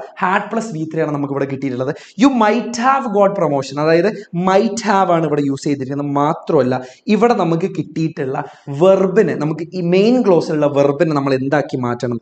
V3 മാറ്റണം നമ്മൾ. ഓക്കെ, ഓക്കെ, ഞാൻ സിമ്പിൾ ആയിട്ട് പറഞ്ഞാൽ V1 ആണ് നമുക്ക് ഇഫ് ക്ലോസിൽ കിട്ടുന്നുണ്ടെങ്കിൽ മെയിൻ ക്ലോസിൽ യൂസ് ചെയ്യേണ്ടത് വില്ലോ, ക്യാനോ, ഷോളോ, മേ ആയിരിക്കണം. അതിന്റെ കൂടെയുള്ള വെർബ് V1 ഇനി V2 ആണ് കിട്ടുന്നുണ്ടെങ്കിൽ വുഡ്, കുഡ്, ഷുഡ്, മൈറ്റ് ആണ് നമ്മൾ യൂസ് ചെയ്യേണ്ടത്. അതിന്റെ കൂടെ നമ്മൾ യൂസ് ചെയ്യേണ്ട വെർബ് എന്ന് പറയുന്നത് V1 ആണ്. ഇനി നമുക്ക് കിട്ടിയിട്ടുള്ള മെയിൻ ഇഫ് ക്ലോസിൽ നമുക്ക് കിട്ടിയിട്ടുള്ളത് ഹാഡ് പ്ലസ് V3 ആണെന്നുണ്ടെങ്കിൽ അവിടെ നമ്മൾ യൂസ് ചെയ്യേണ്ടത് would have, could have, should have, might have. അതിന്റെ കൂടെ നമ്മൾ V3 ആണ് യൂസ് ചെയ്യേണ്ടത്. ഓക്കെ, സോ ഇത്രയും കാര്യങ്ങളാണ് നമ്മൾ അതിൽ മനസ്സിലാക്കേണ്ടത്. ഒരു ക്വസ്റ്റ്യൻ നമുക്ക് നമുക്ക് ഇഫ് ക്ലോസിൽ നമുക്ക് നോക്കാം. So complete the following passage. ഇത് പ്രീവിയസ് ഇയറിൽ ക്വസ്റ്റ്യൻ ചോദിച്ചിട്ടുള്ളതാണ് കേട്ടോ. Complete the following passage with right form of the verbs given in brackets. So ഇതിൽ കൊടുത്തിരിക്കുന്ന നമ്മൾ ഇതിൽ ഇഫ് ക്ലോസിന്റെ ക്വസ്റ്റ്യൻ ആണ്. എങ്ങനെ മനസ്സിലാക്കാം? ഇവിടെ ഇഫ് കാണാലോ. If United nation dash the war between two countries beforehand, so many children and the old would not have suffered from hunger and cold. ഇത് ഇഫ് ക്ലോസ് ആണ്. ഇവിടെ നമുക്കൊരു കോമയും കാണാം. ഇവിടെ നമുക്ക് മെയിൻ ക്ലോസ് കംപ്ലീറ്റ് ആയി തന്നിട്ടുണ്ട്. നമ്മുടെ ഇഫ് ക്ലോസ് ആണ് നമുക്ക് ഫില്ല് ചെയ്യേണ്ടത്. ഇവിടെ വരേണ്ട വെർബ് എന്താണെന്ന് ചോദിച്ചിരിക്കുന്നത്. അപ്പൊ നിങ്ങൾ ഇവിടെ ശ്രദ്ധിച്ചോ, ഇവിടെ നമുക്ക് എന്ത് കാണാൻ പറ്റും? വുഡ് ഹാവ് കാണാൻ പറ്റും. വുഡ് ഹാവ് എന്ന് പറയുന്നത് നമ്മുടെ ടൈപ്പ് 3 ആണ് കേട്ടോ. ടൈപ്പ് 3 ആണ്. അപ്പൊ ടൈപ്പ് 3 ആണെങ്കിൽ ഇവിടെ എന്താ വരേണ്ടത്? ഇവിടെ ഹാഡ് പ്ലസ് V3 അല്ല വരേണ്ടത്. അപ്പൊ സ്റ്റോപ്ഡിന്റെ V3 എന്തായിരിക്കും? ഹാഡ് സ്റ്റോപ്ഡ് എന്നായിട്ട് മാറും. ഇനി നമുക്ക് രണ്ടാമത്തെ നോക്കിക്കോ. If the situation continues the same, too many lives dash. ഇവിടെ നമുക്ക് ഇഫ് ക്ലോസിൽ കിട്ടിയിട്ടുള്ളതല്ലേ V1 ആണല്ലോ. V1 എന്ന് പറയുന്നത് എന്താ? നമ്മുടെ ഒന്നാമത്തെ ടൈപ്പാണ്. ഒന്നാമത്തെ ടൈപ്പ് ആണെങ്കിൽ ഇവിടെ എന്തായിരിക്കും നമ്മൾ യൂസ് ചെയ്യേണ്ട ഓക്സിലറി വെർബ്? വില്ല്, മേ, ക്യാന്, ഷോൾ ആണ് യൂസ് ചെയ്യുന്നത്. നമുക്ക് വില്ല് യൂസ് ചെയ്യാം. മെനി ലൈവ്സ് വിൽ ലൂസ് എന്നുള്ളതായിട്ട് മാറും. സോ ഇത്രയേ ഉള്ളൂ നമ്മുടെ ഇഫ് ക്ലോസ് എന്ന് പറയുന്നത്. അങ്ങനെയാണെങ്കിൽ ഇഫ് ക്ലോസ് ക്ലിയർ ആണെന്നുണ്ടെങ്കിൽ നമ്മുടെ രണ്ടാമത്തെ പരിപാടിയിലേക്ക് പോകും. നമ്മുടെ രണ്ടാമത്തെ ഗ്രാമർ പോർഷനാണ് റിപ്പോർട്ടഡ് സ്പീച്ച് എന്ന് പറയുന്നത്. സോ റിപ്പോർട്ടഡ് സ്പീച്ച് എന്ന് വെച്ചാൽ വളരെ സിമ്പിൾ ആയിട്ട് പറയുകയാണെന്നുണ്ടെങ്കിൽ പരദൂഷണത്തിന്റെ ഗ്രാമറാണ് റിപ്പോർട്ടഡ് സ്പീച്ച് എന്ന് പറയുന്നത്. സോ റിപ്പോർട്ടഡ് സ്പീച്ചിൽ എ എന്ന് പറയുന്ന ഒരാളുണ്ടാവും, ബി എന്ന് പറയുന്ന ഒരാളുണ്ടാവും. അവർ തമ്മിൽ എന്തോ സംസാരിക്കുന്നുണ്ട്. ആ സംസാരിക്കുന്നത് മൂന്നാമതൊരാളായിട്ടുള്ള സി എന്ന് പറയുന്ന ഒരാൾ കേട്ടു. ഈ സി എന്ന് പറയുന്ന ആള് ഡി എന്ന ആളോട് ആ കഥ കേട്ട കാര്യങ്ങൾ പോയി പറഞ്ഞു. ഇത്രയേ ഉള്ളൂ റിപ്പോർട്ടഡ് സ്പീച്ച് എന്ന് പറയുന്നത്. സോ ഇവർ രണ്ടുപേരും സംസാരിക്കുന്നില്ലേ, എയും ബിയും സംസാരിക്കുന്നില്ലേ, അതിനെയാണ് നമ്മൾ ഡയറക്റ്റ് സ്പീച്ച് എന്ന് പറയുന്നത്. ഇനി ഇവർ തമ്മിൽ സംസാരിക്കുന്നത് മൂന്നാമതൊരാളായിട്ടുള്ള സി കേട്ടില്ലേ, അത് ഡിയോട് പോയി പറഞ്ഞില്ലേ, ആ മാറ്റി പറഞ്ഞതിനെയാണ് നമ്മൾ പറയുക ഇൻഡയറക്റ്റ് സ്പീച്ച് എന്ന് പറയുന്നത്. ഇൻഡയറക്റ്റ് സ്പീച്ച് എന്ന് പറയുന്നത്. സോ ഡയറക്റ്റ് സ്പീച്ചിൽ നിന്ന് ഇൻഡയറക്റ്റ് സ്പീച്ചിലേക്ക് പോകുമ്പോൾ അവിടെ ഒരു വ്യത്യാസം വരുന്നുണ്ട്. ഫോർ എക്സാമ്പിൾ ഇവിടെ ഡയറക്റ്റ് സ്പീച്ച് കൊടുത്തിരിക്കുന്നല്ലേ, are you going to the party tonight, നീ ഇന്ന് പാർട്ടിയിലേക്ക് പോകുന്നുണ്ടോന്ന്. അപ്പൊ അതിന്റെ ഇൻഡയറക്റ്റ് സ്പീച്ച് എന്ന് പറയുന്നത് she asked if I was going to the party tonight. അവിടെ ഇൻഡയറക്റ്റ് സ്പീച്ചിലേക്ക് വന്നപ്പോൾ ഒരു മാറ്റം വന്നിട്ടുണ്ടല്ലേ. ആ മാറ്റം എന്താണെന്നുള്ളതാണ് നമ്മൾ ഇവിടെ പഠിക്കാൻ വേണ്ടി പോകുന്നത്. സോ റിപ്പോർട്ടഡ് സ്പീച്ചിലല്ലേ, റിപ്പോർട്ട് ചെയ്യുന്ന സമയത്ത് ആ സെന്റൻസ് ചിലപ്പോൾ ഒരു ക്വസ്റ്റ്യൻ ആയിരിക്കാം, ചിലപ്പോൾ അതൊരു റിപ്ലൈയോ സ്റ്റേറ്റ്മെന്റോ ആയിരിക്കാം, ചിലപ്പോൾ അതൊരു ഇമ്പറാറ്റീവ് സെന്റൻസ് ആയിരിക്കും. സോ സെന്റൻസ് എന്താണ്, അതിനനുസരിച്ചാണ് നമ്മൾ റിപ്പോർട്ട് ചെയ്യുന്നത്. സോ നമ്മുടെ ടൈപ്പ് നമ്പർ 1 എന്ന് പറയുന്നത് ക്വസ്റ്റ്യൻസ് ആണ്. സോ ക്വസ്റ്റ്യൻസിന് നമുക്കറിയാം രണ്ട് തരത്തിലുണ്ട്. നമുക്ക് WH ക്വസ്റ്റ്യൻസ് ഉണ്ട്, അതുപോലെ തന്നെ നമ്മൾ യെസ് ഓർ നോ ക്വസ്റ്റ്യൻസ് ഉണ്ട്. WH ക്വസ്റ്റ്യൻസ് എന്ന് വെച്ചാൽ നമ്മളിവിടെ വേർ, വിച്ച്, വാട്ട്, വൈ, അല്ലെങ്കിൽ നമ്മൾ H വെച്ച് സ്റ്റാർട്ട് ചെയ്യുന്ന ഹൗ മച്ച്, ഹൗ മെനി, ഇതിനൊക്കെയാണ് നമ്മൾ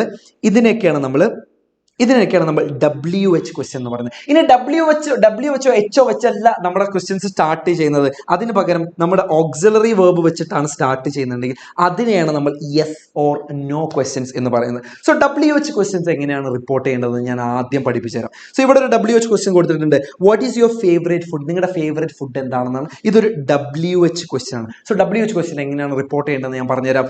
ആദ്യം വേണ്ടത് സ്പീക്കറാണ്. ആരാണ് ഇതിന്റെ സ്പീക്കർ? റാം ആണ് ഇതിന്റെ സ്പീക്കർ. നമ്മൾ റാം എന്ന് എഴുതി. രണ്ടാമതായിട്ട് വേണ്ടത് റിപ്പോർട്ടിംഗ് വേർബ് ആണ്. സോ എപ്പോൾ ഒരു ക്വസ്റ്റ്യൻ ആണെന്നുണ്ടെങ്കിൽ WH question or yes or no question, നമ്മുടെ റിപ്പോർട്ടിംഗ് വേർബ് എന്ന് പറയുന്നത് ഓൾവേസ് ആസ്ക്ഡ് എന്നായിരിക്കും. So Ram asked.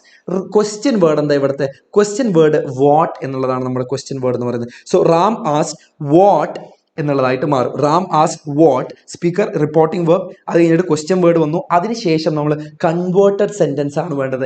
എന്താണ് ഇവിടെ കൺവേർട്ട് ചെയ്യേണ്ടത്? ഇത്രയും ഭാഗമാണ് നമുക്ക് കൺവേർട്ട് ചെയ്യാനുള്ളത്. കൺവേർട്ട് ചെയ്യുന്ന സമയത്ത് മെയിൻ ആയിട്ട് ഒരു ഗോൾഡൻ റൂൾ ഉണ്ട്. കൺവേർട്ട് ചെയ്യുന്ന സമയത്ത് ആദ്യം വരേണ്ടത് നമ്മുടെ സബ്ജക്റ്റ് ആണ്. സോ ഇവിടുത്തെ സബ്ജക്റ്റ് എന്താ? ഇവിടുത്തെ സബ്ജക്റ്റ് എന്ന് പറയുന്നത് യുവർ ഫേവറേറ്റ് ഫുഡാണ്. എനിക്ക് ഏറ്റവും ഇഷ്ടപ്പെട്ട ഫുഡാണ്.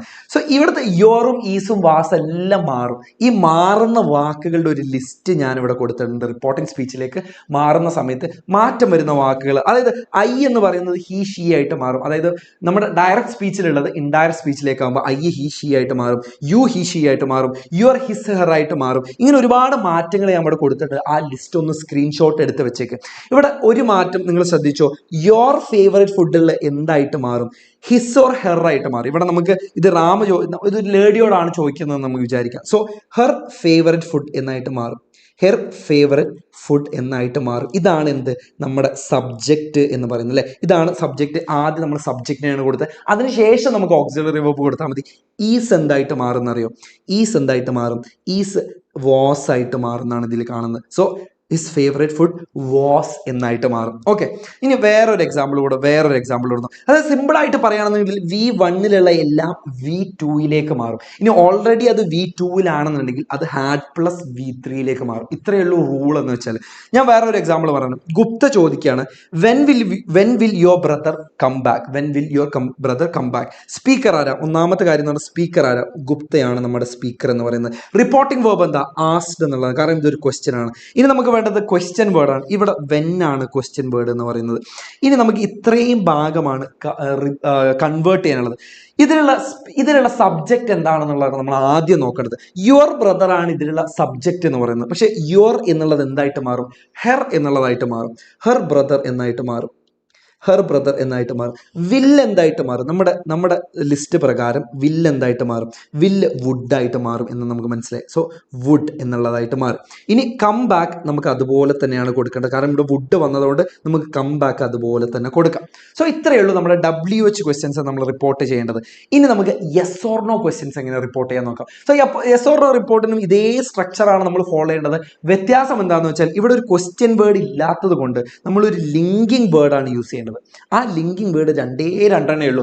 ഒന്നെങ്കിൽ ഇഫ് അല്ലെങ്കിൽ വെദർ, ഏത് വേണമെങ്കിലും യൂസ് ചെയ്യാം. രണ്ടും സെയിം തന്നെയാണ്. നമ്മൾ എക്സാമ്പിൾ നോക്കാം. മായ ഒരു ചോദ്യം ചോദിക്കാട്ടോ, are you sure about coming tomorrow? നിങ്ങൾ നാളെ വരുന്നത് ഉറപ്പാണോ എന്നുള്ളത്. അപ്പൊ അതിന്റെ മറുപടി ആയിട്ട് യെസ് തന്നെയാണ്. അപ്പൊ നമുക്ക് ഉറപ്പിക്കാം യെസ് ഓർ നോ ക്വസ്റ്റ്യൻ ആണെന്നുണ്ടെങ്കിൽ. ഇത് എങ്ങനെ നമുക്ക് റിപ്പോർട്ട് ചെയ്യാം? ആദ്യം വേണ്ടത് സ്പീക്കറിനെയാണ്. സ്പീക്കർ മായയാണ്. ഇവിടെയും നമ്മുടെ റിപ്പോർട്ടിംഗ് വേർബ് എന്ന് പറയുന്നത് ആസ്ക്ഡ് തന്നെയാണ്. യെസ് ഓർ നോ ക്വസ്റ്റ്യൻ ആണെങ്കിലും WH ക്വസ്റ്റ്യൻ ആണെന്നുണ്ടെങ്കിൽ നമ്മുടെ റിപ്പോർട്ടിംഗ് വേർബ് എന്ന് പറയുന്നത് ആസ്ക്ഡ് തന്നെയാണ്. ഇവിടെ നമ്മൾ യൂസ് ചെയ്യേണ്ട ലിങ്കിങ് വേർഡ് ഒന്നെങ്കിൽ ഇഫ് അല്ലെങ്കിൽ വെദർ. ഇവിടെ നമ്മൾ യൂസ് ചെയ്യുന്നത് ഇഫ് ആണ്. ഇഫ് റാം. ഇനി നമുക്ക് വേണ്ടത് U sure about coming tomorrow എന്നുള്ളതാണ്. ഇവിടെ യു ആണല്ലോ നമ്മുടെ സബ്ജക്റ്റ് എന്ന് പറയുന്നത്. യു റാം ആണല്ലോ, കാരണം ഇവിടെ റാം താഴെ കൊടുത്തിട്ടുണ്ട്. ഈ ആർ എന്തായിട്ട് മാറും? വാസ് ആയിട്ട് മാറും, കാരണം നമ്മുടെ ലിസ്റ്റ് ഓർമ്മയുണ്ടല്ലോ. ആർ എന്തായിട്ട് മാറും? വേർ ആയിട്ടാണ് കേട്ടോ മാറുന്നത്. ഇവിടെ തെറ്റിപ്പോയതാണ്. ഓക്കെ, റാം ആർ യു എന്നുള്ളത് നമ്മൾ സിംഗുലർ ആയതുകൊണ്ട് റാം വാസ് തന്നെയാണ്. Was sure about coming the next day. ഇവിടെ ടുമോറോ എന്നുള്ളത് എന്തായിട്ട് മാറി? നെക്സ്റ്റ് ഡേ എന്നുള്ളത് മാറ്റി മാറി. ടുമോറോ എന്ന് യെസ്റ്റർഡേ എങ്ങനെയാണ് മാറുന്നത് നമ്മുടെ ലിസ്റ്റിൽ ഞാൻ കൊടുത്തിട്ടുണ്ട് കേട്ടോ. സോ ഇങ്ങനെയാണ് നമ്മൾ yes or no question report ചെയ്യേണ്ടത്. ഒരു പ്രീവിയസ് ഇയർ ക്വസ്റ്റ്യൻ നോക്കിക്കോ, ഇതിനെയാണ് നമുക്ക് റിപ്പോർട്ട് ചെയ്യേണ്ടത്. സോ ഇതിൽ മിസ് ജോൺസ് പറയാം, I'm very well, thank you. Have you finished your Christmas shopping yet? I'm still in the middle of mine. ഇതിലില്ലേ ഒരു യെസ് ഓർ നോ ക്വസ്റ്റ്യൻ ഉണ്ട്. Have you finished your Christmas shopping yet? ഇതൊരു yes or no question ആണ്. ബാക്കിയുള്ളത് നമുക്ക് തൽക്കാലം ഇപ്പൊ നോക്കണ്ട. ഇതിനെ നമുക്ക് എങ്ങനെ റിപ്പോർട്ട് ചെയ്യാൻ നോക്കാം. അപ്പൊ ആദ്യം നമുക്ക് വേണ്ടത് നമ്മുടെ സ്പീക്കറിനെയാണ്. സോ സ്പീക്കർ എന്ന് പറയുന്നത് മിസ് ജോൺസ് ആണ്. ഇതൊരു ക്വസ്റ്റ്യൻ അല്ലേ, അതുകൊണ്ട് നമുക്ക് എന്ത് പറയാം? മിസ് ജോൺസ് ആസ്ക്ഡ് ഇഫ് അല്ലെങ്കിൽ വെദർ. ഇതാണ് നമ്മുടെ ലിങ്കിങ് വേർഡ് എന്ന് പറയുന്നത്. Miss Jones asked if. ഇത് മിസ് ജോൺസിനോടാണ് പറയുന്നത്. അപ്പൊ നമുക്ക് ഹെർ എന്നുള്ളത് യൂസ് ചെയ്യാം അല്ലേ. ഷീ എന്ന് യൂസ് ചെയ്യാം. ഇഫ് ഷീ, യു എന്ന് പറയുന്നത് ഷീ ആയിട്ട് മാറും കേട്ടോ. ഷീ. ഇവിടെ ഹാവ് ഫിനിഷ്ഡ് ആണ്. ഹാവ് ഫിനിഷ്ഡ് എന്തായിട്ട് മാറും? ഹാഡ് ഫിനിഷ്ഡ് ആയിട്ട് മാറും. Had finished. യുവർ എന്നുള്ളത് ഹെർ എന്നായിട്ട് മാറും. ഹെർ ക്രിസ്മസ് ഷോപ്പിംഗ് യെറ്റ് എന്നുള്ളതായിട്ട് മാറും. ഓക്കെ, സോ ഇത്രയേ ഉള്ളൂ പരിപാടി.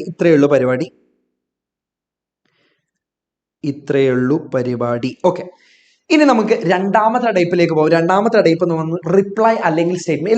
എല്ലാം റിപ്പോർട്ട് ചെയ്യേണ്ടത് ഒരു ക്വസ്റ്റ്യൻ ആയിരിക്കണം, ചിലപ്പോൾ അതൊരു റിപ്ലൈ ആയിരിക്കും, ചിലപ്പോൾ അതൊരു സ്റ്റേറ്റ്മെന്റ് ആയിരിക്കും. അതാണ് നമ്മുടെ ടൈപ്പ് 2 എന്ന് പറയുന്നത്. ഇവിടെ ഒരു എക്സാമ്പിൾ ഞാൻ കൊടുത്തിട്ടുണ്ട്. യങ് സീകൾ പറയാണ് I don't think I can fly. അതൊരു സ്റ്റേറ്റ്മെന്റ് ആണ്.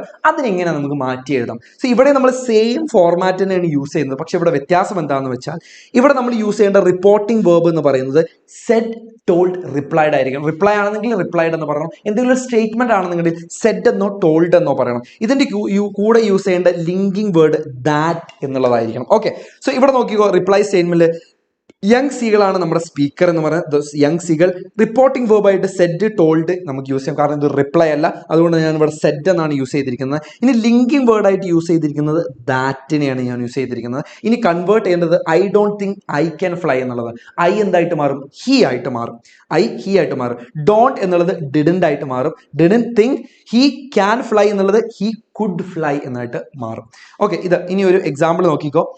ഒരു നമ്മൾ പ്രീവിയസ് ഇയർ എന്നുള്ള ഒരു എക്സാമ്പിൾ നോക്കി. മാഗി ഗുപ്ത പറയാണ്, Maggie I will use the shilling to buy flowers and put them on your brother's grave എന്ന് ഗുപ്ത പറയാണ്. സോ ഗുപ്തയാണ് സ്പീക്കർ.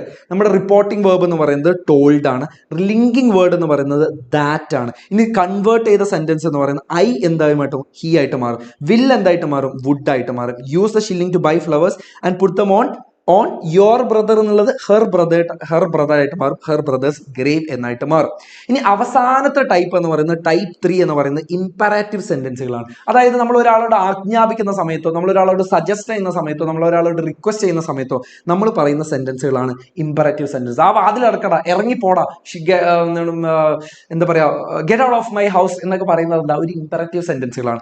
അതിനെങ്ങനെ റിപ്പോർട്ട് ചെയ്യാൻ നോക്കാം. ഇവിടെ വരുന്ന വ്യത്യാസം എന്താണെന്ന് വെച്ചാൽ റിപ്പോർട്ടിംഗ് വേർബ് റിക്വസ്റ്റ് എന്നോ, അതൊരു റിക്വസ്റ്റ് ആണെങ്കിൽ റിക്വസ്റ്റഡ് എന്നായിരിക്കും. സജഷൻ ആണെന്നെങ്കിൽ സജസ്റ്റഡ് എന്നായിരിക്കും. കമാൻഡ് ആണെന്നെങ്കിൽ കമാൻഡഡ് എന്നായിരിക്കും അതിലുള്ള റിപ്പോർട്ടിംഗ് വേർബ് വരുന്നത്. ലിങ്കിങ് വേർഡ് വരുന്നത് ടു ആണ് ഇവിടുത്തെ ലിങ്കിങ് വേർഡ് വരുന്നത്. സോ ഒരു എക്സാമ്പിൾ നോക്കിക്കോ. താര പറയാം please close the door. Please close the door. അതെന്താ? അതൊരു റിക്വസ്റ്റ് ആണ്. സോ ഇവിടെ റിപ്പോർട്ടർ സ്പീച്ചിലേക്ക് വരുമ്പോൾ നമ്മുടെ സ്പീക്കർ താര റിക്വസ്റ്റഡ്, അതാണ് എന്ത്? റിപ്പോർട്ടിംഗ് വേർബ് എന്ന് പറയുന്നത്. റിക്വസ്റ്റഡ് മീ ടു ആണ് ഇവിടുത്തെ linking word. Requested me to close the door. പരിപാടി തീർന്നു. Requested me to close the door. ഇനി വേറൊരു എക്സാമ്പിൾ കൂടെ നോക്കിക്കോ. വേറൊരു എക്സാമ്പിൾ അമ്മയെ പറയാണ് pass me the salt please. അവിടെ പ്ലീസ് വന്നതുകൊണ്ട് അതെന്താ? റിക്വസ്റ്റ് ആണ്. നമ്മുടെ സ്പീക്കർ അമ്മയാണ്. Requested me to linking word pass the salt. ഇത്രയേ ഉള്ളൂ റിപ്പോർട്ടിംഗ് സ്പീച്ച് എന്ന് പറയുന്നത്. 3 ടൈപ്പ് നമ്മൾ പഠിച്ചു കഴിഞ്ഞു. ക്വസ്റ്റ്യൻ വന്നു കഴിഞ്ഞാൽ അതിൽ തന്നെ WH ക്വസ്റ്റ്യൻ എങ്ങനെയാണ്, യെസ് ഓർ നോ ക്വസ്റ്റ്യൻ എങ്ങനെയാണ് റിപ്പോർട്ട് ചെയ്യേണ്ടത് നമ്മൾ പഠിച്ചു കഴിഞ്ഞു. അതുപോലെ തന്നെ നമ്മൾ പഠിച്ചു കഴിഞ്ഞു എന്ത്? നമ്മൾ ഒരു റിപ്ലൈ വന്നു കഴിഞ്ഞാൽ, സ്റ്റേറ്റ്മെന്റ് വന്നു കഴിഞ്ഞാൽ എങ്ങനെ റിപ്പോർട്ട് ചെയ്യണമെന്ന് പഠിച്ചു. അത് കഴിഞ്ഞിട്ട് നമ്മൾ ഇംപെറേറ്റീവ് സെന്റൻസുകൾ നമ്മൾ പഠിച്ചു. ഇനി നമുക്ക് ഗ്രാമറിൽ ആകെയായിട്ട് ഒരു വെല്ലുവിളിയായിട്ട് വരുന്നത് ഇംഗ്ലീഷ് ഗ്രാമറിൽ എഡിറ്റിംഗ് ആണ്. സോ എഡിറ്റിങ്ങിന് അങ്ങനെ പ്രത്യേകിച്ച് റൂളുകളൊന്നുമില്ല നമുക്ക് ഫോളോ ചെയ്യാൻ. നമ്മൾ 1ാം ക്ലാസ് തൊട്ട് ഈ ഒരു ക്ലാസ് വരെ പഠിച്ചിട്ടുള്ള എല്ലാ കാര്യങ്ങളും, എല്ലാ ഗ്രാമർ റൂൾസും നമ്മളോട് ഇവിടെ ചോദിച്ചേക്കാം. സോ അതിനെല്ലാം നമ്മൾ എന്തായിരിക്കണം? അതിനെല്ലാം നമ്മൾ റെഡി ആയിരിക്കണം എന്നുള്ളത് മനസ്സിലാക്കുക. മക്കളെ, നമുക്ക് ഓരോന്നായിട്ട്, അതായത് പ്രോബബിൾ ആയിട്ട് സ്ഥിരമായിട്ട് നമുക്ക് ചോദിച്ച് കാണാറുള്ള കുറച്ച് ക്വസ്റ്റ്യൻസിനെ നമുക്ക് ഇവിടെ നോക്കാം. കുറച്ച് ഗ്രാമർ എഡിറ്റിങ്ങിന്റെ കുറച്ച് പോർഷൻസ് നമുക്ക് പരിചയപ്പെടാം. സിംഗുലർ പ്ലൂറൽ ആണോ, അത് ശരിയാണോ എന്നുള്ളത് നമുക്ക് ഉറപ്പുവരുത്തണം. ഇപ്രാവശ്യം വരുന്ന ക്വസ്റ്റ്യൻസിലൊന്നും നിങ്ങൾക്ക് ചിലപ്പം അടിവരയിട്ട് അതിലുള്ള ഇറേഴ്സ് എന്താണെന്ന് ചിലപ്പോൾ കാണുന്നില്ല. ചിലപ്പോൾ ഒരു സെന്റൻസ് മാത്രമേ ആയിരിക്കും തന്നിട്ടുള്ളൂ, ഒരു പാരഗ്രാഫ് മാത്രമേ ആയിരിക്കും തന്നിട്ടുള്ള. നമ്മൾ അതിലുള്ള മിസ്റ്റേക്സ് നമ്മളായിട്ട് തന്നെ കണ്ടുപിടിക്കേണ്ടി വരും. ഒന്നാമത്തെ ഒരു ടൈപ്പില്ലേ സിംഗുലർ പ്ലൂറൽ ആണോ എന്ന് നോക്ക്. ഇതിന് ചിലപ്പോൾ നമുക്ക് സബ്ജക്ട് വെർബ് അഗ്രിമെന്റ് എന്നും പറയാറുണ്ട്. സോ ഇതിനൊരു എക്സാമ്പിൾ നോക്കിക്കോ. I likes to watch cricket. I likes to watch cricket. ഇതിൽ എന്തെങ്കിലും പ്രശ്നമുണ്ടോ? പ്രശ്നമുണ്ട്. ഇവിടെ നമ്മളില്ലേ ഐ യു ദേ വി ആണ് നമ്മുടെ സബ്ജക്റ്റ് എന്നുണ്ടെങ്കിലല്ലേ നമ്മൾ യൂസ് ചെയ്യേണ്ട വെർബിന്റെ ഫോർമാറ്റ് എപ്പോഴും എന്തായിരിക്കണം എന്നറിയോ? അതിന്റെ ബേസ് ഫോം ആയിരിക്കണം. ഐ യു ദേ വി വന്നാൽ അതിന്റെ ബേസ് ഫോം ആയിരിക്കണം യൂസ് ചെയ്യേണ്ടത്. ബാക്കി എന്ത് വന്നു കഴിഞ്ഞാലും നമുക്ക് എന്ത് യൂസ് ചെയ്യാം? Base plus S. അതായത് ഐ വന്നു കഴിഞ്ഞാൽ ഇവിടെ എന്താണ് വരേണ്ടത്? ഇവിടെ ലൈക്ക് ആണ് വരേണ്ടത്. ഇവിടെ ഹീയോ ഷീയോ ഇറ്റോ അല്ലെങ്കിൽ ഒരു പേഴ്സന്റെ പേരൊക്കെ വന്നു കഴിഞ്ഞാൽ നമുക്ക് ലൈക്സ് യൂസ് ചെയ്യാം. പക്ഷെ ഇവിടെ ഐ യു ദേ വി വന്നു കഴിഞ്ഞാൽ നമ്മൾ ഇവിടെ യൂസ് ചെയ്യേണ്ടത് അതിന്റെ ബേസ് ഫോം ആണ്. എസ് യൂസ് ചെയ്യരുത്. ഒന്നാമത്തെ കാര്യം. സോ നമുക്ക് വേറൊരു എക്സാമ്പിൾ നോക്കാം. വേറൊരു ക്വസ്റ്റ്യൻ നോക്കാം. ഒരു പ്രീവിയസ് ഇയർ ക്വസ്റ്റ്യൻ നോക്കാം. After my address Hundreds of hands was raised to ask question. Due to the limited availability in time, I selected 12 students on random to ask question. ചിലപ്പോൾ നമുക്ക് ഇങ്ങനെയായിരിക്കും തരുന്നുണ്ടാവുക, എവിടെയാണ് തെറ്റെന്ന് നമുക്ക് ഒരു ഐഡിയ കിട്ടണമെന്നില്ല. പക്ഷേ ഇത് കൃത്യമായിട്ട് നോക്കി നോക്കേ. After my address hundreds of hands was raised എന്നാണ് കൊടുത്തിരിക്കുന്നത്. ഹൺഡ്രഡ്സ് ഓഫ് ഹാൻഡ്സ് എന്ന് പറയുന്നത് പ്ലൂറൽ, ഒന്നിലധികം ആളുകളല്ലേ. അപ്പോൾ അവിടെ വാസ് മതിയോ? അവിടെ നമ്മൾ വേറെ യൂസ് ചെയ്യേണ്ടത് raise to ask question. Due to the limited availability in time. Due to limited availability in ആണോ വരേണ്ടത്? അവിടെ ഓഫ് അല്ലേ വരേണ്ടത്? Due to the limited availability of time I selected 12 students on random എന്നാണോ വരേണ്ടത്? അറ്റ് റാൻഡം എന്നാണ് ഇവിടെ വരേണ്ടത്. സോ ഇതാണ് ഇതിലുള്ള മിസ്റ്റേക്ക് എന്ന് പറയുന്നത്. സോ നമുക്ക് മെയിനായിട്ട് നമ്മൾ അറിഞ്ഞിരിക്കേണ്ട രണ്ടാമത്തെ ഒരു ഏരിയയാണ് പ്രപ്പോസിഷൻ എന്ന് പറയുന്നത്. ഈ ഇന്നും ഓണും അറ്റും ഫോറൊക്കെ എങ്ങനെയാണ് യൂസ് ചെയ്യേണ്ടത്? ഞാനൊന്ന് വളരെ സിമ്പിളായിട്ട് പറഞ്ഞുതരാം. ഇന്ന് യൂസ് ചെയ്യേണ്ടത് ഒരു സാധനം അകത്ത്, ഒരു സാധനത്തിന്റെ അകത്തായിരിക്കും. For example, the book is in the bag. ബാഗിന്റെ അകത്താണ് ഇരിക്കുന്നത്. ആ സമയത്താണ് നമ്മൾ എന്ത് യൂസ് ചെയ്യുന്നത്? ഇന്ന് യൂസ് ചെയ്യേണ്ടത്. ഇനി ഓൺ യൂസ് ചെയ്യണമെന്നുണ്ടെങ്കിൽ അതൊരു സർഫസിന്റെ മുകളിലാണ്, ഒരു സർഫസിന്റെ മുകളിലാണ്. Four example, the cup on the table, അതായത് ടേബിളിന്റെ മുകളിലാണ്, ടേബിളിന്റെ ഉള്ളിലാണോ? അല്ല, ടേബിളിന്റെ മുകളിലാണ് യൂസ് ചെയ്യുന്നത്.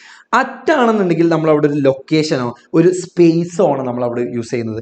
ഓക്കെ, അവിടെ ഷീസ് അറ്റ് ദ പാർക്ക്, അവൾ പാർക്കിലാണുള്ളത്. ഓക്കെ, ഫോർ ആണെന്നുണ്ടെങ്കിൽ ഇല്ല, അവിടെ പർപ്പസ് ആണ് നമ്മൾ യൂസ് ചെയ്യുന്നത്. അല്ലെങ്കിൽ നമ്മൾ എന്തിനാണ് എന്നുള്ളതാണ്, ഇന്നതിനാണ് എന്ന് യൂസ് ചെയ്യാനാണ് നമ്മൾ ഫോർ യൂസ് ചെയ്യുന്നത്. The gift is for you, നിനക്ക് വേണ്ടിയാണ്, അതായത് പർപ്പസ് ആണ് അവിടെ നമ്മൾ കാണിക്കുന്നത്. ഓക്കെ, ഇനി നമുക്ക് വേണ്ടത് വിത്ത് ആണ്. വിത്ത് ഒന്നിന്റെ കൂടെയാണെന്ന് പറയാനാണ്, അതിന്റെ കൂടെ എന്നുള്ളത് നമ്മൾ പറയാനാണ് അല്ലെ. ഡിനോട്ട്സ്, ഇത് വേറെ ഒരു എക്സാമ്പിൾ നോക്കിയോ. She went with a friend, അവൾ ഫ്രണ്ടിന്റെ കൂടെ പോയി എന്നുള്ളതാണ് പറയുന്നത്. ടു എന്ന് പറയുന്നത് ലേക്ക് ആണ്, അതിലേക്ക് എന്ന് പറയുന്നതാണ്. She went to the store, അവൾ സ്റ്റോറിലേക്ക് പോയി. ഡയറക്ഷൻ ഓർ മൂവ്മെന്റ് ആണ് അല്ലെ. അത് എങ്ങോട്ട് പോയി? അവൾ സ്റ്റോറിലേക്ക് പോയി. അവർ ലേക്കാണ് ടു എന്ന് പറയുന്നത്. ഫ്രം നമ്മൾ യൂസ് ചെയ്യുന്നത് എവിടെ നിന്നാണ് തുടങ്ങിയത്, അതായത് സ്റ്റാർട്ടിംഗ് പോയിന്റ് കാണിക്കാനാണ്. ഷീ റിട്ടേൺഡ് ഫ്രം വെക്കേഷൻ, അവൾ വെക്കേഷനിൽ നിന്ന് വന്നു എന്നുള്ളതാണ് ഫ്രം കൊണ്ട് ഉദ്ദേശിക്കുന്നത്.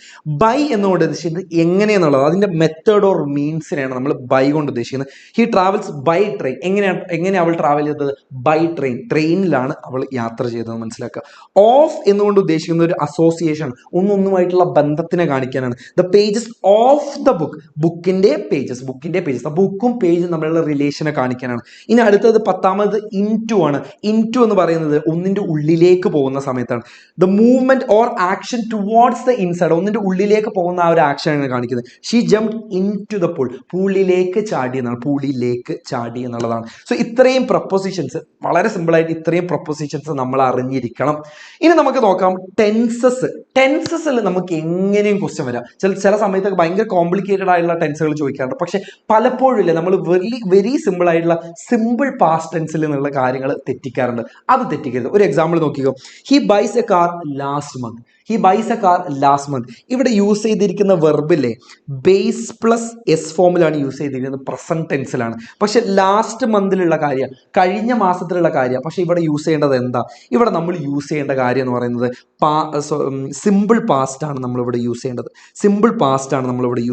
സോ സിമ്പിൾ പാസ്റ്റിലേക്ക് ഇവിടെ എഴുതുമ്പോൾ ഇവിടെ വെർബ് എന്തായിട്ട് മാറണം? ഇവിടെ ബോട്ട് എന്നായിട്ട് മാറണ്ടേ. So he bought a car last month എന്നായിട്ട് അത് മാറും. സോ ചിലപ്പോൾ ഇത് സിമ്പിൾ പാസ്റ്റും സിമ്പിൾ പ്രസന്റും മാത്രം ഒരിക്കലും വരിക. പലപ്പോഴും ഇത് 2023 മാർച്ചിൽ ചോദിച്ചുള്ള ഒരു ക്വസ്റ്റ്യൻ ആണ്. ഇതിൽ simple present, past present, past perfect ഒക്കെ ഇതിൽ യൂസ് ചെയ്തിട്ടുണ്ട്. ഇവിടെ നോക്കിയോ, the police came only after the thief dash. ഇത് എന്തിന് എക്സാമ്പിളാ? ഇത് പാസ്റ്റ് പെർഫെക്റ്റിന് എക്സാമ്പിൾ ആണ്. ഇവിടെ എന്താണ് നമ്മൾ യൂസ് ചെയ്യേണ്ടതെന്ന് അറിയോ? ഹാഡ് എസ്കേപ്ഡ് എന്ന് യൂസ് ചെയ്യേണ്ടി വരും. കാരണം ഹാഡ് എസ്കേപ്ഡ് എന്ന് പറയുന്നത് എന്താ? ഇവിടെ നമ്മൾ പാസ്റ്റ് പെർഫെക്റ്റ് ആണ് യൂസ് ചെയ്തിരിക്കുന്നത്. Last year I walk back home every evening, അതായത് ലാസ്റ്റ് ഇയറിലുള്ള ഒരു കാര്യം നമ്മൾ യൂസ് ചെയ്യുന്ന സമയത്ത് നമ്മൾ സിമ്പിൾ പാസ്റ്റ് യൂസ് ചെയ്താൽ മതി. അപ്പോൾ വാക്ക് എന്നുള്ളത് എന്തായും? വാക്ക്ഡ് എന്നായിട്ട് മാറും. He usually wears plan but now he wear a dhoti. ഇപ്പോഴത്തെ ഒരു കാര്യം സിമ്പിൾ പ്രസന്റ് ആണ് ഇവിടെ പറയുന്നത്. അപ്പോൾ നമുക്ക് ING ഫോമിൽ ഇത് എഴുതാം, വെയറിങ് എന്നായിട്ട് മാറും. Look the snow dash falling. So he is wearing auto. So look the snow dash falling എന്തായിട്ട്, ഡാഷ് ഫോൾ എന്നാണ് ഇവിടെ കൊടുത്തിരിക്കുന്നത്. എന്തായിട്ട് മാറും?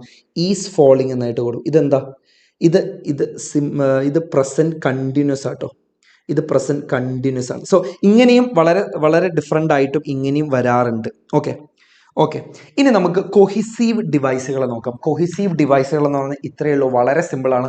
അതായത് ഒരു സെന്റൻസിൽ തന്നെ ഡിഫറൻ്റ് ആയ രണ്ട് പാർട്ടുകളെ തമ്മിൽ കണക്ട് ചെയ്യുന്ന സാധനമാണ് ഈ കൊഹിസീവ് ഡിവൈസുകൾ എന്ന് പറയുന്നത്. നമുക്ക് കൊഹിസീവ് ഡിവൈസുകളെ കുറിച്ച് പഠിക്കാം.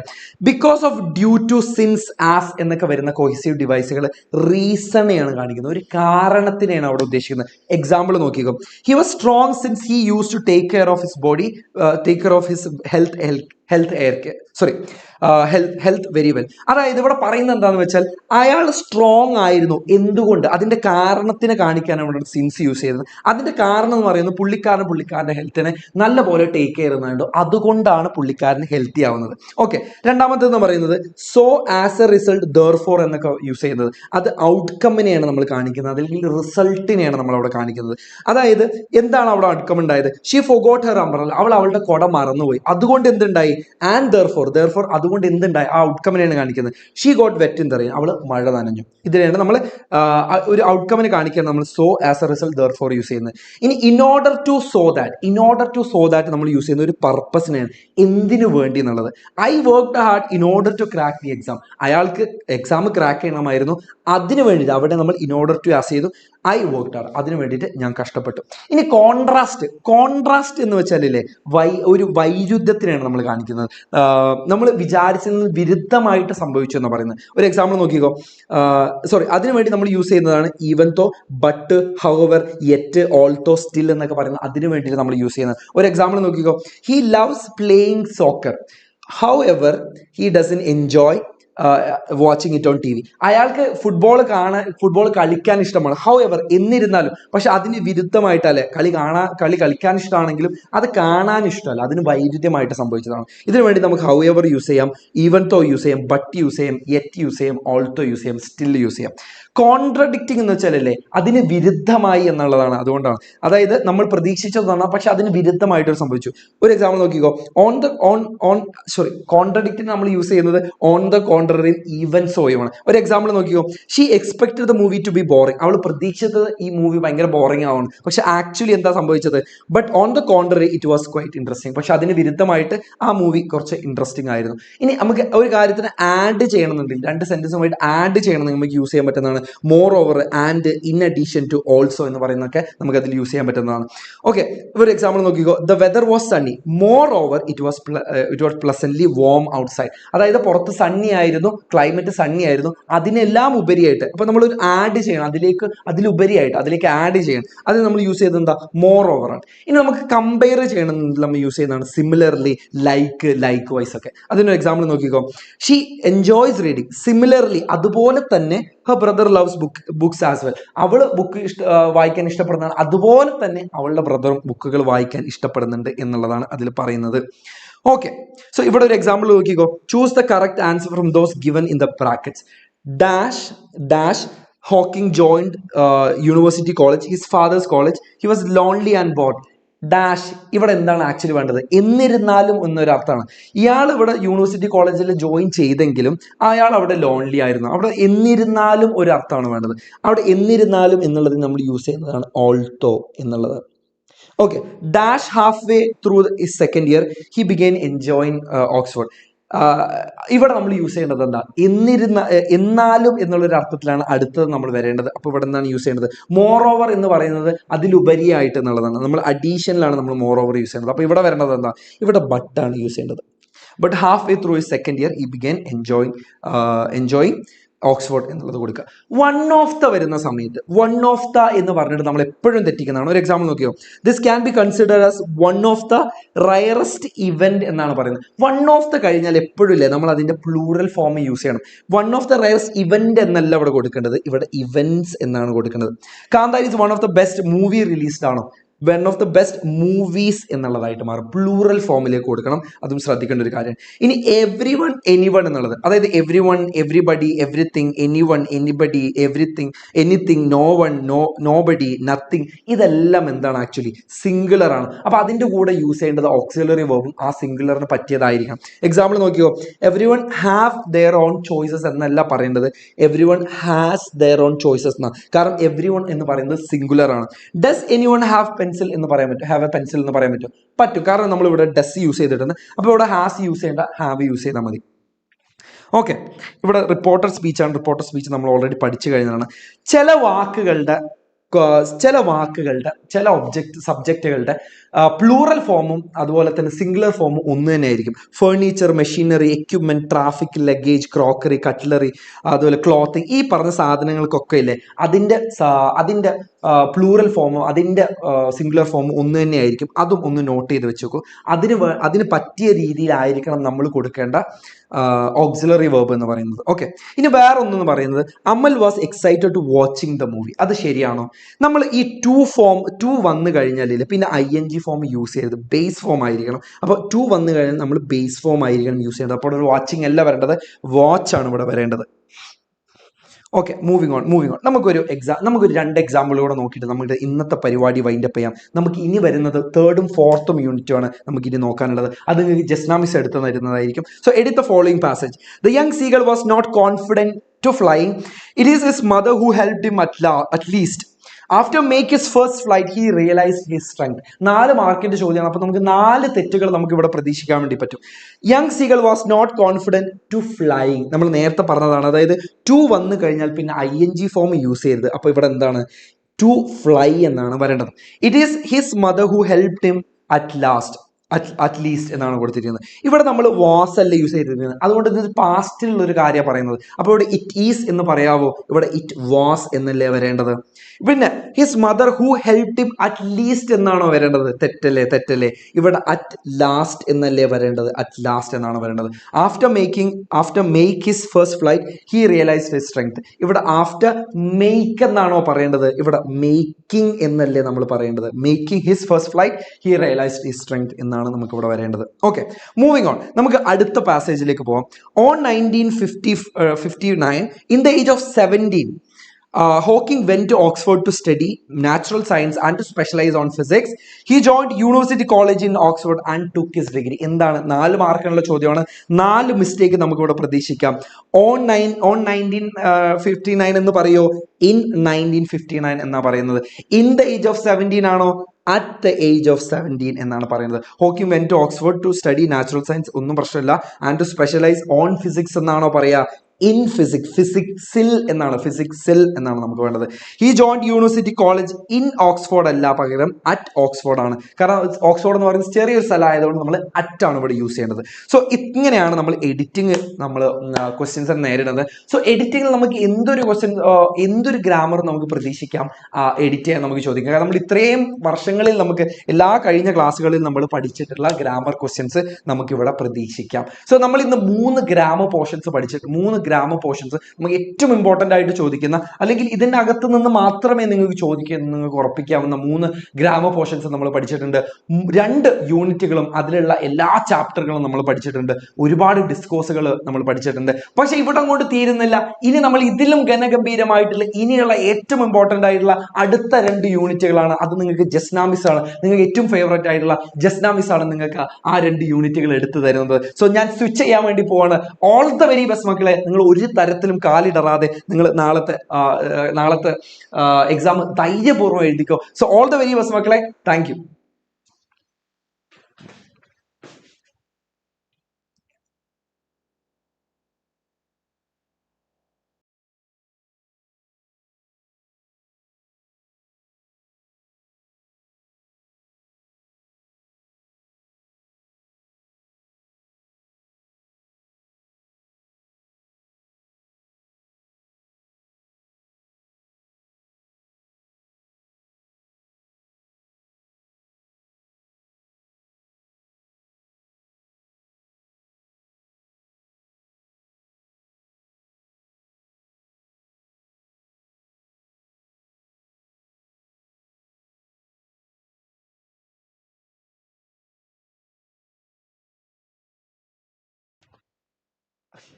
Hello everyone. Hi.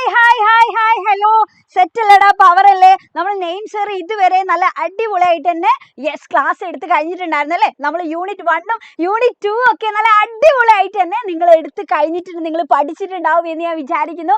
അതേപോലെ തന്നെ നമ്മൾ ഗ്രാമർ സെറ്റ് ആക്കില്ലടാ, സെറ്റ് അല്ലടാ? എടാ കമന്റ് ബോക്സിലൊക്കെ കുറച്ചും കൂടി പവർ വരട്ടെ. എന്താണ് ഫുഡ് കഴിക്കാനുള്ള നേരം ആയിട്ടുണ്ടോ? ഇല്ലല്ലോ. യെസ്, നമുക്ക് നാളെ എക്സാം ഉണ്ടല്ലേ. അത് മാത്രല്ലടാ, നമ്മൾ +1 ആയതുകൊണ്ട് തന്നെ നിങ്ങളിപ്പോൾ എഴുതുന്നല്ലേ, നിങ്ങൾ ഓണം എക്സാം എഴുതിയിട്ടില്ല, അപ്പോൾ ക്രിസ്മസ് എക്സാം ആണ് നമ്മളിപ്പോൾ എഴുതുന്നത്. ആൻഡ് ആ ക്രിസ്മസ് എക്സാം കഴിഞ്ഞാൽ നേരെ വരാൻ പോകുന്ന എന്താണ്, ഒരുപാട് മാസങ്ങളൊന്നും ഇല്ല, നമുക്ക് പബ്ലിക് എക്സാം എഴുതണല്ലേ. ആൻഡ് നിങ്ങളുടെ മാർക്കിൽ നിർണ്ണയിക്കുന്നതിൽ ഏറ്റവും ഇമ്പോർട്ടൻ്റ് ആയിട്ടുള്ള ഒരു സബ്ജക്റ്റും കൂടിയാണ് ഇംഗ്ലീഷ് എന്നുള്ളത് അല്ലേ. അപ്പോൾ ചിലപ്പോൾ നിങ്ങൾക്ക് പല ആളുകൾക്കും ചിലപ്പോൾ എന്തായിരിക്കില്ല, എല്ലാ ചാപ്റ്റേഴ്സും ഒന്നും അറിയില്ല. എടാ അങ്ങനെ അറിയാത്ത നിങ്ങളുടെ ഫ്രണ്ട്സ് ഒക്കെ ഉണ്ട് എന്നുണ്ടെങ്കിൽ നിങ്ങൾ എന്ത് ചെയ്യണം, നിങ്ങൾ മാക്സിമം നിങ്ങളുടെ ഫ്രണ്ട്സിനൊക്കെ നിങ്ങൾ ഈ ലിങ്ക് ഒക്കെ ഒന്ന് ഷെയർ ചെയ്തിട്ട് അവരൊക്കെ കൊണ്ടുപോവാ. നമുക്ക് എന്താണ് ഈ എത്ര ചാപ്റ്റേഴ്സ് ഉണ്ട്, 13 ചാപ്റ്റേഴ്സ് നമുക്ക് പഠിക്കാനില്ലേന്നോ. അപ്പൊ അതിൽ ആദ്യത്തെ 2 യൂണിറ്റ് സെറ്റായി. ഇനി നമുക്ക് യൂണിറ്റ് 3ഉം യൂണിറ്റ് 4ഉം പഠിക്കാറുണ്ട് അല്ലെ. ഒരുപാട് ആളുകൾ കമന്റ് ബോക്സിലൊക്കെ ചോദിക്കുന്നത് ഞാൻ കണ്ടിട്ടുണ്ടായിരുന്നു. യെസ്, എന്താണ് അഫ്സൽ സാറിന്റെ സ്റ്റുഡന്റ് ആണ് മാം എന്നുള്ളത്.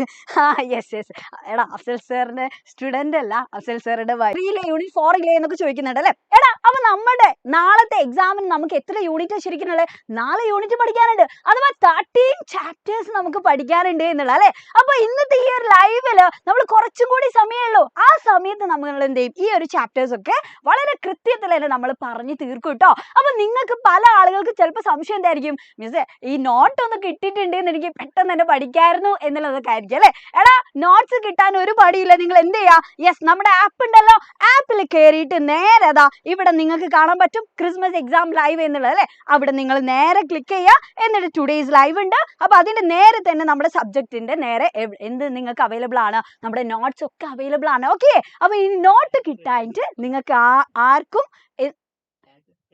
നിങ്ങൾക്ക് ആർക്കും എന്തില്ല, ഒരു പ്രശ്നം വേണ്ട എന്നുള്ള കേട്ടോ. ദെൻ അതേപോലെ തന്നെ ഡിസ്ക്രിപ്ഷനിൽ നമ്മുടെ വാട്സപ്പ് കമ്മ്യൂണിറ്റി ഗ്രൂപ്പിന്റെ ലിങ്ക് ഉണ്ട്. അപ്പൊ ആ ഗ്രൂപ്പിൽ നിങ്ങൾ ജോയിൻ ചെയ്താൽ നിങ്ങൾക്ക് എന്ത് കിട്ടടാ, ഇത് നമ്മുടെ കംപ്ലീറ്റ് കേട്ടോ നോട്ട്സ് നിങ്ങൾക്ക് കിട്ടും. ഓക്കെ, അപ്പൊ സെറ്റ് അല്ലേ, സെറ്റ് അല്ലേ, സെറ്റ് അല്ലേ, സെറ്റ് അല്ലേ? സ്റ്റെക്ക് ഉണ്ട് മിസ്സേ എന്ന് പറയുന്നുണ്ട് അല്ലടാ, സ്റ്റെക്ക് ഉണ്ടടാ ഇപ്പം. ഓക്കെ അല്ലേ? യെസ്, ഓക്കെ അല്ലേ, ഓക്കെ അല്ലേ? ഓക്കെ, സോ എടാ അപ്പൊ ഇന്നത്തെ ഈ ലൈവിൽ നിങ്ങൾക്ക് എന്തൊക്കെ കിട്ടാൻ പോകുന്നതെന്നറിയോ?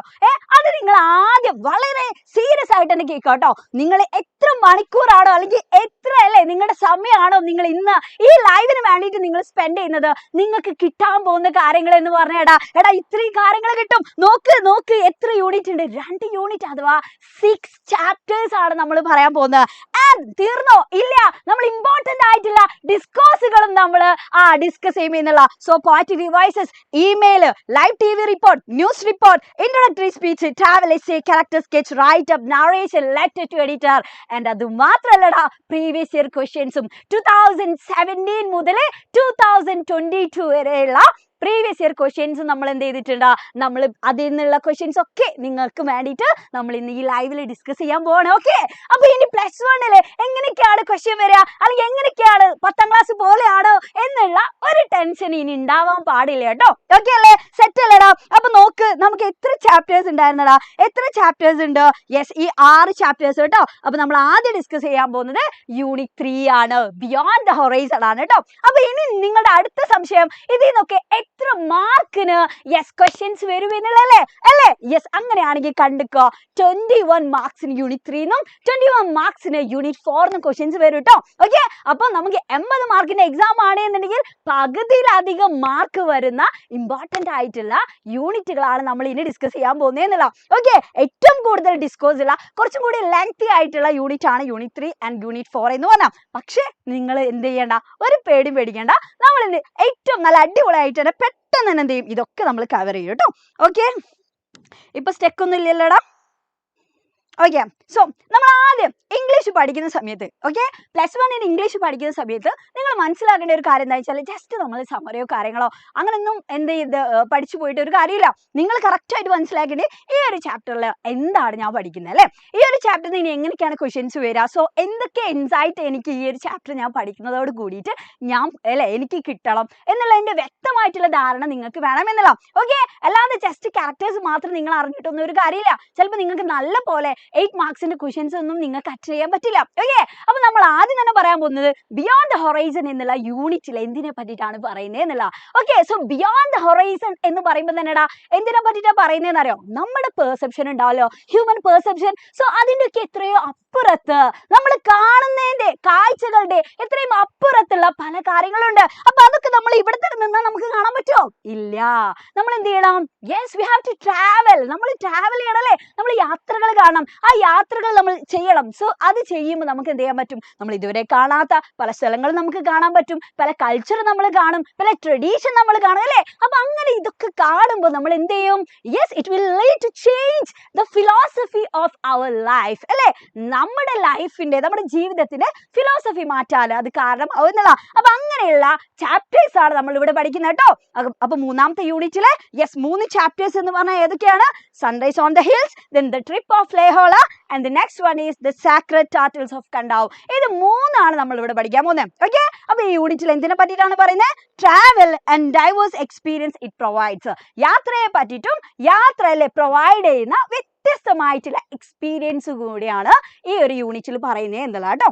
ഓക്കെ, സോ നോക്ക്, it takes the learners through different facets of travel such as an adoration of natural beauty. അപ്പോൾ ആദ്യത്തെ ചാപ്റ്ററിൽ പറയുന്നത് എന്തിനെ പറ്റിയിട്ടാണ്?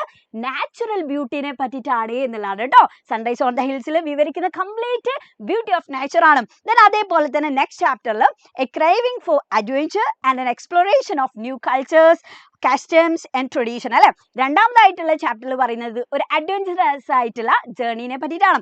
ദെൻ മൂന്നാമത്തെ ചാപ്റ്ററിൽ പറയുന്നത് എന്തിനെ പറ്റിയിട്ടാണ് എന്നുള്ളതാണ്? പുതിയ ഒരു ട്രഡീഷൻ, പുതിയൊരു റിച്വൽ ഒക്കെ പരിചയപ്പെടുന്നതിനെ പറ്റിയിട്ടാണ്. ഓക്കെ, സോ എന്തൊക്കെയാണ് നോക്ക്. Travel is in fact N I opener. ശരിക്കും ട്രാവൽ, നമ്മുടെ യാത്ര എന്ന് പറഞ്ഞാൽ എന്താണ്? നമ്മുടെ കണ്ണ് തുറപ്പിക്കുന്ന ഒരു സംഭവമല്ലടാ അല്ലേ? യെസ്, അതുകൊണ്ടാണ് ഇവിടെ പറയുന്നത് എൻ ഐ ഓപ്പണർ എന്നുള്ള. സോ നോക്ക്, it's open up new refreshing snapshot before us and often help us change our philosophy of our life അല്ലേ? മിസ് നേരത്തെ പറഞ്ഞിട്ടുണ്ടായിരുന്ന പോയിന്റ് ആണ്. അഥവാ യാത്ര നമ്മുടെ ഫിലോസഫി തന്നെ, നമ്മുടെ ജീവിതത്തിന്റെ അല്ലെ ആ ഫിലോസഫി തന്നെ മാറ്റിമറിക്കാനുള്ള ഒരു കഴിവ് യാത്രക്ക് ഉണ്ട് എന്നുള്ള. സോ അങ്ങനെയാണെങ്കിൽ നമ്മൾ നേരെ ഇനി ആദ്യത്തെ ചാപ്റ്ററിലേക്ക് പോകണം കേട്ടോ. സൺറൈസ് ഓൺ ദ ഹിൽസ് എന്ന് പറഞ്ഞിട്ടുള്ള അതൊരു പോമാണ്. ആരാണ് എഴുതിയിട്ടുള്ളത്? ബൈ HW ലോങ്ഫെല്ലോ അല്ലെ. HW ലോങ്ഫെല്ലോ ആണ് എഴുതിയിട്ടുള്ളത്. സോ ഇൻട്രൊഡക്ഷൻ ഉണ്ടല്ലോ, നോക്ക് എന്താണ് പറഞ്ഞേടാ? ടെക്സ്റ്റ് ഉണ്ടോ കയ്യില്? ടെക്സ്റ്റ് ഇല്ലേ? ടെക്സ്റ്റ് ഉണ്ട് എന്നുണ്ടെങ്കിൽ മക്കൾ എന്ത് ചെയ്യണം എന്നറിയാം? എല്ലാവരും ടെക്സ്റ്റ് ഒന്ന് നേരെ മുന്നിൽ വെക്കണം കേട്ടോ. ഓക്കെ, മുന്നിൽ വെക്കാം. മുന്നിൽ വെച്ചാൽ എന്ത് ചെയ്യാം? പെട്ടെന്ന് തന്നെ നിങ്ങൾക്ക് എന്ത് ചെയ്യാൻ പറ്റും? കാര്യങ്ങൾ മനസ്സിലാവും. അത് മാത്രമല്ല ഓക്കെ ഇതൊക്കെയാണ് ഈ പേജിൽ പറയുന്നത് എന്നുള്ള ഒരു ഐഡിയ കൂടി നിങ്ങൾക്ക് കിട്ടും എന്നുള്ള കേട്ടോ. ഓക്കെ, സോ നിങ്ങൾ മാക്സിമം നിങ്ങളുടെ ടെക്സ്റ്റ് കയ്യിലുണ്ട് എന്നുണ്ടെങ്കിൽ കയ്യിൽ എഴുത്ത് തന്നെ വെക്കാം. ഇനി അതില്ല എന്നുണ്ടെങ്കിൽ എൻ്റെ ക്ലാസ്സിൽ ശ്രദ്ധിക്കണം. ഓക്കെ, സോ ഈ ഒരു പോയത്തിൽ എന്താണ് പറയുന്നത്? പോയറ്റ് പറയുന്നത് എന്താണെടാ? Present the experience of poet as he watches the sunrise amid the hills. അപ്പോൾ ഇവിടെ പറയുന്ന പോയിന്റ് എന്തിനെ പറ്റിയാണ് എക്സ്പ്രസ് ചെയ്യുന്നതെന്ന് വെച്ചാൽ പോയിന്റ് എവിടെയാണ് പോയിരിക്കുന്നതെന്ന് അറിയോ? യെസ്, ഹിൽസിൽ പോയിട്ടിരിക്കുകയാണ് അല്ലെ. എന്നിട്ട് ആൾ എന്താണ് കാണുന്നത്? ഹി വാച്ചസ് ദ സൺറൈസ് അല്ലെ. സൺറൈസ് ആണ് അദ്ദേഹം അവിടെ കണ്ടുകൊണ്ടിരിക്കുന്നത് എന്നതാണ്. Okay, so he describes the Valley before him. അദ്ദേഹം ഈ ഒരു പോയത്തിൽ ഉടനീളം പറയുന്നത് എന്താണെന്നറിയോ? അദ്ദേഹം കാണുന്ന ആ വാലി, ആ താഴ്വരയൊക്കെ പറ്റിയിട്ടാണ്. And the various beautiful scenes of nature that he സീസ്. അദ്ദേഹം കാണുന്ന ബ്യൂട്ടിഫുൾ ആയിട്ടുള്ള ഒരുപാട് സീൻസ് ഉണ്ട്. കാരണം കുന്നിന്റെ മുകളിൽ ഇങ്ങനെ പോയി ഇരിക്കുക രാവിലെ തന്നെ അല്ലെ. നമ്മളൊക്കെ പല ആളുകൾ ചിലപ്പോൾ ട്രിപ്പൊക്കെ പോകില്ലേ, സൂര്യനെല്ലി അവിടെ ഇവിടെ എന്നൊക്കെ പറഞ്ഞിട്ട് നമ്മൾ പോകാറില്ലേ. അപ്പൊ ആ പോകുന്ന സമയത്ത് രാവിലെ പോയി ഇരിക്കുമ്പോൾ ആ കാണുന്ന ബ്യൂട്ടി എന്തൊക്കെയാണോ വേരിയസ് ആയിട്ടുള്ള സീൻസ് കാണുന്നത് അതന്നെയാണ് പോയറ്റും ഇവിടെ എക്സ്പ്ലെയിൻ ചെയ്യുന്നത് എന്നല്ല. So the beauty of nature brings peace to the poet's mind. അപ്പോൾ ആ പ്രകൃതിയുടെ ഭംഗി ശരിക്കും പോയറ്റിന്റെ മൈൻഡിലേക്ക് എന്തുകൊണ്ട് കൊണ്ടുവരുന്നുണ്ട് എന്നുള്ള പീസ് അല്ലെ. ആ നല്ല രീതിയിലുള്ള ആ ഒരു പീസ് ശരിക്കും അദ്ദേഹത്തിന്റെ മൈൻഡിൽ ക്രിയേറ്റ് ചെയ്യുന്നുണ്ട് എന്നുള്ള. And he advise us to find solace in nature too. അപ്പോൾ അദ്ദേഹം നമ്മളോടും അഡ്വൈസ് ചെയ്യുന്നത് എന്താ? നമ്മളോട് എന്താണ് അദ്ദേഹം ഉപദേശം തരുന്നത് എന്നുള്ളതാണ്. എന്താണ്? യെസ്, നാച്ചുറൽ പോയിട്ട് അല്ലെ, പ്രകൃതിയിൽ പോയിട്ട് അത് കണ്ടിട്ട് നമ്മളോടും ആ ഒരു ആശ്വാസം കണ്ടെത്താൻ വേണ്ടിയിട്ടാണ് എന്നുള്ള. ഓക്കെ, സോ എടാ ടെക്സ്റ്റിൽ നിങ്ങൾ കണ്ടിട്ടുണ്ടല്ലോ, I stood upon the hills മുതൽ യെസ് ഷാറ്റേർഡ് ലാൻഡ്സ് വരെയുള്ള പാരഗ്രാഫ് കണ്ടോ? ഈ സ്റ്റാൻസ് കണ്ടല്ലോ. ഓക്കെ, സോ ഈ സ്റ്റാൻസ് ഇനി നമ്മൾ എന്ത് ചെയ്യുന്നില്ല, ലൈൻ ബൈ ലൈൻ എക്സ്പ്ലെയിൻ ചെയ്തില്ല. പക്ഷേ ഇതിൽ ഏറ്റവും ഇമ്പോർട്ടന്റ് ആയിട്ടുള്ള ക്വസ്റ്റ്യൻസ് വരുന്ന രീതിയിലാണ് നമ്മൾ ഡിസ്കഷൻ പോകുന്നത് കേട്ടോ. ഓക്കെ, സോ ശ്രദ്ധിച്ചോ. നോക്കും, ഹെവൻസ് വൈഡ് ആർച്ച് എന്ന് കണ്ടല്ലടാ. ഓക്കെ, സോ ഇത് ഇങ്ങനെ പറഞ്ഞാൽ എന്താണെന്നറിയടാ? സ്കൈനാണ് ഈ ഹെവൻസ് വൈഡ് ആർച്ച് എന്ന് പറയുന്നത് കേട്ടോ. ദെൻ അതേപോലെ തന്നെ ഇവിടെ നോക്ക്, സൺസ് റിട്ടേണിംഗ് മാർച്ച് എന്ന് കണ്ടോ? ഓക്കെ, സൺസ് റിട്ടേണിംഗ് മാർച്ച് എന്ന് പറഞ്ഞാൽ എന്താണെന്നറിയോ? ഇവിടെ ശരിക്കും പറയുന്നത് സൺറൈസിനെയാണ് എന്നുള്ള കേട്ടോ. അതേപോലെ തന്നെ ഇവിടെ സോഫ്റ്റ് ഗേൾസ് എന്ന് കണ്ടല്ലോ. സോഫ്റ്റ് ഗേൾസ് എന്ന് പറഞ്ഞാൽ എന്താ? സോഫ്റ്റ് എന്ന് പറഞ്ഞാൽ ഭയങ്കര സോഫ്റ്റ് ആണ് അല്ലേ? എന്നാൽ ഗേൾസ് എന്ന് പറഞ്ഞാൽ എന്താ പറയുക? സ്ട്രോങ് ആയിട്ടുള്ള വിൻഡാ. അപ്പൊ ഇത് രണ്ടും ഇവിടെ എന്ത് ചെയ്തിട്ടുണ്ട്? ഒരുമിച്ച് വന്നിട്ടുണ്ട്. അതെന്തിനാ? ആ ക്യാപ്റ്റനൊന്ന് ശരിക്കും ഡിസ്ക്രൈബ് ചെയ്യാണ് ഇവിടെ എന്നുള്ള കേട്ടോ. അപ്പൊ സോഫ്റ്റ് ഗേൾസ് എന്ന് പറയുമ്പോൾ രണ്ട് കോൺട്രറി ആയിട്ടുള്ള കാര്യങ്ങൾ ഒരുമിച്ച് വന്നിട്ടുണ്ട്. അപ്പൊ അവിടെ ശരിക്കും ഈ പോയിന്റ് എന്താ യൂസ് ചെയ്തെന്ന് അറിയടാ? ഫിഗേഴ്സ് ഓഫ് സ്പീച്ച് ആണ് കേട്ടോ. അപ്പൊ ഫിഗേഴ്സ് ഓഫ് സ്പീച്ച് ഏതാണ് എന്ന് ചോദിച്ചാൽ, അങ്ങനെ ഒരു ചോദ്യം ഈ ലൈൻ തന്നിട്ട് ചോദിച്ചാൽ നിങ്ങൾക്ക് അതിന്റെ ഉത്തരം കിട്ടണം. ഏതാണെടാ? യെസ്, അത് ഓക്സിമറോൺ ആണ് എന്നുള്ള കേട്ടോ. ഓക്സിമറോൺ ആണ് അതിന്റെ ആൻസറും. അതേപോലെ തന്നെ ഇവിടെ നോക്ക്, ലൈക്ക് ഹോസ്റ്റ് ഇൻ ബാറ്റിൽ ഓവർത്രോഡ് എന്ന് കണ്ടോ. അവിടെ നമുക്ക് എന്ത് കാണാൻ പറ്റുന്നുണ്ട്? ലൈക്ക് കാണാൻ പറ്റുന്നുണ്ട് അല്ലേ? ആൻഡ് അത് മാത്രമല്ല, അത് എന്താണ്? കമ്പാരിസൺ ആണ് അവിടെ നടന്നിട്ടുള്ളത് by using like. So it's an example for simile. അത് സിമിലിക്ക് എക്സാമ്പിൾ ആണ് എന്നല്ല. ഓക്കെ, കാരണം ഈ പോം ബേസ് ചെയ്തിട്ട് ഇങ്ങനെയൊക്കെയാണ് ചോദ്യങ്ങൾ വരിക. ഫിഗേഴ്സ് ഓഫ് സ്പീച്ച് ഒക്കെയാണ് നമ്മളോട് ചോദിക്കുക. ഓക്കെ, അപ്പൊ ഏതൊക്കെയാണ്? സൺസ് റിട്ടേണിംഗ് മാർച്ച് എന്ന് പറഞ്ഞാൽ എന്താടാ? അത് പേഴ്സോണിഫിക്കേഷൻ എക്സാമ്പിൾ ആണ്. ഓക്കെ, എന്തുകൊണ്ടാണ് അത് പേഴ്സോണിഫിക്കേഷൻ ആയ? സൺസ് റിട്ടേണിംഗ് മാർച്ച് എന്നാ പറഞ്ഞത് അല്ലെ. ഇപ്പൊ ഈ മാർച്ച് ചെയ്യാന്ന് പറഞ്ഞാൽ സൂര്യൻ ശരിക്കും ഇങ്ങനെ മാർച്ച് ചെയ്ത് പോവടാ? ഇല്ല. അപ്പൊ അത് എന്താണ് ശരിക്കും? ഇപ്പൊ നമ്മളൊക്കെ മാർച്ച് ചെയ്യും അല്ലെ. അപ്പൊ അത് ഹ്യൂമന്റെ ക്വാളിറ്റി ആണ്. എന്നാൽ അത് ഇവിടെ എന്താ ചെയ്ത്? Attributed to an inanimate object അല്ലെ. ഒരു ജീവനില്ലാത്ത ഒബ്ജക്റ്റിനെ ആട്രിബ്യൂട്ട് ചെയ്ത് കൊടുത്ത് പറഞ്ഞിട്ടുണ്ട്. അങ്ങനെ പറയുന്നതിനാണ് നമ്മൾ എന്ത് പറയാ? പേഴ്സോണിഫിക്കേഷൻ എന്ന് പറയാം. ഓക്കെ, സോ പേഴ്സോണിഫിക്കേഷൻ ഈ മറക്കരുത്. പേഴ്സൺ എന്ന് കേട്ടാൽ തന്നെ നമ്മൾ എന്ത് ആലോചിക്കണം? Yes, personification. പേഴ്സൺ വ്യക്തിന്റെ ക്വാളിറ്റി യെസ് ഇനാനിമേറ്റ് ആയിട്ടുള്ള ഒബ്ജക്റ്റിന് ആട്രിബ്യൂട്ട് ചെയ്ത് കൊടുത്താൽ അത് ഏത് ഫിഗേഴ്സ് ഓഫ് സ്പീച്ച് ആണ്? അത് പേഴ്സോണിഫിക്കേഷൻ ആണ് എന്ന് മറക്കരുത്. ഓക്കെ, അപ്പൊ നോക്ക്, ഈ ഫസ്റ്റ് സ്റ്റാൻസിന്റെ എക്സ്പ്ലനേഷൻ ആണ് ഇനി പറയാൻ പോകുന്നത്. കാരണം എന്താ? നമുക്ക് കറക്റ്റ് മനസ്സിലാവണം ഈ സ്റ്റാൻസയിൽ എന്താണ് പോയിട്ട് പറയുന്നത് എന്നുള്ളത് അല്ലെ. മനസ്സിലാവണ്ടേ? സോ നോക്ക്, the poet stood upon the hills. Poet എവിടെ പോയിരിക്കുന്നത്?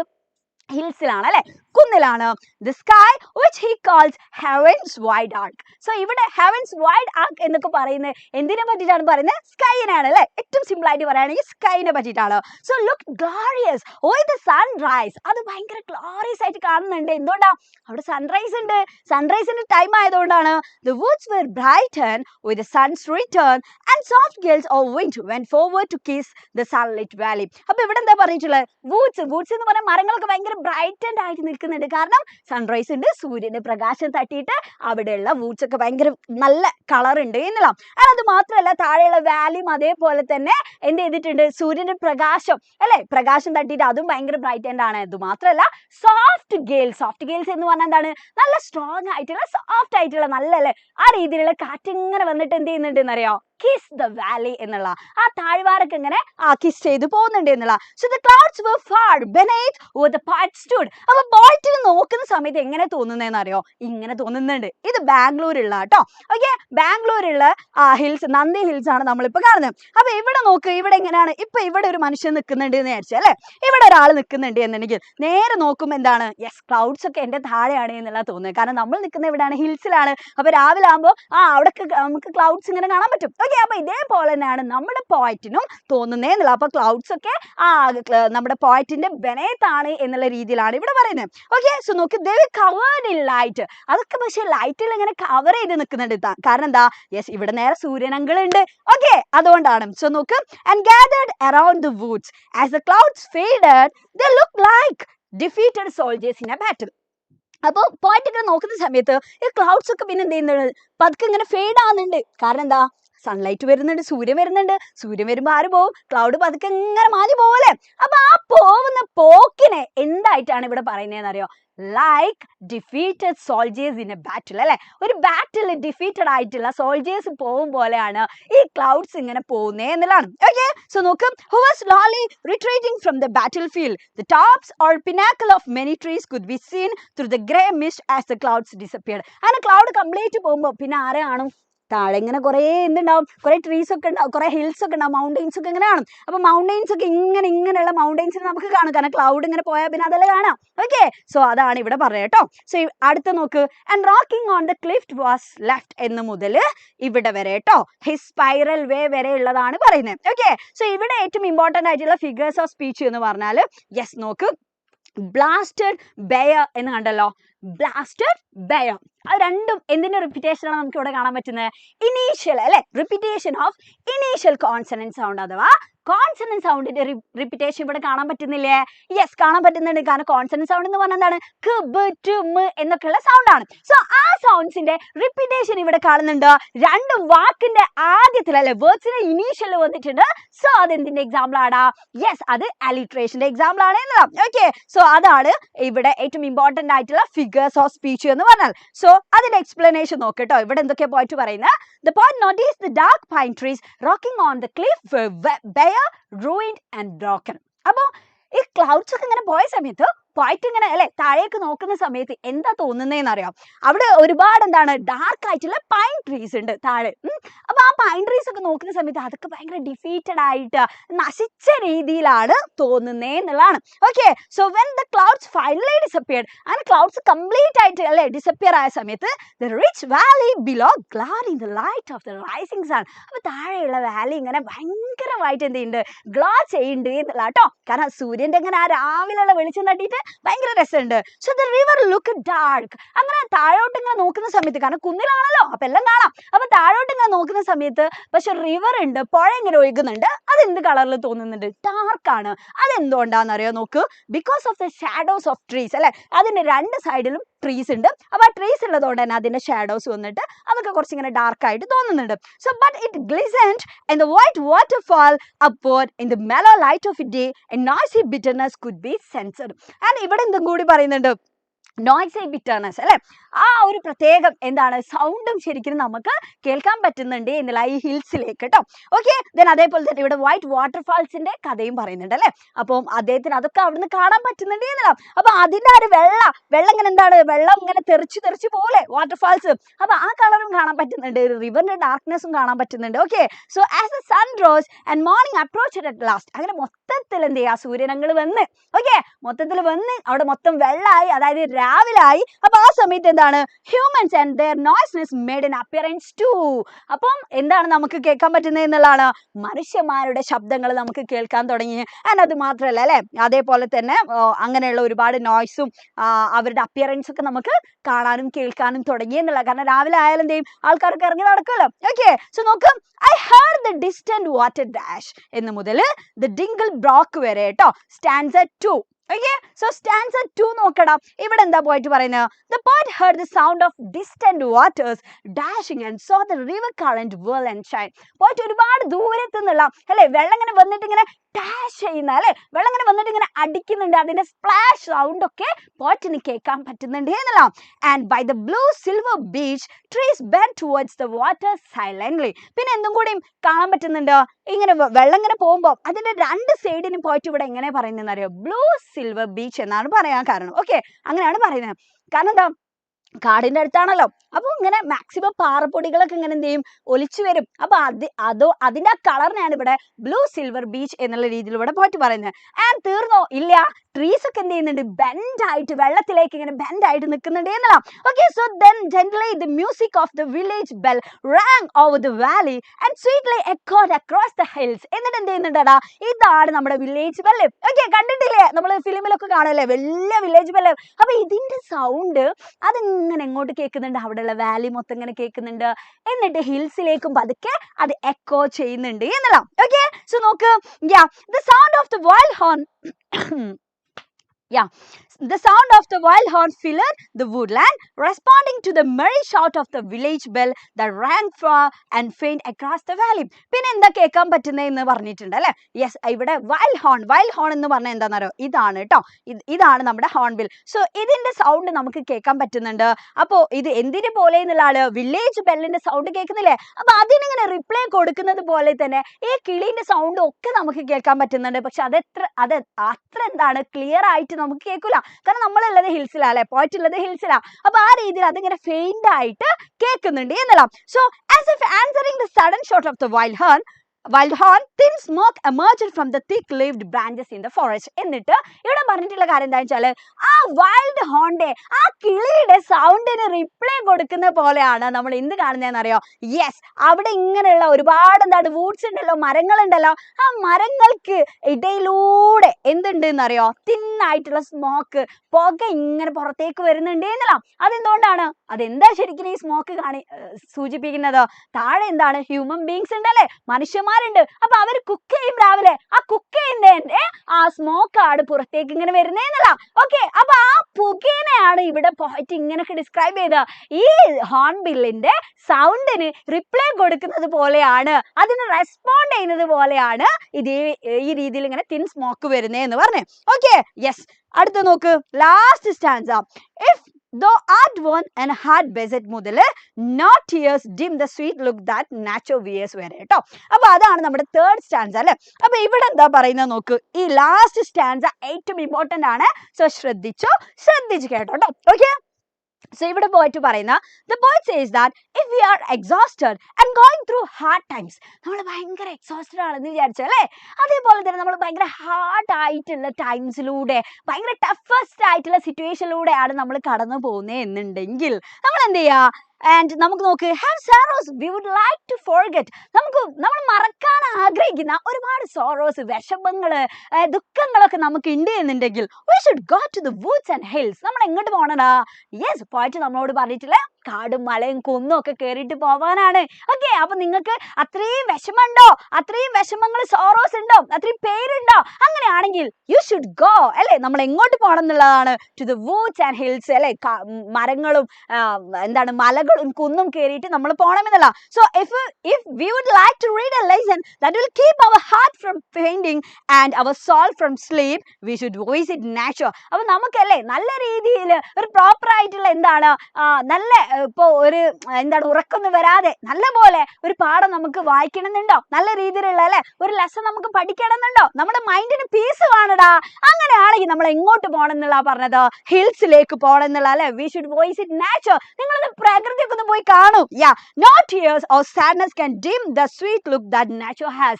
ഒരു കണ്ണീരിനോ അതേപോലെ തന്നെ നമ്മുടെ ഒരു വിഷമത്തിനോ നാച്ചറിന്റെ ബ്യൂട്ടി, പ്രകൃതിയുടെ ബ്യൂട്ടി അതെന്താണോ അത് ഇല്ലാതാക്കാൻ പറ്റില്ല എന്നുള്ളതാണ് പോയിറ്റ് ഇവിടെ പറയുന്നത്. ഓക്കെ, സോ ഇത്രയാണ് നമ്മുടെ സ്റ്റാൻസ ബേസ് ചെയ്തിട്ട് എക്സ്പ്ലനേഷൻ. അപ്പൊ പോയിറ്റ് എന്താ സിമ്പിൾ ആയിട്ട് പറഞ്ഞെന്നുള്ളത് മനസ്സിലായല്ലോ. പോയിറ്റ് എന്തിനെ പറ്റിയിട്ടാണ് പറഞ്ഞിട്ടുള്ളത്? about the beauty of nature അല്ലെ. ആൻഡ് വേരിയസ് സീൻസ് ആണ്, ബ്യൂട്ടിഫുൾ ആയിട്ടുള്ള സീൻസ് ആണ് അദ്ദേഹം ഇവിടെ വർണ്ണിച്ചിട്ടുള്ളത്, ഡിസ്ക്രൈബ് ചെയ്തിട്ടുള്ളത് എന്നുള്ള. സോ ഇനി നമ്മൾ നേരത്തെ പറയാൻ പോകുന്നത് അല്ലെ, ഇനി പറഞ്ഞിട്ടുള്ളത് എന്തായിരുന്നു? ഫിഗേഴ്സ് ഓഫ് സ്പീച്ച് ആണ്. അപ്പൊ ഏറ്റവും സിമ്പിൾ ആയിട്ടുള്ള ആ ഒരു ടാബിൾ ഞാൻ ഇവിടെ കൊടുത്തിട്ടുണ്ട്. മക്കൾ എന്ത് ചെയ്യണം? സ്ക്രീൻഷോട്ട് എടുക്കണം. ഓക്കെ, സ്ക്രീൻഷോട്ട് എടുക്കണം. എക്സാമിന് മുന്നേ ഒന്ന് ഓടിച്ചു പോകണം. കാരണം ലൈൻ കണ്ടാൽ നമുക്ക് പെട്ടെന്ന് മനസ്സിലാക്കാൻ പറ്റണം ഇത് ഏതാണ് അല്ലെ, ഏത് ഫിഗർ ഓഫ് സ്പീച്ച് ആണ് ഇതിലുള്ളത് എന്നുള്ളത്. സോ നോക്ക്, ഹെവൻസ് വൈഡ് ആർച്ച് എന്ന് കണ്ടിട്ടുണ്ടല്ലോ. അവിടെ എന്താ നടന്നിട്ടുണ്ടായിരുന്നേ? ഡയറക്റ്റ് ആയിട്ടുള്ള കമ്പാരിസൺ ആണ്. Okay, without using like or as. So അതെന്താണെടാ? മെറ്റഫർ ആണ് എന്നുള്ള കേട്ടോ. സോ നോക്ക്, ഹെവൻസ് വൈഡ് ആർച്ച് എന്നുള്ള ആ ലൈനൊക്കെ കണ്ടിട്ടുണ്ടോ? അങ്ങനെയാണെങ്കിൽ അത് മെറ്റഫർ ആണ്. ദെൻ ഇവിടെ നോക്ക്, സോഫ്റ്റ് ഗേൾസ് കണ്ടിട്ടുണ്ടല്ലോ. സോഫ്റ്റ് ഗേൾസ് ഞാൻ നേരത്തെ പറഞ്ഞിട്ടുണ്ടായിരുന്നു, അതെന്താണ്? ഓക്സിമറോൺ ആണ്. ദെൻ നെക്സ്റ്റ് ഇവിടെ നോക്ക്, ഫേഡിങ് ഗ്ലോറി. ഫേഡിങ് എന്ന് പറഞ്ഞാൽ എന്താണ് അല്ലെ, നമ്മളിങ്ങനെ മങ്ങുന്നതിനാണ് ഫെയ്ഡ് ആവുക എന്നൊക്കെ പറയും. എന്നാൽ ഗ്ലോറി എന്നുള്ളത് എന്താണ്? നമ്മളിങ്ങനെ ഭയങ്കരമായിട്ട് അല്ലെ അതിന്റെ പ്രൗഡൊക്കെ നമ്മളിങ്ങനെ വർണ്ണിക്കുമ്പോഴാണ് ഗ്ലോറിയസ് എന്നൊക്കെ നമ്മൾ പറയും. സോ ഈ രണ്ടും എന്താണ്? ഓപ്പോസിറ്റ് ആയിട്ടുള്ള കാര്യങ്ങൾ ഒരുമിച്ച് വന്നു അല്ലെ, ഒരുമിച്ച് വന്നിട്ടുണ്ട്. സോ അതും എന്തിന്റെ എക്സാമ്പിൾ ആണ്? ഓക്സിമറോൺ എക്സാമ്പിൾ ആണ്. ദെൻ ഇവിടെ നോക്കും, like host in battle overthrown. So here you can see like അല്ലെ, ലൈക്ക് ഇവിടെ കാണാൻ പറ്റുന്നുണ്ട്. സോ ഇതെന്താണ്? സിമിലി ആണ്. ദെൻ നെക്സ്റ്റ് നോക്ക്, സൺസ് റിട്ടേണിംഗ് മാർച്ച് അല്ലെ, സൂര്യന്റെ റിട്ടേണിംഗ് മാർച്ച് എന്നുള്ളതാണ്. അതെന്താണ് അവിടെ ശരിക്കും നടന്നിട്ടുള്ളത്? പേഴ്സോണിഫിക്കേഷൻ ആണ്. ദെൻ ഇവിടെ നോക്ക്, soft gale went forth to kiss the sun-clad vales എന്നാ പറഞ്ഞത് അല്ലെ. അപ്പൊ ഇവിടെ എന്താ പറഞ്ഞേ? യെസ്, ഇവിടെ കാറ്റ് ശരിക്കും എന്താണ്? ആ ഒരു വാലിനെ ശരിക്കും കിസ് ചെയ്യാൻ പോകുന്നു എന്നുള്ള അല്ലെ. അപ്പൊ ഈ കിസ് ചെയ്യുക എന്ന് പറഞ്ഞാലൊക്കെ എന്താണ്? നമ്മൾ ഹ്യൂമൻ ബീങ്സിന്റെ ഒരു ക്വാളിറ്റി ആണ്. സോ അതിവിടെ ആർക്ക് ആട്രിബ്യൂട്ട് ചെയ്ത് കൊടുത്തിട്ടുണ്ട്? സോഫ്റ്റ് ഗേൾസിനെ ആട്രിബ്യൂട്ട് ചെയ്ത് കൊടുത്തിട്ടുണ്ട് അല്ലെ. ഈ വിൻഡിനെ ആട്രിബ്യൂട്ട് ചെയ്ത് കൊടുത്തിട്ടുണ്ട്. സോ അതും എന്തിന്റെ എക്സാമ്പിൾ ആണ്? പേഴ്സോണിഫിക്കേഷന്റെ എക്സാമ്പിൾ ആണ്. ആൻഡ് ഇവിടെ നോക്കും, I had the distant water dash. Water dash എന്നുള്ള സൗണ്ട്, ഈ വേർഡ് എന്തിനെ ഇമിറ്റേറ്റ് ചെയ്യുന്നത്? അതൊരു സൗണ്ടിനെ ഇമിറ്റേറ്റ് ചെയ്യുന്നുണ്ട് അല്ലെ? അപ്പൊ ഒരു വേർഡ് സൗണ്ടിനെ ഇമിറ്റേറ്റ് ചെയ്യുകയാണെന്നുണ്ടെങ്കിൽ അത് എന്തിന്റെ എക്സാമ്പിൾ ആടാ? ഒനോമറ്റോപ്പിയക്ക് എക്സാമ്പിൾ ആണ് എന്നുള്ള കേട്ടോ. സോ ഓക്കെ, അപ്പൊ ഇത് ഒനോമറ്റോപ്പിയാണ്. എന്നാൽ ഇവിടെ നോക്ക്, I so the current whirl and flash അല്ലെ? അപ്പൊ അതും എന്തിനാണ്? ഈ whirl and flash എന്നുള്ളത് എന്തിനാണ് ഇടാ കാണിക്കുന്നത്? അതും ഇമിറ്റേറ്റ് ചെയ്യുന്നത് ഒരു നാച്ചുറൽ സൗണ്ടിനെയാണ്. ഓക്കെ, അപ്പൊ അങ്ങനെ ഏതെങ്കിലും വേർഡ്, ഇപ്പൊ ബസ് അല്ലെ, ബസ് എന്നുള്ള സൗണ്ട്, ഇപ്പൊ ഹിസിങ് എന്നൊക്കെ പറയും, അതൊക്കെ എന്താണ്? ആ സൗണ്ടിനെ തന്നെയാണ് ശരിക്കും അവിടെ ഇമിറ്റേറ്റ്. ബൗ ബൗ എന്നൊക്കെ നമ്മൾ പറയില്ലേ, വൗ എന്നൊക്കെ പറയും അല്ലെ? അപ്പൊ ആ സൗണ്ടിനെ ശരിക്കും ഇമിറ്റേറ്റ് ചെയ്യുന്ന വേർഡ് ആണെങ്കിൽ അത് എന്തിന്റെ എക്സാമ്പിൾ ആണ്? ഒനോമറ്റോപ്പിക് എക്സാമ്പിൾ ആണ്. സിമ്പിൾ ആണല്ലോ. ഓക്കെ, സോ ഈ ഒരു പോയത്തിന്റെ തീം എന്ന് പറഞ്ഞാൽ എന്തായിരുന്നടാ? ബ്യൂട്ടി ഓഫ് നേച്ചർ ആണ്. സോ പോയിറ്റ് എവിടെ പോയിരിക്കുന്നത്? The poet watches the sunrise from the hills. ഹിൽസിൽ പോയി ഇരുന്നിട്ടാണ് അല്ലെ? And sees the nature wake up with the sun. സൂര്യന്റെ ഒപ്പം പ്രകൃതി ഉണരുന്നതാണ് പോയിറ്റ് അവിടെ പോയിട്ട് കാണുന്നേ എന്നുള്ളതാണ്. Okay, so the poet is delighted by the magnificent sight of nature അല്ലെ? പ്രകൃതിന്റെ ആ സംഭവബഹുലമായിട്ടുള്ള സീൻ കണ്ടിട്ട് എന്താണ് നമ്മുടെ പോയിറ്റ് ഭയങ്കര ഹാപ്പിയാണ്, ഡിലൈറ്റഡ് ആണ്. ആ വേർഡ്സ് ഒക്കെ നിങ്ങളുടെ ആൻസേഴ്സിലും വരണം കേട്ടോ. ഓക്കെ, സോ നോക്ക്, the beauty of nature is healing and has an enchanting effect on him. അപ്പോൾ നമ്മുടെ പ്രകൃതിക്ക് ബ്യൂട്ടി ഓഫ് നാച്ചറിന് എന്ത് പവർ ഉണ്ട് എന്ന് പറഞ്ഞേ. ഇവിടെ ഏറ്റവും ഇമ്പോർട്ടന്റ് ആയിട്ടുള്ള പോയിന്റ് എന്ന് പറഞ്ഞാൽ ഇതാണ് കേട്ടോ. ഓക്കെ, ക്വസ്റ്റ്യൻസ് വരാറുണ്ട്, ശ്രദ്ധിച്ചോ. നാച്ചറിന് എന്ത് പവർ ഉണ്ടടാ? ഹീലിംഗ് പവർ ഉണ്ട്. എന്ത് ഹീലിംഗ് പവർ? നമുക്ക് എന്തെങ്കിലും വിഷമങ്ങൾ ഉണ്ടോ, സോറോസ് ഉണ്ടോ, അങ്ങനെ എന്തെങ്കിലും പെയിനോ, അങ്ങനെ എന്താണ് ഭയങ്കര ബ്രോക്കണോ നമ്മളാണെന്നുണ്ടെങ്കിൽ അതൊക്കെ മാറ്റി നമ്മളൊന്ന് പീസ്ഫുൾ ആക്കാനുള്ള ഒരു പവർ നമ്മുടെ നാച്ചറിനുണ്ട് എന്നുള്ള. So healing power of nature ആണ് പോയിട്ട് ഇവിടെ ഡിസ്ക്രൈബ് ചെയ്യുന്നത് എന്നുള്ള. ഓക്കെ, അപ്പൊ ഇത് രണ്ടും ഏറ്റവും ഇമ്പോർട്ടന്റ് ആയിട്ടുള്ള തീംസ് ആണ്. ഓക്കെ അല്ലേ? സോ ഈ ഒരു ചാപ്റ്റർ നിങ്ങൾ പഠിക്കുന്നതോട് കൂടി നോക്കടാ, പോയറ്റിക് ഡിവൈസസ്, അതേപോലെ തന്നെ തീം, സ്റ്റാൻസ ബേസ്ഡ് എക്സ്പ്ലനേഷൻ, ഇത് മൂന്ന് നിങ്ങൾക്ക് അറിയാമെന്നുണ്ടെങ്കിൽ ഈ ഒരു ചാപ്റ്ററിന് ഇനി ഒരു മാർക്ക് പോലും നിങ്ങൾക്ക് മിസ്സാവില്ല. ഓക്കെ, മിസ്സാവില്ലല്ലോ. നമ്മൾ ഇതൊക്കെ ഡിസ്കസ് ചെയ്ത് കഴിഞ്ഞു കേട്ടോ. പോയറ്റിക് ഡിവൈസസ് പറഞ്ഞു, തീം പറഞ്ഞു, സ്റ്റാൻസ ബേസ് ചെയ്തിട്ടുള്ള എക്സ്പ്ലനേഷൻ പറഞ്ഞു. അപ്പൊ ഇങ്ങനെയാണ് ഈ ഒരു ചാപ്റ്ററിന് ചോദ്യം വരാറുള്ളത് കേട്ടോ. Okay, so now we are moving to the next chapter, the trip of Le Horla. Le Horla എന്ന് പറഞ്ഞാൽ അല്ലേ, അപ്പോൾ ഈ ഒരു ചാപ്റ്റർ ഈ ഫോട്ടോ കാണുമ്പോൾ തന്നെ നിങ്ങൾക്ക് അറിയാം ഇതിൽ നമ്മൾ എന്തിനെ പറ്റിയിട്ടാണ് പറഞ്ഞിട്ടുണ്ടായിരുന്നത്. ഈ യെല്ലോ കളറിലുള്ള അല്ലെ, യെല്ലോ കളറിലുള്ള ഈ ഹോട്ട് ആയിട്ടുള്ള എയർ ബലൂണിനെ പറ്റിയിട്ടാണ് നമ്മൾ ഇവിടെ പറഞ്ഞിട്ടുള്ളത് അല്ലെ. അപ്പോൾ ഇത് നിങ്ങൾ വായിക്കുന്ന സമയത്ത് ടെക്സ്റ്റിൽ ഒരുപാട് ലെങ്തി ആയിട്ട് നിങ്ങൾക്ക് തോന്നും, ഇതിൽ എന്തൊക്കെയാ പറയുന്നതെന്ന് ചിലപ്പോൾ നമുക്ക് വായിച്ചാൽ തന്നെ മനസ്സിലാവില്ല. എന്നാൽ ഇന്ന് നമ്മൾ ഡിസ്കസ് ചെയ്യാൻ പോകുന്നത് അതിന്റെ ഏറ്റവും സിമ്പിൾ ആയിട്ടുള്ള രീതിയിൽ നമ്മൾ അതിന്റെ എന്താണ് ഇമ്പോർട്ടന്റ് ആയിട്ടുള്ള പോയിന്റ്സ് മാത്രം നമ്മൾ ഡിസ്കസ് ചെയ്യാണ്. ആ പോയിന്റ്സ് നിങ്ങളുടെ കയ്യിലുണ്ട് എന്നുണ്ടെങ്കിൽ എന്ത് ചെയ്യും, ഈ ഒരു ചാപ്റ്ററിന് ഏത് തരത്തിലുള്ള ഡിസ്കോഴ്സുകൾ വന്നാലും നിങ്ങൾക്ക് അനായാസം അതിന്റെ കോണ്ടന്റ് നിങ്ങൾക്ക് ഡെവലപ്പ് ചെയ്തെടുക്കാൻ പറ്റുമെന്നില്ല. ഓക്കെ, സോ നമ്മൾ ആദ്യം അറിയേണ്ടതാണ് ഇതൊരു അഡ്വഞ്ചറസ് ആയിട്ടുള്ള ഒരു ജേർണിയാണ്. സോ ആരൊക്കെയാണ് ഈ ഒരു ചാപ്റ്ററിൽ അല്ലെ, ഇതിലെ ഈ ഒരു കഥയിലെ മേജർ ആയിട്ടുള്ള ക്യാരക്ടേഴ്സ് എന്നുള്ളതാണ് നമ്മൾ ആദ്യം ഓർക്കേണ്ടത്. ഓക്കെ, നാളെയാണ് എക്സാം. അപ്പൊ അതുകൊണ്ട് നമുക്ക് മൊത്തത്തിൽ എന്തില്ല, വായിക്കാൻ ഇനി നേരമില്ല, പക്ഷേ എന്നാ നമുക്ക് മാർക്ക് പോവാനും പാടില്ല എന്നുള്ള അല്ലേ. ഓക്കെ, സോ ആരാണ് മേജർ ക്യാരക്ടേഴ്സ്? നോക്ക്, നറേറ്റർ ഉണ്ട്, പിന്നെ ആരാണ്? ക്യാപ്റ്റൻ ജോവിസ് കേട്ടോ. ദെൻ അതേപോലെ തന്നെ ലെഫ്റ്റനന്റ് മാലറ്റ് ഉണ്ട്, ദെൻ പിന്നെ ആരൊക്കെയുണ്ട്? ബീർ ഉണ്ട്, ദെൻ അതേപോലെ തന്നെ പോൾ ബെസന്റ് ഉണ്ട്, ദെൻ അതേപോലെ തന്നെ പാട്രീസ് ഐറിസ്. അപ്പൊ ഇത്രയും ആളാണ് നമ്മുടെ major characters in the story. Okay, ഈ ഒരു സ്റ്റോറിയിലെ ഏറ്റവും നമുക്ക് ഇമ്പോർട്ടന്റ് ആയിട്ടുള്ള നമ്മൾ മറക്കാൻ പറ്റാത്ത ക്യാരക്ടേഴ്സ് എന്ന് പറഞ്ഞാൽ ഇവരൊക്കെയാണ് എന്നുള്ള. ഇനി എല്ലാം നിങ്ങൾ മറന്നാൽ നിങ്ങൾ ആരെ മറക്കാൻ പാടില്ല? ക്യാപ്റ്റൻ ജോവിസിനെ നിങ്ങൾ മറക്കാൻ പാടില്ല, നമ്മുടെ നറേറ്ററെയും നമ്മൾ മറക്കാൻ പാടില്ല എന്നല്ല കേട്ടോ. അപ്പൊ ഇത്രയും ആളുകളാണ് നമ്മുടെ ഇതിൽ ഇമ്പോർട്ടന്റ് ആയിട്ടുള്ള ക്യാരക്ടേഴ്സ് എന്ന് പറഞ്ഞാൽ. സോ ഇനി എന്തായിരുന്നു അല്ലെ, എന്ത് ജേർണിയാണ്, എവിടുന്ന് എങ്ങോട്ടാണ്, എന്താ ഇതിൽ സംഭവിച്ചത്, ഇങ്ങനെയുള്ള കുറെ കാര്യങ്ങളുണ്ടാവും ഇല്ലേ. സോ നോക്കടാ, this is about a thrilling balloon journey from Paris to Belgium. അപ്പൊ എവിടുന്ന് എങ്ങോട്ടാണ്? ഇതൊരു ത്രില്ലിംഗ് ആയിട്ടുള്ള ബലൂൺ ജേർണി ആണ് അല്ലെ. ഒരു എയർ ബലൂണിലാണ് ഇവർ പോകുന്നത്. നിങ്ങളൊക്കെ കാണില്ലേ, ഫിലിമിലൊക്കെ കാണാം അല്ലെ. നോക്ക്, ഇവിടെ പിക്ചറിൽ കണ്ടല്ലോ. ഓക്കെ, അപ്പൊ ഇങ്ങനെയാണ് പോവാട്ടോ. അപ്പൊ ഇത് എവിടുന്നാണ്? പാരീസിലും ബെൽജിയത്തിലേക്കാണ് ഇവർ പോകുന്നത്. എത്ര ആളുകൾ ഉണ്ടായിരുന്നു? 5 men in the balloon. 5 men ഉണ്ട് അല്ലെ. Captain Jovis was their leader. അവരുടെ ലീഡർ ആരാണ്? ക്യാപ്റ്റൻ ജോവിസ് ആണ് നമ്മുടെ captain. So they carried food, barometer, bits of paper and also sand to balance weight. അവരുടെ കയ്യിൽ എന്തൊക്കെ ഉണ്ടായിരുന്നു അവർ പോകുന്ന സമയത്ത്? അവർ ഫുഡ് ഉണ്ട്, അവരുടെ കയ്യിൽ ബാരോമീറ്റർ ഉണ്ട്, അതേപോലെ തന്നെ പേപ്പറിന്റെ കുറച്ച് ബിറ്റ്സ് ഉണ്ട്. അതെന്തിനാണെന്നറിയോ? ആ ഒരു വിൻഡിന്റെ ഒക്കെ ഡയറക്ഷൻ അല്ലേ അവർക്ക്, എയറിന്റെ പ്രഷറും വിൻഡിന്റെ ഡയറക്ഷൻ ഒക്കെ അവർക്ക് മനസ്സിലാക്കാൻ വേണ്ടിയിട്ടാണ്. അപ്പൊ പേപ്പറിന്റെ കുറച്ച് ബിറ്റ്സ് അവരുടെ കയ്യിലുണ്ടായിരുന്നു. ആൻഡ് ഓൾസോ സാൻഡ്, കുറച്ച് മണലൊക്കെ അവരുടെ കയ്യിലുണ്ട്. എന്തിനാ? ടു ബാലൻസ് വെയിറ്റ് ഒക്കെ ബാലൻസ് ചെയ്യാൻ വേണ്ടിയിട്ട്. So people wondered at the sight of the balloon. അങ്ങനെ ഈ ബലൂൺ ഇങ്ങനെ പൊന്തി പോകുമ്പോൾ താഴെയുള്ള ആളുകൾക്ക് ഭയങ്കരമായിട്ട് വണ്ടർ ആവുന്നുണ്ട് അല്ലേ? അത്ഭുതം കൊണ്ട് ഇങ്ങനെ നോക്കുക, എന്താ ഇത് വലിയൊരു ബലൂൺ ഇങ്ങനെ പോകുന്നു എന്നുള്ള ആ ഒരു അതിശയത്തിൽ ഇങ്ങനെ നോക്കുന്നുണ്ട്. Animal made noise after seeing the balloon. എന്നിട്ട് എന്ത് ചെയ്യാ? മൃഗങ്ങളൊക്കെ ഭയങ്കരമായിട്ടുള്ള ശബ്ദം ഉണ്ടാക്കുകയാണ്. കാരണം വലിയൊരു സംഭവം ഇങ്ങനെ പോകുന്നുണ്ട് അല്ലേ? അപ്പൊ അത് കണ്ടിട്ട് ആനിമൽസ് ഒക്കെ ഭയങ്കര നോയ്സ് ഉണ്ടാക്കുന്നുണ്ട്. The air balloon was sometimes rising. ചില സമയത്ത് ഇത് എന്ത് ചെയ്യുന്നുണ്ട്? പൊങ്ങുന്നുണ്ട്. And sometimes descending. ചില സമയത്ത് എന്ത് ചെയ്യുന്നുണ്ട്? പൊങ്ങി ഇങ്ങനെ താഴേക്കൊക്കെ ഇങ്ങനെ എന്താണ് മേലേക്കും താഴേക്കൊക്കെ ഇങ്ങനെ ഈ എയറിന്റെ പ്രഷറൊക്കെ അനുസരിച്ചല്ലേ, വിൻഡിന്റെ ഡയറക്ഷൻ ഒക്കെ അനുസരിച്ച് അതിങ്ങനെ മാറി മാറി വരുന്നുണ്ട് ഏതെല്ലാം. ഓക്കെ, സോ നോക്ക്, they watched the setting sun, rising moon and the rising sun. എന്നിട്ട് അവരെന്തൊക്കെയാ കാണുന്നത്? അവർ സൺറൈസ് കാണുന്നുണ്ട് അല്ലെ, അതേപോലെ തന്നെ സൺസെറ്റ് ഒക്കെ ഇവർ ഈ ഒരു എയർ ബലൂണിൽ ഇരുന്നിട്ട് കാണുന്നുണ്ട്. ബാരോമീറ്റർ ഷോട്ട് 2350 meters ഹൈറ്റ് അല്ലെ, 2350 ആ ഒരു മീറ്റർ ഉയരത്തിൽ വരെ അവർ പോയി എന്നുള്ള. So they enjoy the view of Paris city. നോക്കടാ, പാരീസ് നോക്കടാ, ഈ പാരീസിന്റെ ബ്യൂട്ടി അവരിങ്ങനെ അവിടെ നിന്നിട്ട് കാണുകയാണ് എന്നുള്ള അല്ലെ, ഈ എയർ ബലൂണിൽ ഇങ്ങനെ പോകുന്ന സമയത്ത് കാണുന്നുണ്ട്. They were alone in the space with moon. അപ്പൊ ആ സ്പേസിൽ പിന്നെ അവര് മാത്രമേ ഉള്ളൂ എന്നുള്ള അല്ലെ, മൂണും അവരേ ഉള്ളൂ, കാരണം അത്രയും ഉയരത്താണ് അവർ പോകുന്നത്. So it was a fantastic journey അല്ലെ, ശരിക്കും ഫാന്റാസ്റ്റിക് ആയിട്ടുള്ള ഒരു യാത്രയായിരുന്നു അത്. Passengers thanked captain Jovis for a wonderful experience. അപ്പൊ എന്ത് ചെയ്യാണ്? അതിലുള്ള യാത്രക്കാരൊക്കെ ക്യാപ്റ്റൻ ജോവിസിനോട് നന്ദി പറയാണ് അല്ലെ, കാരണം അത്രയും നല്ല അടിപൊളിയായിട്ട് അവർക്ക് ആ ഒരു ജേർണി, ആ ഒരു എക്സ്പീരിയൻസ് കൊടുത്തില്ലേ. സോ അതിനും സോ നോക്ക്, this story tell us about a great adventure about a hot air balloon. അപ്പൊ ഈ ഒരു അല്ലെ, ഈ ഒരു സ്റ്റോറിയിൽ ശരിക്കും എന്തിനെ പറ്റിട്ടാ പറയുന്നത്? about adventurous journey അല്ലെ, ഭയങ്കര സാഹസികമായിട്ടുള്ള ഒരു ജേർണിയാണ് എന്തില്, ഒരു എയർ ബലൂണിൽ അവര് നടത്തിയിട്ടുള്ള എന്നുള്ളതാണ്. ഓക്കെ, അപ്പൊ അതാണ് ഇതിലെ ഏറ്റവും ഇമ്പോർട്ടന്റ് ആയിട്ടുള്ള ഒരു ഷോർട്ട് ആയിട്ടുള്ള ക്വിക്ക് ആയിട്ടുള്ള സമറി എന്ന് പറഞ്ഞാൽ കേട്ടോ. അപ്പൊ ഇത്രയും കാര്യങ്ങളായാലും പറഞ്ഞേ, 5 ആളുകൾ ഉണ്ടായിരുന്നു, അവര് പാരീസിന് ബെൽജിയത്തിലേക്കാണ് പോകുന്നത്. അപ്പൊ അത്രയും വലിയ ജൈജാനിക് ആയിട്ടുള്ള രീതിയിലാണ് അത് പോകുന്നത് എന്നൊക്കെ പറഞ്ഞിട്ടുണ്ട്. അവര് പാരീസിന്റെ ബ്യൂട്ടി കണ്ടതും, അവര് എത്ര മീറ്റർ ഹൈറ്റിലാണ് പോയത്, എന്തൊക്കെ കൊണ്ടുപോയത്, ഇതൊക്കെ നമ്മൾ പറഞ്ഞു. ഓക്കെ, സോ അങ്ങനെയാണെങ്കിൽ ഈ ഒരു ചാപ്റ്ററിന് എന്തൊക്കെയാണ് ഇനി പഠിക്കണ്ടേ? ട്രാവൽ എസ്സേ പഠിക്കണം, ട്രാവൽ ബ്രോഷർ പഠിക്കണം, then travel info, introductory speech, live TV report.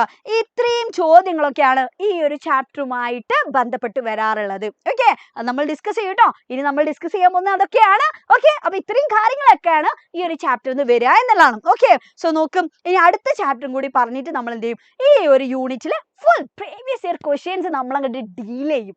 Okay, so സെറ്റായിട്ട് മിസ്സിന്റെ കൂടെ തന്നെ നിങ്ങൾ വേണം എന്നുള്ളതാണ്. ഓക്കെ, സോ നോക്ക്, അടുത്ത ചാപ്റ്റർ ഏതാണെന്താ? The sacred turtles of Kadavu കേട്ടോ. അതെന്താ? അതൊരു ഫിജിയൻ ലെജൻഡ് ആണ് എന്നുള്ള കേട്ടോ. അപ്പോൾ ഒരു അന്യനാട്ടിലുള്ള ഒരു റിച്വലിനെ പറ്റിയിട്ടാണ് നമ്മൾ ഈ ഒരു ചാപ്റ്ററിൽ പറയുന്നത് എന്നുള്ള. ഓക്കെ, സോ നോക്ക്, it is about a strange ritual on Fijian island.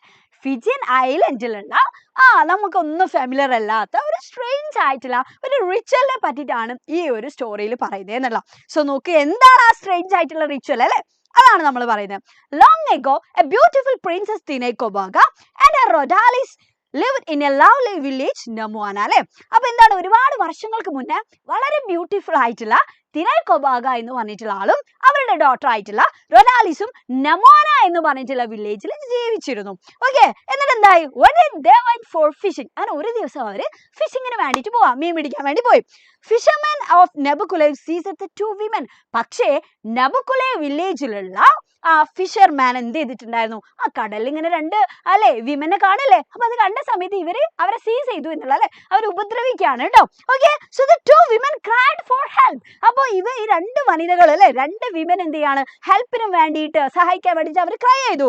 Suddenly it was a huge storm. അപ്പൊ അങ്ങനെ അവർ ക്രൈ ചെയ്തതിന് ശേഷം എന്താ സംഭവിച്ചത്? വലിയൊരു സ്റ്റോം നല്ല രീതിയിലുള്ള ഒരു കൊടുങ്കാറ്റ് പോലെ അവിടെ ഉണ്ടായി എന്നുള്ള ഒരു ഹ്യൂജ് സ്റ്റോം ആ സമയത്ത് ഉണ്ടായി.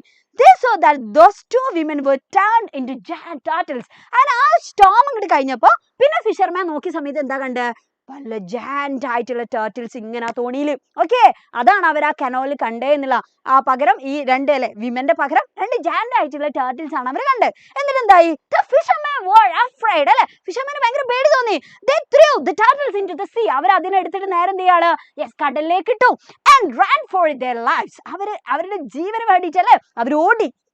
കാരണം പേടിക്കില്ലേ ആരായാലും? പെട്ടെന്ന് എന്ത് ചെയ്യാണ്? ജാൻഡ് ആയിട്ടുള്ള ടേർട്ടിൽസിനൊക്കെ കാണല്ലേ, അപ്പൊ അവർ അവിടെ ഇട്ട് ഓടിയെന്നല്ലോ. So even today the women from Namuana village does it in morning sing for their beloved ones. അപ്പൊ ഇന്ന് എന്ത് ചെയ്യുന്നുണ്ട്? നമോന വില്ലേജിലുള്ള പീപ്പിൾ എന്ത് ചെയ്യുന്നുണ്ട്? അവിടെയുള്ള വിമനൊക്കെ എന്ത് ചെയ്യുന്നുണ്ട് എന്നറിയോ? ആ ഒരു തരത്തിലുള്ള ഡ്രസ്സിങ്ങും ഒക്കെ ചെയ്തിട്ട് അവരിങ്ങനെ ആ കടലിലെടുത്ത് പോയി ഈ ഒരു പ്രത്യേക തരത്തിലുള്ള ചാനിങ് അവർ നടത്തുന്നുണ്ട് എന്നല്ല. ഈ ടേർട്ടിൽസിനെ ഇങ്ങനെ വിളിക്കുന്നുണ്ട്, ടേർട്ടിൽ കോളിംഗ് നടത്തും. അപ്പൊ അവരത് ചെയ്യുന്ന സമയത്ത് കടലിന്റെ മുകളിലേക്ക് അല്ലെ സർഫേസിലേക്ക് ആര് വരും? ഈ ടേർട്ടിൽസ് ഇങ്ങനെ വരും എന്നല്ല. അപ്പൊ ഇവര് വിശ്വസിക്കുന്ന എന്താണ്? ഈ ടേർട്ടിൽസ് ആയി മാറിയതല്ലേ ആരാണ്? നമ്മുടെ തിനൈക്കോബോഗയും അവരുടെ ഡോട്ടർ ആയിട്ടുള്ള റൊഡാലിസും ആണ്. അപ്പൊ ഇന്നും കടലിന്റെ അടിയിൽ ഇവർ ഈ പ്രിൻസസും അവരുടെ ഡോട്ടർ ഉണ്ട് എന്നുള്ളതാണ് ഇവരുടെ വിശ്വാസം. Okay, so the turtles come up the surface and when the Namuana village sing the song. അപ്പൊ ഈ നമോന വില്ലേജിലുള്ള ആളുകൾ ഈ സോങ് ചെയ്യുന്ന അല്ലെ പാടുന്ന സമയത്ത് ടേർട്ടിൽസ് പുറത്തേക്ക് വരും. And if any member of the Nabukulev അല്ലെ nearby village of Nabukulev is present, നബുക്കുലേവ് വില്ലേജിലുള്ള അല്ലെ തൊട്ടടുത്തുള്ള പ്രദേശമായിട്ടുള്ള വില്ലേജ് ആയിട്ടുള്ള നബുക്കുലേവിലുള്ള ഏതെങ്കിലും ഒരുത്തൻ അവിടെ ഉണ്ട് എന്നുണ്ടെങ്കിൽ മക്കളെ ആര് പുറത്തേക്ക് വരില്ല? നമ്മുടെ ടേർട്ടിൽസ് പുറത്തേക്ക് വരില്ല എന്നുള്ള കേട്ടോ. Then the turtles will not rise to the surface of the bay and the turtle calling will have to be stopped. അപ്പൊ എന്ത് ചെയ്യും? ടർട്ടിൽ കോളിംഗ് അവിടെ നിർത്തി വെക്കപ്പെടും എന്നുള്ള. കാരണം ആര് വരില്ല. അപ്പൊ ഇവർക്ക് എന്ത് മനസ്സിലാവും? നബുക്കുലേവിലുള്ള ഏതോ ഒരുത്തം അവിടെ ഉണ്ട് എന്നുള്ള മനസ്സിലാവും. ഓക്കെ, അപ്പൊ അതോട് കൂടിയിട്ട് തന്നെ ആ ടർട്ടിൽ കോളിംഗ് അവിടെ വെച്ച് നിൽക്കുമെന്നുള്ള. ഓക്കെ, അപ്പൊ ഇതാണ് ഈ ഒരു ഫിജിയൻ ലെജൻഡിന്റെ അല്ലെ ഏറ്റവും ഷോർട്ട് ആയിട്ടുള്ള സമറി എന്ന് പറഞ്ഞാൽ. ഓക്കെ, അപ്പൊ ഇനി ഈ ഒരു ചാപ്റ്ററിൽ നിന്ന് എന്തൊക്കെയാ വരികയെന്നറിയാം? എക്സാമിന് ലൈവ് TV റിപ്പോർട്ട് വരാറുണ്ട് മക്കളെ. അപ്പൊ എന്താണ് ലൈവ് TV റിപ്പോർട്ട് ചെയ്യുന്നുള്ളത് നമുക്ക് കൃത്യമായിട്ട് അറിയണം കേട്ടോ, നമ്മൾ ഡിസ്കസ് ചെയ്യും. ഓക്കെ, ദെൻ അതേപോലെ തന്നെ നറേഷൻ. കാരണം എന്താണ്? ഇത് വിവരിക്കണം അല്ലെ, ആദ്യം എന്താണ്, പിന്നെന്താണ് എന്നുള്ള രീതിയിൽ ഇങ്ങനെ കറക്റ്റ് ആ ലെജൻഡ് നമുക്ക് എന്ത് ചെയ്യാൻ പറ്റണം? ഡിസ്ക്രൈബ് ചെയ്യാൻ പറ്റണം, എക്സ്പ്ലെയിൻ ചെയ്യാൻ പറ്റണം എന്നുള്ള. ദെൻ അതേപോലെ തന്നെ ഡിബേറ്റും നമ്മൾ പഠിക്കണം. ഓക്കെ, സോ ഇപ്പൊ നമ്മൾ പറയാൻ പോകുന്നത് പ്രീവിയസ് ഇയർ ക്വസ്റ്റ്യൻസ് ആണ്. Okay, previous year questions. So ആദ്യം തന്നെ ഡിസ്കസ് ചെയ്യാൻ പോകുന്നത് ഫോർമൽ ലെറ്റർ ആണ്. അപ്പൊ ലെറ്റർ 2 ടൈപ്സ് ഉണ്ടല്ലോ, ഇൻഫോർമൽ ഉണ്ട്, ഫോർമൽ ഉണ്ട് അല്ലെ. അങ്ങനെയാണെങ്കിൽ നമുക്ക് എക്സാമിന് നിങ്ങൾക്ക് +1 ആയതുകൊണ്ട് നിങ്ങൾക്ക് ഏറ്റവും കൂടുതൽ വരാൻ ചാൻസ് എന്നുള്ളത് ഫോർമൽ ലെറ്റർ ആണ്. ഫോർമൽ ലെറ്ററിലെ ഏതാണ്? ലെറ്റർ ടു എഡിറ്റ് ആണ് എന്നുള്ള. സോ ക്വസ്റ്റ്യൻ നോക്കൂ. Children nowadays don't get enough chances to see nature and enjoy all its beauty. ഇന്നത്തെ കാലത്ത് അല്ലെ കുട്ടികൾക്ക് എന്തിനുള്ള ചാൻസ് ഇല്ല? ഈ പ്രകൃതിന്റെ ഒക്കെ ബ്യൂട്ടി കാണാൻ വേണ്ടിയിട്ട് അല്ലെ, അതിന്റെ ഒക്കെ ബ്യൂട്ടി കാണാൻ വേണ്ടിയിട്ട് അത് എൻജോയ് ചെയ്യാനെന്നുള്ള ഒരു ചാൻസ് ഇല്ല. So they are to be provided chances for visiting places immersed in natural beauty. അപ്പൊ അവർക്ക് എന്ത് വേണം? അവർക്ക് കറക്റ്റ് അതിനുള്ള ഒരു ഓപ്പർച്യൂണിറ്റി കിട്ടണം എന്നുള്ള അല്ലെ, അവരും കാണണ്ടേ ഈ പ്രകൃതിന്റെ നാച്ചുറൽ ബ്യൂട്ടി ഒക്കെ. So write a letter to the editor of the Hindu newspaper discussing your point of view about the statement given above. 6 മാർക്സിന് ചോദിച്ചിട്ടുള്ള ചോദ്യമാണ് കേട്ടോ. അപ്പൊ ഇവിടെ എന്താ പറഞ്ഞേ? ലെറ്റർ ടു എഡിറ്റർ ആണ് അല്ലെ. അപ്പൊ ഹിന്ദു ന്യൂസ് പേപ്പറിന്റെ എഡിറ്ററിന് നമ്മൾ ഒരു ലെറ്റർ അയക്കണം. അപ്പൊ അതിൽ എന്തിനെ പറ്റിയിട്ടാണ് പറയുന്നതടാ? യെസ്, അതിൽ എന്തിനെ പറ്റിയിട്ടാണ് പറയണ്ടേ? ഇന്നത്തെ കാലഘട്ടത്തിലുള്ള കുട്ടികൾക്ക് എന്നുള്ള ഓപ്പർച്യൂണിറ്റി കിട്ടണം? അവർക്ക് പ്രകൃതി അല്ലെ, to know more about nature, നാച്ചറിനെ പറ്റി കൂടുതൽ അറിയാനും അല്ലെ, അതേപോലെ തന്നെ ടു സീ അല്ലെ, അവർക്ക് കാണാനും, ടു എൻജോയ്, ഇതൊക്കെ എൻജോയ് ചെയ്യാനൊക്കെ ഉള്ള ഒരു ഓപ്പർച്യൂണിറ്റി, അവസരം നമ്മൾ ഒരുക്കി കൊടുക്കണം. അപ്പൊ അതിന്റെ ഇമ്പോർട്ടൻസ് വളരെ വലുതാണ്. ഓക്കെ, അപ്പൊ ആ കാര്യങ്ങൾ എക്സ്പ്ലെയിൻ ചെയ്തിട്ടാണ് നമ്മൾ ആർക്ക് ലെറ്റർ എഴുതേണ്ടത്? ലെറ്റർ ടു എഡിറ്റർ അല്ലെ, ഹിന്ദു ന്യൂസ് പേപ്പറിന്റെ എഡിറ്ററിന് നമ്മൾ ലെറ്റർ അയക്കേണ്ടത്. ഓക്കെ, സോ ഒരു ലെറ്റർ ടു എഡിറ്റർ ആകുമ്പോൾ നമ്മൾ ആദ്യം എന്താ വേണ്ടത്? ഫ്രം അഡ്രസ് വേണം, ആരാണോ അയക്കുന്നത് എന്നുള്ള അല്ലെ. അപ്പൊ ഫ്രം അഡ്രസ് ആദ്യം നമ്മൾ കൊടുക്കണം. ദെൻ അതേപോലെ തന്നെ പിന്നെ എന്ത് വേണടാ? ഡേറ്റ് വേണം കേട്ടോ, ഡേറ്റ് വേണം. ഡേറ്റിന്റെ ഫോർമാറ്റ് ഇങ്ങനെ കേട്ടോ, ശ്രദ്ധിച്ചോ നോക്ക്. 5th October 2022 എഴുതി കണ്ടില്ലേ? അപ്പൊ ഈ ഫോർമാറ്റിലാണ് നമ്മൾ എഴുതേണ്ടത്. ദെൻ അത് കഴിഞ്ഞിട്ട് ടു അഡ്രസ് വേണം അല്ലെ, ആർക്കാണോ നമ്മൾ അയക്കുന്നത്. അപ്പോൾ the editor, Hindu news paper, ആ രീതിയിൽ വേണം നമ്മൾ എന്ത് കൊടുക്കാൻ?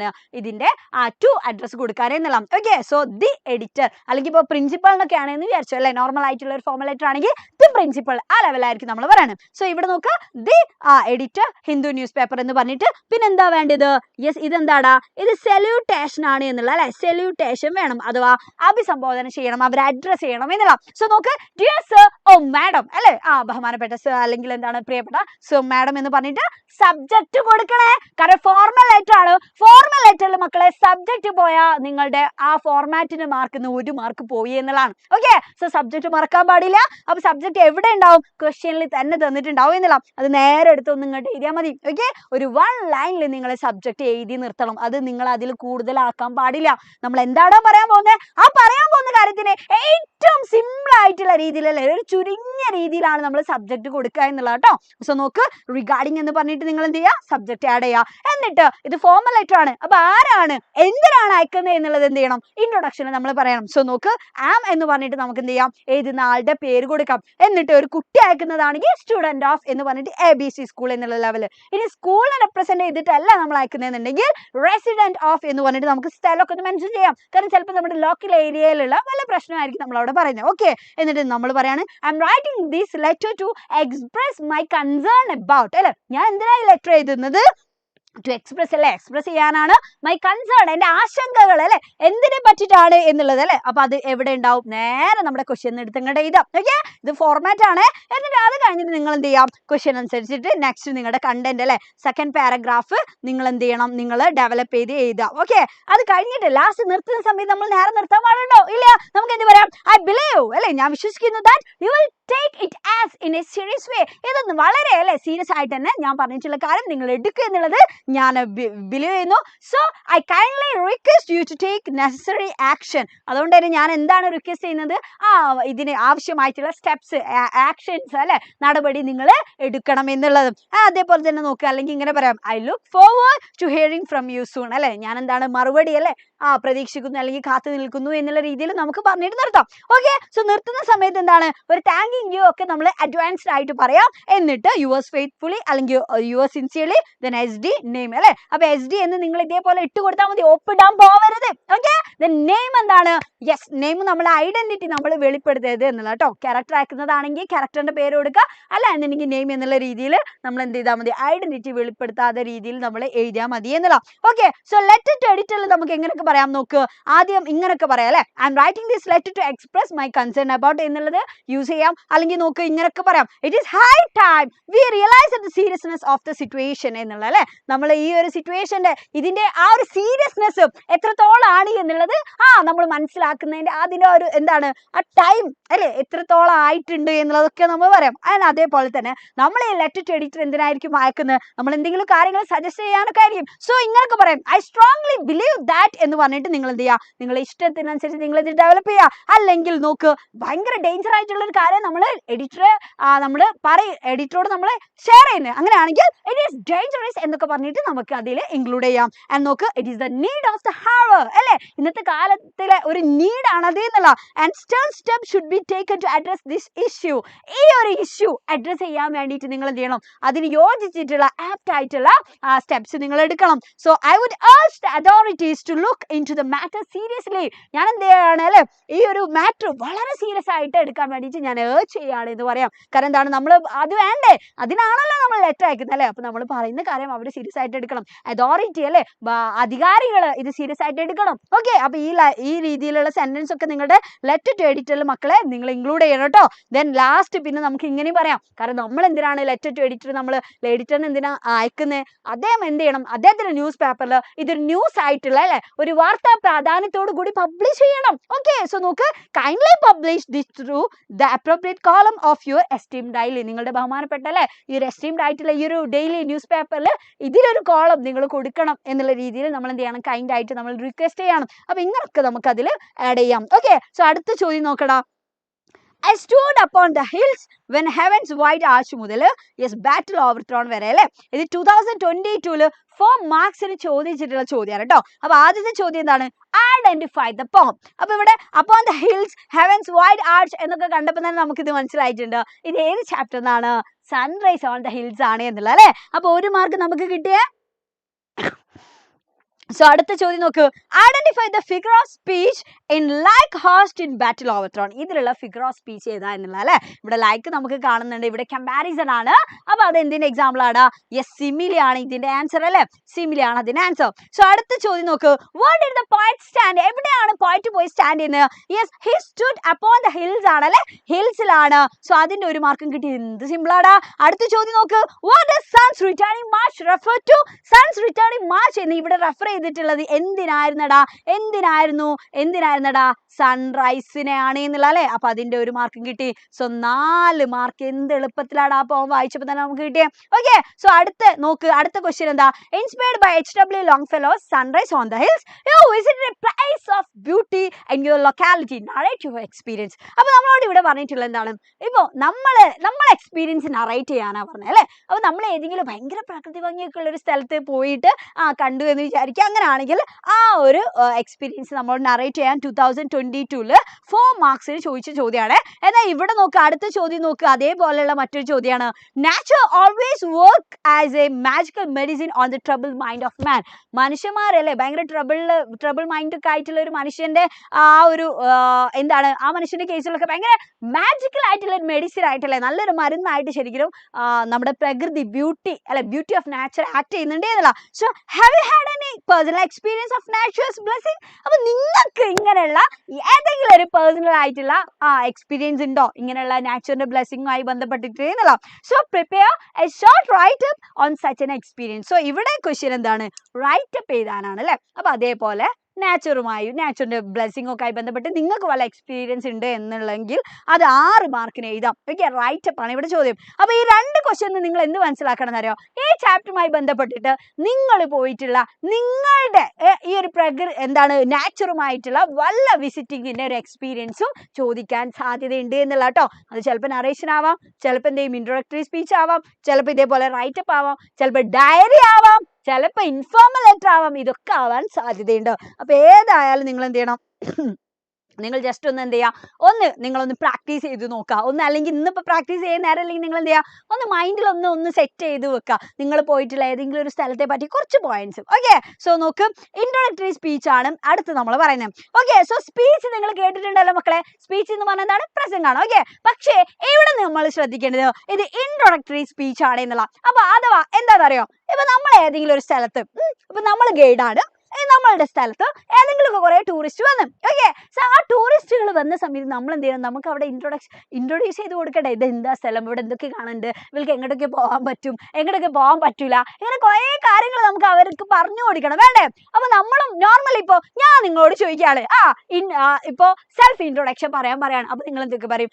എൻ്റെ പേര് എൻ്റെ പേര് നേഹ, അല്ലെങ്കിൽ ഞാൻ ഇവിടെ നിന്നാണ് വരുന്നത് അല്ലെ, എനിക്ക് എത്ര ബ്രദേഴ്സിന്റെ എത്ര സിസ്റ്റേഴ്സിന്റെ, എൻ്റെ അംബീഷൻ എന്താ, ഞാൻ ഏത് സ്കൂളിൽ പഠിക്കുന്നു, ഇങ്ങനെ കുറെ ഇൻട്രൊഡക്ഷൻ നിങ്ങൾ തരും. അതേപോലെ തന്നെ ഇവിടെ എന്താണ് നമ്മൾ ചെയ്യുന്നത്? ഇൻട്രോഡക്ടറി സ്പീച്ചിൽ ഇവിടെ നിങ്ങളോട് ചോദിക്കുക ഏതെങ്കിലും ഒരു ട്രിപ്പ്, ഒരു യാത്രയുമായി ബന്ധപ്പെട്ടിട്ടുള്ള ചോദ്യങ്ങളായിരിക്കും എന്നുള്ള. സോ നമ്മൾ ആദ്യം എന്ത് ചെയ്യണം?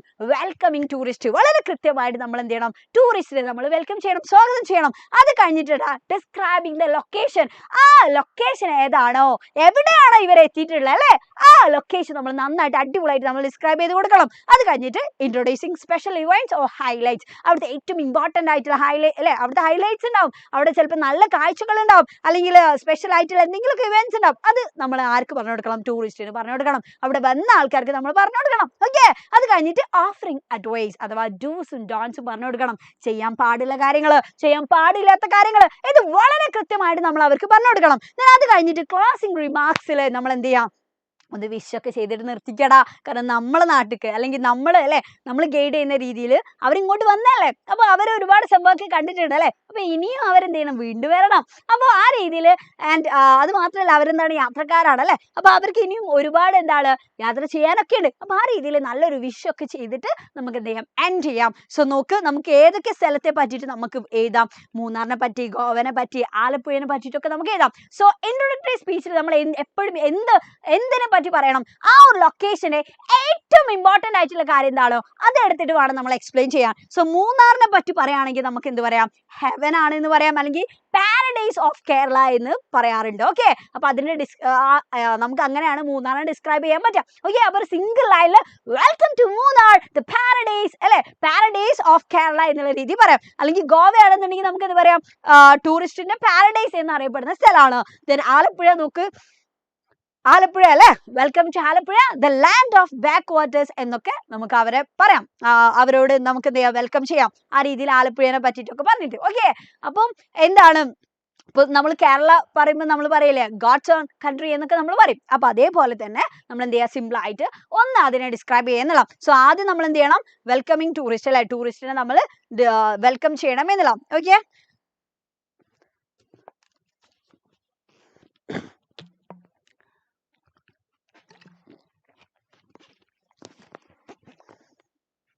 സോ എടാ വെൽക്കം ചെയ്യുന്ന സമയത്ത് നമുക്ക് എങ്ങനെയൊക്കെ വെൽക്കം ചെയ്യാം ശ്രദ്ധിച്ചോട്ടോ. Ladies and gentleman, you are welcome to God's own country Kerala അല്ലെ, ദൈവത്തിന്റെ സ്വന്തം നാടായിട്ടുള്ള കേരളത്തിലേക്ക് നിങ്ങൾക്ക് എല്ലാവർക്കും സ്വാഗതം. So I am your guide Jasna. ഞാൻ ആരാണ്, നിങ്ങളുടെ ഗൈഡ് ആയിട്ടുള്ള ജസ്നയാണ്. So I will be with you during the entire tour of this place. ഈ ഒരു പ്ലേസിന്റെ അല്ലെ, ഈ ഒരു ടൂർ, ഈ ഒരു യാത്ര മൊത്തം ഞാൻ നിങ്ങളുടെ കൂടെ ഉണ്ടാവും എന്നുള്ളതാണ്. So I assure you that you will enjoy here.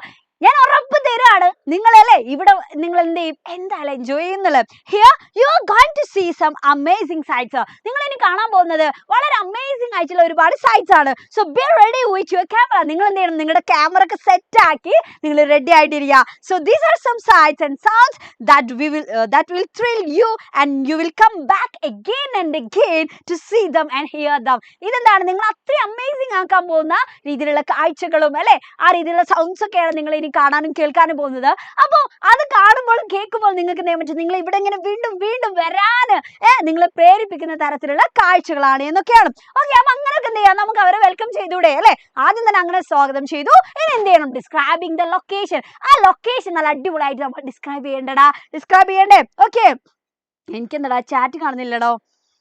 Okay, so നോക്ക്, നമുക്ക് ലൊക്കേഷൻ ഡിസ്ക്രൈബ് ചെയ്യുന്ന സമയത്ത് നമ്മൾ എന്ത് പറയണം, ആ ലൊക്കേഷൻ എവിടെയാണ് അല്ലെ, അപ്പൊ അതിന്റെ ഡീറ്റെയിൽസ് കംപ്ലീറ്റ് പറയണം. സോ നോക്ക്, ദിസ് ഈസ് ആതിരപ്പള്ളി ഫാൾസ്. ഇത് എവിടെയാണടാ, ആതിരപ്പള്ളി ഫാൾസ് ആണ് എന്നുള്ളത്. So it is called the Niagara of India. അത് അറിയപ്പെടുന്നത് എന്താണ്, ഇന്ത്യയുടെ അല്ലെ നയാഗ്ര എന്നാണ് അറിയപ്പെടുന്നത് എന്നുള്ളത്. So it is a 24-meter waterfall near the Whitehall Forest Division and the Sholar Ranges. അപ്പൊ എവിടെയാണ് ഈ നമ്മുടെ അല്ലെ ആതിരപ്പള്ളി ഫാൾസ് എന്നുള്ളതാണ് കറക്റ്റ് ഇതിന്റെ ലൊക്കേഷൻ ആണ് പറഞ്ഞു കൊടുക്കുന്നത് കേട്ടോ. ഷോളാർ റേഞ്ചസിനെയും അതേപോലെ തന്നെ വായ്ച്ചാൽ ഫോറസ്റ്റ് ഡിവിഷന്റെ ഒക്കെ അടുത്തായിട്ടാണ് എന്നുള്ളത്. So it is a thrilling sight especially in the rainy season. മഴക്കാലത്ത് ഭയങ്കര ത്രില്ലിംഗ് ആയിട്ടുള്ള ഒരു എക്സ്പീരിയൻസ് ആണ് ശരിക്കും ഇവിടെ അല്ലെ ഈ ആതിരപ്പള്ളി ഫാൾസ് എന്ന് പറയാം. So at Athirappilly falls the water of the Chalakudi river surges around the big rocks and cascade down in the three separate parts അല്ലെ. അപ്പൊ അതിൽ നിന്നാണ് ഏത് വരുന്നത് എന്നുള്ളതാണ് പറഞ്ഞത് അല്ലെ, ചാലക്കുടി റിവർ ഒക്കെ ഉത്ഭവിക്കുന്നു എന്നുള്ള രീതിയിലൊക്കെ ഇവിടെ പറയുന്നുണ്ട്. സോ നോക്ക്, below the falls the river remains turbulent for about 1 kilometer. അങ്ങനെ ഈ വെള്ളം ഇങ്ങനെ പോയിട്ട് അല്ലെ അവിടുന്ന് അങ്ങോട്ട് പിന്നെ എന്താണ് ഭയങ്കരമായിട്ട് ശക്തിയിലൊക്കെ 1 കിലോമീറ്ററോളം നല്ല രീതിയിലാണ് ഇത് താഴേക്ക് പോകുന്നത് എന്നുള്ള. So then it calms down and it flows smoothly until reaching the dam at Thumboormuzhi. അങ്ങനെ തുമ്പൂർമൊഴി ഡാം എത്തുന്നത് വരെ പിന്നെ അല്ലെ ആ ഒരു സമയമൊക്കെ അത് ഭയങ്കര കാമായിട്ട് സ്ലോ ആയിട്ട് ഇങ്ങനെ പോകുന്നുണ്ട് എന്നുള്ള. ഓക്കെ, സോ നോക്കാം, അത് കഴിഞ്ഞിട്ട് ഇപ്പൊ നമ്മൾ എന്ത് ചെയ്തു, ലൊക്കേഷൻ പറഞ്ഞു കൊടുത്തു. അപ്പൊ ഇനി ആൾക്കാർക്ക് എന്താ അറിയണ്ടേ, ഇവിടെ എന്തൊക്കെ കാണാനുള്ളത് എന്നുള്ളത് അല്ലെ, ഇവിടുത്തെ സ്പെഷ്യൽ ആയിട്ടുള്ള കാര്യങ്ങൾ അറിയണം. ഓക്കെ, ഹൈലൈറ്റ്സ് അറിയണം. സോ നോക്ക്, നമുക്ക് എന്തൊക്കെ പറയാടാ, ഇവിടെ എന്തൊക്കെ കാണാൻ പറ്റുന്നുണ്ട്, ഇവിടെ ആനിമൽസ് അല്ലെ, ആനിമൽസിന്റെ പേരൊക്കെ ഞാൻ ഇവിടെ കൊടുത്തിട്ടുണ്ട് കേട്ടോ.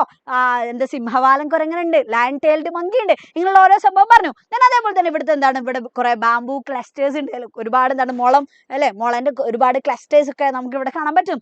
അതേപോലെ തന്നെ ഇവിടെ ഒരുപാട് ഫിലിംസ് ഒക്കെ ഷൂട്ട് ചെയ്തിട്ടുള്ള സ്ഥലമാണ് ഇതൊക്കെ പറയുന്നുണ്ട്. ഓക്കെ, അപ്പൊ ആ രീതിയിൽ എന്താണ് മാക്സിമം ഇത് നല്ല അടിപൊളിയായ സ്ഥലമാണ് എന്നുള്ള രീതിയിൽ അവിടുത്തെ വൈൻസ് ഒക്കെ നമ്മൾ എന്ത് ചെയ്യാം, ഡിസ്ക്രൈബ് ചെയ്ത് കൊടുക്കാം. അത് കഴിഞ്ഞിട്ട് എന്ത് ചെയ്യാം, ഇനി അഡ്വൈസ് അല്ലെ, ഓഫറിംഗ് അഡ്വൈസ് അഥവാ അവരെ ഉപദേശിക്കണം. കാരണം അവർക്ക് അറിയാത്ത സ്ഥലമാണ്. അപ്പൊ ചെയ്യാൻ പറ്റുന്നതും ചെയ്യാൻ പറ്റാത്തതായിട്ടുള്ള ഒരുപാട് കാര്യങ്ങൾ ഉണ്ടാവും അല്ലെ. സോ നോക്ക്,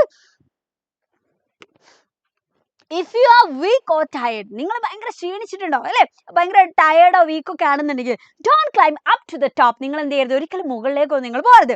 or go down to the bottom, നിങ്ങൾ താഴേക്ക് എന്ത് ചെയ്യുക, പോവാതിരിക്കുക എന്നുള്ള. So the place could be slippery, കാരണം എന്താ, ഈ പ്രദേശം ഭയങ്കര വഴിക്കുണ്ടാവും, സ്ലിപ്പറി ആയിരിക്കും. So make sure your shoes have good grips, taking a stick with U will B helpful. നിങ്ങൾ എന്ത് ചെയ്യണം, നിങ്ങളുടെ ഷൂസിനൊക്കെ ഗ്രിപ്പില്ലേ എന്നുള്ള നിങ്ങൾ എന്ത് ചെയ്യുക, കൺഫേം ചെയ്യുക. എന്നിട്ട് മാക്സിമം സ്റ്റിക്കൊക്കെ യൂസ് ചെയ്തിട്ട് മാത്രം നിങ്ങൾ നടന്നു പോവുക എന്നുള്ള കേട്ടോ.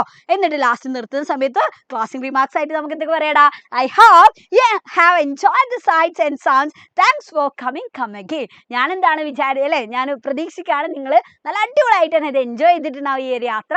അപ്പോൾ വീണ്ടും വരിക അല്ലേ, താങ്ക് യു എന്നൊക്കെ പറഞ്ഞിട്ട് നമുക്ക് എന്ത് ചെയ്യാം, ക്ലോസിംഗ് റിമാർക്സ് നമുക്ക് പറയാമെന്നുള്ള കേട്ടോ. ഒരു വിഷയമൊക്കെ പറഞ്ഞിട്ട് നമുക്ക് എന്ത് ചെയ്യാം. അപ്പോൾ ഇങ്ങനെയാണ് ഇൻട്രോഡക്ടറി സ്പീച്ച് എഴുതേണ്ടത്. സോ എങ്ങനെയാണ് അപ്പോൾ എക്സാമിന് ചോദ്യം വരിക എന്നുള്ള കേട്ടോ. സോ നോക്ക്, ശ്രദ്ധിച്ചോ.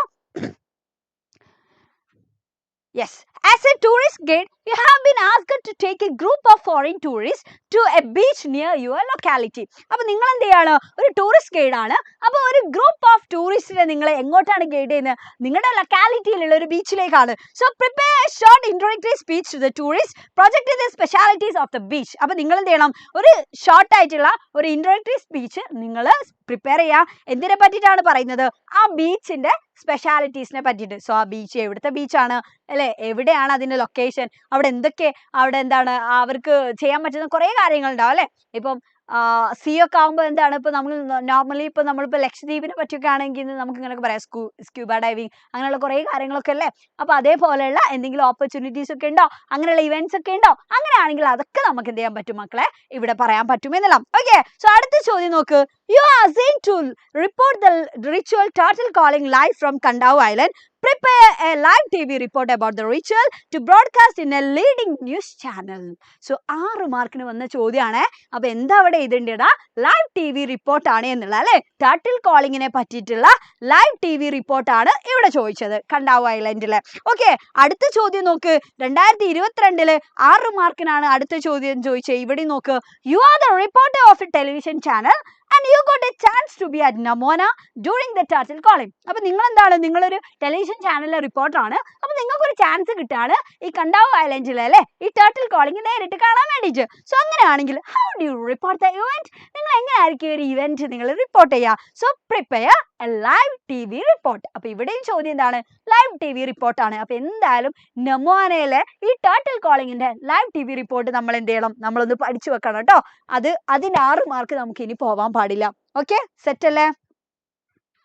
യാ, okay. So live T V report എന്ന് പറയുമ്പോൾ ഈ ഇവിടെ നിങ്ങൾ എന്ത് കാണുന്നുണ്ടല്ലോ, ഈ പിക്ചർ കാണുന്നില്ലേ, ഈ പിക്ചർ കാണുന്ന സമയത്ത് നമുക്ക് മനസ്സിലാവും അല്ലേ. ഇപ്പൊ ടി വിയിലൊക്കെ നമ്മൾ കാണാറുണ്ടാവും ക്യാമറമാൻ അജീഷിനൊപ്പം രമ്യ, അല്ലെങ്കിൽ എന്താണ് തത്സമയത്ത് തിരുവനന്തപുരത്ത് നിന്നും അല്ലെ കാസർഗോഡ് നിന്നും എന്നൊക്കെ പറഞ്ഞിട്ട് എന്ത് ചെയ്യും, നമ്മൾ കറക്റ്റ് കാണും അല്ലെ. അപ്പൊ ഇവിടെ ഇതിനൊരു പ്രത്യേകത എന്ന് പറഞ്ഞാൽ എന്താണ്, നോർമലി എന്താണ് ന്യൂസ് റീഡർ പറഞ്ഞിട്ടുള്ള കാര്യം, അപ്പോൾ ആ പറഞ്ഞിട്ടുള്ള കാര്യത്തിൽ കൂടുതൽ ക്ലാരിറ്റിയിൽ അത് കറക്റ്റ് അല്ലേ ആ ലൊക്കേഷൻ കിട്ടാൻ വേണ്ടിയിട്ടാണല്ലേ അവർ ശരിക്കും ലൈവിൽ വരാം. അപ്പൊ അതന്നെയാണ് നമ്മൾ ഇവിടെ എഴുതാൻ പോകുന്നത് കേട്ടോ.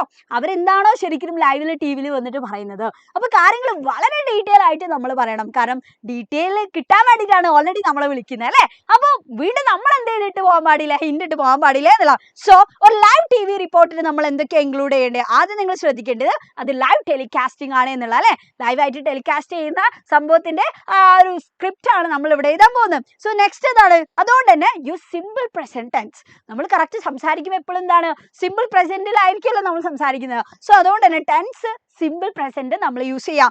And report exactly what you see, നിങ്ങൾ എന്താണോ കറക്റ്റ് കാണുന്നത് അല്ലെ ആ കാണുന്ന കാര്യം നിങ്ങൾ കറക്റ്റ് എന്ത് ചെയ്യണം, റിപ്പോർട്ട് ചെയ്യണം. കണ്ടുകൊണ്ടിരിക്കുന്ന കാര്യങ്ങളാണ് നമ്മൾ പറയുന്നത്. ഓക്കെ, സോ നെക്സ്റ്റ് എന്താണ്, have A good start and A good wrap up. നമ്മൾ കറക്റ്റ് നല്ല അടിപൊളിയായിട്ട് തന്നെ തുടങ്ങണം, നല്ലൊരു കണ്ടിന്യൂവേഷനും നമ്മുടെ ലൈവ് ടി വി റിപ്പോർട്ടിന് വേണം. ഓക്കെ, സോ നെക്സ്റ്റ് എന്താണ്, explain the event in detail. വളരെ ഡീറ്റെയിൽ ആയിട്ട് നിങ്ങൾ ആ ഇവന്റിനെ നിങ്ങൾ എക്സ്പ്ലെയിൻ ചെയ്ത് കൊടുക്കണം എന്നുള്ളതാണ്. Okay, so do not avoid key information അല്ലേ. നമ്മൾ എന്ത് ചെയ്യാൻ പാടില്ല, കീ ഇൻഫർമേഷൻ ഒന്നും നമ്മൾ അവോയ്ഡ് ചെയ്യാൻ പാടില്ല എന്നുള്ള. അപ്പോൾ വളരെ ഡീറ്റെയിൽ ആയിട്ട് എന്താണോ കണ്ടുകൊണ്ടിരിക്കുന്നത് ആ കാര്യങ്ങൾ നിങ്ങൾ എക്സ്പ്രസ് ചെയ്യാം. So link your live T V report with similar instance. അപ്പോൾ ഇനിയിപ്പോൾ നിങ്ങൾ കാണുന്ന കാര്യം ഏതെങ്കിലുമൊക്കെ അല്ലേ, ഇപ്പൊ നമ്മളൊരു ഉത്സവത്തെ പറ്റി പറയുകയാണെന്നുണ്ടെങ്കിൽ നിങ്ങൾ ചിലപ്പോൾ എന്ത് ചെയ്യും, ആ തൃശ്ശൂർ പൂരമൊക്കെ ആയിട്ട് ചിലപ്പോൾ എന്ത് ചെയ്യും, അതിന് അല്ലേ എന്തെങ്കിലും സിമിലാരിറ്റി നിങ്ങൾക്ക് തോന്നുകയാണെങ്കിൽ നിങ്ങൾ എന്ത് ചെയ്യാം, ഓഡിയൻസിന് പെട്ടെന്ന് ക്യാച്ച് ചെയ്യാൻ വേണ്ടിയിട്ട് ആ ഒരു സിമിലാരിറ്റീനെ നിങ്ങൾ എന്ത് ചെയ്യാം, ലിങ്ക് ചെയ്തിട്ട് നിങ്ങൾക്ക് പ്രസന്റ് ചെയ്യാം. ഓക്കെ, അപ്പൊ ആ രീതിയിൽ എന്തെങ്കിലും സംഭവം സിമിലാരിറ്റി ഉണ്ട് എന്നുണ്ടെങ്കിൽ നിങ്ങൾ ലിങ്ക് ചെയ്യാം.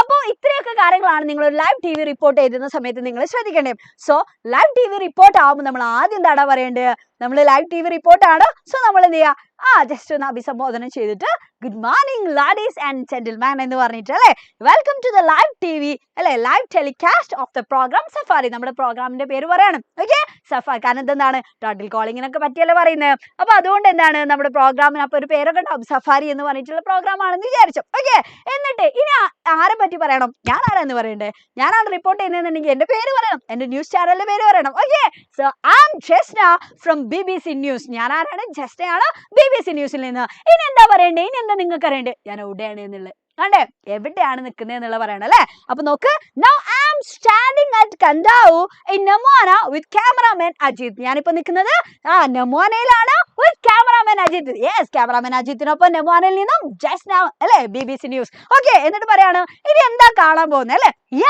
It's really unbelievable for me. Yes, ശരിക്കും ഇതെന്താണ്, എനിക്ക് ഭയങ്കര വിശ്വസിക്കാൻ പറ്റാത്ത കാര്യം അല്ലെ, അൺബിലീവബിൾ ആയിട്ടുള്ള കാര്യമാണ് ഞാനിപ്പോ കാണുന്നത്. നോക്ക്, let me tell about you അല്ലെ, എന്തിനെ പറ്റിയാണ് പറഞ്ഞത്, അബൌട്ട് ദ ഏരിയ. ഈ ഒരു ഏരിയനെ പറ്റി ഞാൻ നിങ്ങളോട് പറയാണ് കേട്ടോ, കേട്ടോ. നെമോന as you can see is a beautiful quiet village with rocky cliffs on the beach. ഈ നെമോന എന്ന് പറഞ്ഞ സ്ഥലം വളരെ ബ്യൂട്ടിഫുൾ ആണ് അല്ലെ, ഒരു ബീച്ച് ഏരിയ ആണ്. അതിൽ എന്തുണ്ടടാ, ഒരുപാട് റോക്കി ക്ലിഫ്സ് ഒക്കെ ഉണ്ട് എന്നല്ല. സോ നോക്ക്, if you come to this place, നിങ്ങൾ ഈ ഒരു സ്ഥലത്ത് വരികയാണ് എന്നുണ്ടെങ്കിൽ you can climb a rocky tract. നിങ്ങൾക്ക് എന്ത് ചെയ്യാൻ പറ്റും, നല്ല അല്ലെ, ആ റോക്കി ട്രാക്ട് നിങ്ങൾക്ക് ക്ലൈംബ് ചെയ്യാൻ പറ്റും. And enjoy watching the turtles. നിങ്ങൾക്ക് ഈ ഒരു ടർട്ടിൽസിനെ നിങ്ങൾക്ക് വാച്ച് ചെയ്യാൻ പറ്റില്ലേ, അത് എൻജോയ് ചെയ്യാൻ പറ്റും അവരെ കാണുന്നത്. So have A great meals and feel very safe. നിങ്ങൾ നല്ലൊരു അടിപൊളിയായിട്ടുള്ള ഗ്രേറ്റ് ആയിട്ടുള്ള മീൽ നിങ്ങൾക്ക് ഇവിടെ കിട്ടും. അതേപോലെ തന്നെ നല്ല സേഫ് അല്ലെ, സേഫ് ആയിട്ട് നിങ്ങൾക്ക് ഫീൽ ചെയ്യും. Okay, so now many tourist have gathered here. ഇപ്പൊ ഇവിടെ ഒരുപാട് ടൂറിസ്റ്റ് എന്ത് ചെയ്തിട്ടുണ്ട്, ഗ്യാദർ ചെയ്തിട്ടുണ്ട് എന്നല്ല. So they are all getting ready for the turtle calling. അവരെല്ലാ ആളുകളും എന്തിനാണ് റെഡി ആയിട്ടിരിക്കുന്നത്, ഈ ടർട്ടിൽ കോളിങ്ങിനാണ് എന്നല്ല. Okay, so which is a famous ritual here. അതെന്താണ്, ഇവിടുത്തെ അത്രയും ഫേമസ് ആയിട്ടുള്ള ഒരു റിച്വൽ ആണ് എന്നല്ല. So here the women chant a special അല്ലെ, ഒരു സ്പെഷ്യൽ ആയിട്ടുള്ള ഒരു ചാൻഡിങ് വിമൻ നടത്തുന്നുണ്ട്. സോ നോക്ക്, ടു കോൾ ടർട്ടിൽസ്, ഈ ടർട്ടിൽസിനെ കോൾ ചെയ്യാൻ വേണ്ടിട്ട്. Yes, it's really amazing. എന്താണ്, ഭയങ്കര അമേസിംഗ് ആയിട്ടുള്ള കാര്യമാണ്. സോ നോക്ക്, ഇനി എന്താ പറയണ്ടേ, ഞാൻ കാര്യങ്ങൾ പറഞ്ഞു.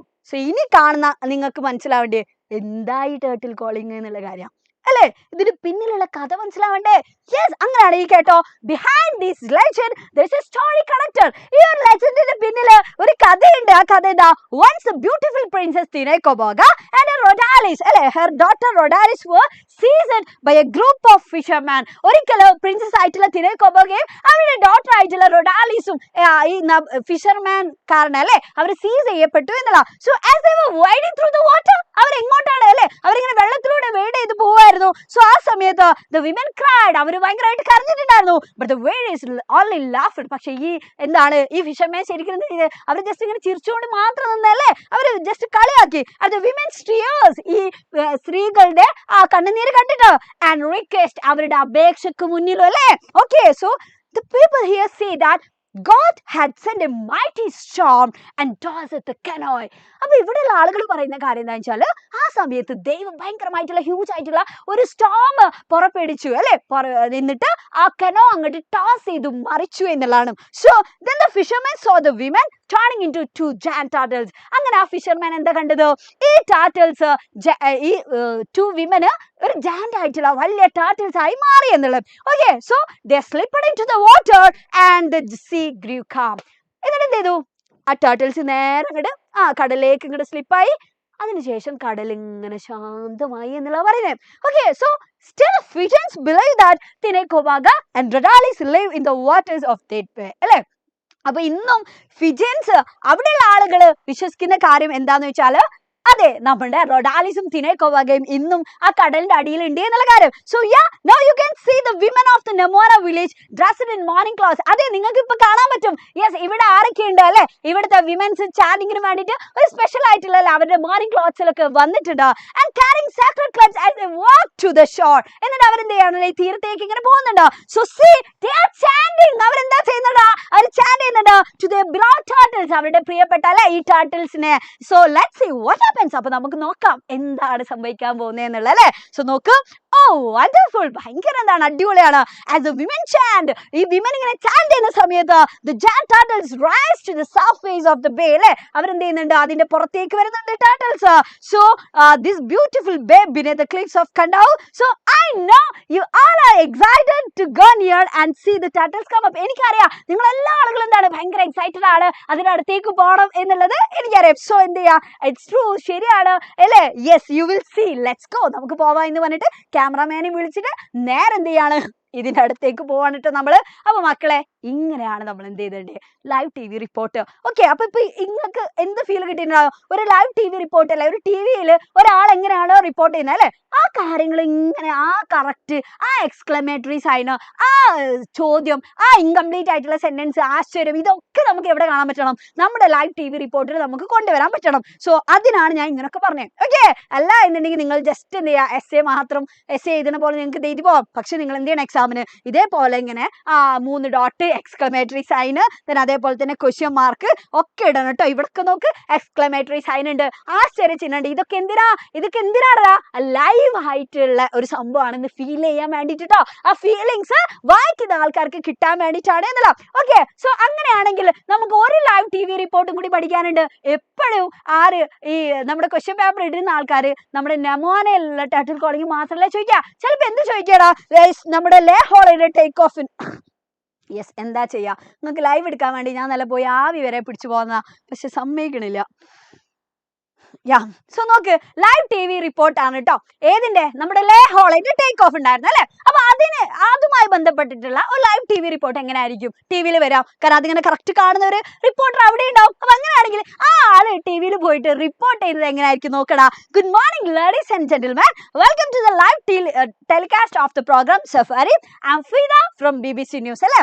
യെസ്, ആരാണ് എവിടെയാണെന്നൊക്കെ പറഞ്ഞു. സോ ഇനി എവിടെയാണ് ലൊക്കേഷൻ? ഇവിടെ ലൊക്കേഷൻ മാറിയിട്ടുണ്ട്. സോ നോക്ക്, now I am in Paris. പാരീസിലാണ്. എന്തിന്? For witnessing the take off of Le Horla അല്ലെ. എന്ത് കാണാൻ വേണ്ടിയിട്ടാണ്? ലേ ഹോളയുടെ ടേക്ക് ഓഫ് കാണാൻ വേണ്ടിയിട്ട് ഞാൻ പാരീസിലാണ്. So today is the day 8 July for Le Horla is taking off from La Villette അല്ലെ. അപ്പൊ ഇന്ന് എന്താണ് ഡേറ്റ് പറഞ്ഞിട്ടുണ്ട്. സോ ഈ ലേ ഹോള ടേക്ക് ഓഫിന് വേണ്ടിയിട്ട് റെഡി ആയിട്ടിരിക്കുക. So we are right in front of Le Horla. നമ്മളിപ്പോ നിൽക്കുന്നത് ലേ ഹോളയുടെ ഫ്രണ്ടിലാണ്. So the hot air balloon അല്ലെ. ലേ ഹോള എന്ന് പറഞ്ഞാൽ എന്താണ്? ഹോട്ട് എയർ ബലൂൺ ആണ്. So it is getting fill up and it's swelling and wriggling like a huge worm. വലിയൊരു വേമിനെ പോലെ ഇതിങ്ങനെ വീർക്കുന്നു, ഇങ്ങനെ ഇളകി കളിക്കുന്നുണ്ട് എന്നുള്ള. കാരണം എന്താ? കാറ്റിങ്ങനെ നടക്കാണ്. കാറ്റിങ്ങനെ നടക്കുമ്പോൾ വലിയൊരു സംഭവം ഇങ്ങനെ ആകുമ്പോൾ വലിയൊരു പുഴി നിൽക്കുന്ന പോലെ നമുക്ക് തോന്നും. സോ നോക്കും, it is surrounded by some 300 enthusiastic people. അതിന്റെ ചുറ്റും എന്തുണ്ടടാ, 300ഓളം ഭയങ്കര enthusiastic ആയിട്ടുള്ള പീപ്പിൾ ഇങ്ങനെ കണ്ടോണ്ടിരിക്കണം. കാണാൻ വന്നാട്ടോ. നോക്ക്, yes, now the passengers are getting in. യാത്രക്കാർ അതിന്റെ ഉള്ളിലേക്ക് കയറുന്നുണ്ട്. So the captain is Jovis. Captain ആരാ? നമ്മുടെ ജോവിസ് ആണ്. So the others in the basket attached to the balloon are lieutenant Mallet, then അതേപോലെ തന്നെ നമ്മുടെ ബിയർ ഉണ്ട്, ദെൻ പോൾ ബസന്ത് ഉണ്ട്, ദെൻ പാട്രീസ് ആരീസ് ഉണ്ട് അല്ലെ. അപ്പൊ ഇവരൊക്കെയാണ് ഇതിൽ ഇനി കയറാൻ പോകുന്ന ആളുകൾ. ഓക്കെ, സോ നോക്ക്, I see them talking animatedly. അപ്പൊ ഞാൻ കാണുന്നുണ്ട് അവർ ഭയങ്കരമായിട്ട് എന്താണ് സംസാരിക്കുന്നൊക്കെ ഉണ്ട്. So now Patrice Eyries coming down. ഇപ്പൊ ആര് പുറത്തേക്ക് വരുന്നുണ്ട്? പാട്രീസ് പുറത്തേക്ക് വരുന്നുണ്ട്. അത് ഞാൻ കാണുന്നുണ്ട് എന്നാ പറഞ്ഞേ. എന്തുകൊണ്ടാണ് അവൻ പുറത്തേക്ക് വരുന്നത്? It seems he can't go because the balloon can't take the weight of all of them. അത് കാണിക്കുന്നത് എന്താ വെച്ചാല് എല്ലാവരുടെയും വെയിറ്റ് വെച്ചിട്ട് ആ ബലൂണ് പൊങ്ങാൻ പറ്റില്ല എന്നുള്ള അല്ലേ, ഓവർ വെയിറ്റ് ആണ്. So he walks away dejectedly. അപ്പോൾ അവനെന്താണ് തിരിച്ചു നടക്കുകയാണ് അല്ലേ. സോ poor guy, പാവല്ലേ. So all his dream of an adventure is gone. ഒരു സാഹസികത അല്ലേ, ഒരു അഡ്വഞ്ചർ കിട്ടാൻ വേണ്ടിയിട്ടുള്ള അവന്റെ എല്ലാ സ്വപ്നങ്ങളും എന്തായി പോയി, പാവം. So Juliet tells the ladies to keep off. അപ്പൊ എന്ത് ചെയ്യുന്നുണ്ട്? ജൂലിയറ്റ് പറയുന്നുണ്ട് സ്ത്രീകളോടൊക്കെ ഒന്ന് മാറി നിൽക്കാനൊക്കെ പറയണം. So when the balloon leaves, sand will be thrown into their hats. അപ്പൊ എന്ത് ചെയ്യുന്നുണ്ട്? ബലൂൺ ഇങ്ങനെ പതുക്കെ അല്ലേ, യെസ്, അതിങ്ങനെ പൊന്തുന്നുണ്ട്. അപ്പൊ ആ സമയത്ത് എന്താണ്, അതിലെ സാൻഡ് ബാഗ് ഒക്കെ എടുത്ത് പുറത്തേക്ക് വെക്കുന്നുണ്ട്. കാരണം എന്താ? വെയിറ്റ് കുറക്കണം. വെയിറ്റ് കുറഞ്ഞാലേ ഇതിങ്ങനെ പൊന്തോളും. Okay, so he cuts rope that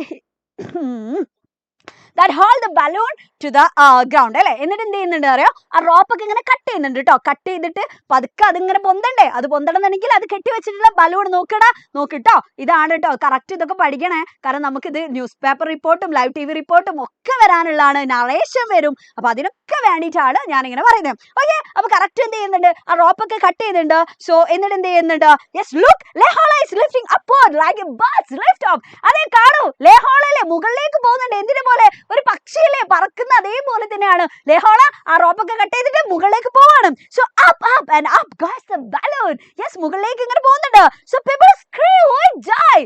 താഴെയുള്ള ആളുകളൊക്കെ ഭയങ്കര സന്തോഷത്തിൽ ആർപ്പ് വിളി കൂട്ടുന്നുണ്ട് എന്നുള്ളതാണ്. So Le Horla climbs about the city of Paris. ആ പാരീസിന്റെ അല്ലേ, ആ പാരീസ് സിറ്റിന്റെ മുകളിലേക്ക് ലെഹോള ഇങ്ങനെ പോയി. So and it is slowly disappearing. പതുക്കെ എന്ത് ചെയ്യുന്നുണ്ട്, ആ ലെഹോള കാണാതാവുന്നുണ്ട്. യെസ്, ഡിസപ്പിയർ ചെയ്യുന്നുണ്ട് എന്നല്ല. So the sight of the earth from the balloon will be fantastic. അപ്പൊ ആ ബലൂണിന്റെ താഴെ അല്ലേ നോക്കുമ്പോ എന്ത് ചെയ്യും, പാരീസിന്റെ സൈറ്റ് ഭയങ്കര രസമായിരിക്കും അല്ലേ, ഫാന്റാസ്റ്റിക് ആയിരിക്കും. So we wish the passengers A good luck അല്ലേ, ബെസ്റ്റ് ഓഫ് ലക്ക് എന്നുള്ള. അപ്പൊ നമുക്ക് എന്ത് ചെയ്യാം, യെസ് ഞാൻ എന്ത് ചെയ്യാം, ഇതിങ്ങനെ കണ്ട് റിപ്പോർട്ട് ചെയ്യല്ലേ. അപ്പൊ എനിക്ക് പോവാനില്ലല്ലോ, അപ്പൊ അവർക്ക് എന്ത് ചെയ്യാം, വിഷു അല്ലേ, നല്ലൊരു വിഷു കൊടുക്കാം. അപ്പൊ ഒരു ബെസ്റ്റ് ഓഫ് ലക്ക് എന്നുള്ള രീതിയിൽ യാത്രക്കാരെ വിഷു ചെയ്തിട്ട് നമുക്ക് എന്ത് ചെയ്യാം, ലൈവ് TV റിപ്പോർട്ട് നമുക്ക് നിർത്താം. ഓക്കെ, അപ്പൊ ലൈവ് TV റിപ്പോർട്ട് പഠിച്ചല്ലോ. അപ്പൊ എന്നാ തീർന്നില്ല, എപ്പോഴും ലൈവ് TV റിപ്പോർട്ട് മാത്രമല്ല, ചിലപ്പോൾ ഇവർക്ക് എന്ത് ചെയ്യും, ഒന്ന് തോന്നും, ഒന്ന് ട്വിസ്റ്റ് ചെയ്യാം, നമുക്കത് ന്യൂസ് പേപ്പർ റിപ്പോർട്ട് ആക്കാം എന്ന് തോന്നും. ഓക്കെ, അങ്ങനെ ന്യൂസ് പേപ്പർ റിപ്പോർട്ട് ചോദിച്ചിട്ടുണ്ടടാ. നോക്ക്, 2022-ലും 2019-ലും ചോദിച്ചിട്ടുണ്ട് കേട്ടോ. ഓക്കെ, അതും 6 മാർക്കിനാണ് വന്നത്. രണ്ടും എന്താണ്, ഈ ലെഹോളയുടെ ടേക്ക് ഓഫിന്റെ ന്യൂസ് പേപ്പർ റിപ്പോർട്ടാണ് ചോദിച്ചത്. അപ്പൊ ഇതിൽ നിങ്ങൾ പേടിക്കാൻ വേണ്ട. കാരണം എന്താ, നമ്മളിപ്പോ ഇതുവരെ പറഞ്ഞിട്ടുള്ള കാര്യങ്ങളുണ്ടല്ലോ, ഇതൊന്നും അങ്ങോട്ട് മാറ്റിയിട്ട് ഒന്ന് ഈ പ്രസന്റിൽ പറഞ്ഞ കാര്യം ഒന്നും അങ്ങോട്ട് പാസ്റ്റിലാക്കാം.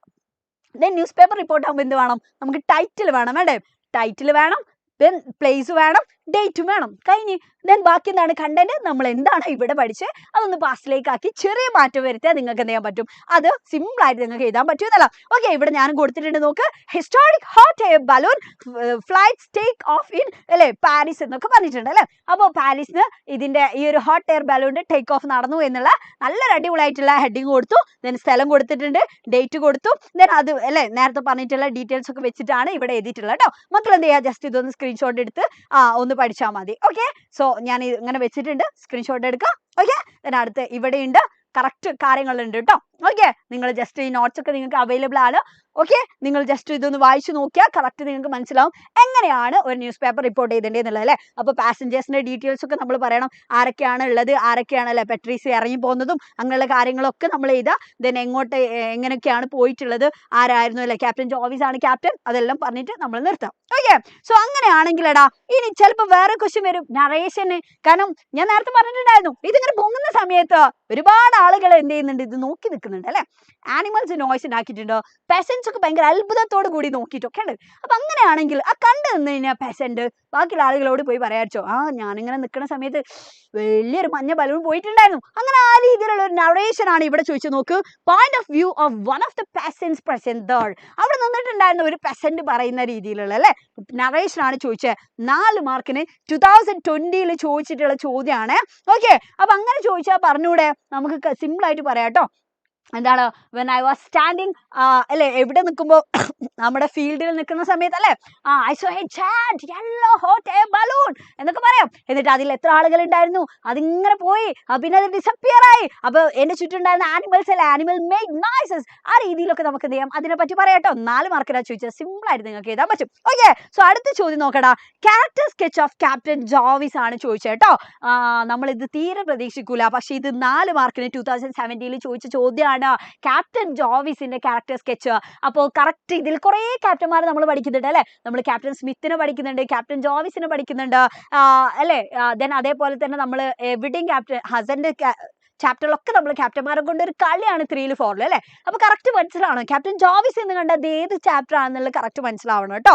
ഓക്കെ, അപ്പൊ ഇത് നമ്മുടെ ലെഹോളയുടെ ക്യാപ്റ്റൻ ആണ് ക്യാപ്റ്റൻ ജോവിസ്. അങ്ങനെയാണെങ്കിൽ ആളുടെ ക്യാരക്ടർ സ്കെച്ചിൽ നമുക്ക് എന്തൊക്കെ പറയാം, ആള് നല്ല അടിപൊളി മനുഷ്യനേനു അല്ലെ. സോ നോക്ക്, good leadership qualities, he knew അല്ലെ, he know how to guide a team. അദ്ദേഹത്തിന് കറക്റ്റ് അറിയാം ഒരു ടീമിനെ എങ്ങനെ ലീഡ് ചെയ്യണം എന്നുള്ളത്. ദെൻ അതേപോലെ തന്നെ അദ്ദേഹം ഭയങ്കര പ്രാക്ടിക്കൽ മൈൻഡഡ് പേഴ്സൺ ആണ്. Then how to act during the time of a crisis. ഒരു ക്രൈസിസ് ക്രൈസിസ് ഉണ്ടാകുന്ന സമയത്ത് കറക്റ്റ് എങ്ങനെ ആക്ട് ചെയ്യണം എന്നുള്ളത് നന്നായിട്ട് അറിയുന്ന ഒരു മനുഷ്യനാണ് അല്ലേ. യെസ്, അങ്ങനെയുള്ള ഒരു പേഴ്സൺ ആണ്. So when the author told that a storm is coming towards them, അപ്പൊ ഇതിൽ പറയുന്നുണ്ട് ഒരു സ്റ്റോം അവർക്ക് നേരെ വരുന്നുണ്ട് എന്ന് പറഞ്ഞ സമയത്ത് captain Jovees rejected that. Captain Jovees അത് റിജക്ട് ചെയ്തു.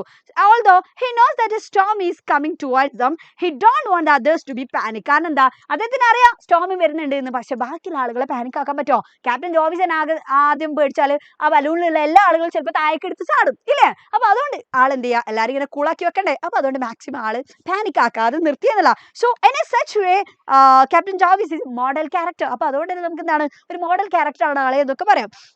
ഓക്കെ, സോ ഇങ്ങനൊക്കെ ഇത്രയൊക്കെ എഴുതിയാൽ തന്നെ നിങ്ങൾക്ക് ഇതിന്റെ 4 മാർക്ക് കിട്ടണം. ഓക്കെ, 4 മാർക്ക് നിങ്ങൾക്ക് കിട്ടും. ഓക്കെ, സോ അടുത്ത ചോദ്യം എന്താണ്? Yes, the legends of the turtles of Kadavu has surprised you very much. You want to share the joy of having understood the legend with your friends studying Delhi. Draft an email to your friend describing the legend of turtle calling. 4 മാർക്കിന് ചോദിച്ചിട്ടുള്ള ചോദ്യമാണ്. അപ്പൊ ഇവിടെ പറഞ്ഞ എന്താണ്, നമ്മൾ ഈ legends of അല്ലെ, നമ്മുടെ ഈ ടർട്ടിൽ ഓഫ് കണ്ടാവുവിന്റെ ചാപ്റ്റർ ഒക്കെ നമ്മൾ പഠിച്ചല്ലോ. അപ്പൊ അതിന്റെ ലെജൻഡ് നമുക്കറിയാം. അപ്പൊ അങ്ങനെ ആവുമ്പോൾ ആ കാര്യങ്ങളൊക്കെ ഷെയർ ചെയ്തുകൊണ്ട് ഡൽഹിയിലുള്ള നമ്മുടെ ഒരു ഫ്രണ്ടിന് നമ്മൾ അയക്കുന്ന ഒരു ഇമെയിൽ ആണ് ഇവിടെ ചോദിച്ചത്. ഓക്കെ, അപ്പൊ ഒരു ഇമെയിൽ ആകുമ്പോൾ നമുക്ക് എന്താണ് ഏറ്റവും മാൻഡേറ്ററി, എന്താണ് 2 അഡ്രസ് നമ്മൾ കൊടുക്കണം അല്ലെ. ഫ്രം ഓൾറെഡി അവിടെ ഉണ്ടാവും. സോ നമ്മൾ എന്താണ് 2 ആണ് നമ്മൾ എഴുതി കൊടുക്കണം. ദെൻ സിസിയും ബിസിയും നിങ്ങൾ ഫില്ല് ചെയ്യേണ്ട, ബ്ലാങ്ക് ആക്കി വെക്കാം. ദെൻ എന്ത് മാൻഡേറ്ററി ആണ്, നമ്മൾ സബ്ജക്ട് കൊടുക്കണം അല്ലെ. എന്താണ് റിഗാർഡിങ് എന്താണ് എന്ന് പറഞ്ഞിട്ട് നമ്മൾ കാര്യം പറയണം. അത് കഴിഞ്ഞിട്ടോ എങ്ങനെയാണോ നമ്മളൊരു ലെറ്റർ അയക്കുക അതേപോലെ തന്നെയാണ് അവിടെ ഞങ്ങളുടെ ബാക്കി മൊത്തം. ഒരു പ്രശ്നമില്ല കേട്ടോ, ലെറ്റർ അയക്കുന്നത് അതേപോലെ തന്നെയാണ് ഇമെയിൽ. സോ നോക്ക്, dear Neha, how are you my dear എന്നൊക്കെ ചോദിച്ചിട്ട് പറയാണ് I have got something special to tell you അല്ലെ. എന്തിനെ പറ്റിയിട്ടാണ് പറയുന്നത്? The legends of the turtles of Kadavu has surprised me very much. ഈ അല്ലേ ഈ ലെജൻഡ് ഓഫ് കണ്ടാവ് എന്നെ ഭയങ്കരമായിട്ട് എന്ത് ചെയ്തിട്ടുണ്ട്, സർപ്രൈസ് ആക്കിയിട്ടുണ്ട്.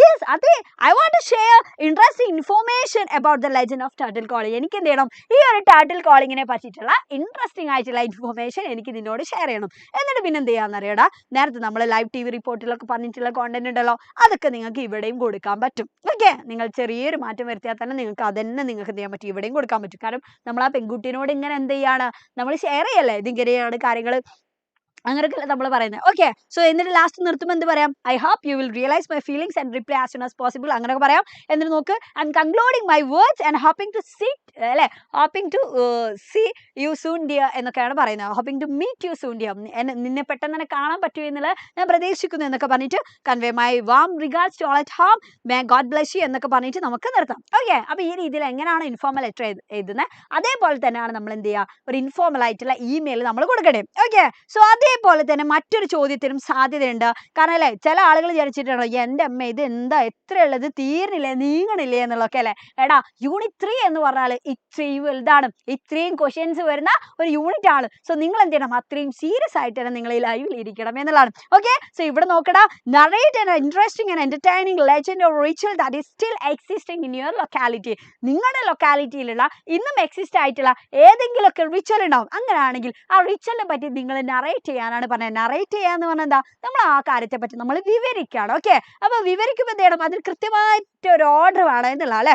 ആദ്യം നല്ലൊരു ഇൻട്രൊഡക്ഷൻ, നല്ല രീതിയിൽ ആ കാര്യങ്ങൾ ഇങ്ങനെ പറഞ്ഞു വന്നിട്ട് ഒരു ഓർഡർ വേണം, ഒരു ഫ്ലോ വേണം നമ്മൾ പറയുന്ന കാര്യത്തിന് കേട്ടോ, സീക്വൻസോട് കൂടി നമ്മൾ പറയണം എന്നുള്ള. സോ 6 മാർക്കിനാണ് അങ്ങനെ ചോദിച്ചത്. ഓക്കെ, അപ്പൊ നമുക്ക് തെയ്യത്തെ പറ്റിയിട്ട് അങ്ങനെയുള്ള കാര്യങ്ങളൊക്കെ പറ്റി നമുക്ക് പറയാം. ഓക്കെ, സോ ഞാൻ തെയ്യത്തെ പറ്റിയിട്ട് ഞാൻ ഇവിടെ കൊടുത്തിട്ടുണ്ട്. ഓക്കെ, നല്ല റെഫർ ചെയ്തിട്ടുള്ള സംഭവങ്ങളാണ്. അപ്പൊ ഞാനൊരു ഐഡിയ ആണ് ഇവിടെ തന്നിട്ടുള്ളത്. ആദ്യത്തെ 2 പാരഗ്രാഫ് ഞാൻ ഇവിടെ കൊടുത്തിട്ടുണ്ട്. അപ്പോൾ ഇത് വായിക്കുമ്പോൾ തന്നെ നിങ്ങൾക്ക് കറക്റ്റ് മനസ്സിലാവും എങ്ങനെയാണ് ഒരു നറേഷൻ എഴുതേണ്ടത് എന്നുള്ളത് കേട്ടോ. എങ്ങനെയൊക്കെയാണ് നമ്മളൊരു സ്റ്റാർട്ടിങ് എഴുതേണ്ടത്, എങ്ങനെയൊക്കെയാണ് പിന്നെ സെക്കൻഡ് പാരഗ്രാഫ് നമ്മൾ ഡെവലപ്പ് ചെയ്യേണ്ടത്, കറക്റ്റ് ഇവിടെ ഉണ്ട്. നിങ്ങൾ എന്ത് ചെയ്യുക, ഒന്ന് സ്ക്രീൻഷോട്ട് എടുക്കുക. ഓക്കെ, എന്നിട്ട് നിങ്ങൾ എക്സാം എഴുതാൻ പോകുന്നതിന്റെ മുന്നേ നിങ്ങൾ ഇതൊന്ന് വായിച്ചു നോക്കണം കേട്ടോ. നമുക്ക് എങ്ങനെയൊക്കെ പറയാം, Theyyam it's a cherished tradition in Kerala filled with ancient stories and deep respect for gods അല്ലെ. അപ്പൊ തെയ്യം എന്താണ് എന്ന് പറഞ്ഞിട്ടുണ്ട്. എന്നിട്ട് പിന്നെ പറയാണ്, it all began with a noble person named Bhadrakalippattu who wanted to help a trouble village അല്ലെ. അപ്പൊ അതിന്റെ പിന്നിലുള്ള കാര്യങ്ങളൊക്കെയാണ് പിന്നീട് നമ്മൾ പറഞ്ഞു വരുന്നത് എന്നുള്ള കേട്ടോ. ഓക്കെ, എന്നിട്ട് ബാക്കിയുള്ള കാര്യങ്ങളൊക്കെ നിങ്ങൾ എന്ത് ചെയ്യാം, അതനുസരിച്ചിട്ട് നിങ്ങൾ ഡെവലപ്പ് ചെയ്ത് എഴുതാം. ഓക്കെ,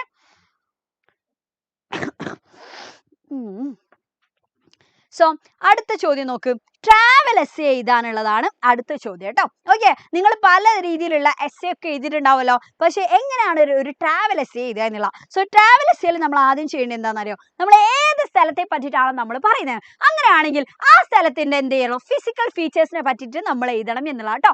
അവിടുത്തെ പ്രത്യേകത ഉണ്ടാവുമല്ലോ. ഇപ്പൊ ബീച്ച് ഏരിയ ആണെങ്കിൽ ബീച്ച് ഏരിയന്റെ അതിന്റെ പ്രത്യേകത, ഹില്ലി ഏരിയ ആണെങ്കിൽ ഹില്ലി ഏരിയന്റെ പ്രത്യേകത, അങ്ങനെ കറക്റ്റ് അവിടുത്തെ ഫിസിക്കൽ ഫീച്ചേഴ്സ് എന്താണോ ഇതിലുള്ളത് നമ്മൾ പറയാം.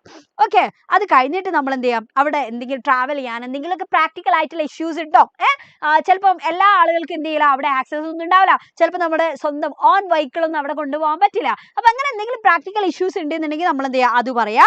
അതേപോലെ തന്നെ എക്സ്പീരിയൻസ് ഓഫ് ദ പ്ലേസ്, ആ പ്ലേസിൽ പോയിട്ട് എക്സ്പീരിയൻസ് ചെയ്യാൻ പറ്റുന്ന കാര്യങ്ങൾ എന്തൊക്കെയാണോ, അല്ലെ, ഇപ്പൊ നമ്മുടെ എക്സ്പീരിയൻസ് എന്താണോ, ഇനി പോയിട്ട് നിങ്ങൾക്ക് കാണാൻ പറ്റുന്ന കാര്യങ്ങൾ എന്തൊക്കെയാണോ അതൊക്കെ നമ്മൾ അവിടെ പറയണം.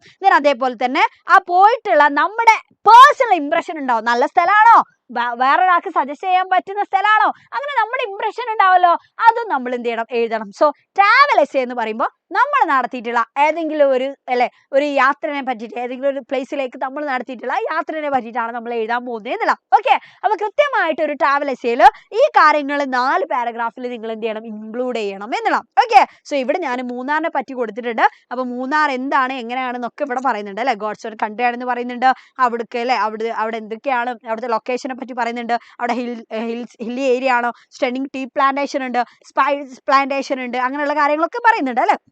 അപ്പോൾ നമ്മൾ ശരിക്കും അത്രയും നല്ല അടിപൊളിയായിട്ടുള്ള ഒരു പിക്നിക്കിന് വേണ്ടിയിട്ട്, അല്ലെങ്കിൽ എന്താണ്, ഒരു ഫാമിലി ഒരു വെക്കേഷന് വേണ്ടിയിട്ടാണ് ഞങ്ങൾ അങ്ങോട്ട് പോയത് എന്നൊക്കെ പറഞ്ഞിട്ടുണ്ട്. എന്നിട്ട് അവിടെ പോകുന്ന സമയത്ത് അല്ലേ, അവിടുത്തെ ഒരു എന്താണ്, അവിടെ എത്തുമ്പോൾ ഭയങ്കര പ്ലസന്റ് ആയിട്ടുള്ള നല്ല കൂൾ ആയിട്ടുള്ള ഒരു അറ്റ്മോസ്ഫിയർ നമുക്ക് കിട്ടും. അതേപോലെ അവിടുത്തെ ഫ്ലോറ ആൻഡ് ഫോണ മീൻസ് അവിടെ എന്താണ് നമുക്ക് കാണാൻ പറ്റുന്ന അല്ലെ, അവിടുത്തെ ട്രീസ് എന്തൊക്കെയുണ്ട്, അവിടുത്തെ പ്ലാന്റ്സിനെ പറ്റിയിട്ട്, അവിടുത്തെ ആനിമൽസിനെ പറ്റിയിട്ടൊക്കെ നമുക്ക് പറയാം കേട്ടോ. ഓക്കെ, അവിടെ ഹിൽസ് ഉണ്ട്, ദെൻ വാട്ടർഫാൾസ് ഉണ്ട്, ഇങ്ങനെയുള്ള കാര്യങ്ങൾ നമുക്ക് പറയാം. അതേപോലെ തന്നെ അവിടെ ഗ്രീൻ വെൽവെറ്റി ഗാർഡൻസ് അല്ലെ നമ്മൾ കാണുന്ന സമയത്ത് നമുക്ക് അങ്ങനെ കാണാം. അപ്പൊ ഇവിടൊക്കെ നമ്മൾ എന്താ ഡിസ്ക്രൈബ് ചെയ്യുന്നത്, മൂന്നാറിന്റെ ഫിസിക്കൽ ഫീച്ചേഴ്സ് ആണ് എന്നുള്ള അല്ലെ. ഓക്കെ, നമ്മൾ ആദ്യം പറഞ്ഞിട്ടുണ്ടായിരുന്ന പോയിന്റ് അതാണ്. അത് കഴിഞ്ഞിട്ട് പിന്നെന്താണ്, അവിടെ അല്ലെ, അവിടെ എന്തൊക്കെയാണോ പിന്നീട് നമുക്ക് കാണാൻ പറ്റുന്ന കാര്യങ്ങൾ, അവിടുത്തെ ഇവന്റ്സ് എന്തൊക്കെയാണ്, ഹൈലൈറ്റ്സ് എന്തൊക്കെയാണ്, അതൊക്കെ നമ്മൾ പറയാം. അരുവിക്കുളം നാഷണൽ പാർക്ക് ഉണ്ട്, അതേപോലെ തന്നെ നീൽഗിരി അല്ലെ, then Echo Point, Blossom International Park, ഇതൊക്കെ നമ്മൾ അവിടെ ഡിസ്ക്രൈബ് ചെയ്തു. അപ്പൊ നിങ്ങൾ ഏതെങ്കിലും ഒരു സ്ഥലം നിങ്ങൾ എന്ത് ചെയ്യുക, ഒന്ന് സെറ്റ് ചെയ്ത് വെക്കുക, അവിടുത്തെ ഫിസിക്കൽ ഫീച്ചേഴ്സ് നിങ്ങൾ അറിഞ്ഞിരിക്കുക, അവിടെ പോയാൽ കാണാൻ പറ്റുന്ന മറ്റു കാര്യങ്ങൾ ഉണ്ടാവും, അങ്ങനെയാണെങ്കിൽ അത് നിങ്ങൾ അറിഞ്ഞിരിക്കുക എന്നുള്ള. ഓക്കെ, അതേപോലെ തന്നെ നമ്മുടെ എക്സ്പീരിയൻസ് എന്താണോ അല്ലെ, നമുക്ക് പോയിട്ടുള്ള നമ്മുടെ പേഴ്സണൽ ഇംപ്രഷൻ എന്താണോ അത് നമ്മൾ പറയണം. സോ നോക്ക്, Munnar is an unforgettable experience in our life. നമ്മുടെ ജീവിതത്തിലെ എൻ്റെ ജീവിതത്തിലെ ഏറ്റവും അൺഫോർഗറ്റബിൾ ആയിട്ടുള്ള, മറക്കാൻ പറ്റാത്ത ഒരു എക്സ്പീരിയൻസ് ആണ് ഈ മൂന്നാർ ജേർണി എന്ന് പറഞ്ഞാൽ. ആൻഡ് ഇനി എന്താണ് നമ്മുടെ ഒരു അഭിപ്രായം ഉണ്ടാവല്ലോ, ബാക്കിയുള്ള ആളുകൾക്കൊക്കെ സജസ്റ്റ് ചെയ്യാൻ പറ്റുമോ എന്നുള്ള രീതിയിൽ, അതൊക്കെ നമുക്ക് പറയാം കേട്ടോ. സോ നോക്ക്, ഇവിടെ എന്താ പറഞ്ഞ, we did not feel like leaving the place. എനിക്കൊരിക്കലും അല്ലേ നമുക്ക് തോന്നുന്നില്ല ഈ ഒരു സ്ഥലം ഞങ്ങൾ ലീവ് ചെയ്യാണേ എന്നുള്ളത്. ആൻഡ് അത് മാത്രമല്ല, we would all love to visit Munnar again to find out the unexplored spot. ഇപ്പം കാണാൻ പറ്റാത്ത അൺഎക്സ്പ്ലോർഡ് ആയിട്ടുള്ള ഒരുപാട് സ്ഥലമുണ്ട്. അപ്പൊ ആ സ്ഥലം വീണ്ടും കാണാൻ വേണ്ടിയിട്ട് അല്ലെ, വീണ്ടും വരണം എന്നുള്ളത് ഞാൻ ആഗ്രഹിക്കുന്നു എന്നാണ് ഇവിടെ പറയുന്നത്. ഓക്കെ, സോ നമ്മൾ ഇത്രയും ചാപ്റ്റേഴ്സ് എന്ത് ചെയ്തു, നമ്മൾ സിമ്പിൾ ആയിട്ട് നമ്മൾ തീർത്തു. അപ്പൊ ഇനിയുള്ള ചാപ്റ്റേഴ്സ് നമുക്ക് പെട്ടെന്ന് എന്ത് ചെയ്യാൻ പറ്റും, നമുക്ക് ഡിസ്കസ് ചെയ്യാൻ പറ്റും. ഓക്കെ, സോ യൂണിറ്റ് 3ന്റെ കംപ്ലീറ്റ് കാര്യം BYQ എല്ലാം നമ്മൾ ഡിസ്കസ് ചെയ്തു. 2017 മുതൽ 2022 വരെയുള്ള ക്വസ്റ്റ്യൻസ് ഒക്കെ നമ്മൾ ഡിസ്കസ് ചെയ്തു. ഓക്കെ, സോ ഇനി അടുത്ത് നമ്മൾ പറയാൻ പോകുന്നത് എന്താണെടാ, യെസ്, ഇപ്പൊ ഇത്രയും കാര്യങ്ങളാണ് നമുക്ക് പറയാനുണ്ടായിരുന്നത് അല്ലെ. അപ്പൊ ഇതിൽ ഒരുപാട് കാര്യങ്ങൾ നമ്മൾ പറഞ്ഞിട്ടുണ്ട്. സോ ലൈവിന്റെ നോട്ടൊക്കെ കിട്ടണമെന്നുണ്ടെങ്കിൽ നിങ്ങൾ എന്ത് ചെയ്യുക, ജസ്റ്റ് നിങ്ങളുടെ ഈ ക്രിസ്മസ് ലൈവിന്റെ അല്ലെ, എക്സാം ലൈവിന്റെ നേരെ പോയി നിങ്ങൾ ക്ലിക്ക് ചെയ്യുക, അതേ സബ്ജക്റ്റ് അടിച്ചു കൊടുക്കുക അല്ലെ, ടുഡേസ് ലൈവിന്റെ നേരെ തന്നെ നിങ്ങൾക്ക് അത് കിട്ടുമെന്നുള്ളതാണ്. ഓക്കെ, അതേപോലെ നമ്മുടെ വാട്സപ്പ് കമ്മ്യൂണിറ്റി ഗ്രൂപ്പിലും. ഓക്കെ, സോ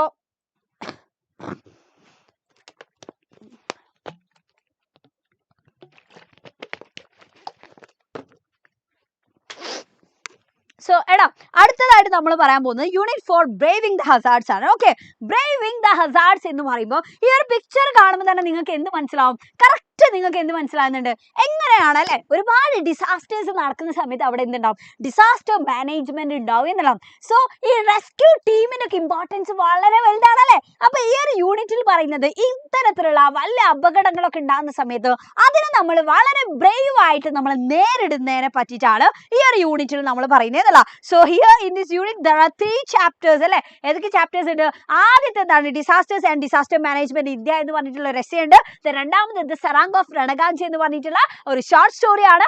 അതിനുശേഷം നമുക്ക് പഠിക്കാനുള്ളത് the wreck of the Titanic എന്ന് പറഞ്ഞിട്ടുള്ള പോമാണ്. ഓക്കെ, സോ ഇവിടെ നോക്ക്, the disaster and disaster management India എന്ന് പറഞ്ഞിട്ടുള്ള essay നിങ്ങൾ വായിച്ചിട്ടുണ്ടാവും. സോ ഈ ഒരു essay വായിച്ചതോട് കൂടി നിങ്ങൾ അറിഞ്ഞിരിക്കേണ്ടത് എന്താണ്, നാച്ചുറൽ ഡിസാസ്റ്റേഴ്സിനെ കുറച്ച് പേര് നിങ്ങൾ അറിയണം. നാച്ചുറൽ ഡിസാസ്റ്റേഴ്സ് എന്ന് പറഞ്ഞാൽ എന്താണ്, പ്രകൃതി ദുരന്തങ്ങൾ അല്ലെ, പ്രകൃതി ദുരന്തങ്ങൾ. സോ നോക്ക്, tornado, flood, wild fire, earth drought, tsunami, landslide, Typhoon അല്ലെ, ഇതൊക്കെ എന്തിന് എക്സാമ്പിൾ ആണ്, നാച്ചുറൽ ഡിസാസ്റ്റേഴ്സ് ആണ്, പ്രകൃതി ദുരന്തങ്ങളാണ്. ഓക്കെ, 4 മാർക്കിനൊക്കെ ചോദ്യം വന്നിട്ടുണ്ട്, 2 മാർക്കിന് ചോദ്യം വന്നിട്ടുണ്ട്. എന്ത്, ഏതെങ്കിലുമൊക്കെ നാച്ചുറൽ ഡിസാസ്റ്റേഴ്സിന്റെ പേര്. സോ അപ്പൊ പേര് കിട്ടാതെ നിൽക്കരുത്. ഓക്കെ, അതേപോലെ തന്നെ അടുത്തത് എന്താണ്, മാൻ മെയ്ഡ് ഡിസാസ്റ്റർ അഥവാ മനുഷ്യന്മാർ നിർമ്മിക്കുന്ന ദുരന്തങ്ങൾ അല്ലെ. സോ നോക്ക്, chemical spills, explosion, biological attacks, nuclear blast, train accident, plane crashes, ഇതൊക്കെ മനുഷ്യന്മാർ കാരണം വരുന്നതാണല്ലേ. ഓക്കെ, അപ്പൊ ആ രീതിയിൽ വരുന്ന ഡിസാസ്റ്റേഴ്സിനാണ് നമ്മൾ എന്ത് പറയാ, മാൻ മെയ്ഡ് ഡിസാസ്റ്റർ എന്ന് പറയാം. Okay, so നോക്ക്, human beings have experienced different kinds of disaster from time long past. ഒരുപാട് വർഷങ്ങൾക്ക് മുന്നേ തന്നെ നമ്മൾ പല രീതിയിലുള്ള ഡിസാസ്റ്റേഴ്സ് നമ്മൾ ഫേസ് ചെയ്യുന്നുണ്ട് അല്ലേ. Yes, so but in the present times their frequency and intensity have increased. പക്ഷെ ഇന്നത്തെ ഈ ഒരു കാലഘട്ടത്തിൽ അതിനുണ്ടായ ഒരു മാറ്റം എന്ന് പറഞ്ഞാൽ എന്താണ്, അതിന്റെ ഫ്രീക്വൻസിയും അതിന്റെ ഇന്റൻസിറ്റിയും ഒക്കെ ഭയങ്കരമായിട്ട് ഒന്നും കൂടി കൂടിയിട്ടുണ്ട്. ആദ്യം മുതലേ ഇവിടെ ദുരന്തങ്ങൾ ഉണ്ടെങ്കിൽ പോലും ഇന്ന് അത് ഭയങ്കരമായിട്ട് അതിന്റെ ഇമ്പാക്ട് ഒക്കെ കൂടിയിട്ടുണ്ട്. സോ നോക്ക്, even with the progress of technology we are unable to avoid disasters അല്ലെ. ഇന്ന് എന്താണ്, നമുക്ക് ടെക്നോളജി ഉണ്ടല്ലേ, പല രീതിയിലുള്ള ടെക്നോളജി നമ്മൾ യൂസ് ചെയ്യുന്നുണ്ട്. സോ നമുക്ക് അപ്പോഴും എന്ത് ചെയ്യാൻ പറ്റുന്നില്ല, ഈ ഡിസാസ്റ്റർ കംപ്ലീറ്റ് ആയിട്ട് നമുക്ക് ഇല്ലാതാക്കാൻ പറ്റുന്നില്ല എന്നല്ല. But better preparedness is only way to reduce the impact of disaster. So ഈ ഒരു ഡിസാസ്റ്ററിന്റെ ഇമ്പാക്ട് കുറക്കാൻ നമ്മളുടെ അടുത്തുള്ള ആകെയുള്ള ഒരു വേ എന്ന് പറഞ്ഞാൽ ബെറ്റർ പ്രിപ്പയർനെസ് ആണ് എന്നുള്ള കേട്ടോ. സോ നോക്ക്, so we need A disaster management policy and mechanism. അപ്പൊ നമുക്ക് എന്ത് വേണം, കൃത്യമായിട്ട് ഒരു ഡിസാസ്റ്റർ മാനേജ്മെന്റ് പോളിസിയും ഒരു മെക്കാനിസം നമുക്ക് വേണ്ടേ. കാരണം എന്തിനാണ്, ഈ ഒരു ഡിസാസ്റ്ററിന്റെ ഇമ്പാക്ട് കുറക്കാൻ വേണ്ടിയിട്ട്. So India is highly prone to disaster due to geographical and geological reason. അപ്പൊ നോക്ക്, ഇന്ത്യ എന്ന് പറയുന്നത് അല്ലെ, ഇപ്പൊ ഇന്ത്യ ഇങ്ങനെയാണ്, നമ്മളിപ്പോ ചെറുപ്പത്തിലൊക്കെ പറയാറുണ്ട് അല്ലെ, നമ്മൾ ഇങ്ങനെ അങ്ങോട്ട് വരക്കും. ഓക്കെ, സോ ഇന്ത്യന്റെ ഈ ഒരു ജോഗ്രഫിക്കൽ ഫീച്ചേഴ്സ് അല്ലെ, ഇപ്പൊ ഇങ്ങനെയാണ് ഇന്ത്യ എന്നുണ്ടെങ്കിൽ, യെസ്, ഇന്ത്യക്ക് എനിക്ക് വരക്കാൻ അറിയുന്നു, ഇങ്ങനെയാണെന്ന് വിചാരിച്ചോ. ഓക്കെ, ഇങ്ങനെയാണെന്ന് വിചാരിച്ചോ. അപ്പൊ ഇങ്ങനെയുള്ള ഇന്ത്യ, ഈ ഇന്ത്യ അല്ലേ, നോർത്ത് സൗത്ത് അല്ലെ, ദെൻ അതേപോലെ തന്നെ ഈസ്റ്റ് വെസ്റ്റ്. അപ്പൊ കറക്റ്റ് ഈ അല്ലേ, ഈ ഒരു ഏരിയക്ക് എന്താണ്, ഇവിടൊക്കെ കടലല്ലേ. ഓക്കെ, ദെൻ ഇവിടൊക്കെ എന്താണ്, ഡെസേർട്ട് ഒക്കെ ഉണ്ട്.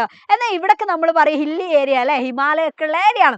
അപ്പോൾ ഈ ഒരു ഇന്ത്യന്റെ ജോഗ്രഫിക്കൽ ഫീച്ചേഴ്സ് എടുത്ത് നോക്കുകയാണെന്നുണ്ടെങ്കിൽ അതുകൊണ്ട് തന്നെ നമുക്ക് ഒരുപാട് ഡിസാസ്റ്റേഴ്സ് ഫേസ് ചെയ്യുന്ന ഒരു രാജ്യമാണ് ഇന്ത്യ. കാരണം എന്താ, കടലിന്റെ ഭാഗത്ത് നിന്ന് നമുക്ക് എന്തൊക്കെ ഉണ്ടാവും, സുനാമി, ഈ കാര്യങ്ങളൊക്കെ ഉണ്ട് അല്ലെ, സൈക്ലോൺ എല്ലാം വരുന്നുണ്ട്. എന്നാൽ സെൻട്രലിലെ ഡെസേർട്ടിലൊക്കെ എന്തുണ്ട്, അതേപോലെ തന്നെ അല്ലെ, ഡ്രോട്ടും കാര്യങ്ങളും ഉണ്ട്. എന്നാൽ മൗണ്ടെയിൻ റീജിയനിലൊക്കെ, ഹില്ലി ഏരിയയിൽ, നോർത്ത് ഈസ്റ്റ് ഭാഗത്തൊക്കെ ലാൻഡ് സ്ലൈഡ് ഉണ്ടാവുന്നുണ്ട് എന്നല്ല. അപ്പൊ ഇന്ത്യ എന്ന് എടുത്ത് നോക്കിയാൽ ഇന്ത്യയിൽ ഇതെല്ലാം ഉണ്ട് എന്നല്ല പറയുന്നത്. ഓക്കെ, അപ്പൊ അതുകൊണ്ട് തന്നെ നല്ല ഡിസാസ്റ്റർ മാനേജ്മെന്റ് സിസ്റ്റം ഇന്ത്യക്ക് വേണം. ഓക്കെ, സോ നോക്ക്, ഓരോന്നാണ് കേട്ടോ ഞാൻ പറഞ്ഞത്. ഇപ്പോൾ നോർത്തിൽ എന്തൊക്കെയാ ഉണ്ടാവുക, land slide, flash flood, earth quick, soil erosion ഇതൊക്കെ ഉണ്ടാവും. ദെൻ വെസ്റ്റേൺ എടുത്ത് നോക്കുകയാണെങ്കിൽ അവിടെ എന്താണ്, വരൾച്ച, ദെൻ വിൻഡർ ഇറോഷൻ ഒക്കെയാണ് ഉണ്ടാവുക. കാരണം ഭയങ്കര ചൂടുള്ള സ്ഥലം. എന്നാൽ താഴെ അല്ലെ, കേരളമൊക്കെ ഉള്ള ഭാഗം, ഈ അടിഭാഗത്ത് എടുത്ത് നോക്കുകയാണെങ്കിൽ അവിടെ എന്തൊക്കെയാണ് ഉണ്ടാകുന്നത്, സൈക്ലോണും ഫ്ലഡും ഒക്കെയാണ് ഉണ്ടാകുന്നത് എന്നുള്ള, സീ ഇറോഷൻ ഒക്കെ. ഓക്കെ, ഇവിടെ ഞാൻ എന്ത് ചെയ്തിട്ടുണ്ട്, മാപ്പ് അങ്ങോട്ട് കൊടുത്തിട്ടുണ്ട്. ജസ്റ്റ് ഒന്ന് സ്ക്രീൻഷോട്ട് എടുത്തിട്ട് ഒന്ന് വെറുതെ നോക്കുക, ഒരു ഐഡിയ കിട്ടാൻ, ഏതൊക്കെ സംസ്ഥാനം, ഏതൊക്കെ ഭാഗം, നോർത്ത് എവിടെ, ഈസ്റ്റ് എവിടെ, വെസ്റ്റ് എവിടെ അല്ലെ, ഇതൊക്കെ ഒന്ന് നോക്കിയിട്ട് കറക്റ്റ് ഏതൊക്കെ ഡിസാസ്റ്റേഴ്സ് ഇന്ത്യ ഫേസ് ചെയ്തിട്ടുണ്ട് എന്ന് നിങ്ങളൊന്ന് റെഫർ ചെയ്യാം. ഓക്കെ, സോ അപ്പോൾ ഇപ്പൊ നമ്മൾ പറഞ്ഞിട്ടുള്ള നാച്ചുറൽ ആയിട്ടുള്ള ഡിസാസ്റ്റർ. എന്നാൽ ഇത് മാത്രമല്ല, ഇന്ത്യയിൽ ഒരുപാട് മാൻമെയ്ഡ് ആയിട്ടുള്ള ഡിസാസ്റ്റേഴ്സ് ഉണ്ടായിട്ടുണ്ട് എന്നുള്ള കേട്ടോ. ഓക്കെ, സോ അതിന് എക്സാമ്പിൾ ആണ് Bhopal gas tragedy, road accident, then riots. Okay, അപ്പോൾ ആൻഡ് ഇപ്പൊ റീസെന്റ് ആയിട്ടുള്ള കുറച്ച് മുന്നേ നടന്നിട്ടുള്ള കാര്യമാണ് ഒഡീഷയിലുള്ള ട്രെയിൻ ആക്സിഡന്റ് ഒക്കെ നടന്നില്ല. ഒഡീഷയിൽ ഒരുപാട് ആളുകൾ മരിച്ചിട്ടുണ്ട് അല്ലെ. അപ്പോൾ അത് നിങ്ങൾക്ക് കണക്ട് ചെയ്ത് എഴുതാൻ പറ്റും. ഓക്കെ, അപ്പൊ ഇങ്ങനെയുള്ള ഏതെങ്കിലും ഒക്കെ മാൻമെയ്ഡ് ആയിട്ടുള്ള ഡിസാസ്റ്റർ ഉണ്ടോ, അങ്ങനെയാണെങ്കിൽ അതൊക്കെ. അപ്പൊ ഇതൊക്കെ എന്താണെന്നറിയോ, ഡയറക്റ്റ് ആയിട്ടുള്ള ഇമ്പാക്ട് ഉണ്ട്, ഇതിന് ഇൻഡയറക്റ്റ് ആയിട്ടുള്ള ഇമ്പാക്ട് ഉണ്ട്. കാരണം ഇങ്ങനെയുള്ള ദുരന്തങ്ങൾ ഉണ്ടാകുമ്പോൾ. അപ്പൊ ഡയറക്റ്റ് ആയിട്ടുള്ള ഇമ്പാക്ട് എന്ന് പറഞ്ഞാൽ എന്താ, നമ്മൾ മരിക്കുക അല്ലെ, ആളുകൾ മരിക്കുന്നുണ്ട്, ഒരുപാട് എന്താണ് ഡിസ്ട്രക്ഷൻസ്, ഡെത്ത് ഒക്കെ ഉണ്ടാകുന്നുണ്ട്, മരണം അതേപോലെ തന്നെ നാശനഷ്ടങ്ങളൊക്കെയാണ് ഇതിന്റെ ഡയറക്റ്റ് ആയിട്ടുള്ള ഇമ്പാക്ട് എന്ന് പറഞ്ഞാൽ. എന്നാൽ ഇതിന് ഇൻഡയറക്റ്റ് ആയിട്ട് നമ്മളെ ബാധിക്കുന്നുണ്ട്. അതെന്തൊക്കെയാണെടാ നോക്ക്. Loss of income.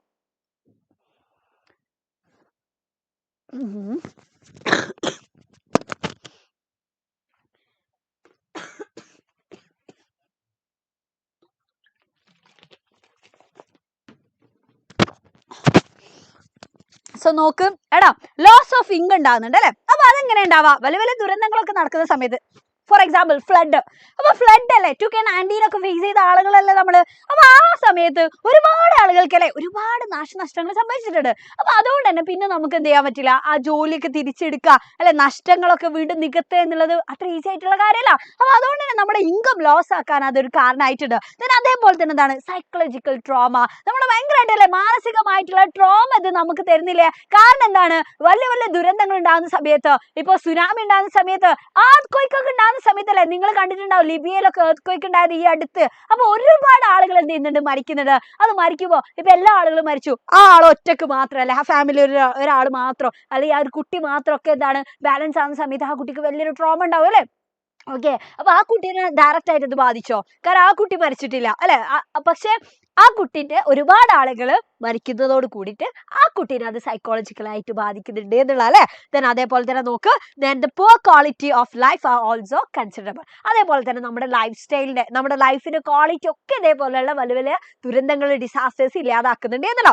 സോ നോക്ക്, in some disasters it is a building structure which becomes a cause of destruction and death. ചില കേസിൽ ഇപ്പൊ earthquake ഒക്കെ എടുത്ത് നോക്കുകയാണെങ്കിൽ ചിലപ്പോൾ അതിന് ഏറ്റവും വലിയ റീസൺ എന്ന് പറഞ്ഞാൽ എന്താണ്, പ്രോപ്പർ ആയിട്ട് അത് ബിൽഡ് ചെയ്യാത്തതാണ് എന്നുള്ള. ഇപ്പൊ ചില ഏരിയാസ് ഉണ്ടാവും അത് ഡിസാസ്റ്റർ പ്രോൺ ഏരിയ ആയിരിക്കും, ദുരന്തം ഉണ്ടാവാൻ സാധ്യതയുള്ള മേഖല ആയിരിക്കും. അങ്ങനെയാണെങ്കിൽ എന്ത് ചെയ്യണം, പ്രോപ്പർ ആയിട്ട് പ്ലാനോട് മാത്രമേ അത് ഉണ്ടാക്കാൻ പാടുള്ളൂ. അല്ലെങ്കിൽ എന്ത് ചെയ്യും, ഒരു കാറ്റടിക്കുമ്പോത്തിന് അല്ലെങ്കിൽ ചെറിയൊരു ചലനം ഉണ്ടാകുമ്പോത്തിന് ഇതിങ്ങോട്ട് ഇടിഞ്ഞു പൊളിഞ്ഞു വെക്കും. അപ്പൊ അതാണ് അതിന്റെ റീസൺ എന്ന് പറഞ്ഞാൽ അല്ലെ, പ്രോപ്പർ ആയിട്ട് അത് ഉണ്ടാക്കാത്തിരുന്നത്. സോ നോക്ക്, it is important to make sure that laws of follow strictly. അപ്പൊ എന്ത് ചെയ്യണം, കൃത്യമായിട്ട് നിയമങ്ങൾ പാലിച്ചിട്ടാണ് അത് ഉണ്ടാക്കിയത് എന്നുള്ളത് നമ്മൾ എന്ത് ചെയ്യണം, നമ്മളത് അഷ്യൂർ ചെയ്യണം. And good quality building material should be used. നല്ല ക്വാളിറ്റിയുള്ള മെറ്റീരിയൽ മാത്രമേ നമ്മൾ യൂസ് ചെയ്യാൻ പാടുള്ളൂ.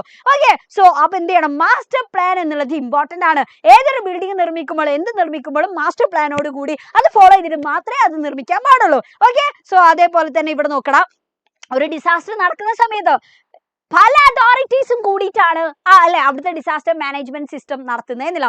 ഇപ്പൊ നമ്മൾ കണ്ടതാണ് ഫ്ലഡിന്റെ സമയത്ത്, ഇപ്പൊ ജസ്റ്റ് എന്താണ് കേരളത്തിന്റെ അല്ലെ നമ്മുടെ സ്റ്റേറ്റ് ഗവൺമെന്റ്, അതേപോലെ തന്നെ എന്താണ് സെൻട്രൽ ഗവൺമെന്റ് നമ്മൾ അസിസ്റ്റ് ചെയ്തു അല്ലെ. അതേപോലെ തന്നെ ഇവിടെ എന്താണ് ഫയർഫോഴ്സ് ആയിക്കോട്ടെ, പോലീസ് മാൻ ആയിക്കോട്ടെ, റെസ്ക്യൂ ടീം ആയിക്കോട്ടെ അല്ലെ, അങ്ങനെയുള്ള ഒരുപാട് ആളുകൾ അല്ലെ, കളക്ടറുടെ കീഴിലൊക്കെ ഉള്ള ഒരുപാട് ആളുകൾ കൂടിയിട്ടാണ് അവിടെയുള്ള ആ ഒരു ഡിസാസ്റ്റർ മാനേജ്മെന്റ് സിസ്റ്റം ശരിക്കും അവിടെ എന്ത് ചെയ്യുന്നത്, അവിടെ നടപ്പിലാക്കുന്നത് എന്നല്ല. അപ്പൊ ഇങ്ങനെ കുറെ ആളുകളുടെ ഒരു കോറിലേഷൻ ഇതിന് ആവശ്യമുണ്ട്. സോ നോക്ക്, state government should play the major role while the central government should provide all support. അപ്പൊ ഏതൊരു സ്റ്റേറ്റിലും എന്തെങ്കിലും ഡിസാസ്റ്റർ വന്നാൽ അവിടുത്തെ മേജർ റോൾ ആർക്കാ, ശ്രദ്ധിച്ചോ, SA വരാറുണ്ട് കേട്ടോ. ഓക്കെ, സോ നോക്ക്, ആരാണ് ഏറ്റവും ഇമ്പോർട്ടന്റ് ആയിട്ടുള്ളത് അവിടുത്തെ റോൾ എന്ന് പറഞ്ഞാൽ സ്റ്റേറ്റ് ഗവൺമെന്റ് ആണ്. പക്ഷേ കേന്ദ്ര ഗവൺമെന്റിന്റെയും എല്ലാ ഫെസിലിറ്റീസും എല്ലാ സപ്പോർട്ടും കൊടുക്കും. Okay, so instead of following regular procedures non routine response R necessary at these times. ചില സമയത്ത് എന്തെയും നോർമൽ ആയിട്ടുള്ള റൂൾ തന്നെ ഫോളോ ചെയ്യണമെന്നില്ല. അപ്പൊ എന്താണോ എടുക്കേണ്ടത് അല്ലെ, അവിടെ ഉള്ള ആളുകളുടെ ജീവൻ രക്ഷിക്കാൻ വേണ്ടിയിട്ട്, അപ്പൊ ആ രീതിയിലുള്ള പ്രോപ്പർ ആയിട്ടുള്ള ആപ്റ്റ് ആയിട്ടുള്ള റൂളും അവർക്ക് എന്ത് ചെയ്യാൻ പറ്റും, സ്റ്റെപ്പ് അവർക്ക് എടുക്കാൻ പറ്റുന്നില്ല. So we cannot avoid disasters completely. നമുക്ക് ഈ ദുരന്തം കംപ്ലീറ്റ് ആയിട്ട് ഇല്ലാതാക്കാൻ പറ്റില്ല. But with proper disaster management measures we can mitigate the impact. പക്ഷെ നമുക്ക് എന്ത് ചെയ്യാൻ പറ്റും, പ്രോപ്പർ ആയിട്ടുള്ള ഡിസാസ്റ്റർ മാനേജ്മെന്റ് സിസ്റ്റത്തോട് കൂടിയിട്ട് നമുക്ക് ഇതിന്റെ ഒരു ഇമ്പാക്ട് തോത് നമുക്ക് കുറക്കാൻ വേണ്ടി പറ്റും എന്നുള്ള അല്ലെ. ദുരന്തം കംപ്ലീറ്റ് ആയിട്ട് ഇല്ലാതാക്കിയില്ലെങ്കിലും അതിന്റെ ഒരു അളവ് നമുക്ക് കുറക്കാൻ പറ്റും. ഓക്കെ, അപ്പൊ ഈ ഒരു ചാപ്റ്റർ പഠിക്കുന്നതോടുകൂടി നിങ്ങൾക്ക് എന്തൊക്കെ അറിയണം, നാച്ചുറൽ ഡിസാസ്റ്റേഴ്സിന്റെ ലിസ്റ്റ് നമുക്കറിയണം അല്ലെ, ഏതൊക്കെ നാച്ചുറൽ ഡിസാസ്റ്റേഴ്സ് എന്നുള്ളത് അറിയണം, then ഏതൊക്കെ മാൻമേഡ് ഡിസാസ്റ്റർ എന്ന് അറിയണം, then ഇന്ത്യന്റെ ഡിസാസ്റ്റേഴ്സ് അല്ലെ, ഇന്ത്യയിൽ എന്തൊക്കെ ടൈപ്പ് ഓഫ് ഡിസാസ്റ്റേഴ്സ് ഉണ്ട് എന്നുള്ളത് നേരത്തെ ഞാൻ പറഞ്ഞല്ലോ. ഞാൻ അതേപോലെ തന്നെ ഇന്ത്യയിലെ ഡിസാസ്റ്റർ മാനേജ്മെന്റ് സിസ്റ്റം എങ്ങനെയൊക്കെയാണ് വർക്ക് ചെയ്യുന്നത്, സ്റ്റേറ്റ് ഗവൺമെന്റ്, സെൻട്രൽ ഗവൺമെന്റ്, ഇങ്ങനെയുള്ള കാര്യങ്ങൾ നമ്മൾ അറിയണം. then അതേപോലെ തന്നെ എന്തും കൂടി അറിയണടാ, ഡയറി എഴുതാൻ കേട്ടോ. ഇപ്പൊ നമ്മൾക്ക് ഒരുപാട് ഡിസാസ്റ്റേഴ്സ് ഫേസ് ചെയ്ത ആളുകളായിരിക്കും അല്ലെ, ആയിരിക്കും. അങ്ങനെയാണെങ്കിൽ അന്നിപ്പോ നമ്മൾ എഴുതുന്ന ഡയറി ചോദ്യം വരാറുണ്ട് കേട്ടോ. ഓക്കെ, അപ്പൊ അങ്ങനെയാണെങ്കിൽ എങ്ങനെയാണ് ഒരു ഡയറി എഴുതുക അല്ലെ? അപ്പൊ നമ്മുടെ വിഷമമൊക്കെ നമ്മൾ എക്സ്പ്രസ് ചെയ്തിട്ട് കുറച്ച് എക്സ്ക്ലമേറ്ററി സൈനും കുറച്ച് ക്വസ്റ്റ്യൻ മാർക്കൊക്കെ യൂസ് ചെയ്തിട്ട് നമ്മൾ എന്ത് ചെയ്യുക, നല്ലൊരു അടിപൊളിയായിട്ട് ഡയറി എഴുതാം. ഓക്കെ, സോ അങ്ങനെയാണെങ്കിൽ എടാ അടുത്ത ചാപ്റ്ററിലേക്ക് പോവാണ് കേട്ടോ. നമ്മൾ ഈ ചാപ്റ്റർ ഇത്രയേ ഉള്ളൂ, സിമ്പിൾ ആയിട്ടുള്ള ചാപ്റ്റർ ആണ്. ഇതിൽ നിന്ന് ക്വസ്റ്റ്യൻസ് വലിയ വലിയ ക്വസ്റ്റ്യൻസ് വരും, പക്ഷെ അത് നമ്മൾ ഡിസ്കസ് ചെയ്യും. ഓക്കെ, സോ അടുത്ത ചാപ്റ്റർ നോക്ക്, ദ സെറാങ് ഓഫ് രണകാഞ്ചി. അത് ഷോർട്ട് സ്റ്റോറി ആണ് അല്ലെ. ആരാ എഴുതിയിട്ടുള്ളത്? ഡോക്ടർ എ.ജെ. ക്രോണിൻ എഴുതിയിട്ടുള്ള ഷോർട്ട് സ്റ്റോറിയാണ്. ഓക്കെ, സോ ഇവിടെ നോക്ക്, എന്താണ് ഇതിൽ പറയുന്നത്? Here is A story about A voyage അല്ലെ. വോയേജ് എന്ന് പറഞ്ഞാൽ എന്താണ്? ഒരു കടലൂടല്ല അല്ലെ, ഒരു കപ്പൽ യാത്രയാണ് ഇതിൽ ശരിക്കും എന്നുള്ള സീ റൂട്ടാണ്. So from Liverpool to Calcutta, ലിവർപൂളിൽ നിന്ന് കൽക്കട്ടയിലേക്കാണ്. So during the British rule in India it tells how the author and the hero of the story manage a potential calamity silently and bravely. അപ്പോ ഇവിടെ ഈ ഒരു സ്റ്റോറി എന്ന് പറയുന്നത് എന്താ വെച്ചാല്, ഇവർ ലിവർപൂളിൽ നിന്ന് കൽക്കട്ടയിലേക്ക് പോവാണ്. ഇതൊരു വോയേജ് ആണ് അല്ലെ, കടലിലൂടെയാണ് ഇവർ പോകുന്നത്.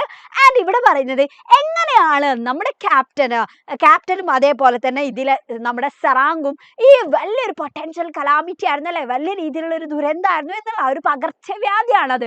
അപ്പൊ അതിനെ എങ്ങനെയാണ് ഇവര് നല്ല ബ്രേവറി ആയിട്ട് അല്ലെ, നല്ല ധീരതയോട് കൂടിയിട്ട് ബ്രേവ്ലി ആൻഡ് അതേപോലെ തന്നെ സൈലന്റ് ആയിട്ട് നല്ല ശാന്തതയോട് കൂടിയിട്ട് ഇവരെന്ത് ചെയ്തത്, ഈ ഒരു കലാമിറ്റീനെ ഇവർ മാനേജ് ചെയ്തേ എന്നുള്ളതാണ് ഈ ഒരു സ്റ്റോറിയിൽ പറയുന്നത്. ഓക്കെ, സോ അങ്ങനെയാണെങ്കിൽ എടാ ഈ ഒരു സ്റ്റോറി നമുക്ക് എങ്ങനെ പഠിക്കാന്നറിയോ? ഈ സ്റ്റോറിയിൽ നിന്ന് ക്വസ്റ്റ്യൻസ് വരാറുണ്ട്. എന്ത്? ക്യാരക്ടർ സ്കെച്ച് ഓഫ് ഹസൻ ചോദിക്കും കേട്ടോ. 6 മാർക്കിനൊക്കെ ചോദിക്കാറുണ്ട് ക്യാരക്ടർ സ്കെച്ച്. അപ്പോൾ ഹസന്റെ ക്യാരക്ടർ സ്കെച്ച് നമ്മൾ പഠിക്കുന്നതോട് കൂടി നമ്മൾ എന്ത് പഠിക്കും? ഈ ഒരു ചാപ്റ്ററിന്റെ സമറി നമ്മൾ പഠിക്കും എന്നുള്ളത്. കാരണം ഈ ഒരു കഥയിൽ എന്താ നടക്കുന്നത് എന്നുള്ളത് നമുക്ക് വളരെ ക്ലിയർ ആവും കേട്ടോ. ഓക്കെ, സോ ഒരു ക്യാരക്ടർ സ്കെച്ചിന് നിങ്ങൾക്ക് ഫുൾ മാർക്ക് കിട്ടണം എന്നുണ്ടെങ്കിൽ നിങ്ങൾ എന്താ ചെയ്യേണ്ടതെന്ന് അറിയോ? ആദ്യം നമ്മൾ ആ ആളുടെ ഫിസിക്കൽ അപ്പിയറൻസിനെ പറ്റി പറയണം. ആദ്യം നമ്മൾ എന്ത് ചെയ്യണം? ഈ ആള് ഏത് ക്യാരക്ടറാണ് അല്ലെ, ഏത് സ്റ്റോറിയിലെ മേജർ ക്യാരക്ടർ ആണ്, ഹീറോ ആണ് എന്നുള്ളത് നമ്മൾ എഴുതണം. അത് കഴിഞ്ഞിട്ട് ആള് ഷോർട്ടാണോ ടോളാണോ അങ്ങനെയുള്ള കാര്യങ്ങളൊക്കെ ഉണ്ടാവല്ലോ, ഫാറ്റ് ആണോ അങ്ങനെയൊക്കെ, അങ്ങനെയാണെങ്കിൽ ആ ഫിസിക്കൽ ഫീച്ചേഴ്സ് ചെയ്താ. അത് കഴിഞ്ഞിട്ട് ക്യാരക്ടേഴ്സിന്റെ പേഴ്സണാലിറ്റി എങ്ങനെയാണെന്ന് അറിയണം കേട്ടോ. നമ്മൾ കറക്റ്റ് ആള് എങ്ങനെയൊക്കെയാണ്, ആള് ഫണ്ണി ആണോ സീരിയസ് ആണോ ക്വൈറ്റ് ആണോ അങ്ങനെയുള്ള കാര്യങ്ങളൊക്കെ നമ്മൾ എഴുതാം. Then they likes or dislike, ആ ക്യാരക്ടറിന് ഇഷ്ടമുള്ള കാര്യങ്ങളുണ്ടാവും, ഇഷ്ടമില്ലാത്ത കാര്യങ്ങളുണ്ടാവും അല്ലെ. അപ്പൊ അത് നമ്മൾ പറയണം. ദെൻ അത് കഴിഞ്ഞിട്ട് ടോക്ക് അബൌട്ട് ദ ഫാമിലി. ആ കഥയിൽ വളരെ കൃത്യമായിട്ട് ആ ക്യാരക്ടറിന്റെ ഫാമിലിനെ പറ്റി പറയുന്നുണ്ട് എന്നുണ്ടെങ്കിൽ അത് നമ്മൾ എഴുതുക കേട്ടോ. ദെൻ അതേപോലെ തന്നെ അവരുടെ സിബ്ലിങ്സിനൊക്കെ പറ്റിയിട്ട് then you have to write about their hobbies, അവരുടെ ഹോബീസിനെ പറ്റിയിട്ട് എഴുതുക. ദെൻ അവരുടെ ബിലീഫിനെ പറ്റിയിട്ടൊക്കെ എഴുതാം. ദെൻ അതേപോലെ തന്നെ എന്താണ് അവരുടെ ആറ്റിറ്റ്യൂഡ് ടുവേർഡ്സ് അതേഴ്സ്. ആ കഥയിൽ മറ്റുള്ള ക്യാരക്ടേഴ്സിനോട് എങ്ങനെയാണ് ഈ ഒരു ക്യാരക്ടർ അല്ലെ പെരുമാറുന്നത് അതിനെ പറ്റിയിട്ടൊക്കെ എന്ത് ചെയ്യാം, നമുക്ക് അവിടെ എഴുതാം എന്നുള്ള. ആൻഡ് അതേപോലെ തന്നെ your opinion about the specific character, ഈ ഒരു ക്യാരക്ടറിനെ പറ്റിയിട്ട് നിങ്ങളുടെ അഭിപ്രായം എന്താണോ അത് നിങ്ങൾ അവിടെ എഴുതുക എന്നുള്ളതാണ് കേട്ടോ. ഓക്കെ, കാരണം എന്താ, നമ്മൾ ജസ്റ്റ് ഇങ്ങനെ ഹസൻ എങ്ങനെയാണ് ഹസൻ എങ്ങനെയാണ് എന്നൊക്കെ പറയുന്നതിന് പകരം ഇങ്ങനൊക്കെ പറഞ്ഞിട്ട് നിങ്ങൾക്ക് എന്താണ് തോന്നിയത്, നിങ്ങളുടെ ഒരു ഇംപ്രഷൻ ഉണ്ടാവില്ലേ, ആ ഇംപ്രഷനും കൂടി എഴുതുമ്പോൾ നിങ്ങൾക്ക് എന്ത് ചെയ്യാൻ പറ്റും, ക്യാരക്ടർ സ്കെച്ചിന്റെ ഫുൾ മാർക്ക് നിങ്ങൾക്ക് സ്കോർ ചെയ്യാൻ പറ്റും എന്നുള്ള കേട്ടോ. ഓക്കെ, സോ ഇവിടെ നമ്മൾ പറയാൻ പോകുന്നത് ഹസനെ പറ്റിയിട്ടാണ്. സോ നോക്ക്,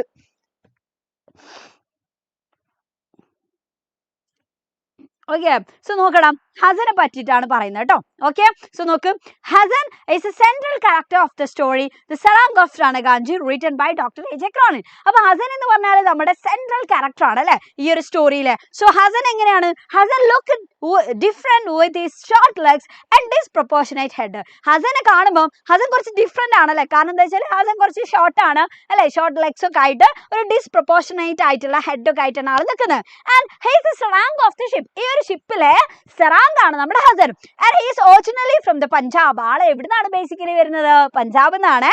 But he has no place, a family or friends on shore as he has spent 40 years of his life on different ships. പക്ഷെ ആക്കെന്തില്ല, കരയിൽ ഫ്രണ്ട്സോ ഫാമിലിയോ പ്ലേസോ ഒന്നുമില്ല, കാരണം കഴിഞ്ഞ 40 വർഷമായിട്ട് അയാൾ ഇങ്ങനെ ഒരു ഷിപ്പിൽ നിന്ന് ഒരു ഷിപ്പിലേക്ക് ഡിഫറെന്റ് ഷിപ്പിലേക്ക് ഇങ്ങനെ മാറി മാറി യാത്ര ചെയ്യാം. So the past 15 years he has been working on the Ranaganji. അങ്ങനെ കഴിഞ്ഞ 15 വർഷമായിട്ട് ആള് രനഗാഞ്ചിയിലാണ് വർക്ക് ചെയ്യുന്നത്. So when smallpox is reported on the crowded ship, it is Hasan who willingly comes forward to assist the other who is also the ship doctor.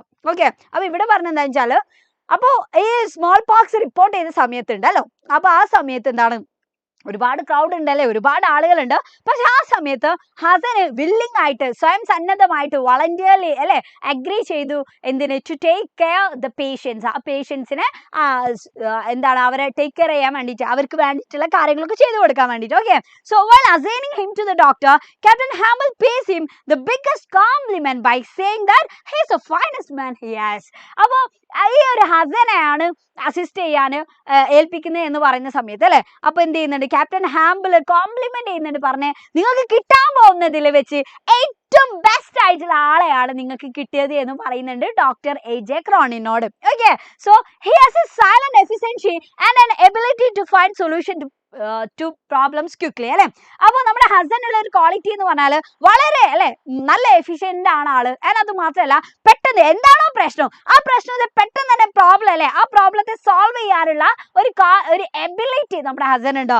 Then when they find no space to isolate the patients in the crowded ship, അപ്പൊ ആ ആളുകൾ കൊണ്ട് തിങ്ങി നിറഞ്ഞിട്ടുള്ള ആ crowded ഷിപ്പിൽ പേഷ്യൻസിനെ വെക്കാൻ വേണ്ടിയിട്ടല്ലേ, അവരെ പരിചരിക്കാൻ വേണ്ടിയിട്ട് ആ സ്പേസ് കാണാതിരുന്ന ഒരു സമയത്ത് it is he who suggests making a shelter on the after deck safely away from the other passengers. അപ്പോൾ ആ സമയത്ത് ഹസനാണ് പറഞ്ഞത്, ഈ ആഫ്റ്റർ ഡെക്കിന്റെ അല്ലെ അതിന്റെ ആ ഒരു സ്പേസിൽ എന്ത് ചെയ്യാൻ പറ്റും, നമുക്ക് കൃത്യമായിട്ട് അവിടെ പാസഞ്ചേഴ്സ് ഒന്നും എന്തായാലും വരില്ല, അപ്പൊ ആ ഒരു സ്പേസിൽ നമുക്ക് എന്ത് ചെയ്യാം, ഈ പേഷ്യൻസിനെ കൊണ്ടുപോയിട്ട് അല്ലെ അവരെ അവിടെ ആക്കാം എന്ന് പറയുന്ന ആ ഒരു സജഷൻ കൊടുത്തിട്ടുള്ളത് ശരിക്കും നമ്മുടെ ഹസനാണ്. And Hasan is very compassionate. ശരിക്കും എന്താണ് അല്ലെ, ആ രീതിയിൽ നല്ലൊരു കമ്പാഷനേറ്റ് ആയിട്ടുള്ള ഒരാളും കൂടിയാണ് നമ്മുടെ ഹസൻ എന്ന് പറഞ്ഞാൽ. So even though it is not a part of his duty, അദ്ദേഹത്തിന്റെ ഡ്യൂട്ടിയുടെ ഭാഗമായിരുന്നു അല്ലെ അല്ലായിരുന്നിട്ട് പോലും he volunteers to do the risky job. അത്രയും റിസ്കി ആയിട്ടുള്ള ആ ഒരു ജോബ് ഏറ്റെടുക്കാൻ വേണ്ടിയിട്ട് അദ്ദേഹം തയ്യാറായി. So when the doctor asked him to be careful, doctor എന്ത് ചെയ്തിട്ടുണ്ടായിരുന്നു, അവനോടല്ലേ കരുതാൻ വേണ്ടിയിട്ട്, കെയർഫുൾ ആവാൻ വേണ്ടിയിട്ട് പറഞ്ഞിട്ടുണ്ടായിരുന്നു. പക്ഷെ ആ സമയത്ത് നമ്മുടെ ഹസൻ പറഞ്ഞിട്ടുള്ള കാര്യം എന്താണെന്ന് അറിയടാ, ശ്രദ്ധിച്ചോട്ടോ, ക്യാരക്ടർ സ്കെച്ച് ഒക്കെ ചോദിക്കും. ഓക്കെ, സോ നോക്ക്, don't worry Dr. Saib, I'm strong and it is my work too.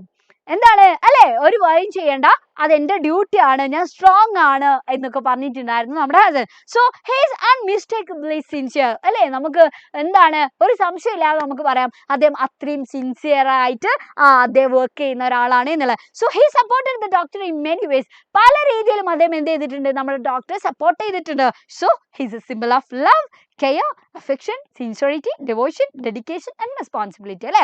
എന്താണ് സ്നേഹത്തിന്റെ, ദെൻ എന്താണ് കരുതലിന്റെ, ദെൻ അതേപോലെ തന്നെ അല്ലെ അഫെക്ഷൻ ഒക്കെ, പിന്നെന്താണ് സിൻസിയറിറ്റി ആത്മാർത്ഥതയുടെ, ഡിവോഷൻ ഭക്തിയുടെ, ഡെഡിക്കേഷൻ അല്ലെ അർപ്പണത്തിന്റെ, റെസ്പോൺസിബിലിറ്റി ഉത്തരവാദിത്വത്തിന്റെ അല്ലെ. അപ്പൊ ഇതിനൊക്കെ ഒരു പ്രതീകമാണ് നമ്മുടെ ഹസൻ എന്ന് പറഞ്ഞാല്. ഓക്കെ, അപ്പൊ ഹസന്റെ ക്യാരക്ടർ സ്കെച്ച് ചോദിച്ചാൽ ഇനി എഴുതാൻ എന്ത് ചെയ്യരുത്, മറക്കരുത്, 4 മാർക്ക് നമുക്ക് സെറ്റ് ആക്കണം എന്നുള്ള.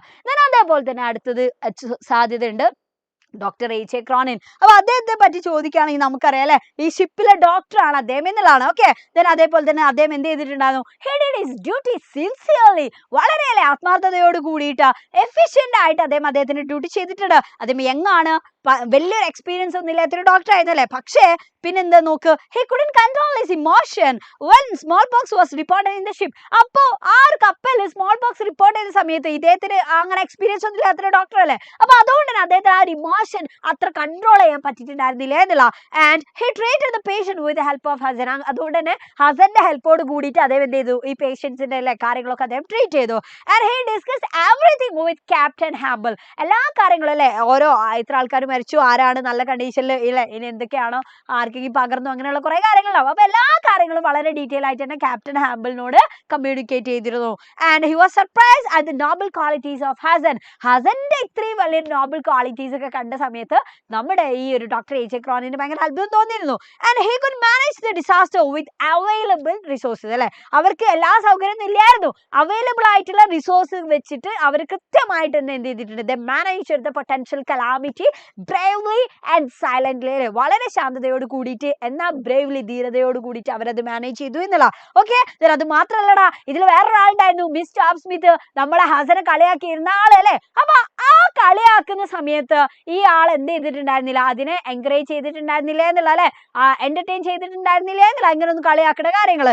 അത് മാത്രമല്ല, he was A good observer and a man of values, ഒരുപാട് മൂല്യങ്ങളുള്ള നല്ലൊരു ഒബ്സർവറും കൂടിയാണ് നമ്മുടെ ആള്. ആൻഡ് ഇനി അടുത്ത് നമ്മൾ പറയാൻ പോകുന്നത് മിസ് ജോബ് സ്മിത്ത്. ആണ്. മിസ് ജോബ് സ്മിത്ത് എന്ന് പറഞ്ഞാൽ ആരായിരുന്നു? ഇതിലുണ്ടായിരുന്നല്ലേ നമ്മുടെ ഹസനെ കളിയാക്കിയിട്ടുണ്ടായിരുന്ന, റിഡിക്യൂൾ ചെയ്തിട്ടുണ്ടായിരുന്ന, പരിഹസിച്ച ഒരു വനിത ഉണ്ടായിരുന്നു. ഓക്കെ, അവരെ പറ്റിയിട്ടാണ് പറയുന്നത്. നോക്ക്, she was an assertive individual ആണ് അല്ലേ. യെസ്, അത് മാത്രമല്ല ബിയോണ്ട് 30 അല്ലെ, 30 വയസ്സിന്റെ അപ്പുറം പ്രായം നമുക്ക് തോന്നും. പക്ഷേ നല്ല അടിപൊളിയായിട്ട് ഡ്രസ്സൊക്കെ ചെയ്ത് നല്ല എലഗന്റ് ആയിട്ട് ഡ്രസ്സൊക്കെ ചെയ്തിട്ടുള്ള ഒരാളാണ്. ഓക്കെ, സോ നോക്ക്, she was A snob and A pain in the neck എന്നുള്ള രീതിയിലാണ് അവിടെ പറഞ്ഞത് അല്ലെ. ആളെന്താണ്? ഭയങ്കര പൊങ്ങച്ചുള്ള ആളാണ് എന്നുള്ള. ആൻഡ് നോക്ക്, her assessment of the sarang was it was an absurdly comic creature. കാരണം നമ്മുടെ സെറാങ്ങിനെ നോക്കിയിട്ട് പറയുന്നുണ്ട് അല്ലെ, അബ്സർഡ്ലി കോമിക് ക്രിയേച്ചർ ആണ് എന്ന് പറഞ്ഞിട്ട് റിഡിക്യൂൾ ചെയ്യുന്നുണ്ട് ആള്. ആൻഡ് അത് മാത്രമല്ല, ലാസ്റ്റ് എന്ത് സംഭവിക്കുന്നുണ്ട് നമ്മുടെ നറേറ്ററിനോട് അല്ലെ, when she asked the narrator at the conclusion of the story whether he kept the sarang in a cage. Last ഈ കഥന്റെ അവസാനം ചോദിക്കുന്നുണ്ട്, നിങ്ങൾ സെറാങ്ങിനെ കൂട്ടിലടച്ചോ എന്ന് ചോദിക്കും. പക്ഷെ ആ ചോദിച്ച സമയത്ത് ഇവക്കാണ് തിരിച്ചു പണി കിട്ടിയത്. നോക്ക്, the narrator responds appropriately അല്ലെ, he stated that he kept the sarang in a cage. അപ്പൊ പറയാം, അതെ, സെറാങ്കിനെ ഞാൻ എന്ത് ചെയ്തിട്ടുണ്ട്? കൂട്ടിലിട്ടുണ്ട്.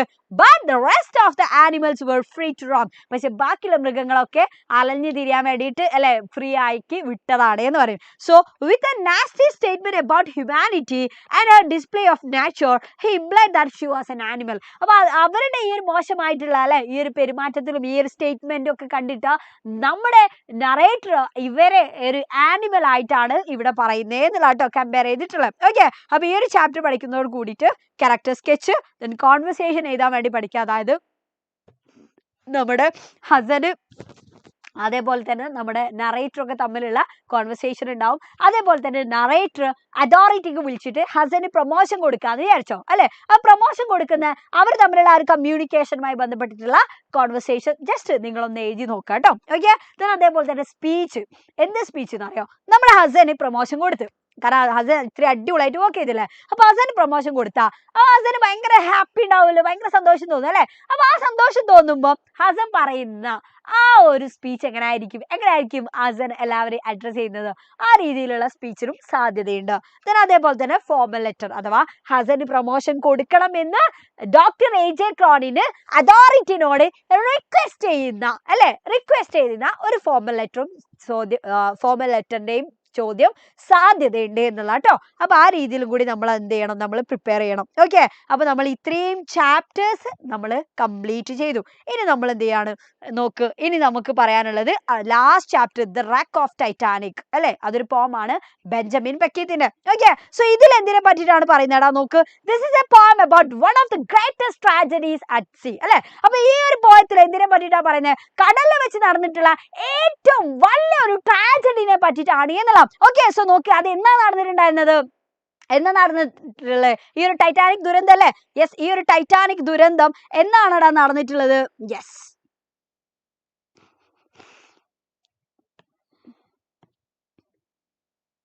ഓക്കെ, ഈ കാണുന്നില്ലേ?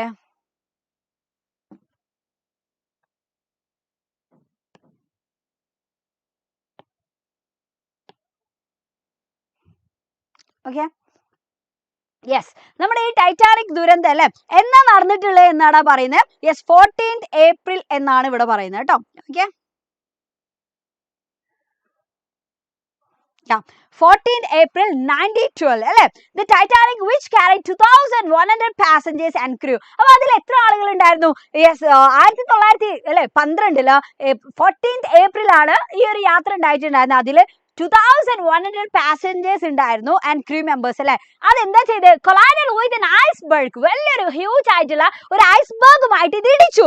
And sank into the depth of the Atlantic Ocean. Atlantic ocean അല്ലെ, സമുദ്രത്തിന്റെ അല്ലെ ആഴത്തിലേക്ക് അത് പോയി എന്നുള്ളതാണ് അല്ലെ, മുങ്ങിപ്പോയി. So however this tragedy also exposed some of the greatest act of courage and heroism. പക്ഷേ ഈ ഒരു ട്രാജഡി നമുക്ക് മുന്നിൽ എക്സ്പ്രസ് ചെയ്തിട്ടുള്ളത് എന്താണ്? ഗ്രേറ്റസ്റ്റ് ആക്ട് ഓഫ് കറേജ്, നല്ല അല്ലെ ധൈര്യം കൊണ്ടുള്ള പ്രവർത്തനം ഇത് കാണിക്കുന്നുണ്ട്.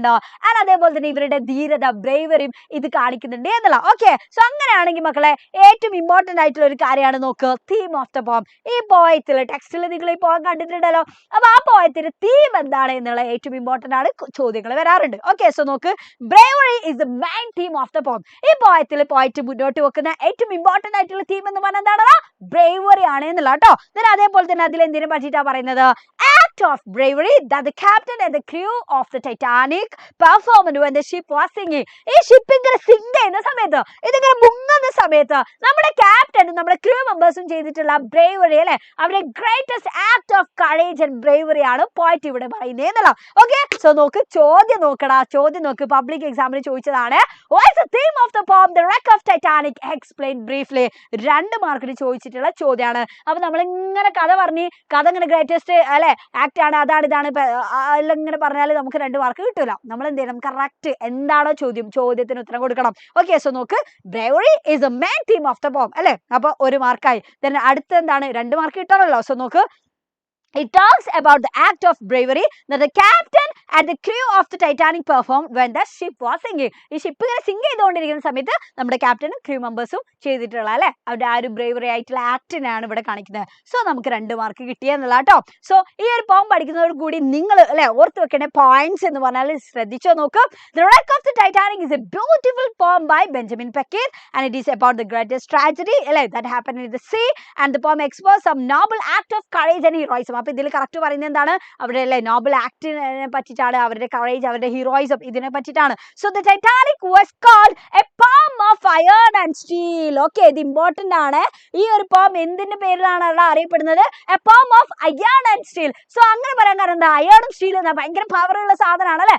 എന്നാൽ ഇവിടെ നമ്മുടെ ക്യാപ്റ്റന്റെയും അതേപോലെ തന്നെ നമ്മുടെ ക്രൂ മെമ്പേഴ്സിന്റെയും അവരുടെ പവറിന്, അവരുടെ ആ ഒരു ബ്രേവറിനാണ് ഇവിടെ A poem of iron and steel എന്നുള്ള രീതിയിലൊക്കെ പറയുന്നത് കേട്ടോ. സോ നോക്ക്, travelers felt proud and safe. അതിലുള്ള ആൾക്കാർക്കൊക്കെ ഭയങ്കര എന്താണ്, സേഫ് ആയിട്ട് നല്ല പ്രൗഡ് ഒക്കെ ഇങ്ങനെ അഭിമാനമൊക്കെ തോന്നിയിരുന്നു. but it was struck and destroyed. പക്ഷേ അത് കൂട്ടിയിടിച്ചു, നശിച്ചു എന്നുള്ളതാണ് അല്ലെ. so there were many heroes in the sinking ship. ആ മുങ്ങിക്കൊണ്ടിരിക്കുന്ന കപ്പലിൽ ഒരുപാട് ഹീറോസ് ഉണ്ടായിരുന്നടാ. the captain Smith was the first. അതിലുള്ള അല്ലെ, അതിന്റെ ഏറ്റവും വലിയ ഹീറോ എന്ന് പറഞ്ഞാൽ ആരാണ്, നമ്മുടെ ക്യാപ്റ്റൻ സ്മിത്ത് ആണ് എന്നുള്ള അല്ലെ, നമ്മുടെ കപ്പലിന്റെ captain. so he was very brave and determined. ആള് നല്ല ധൈര്യമുള്ള ഡിറ്റർമൈൻഡ് ആയിട്ടുള്ള അല്ലെ ആളാണ്. the crew also proved their courage. അതിലുള്ള ക്രൂ മെമ്പേഴ്സും അവിടെ ആ കറേജ് കാണിച്ചിട്ടുണ്ട്. so the bandsmen continued to play music till their end.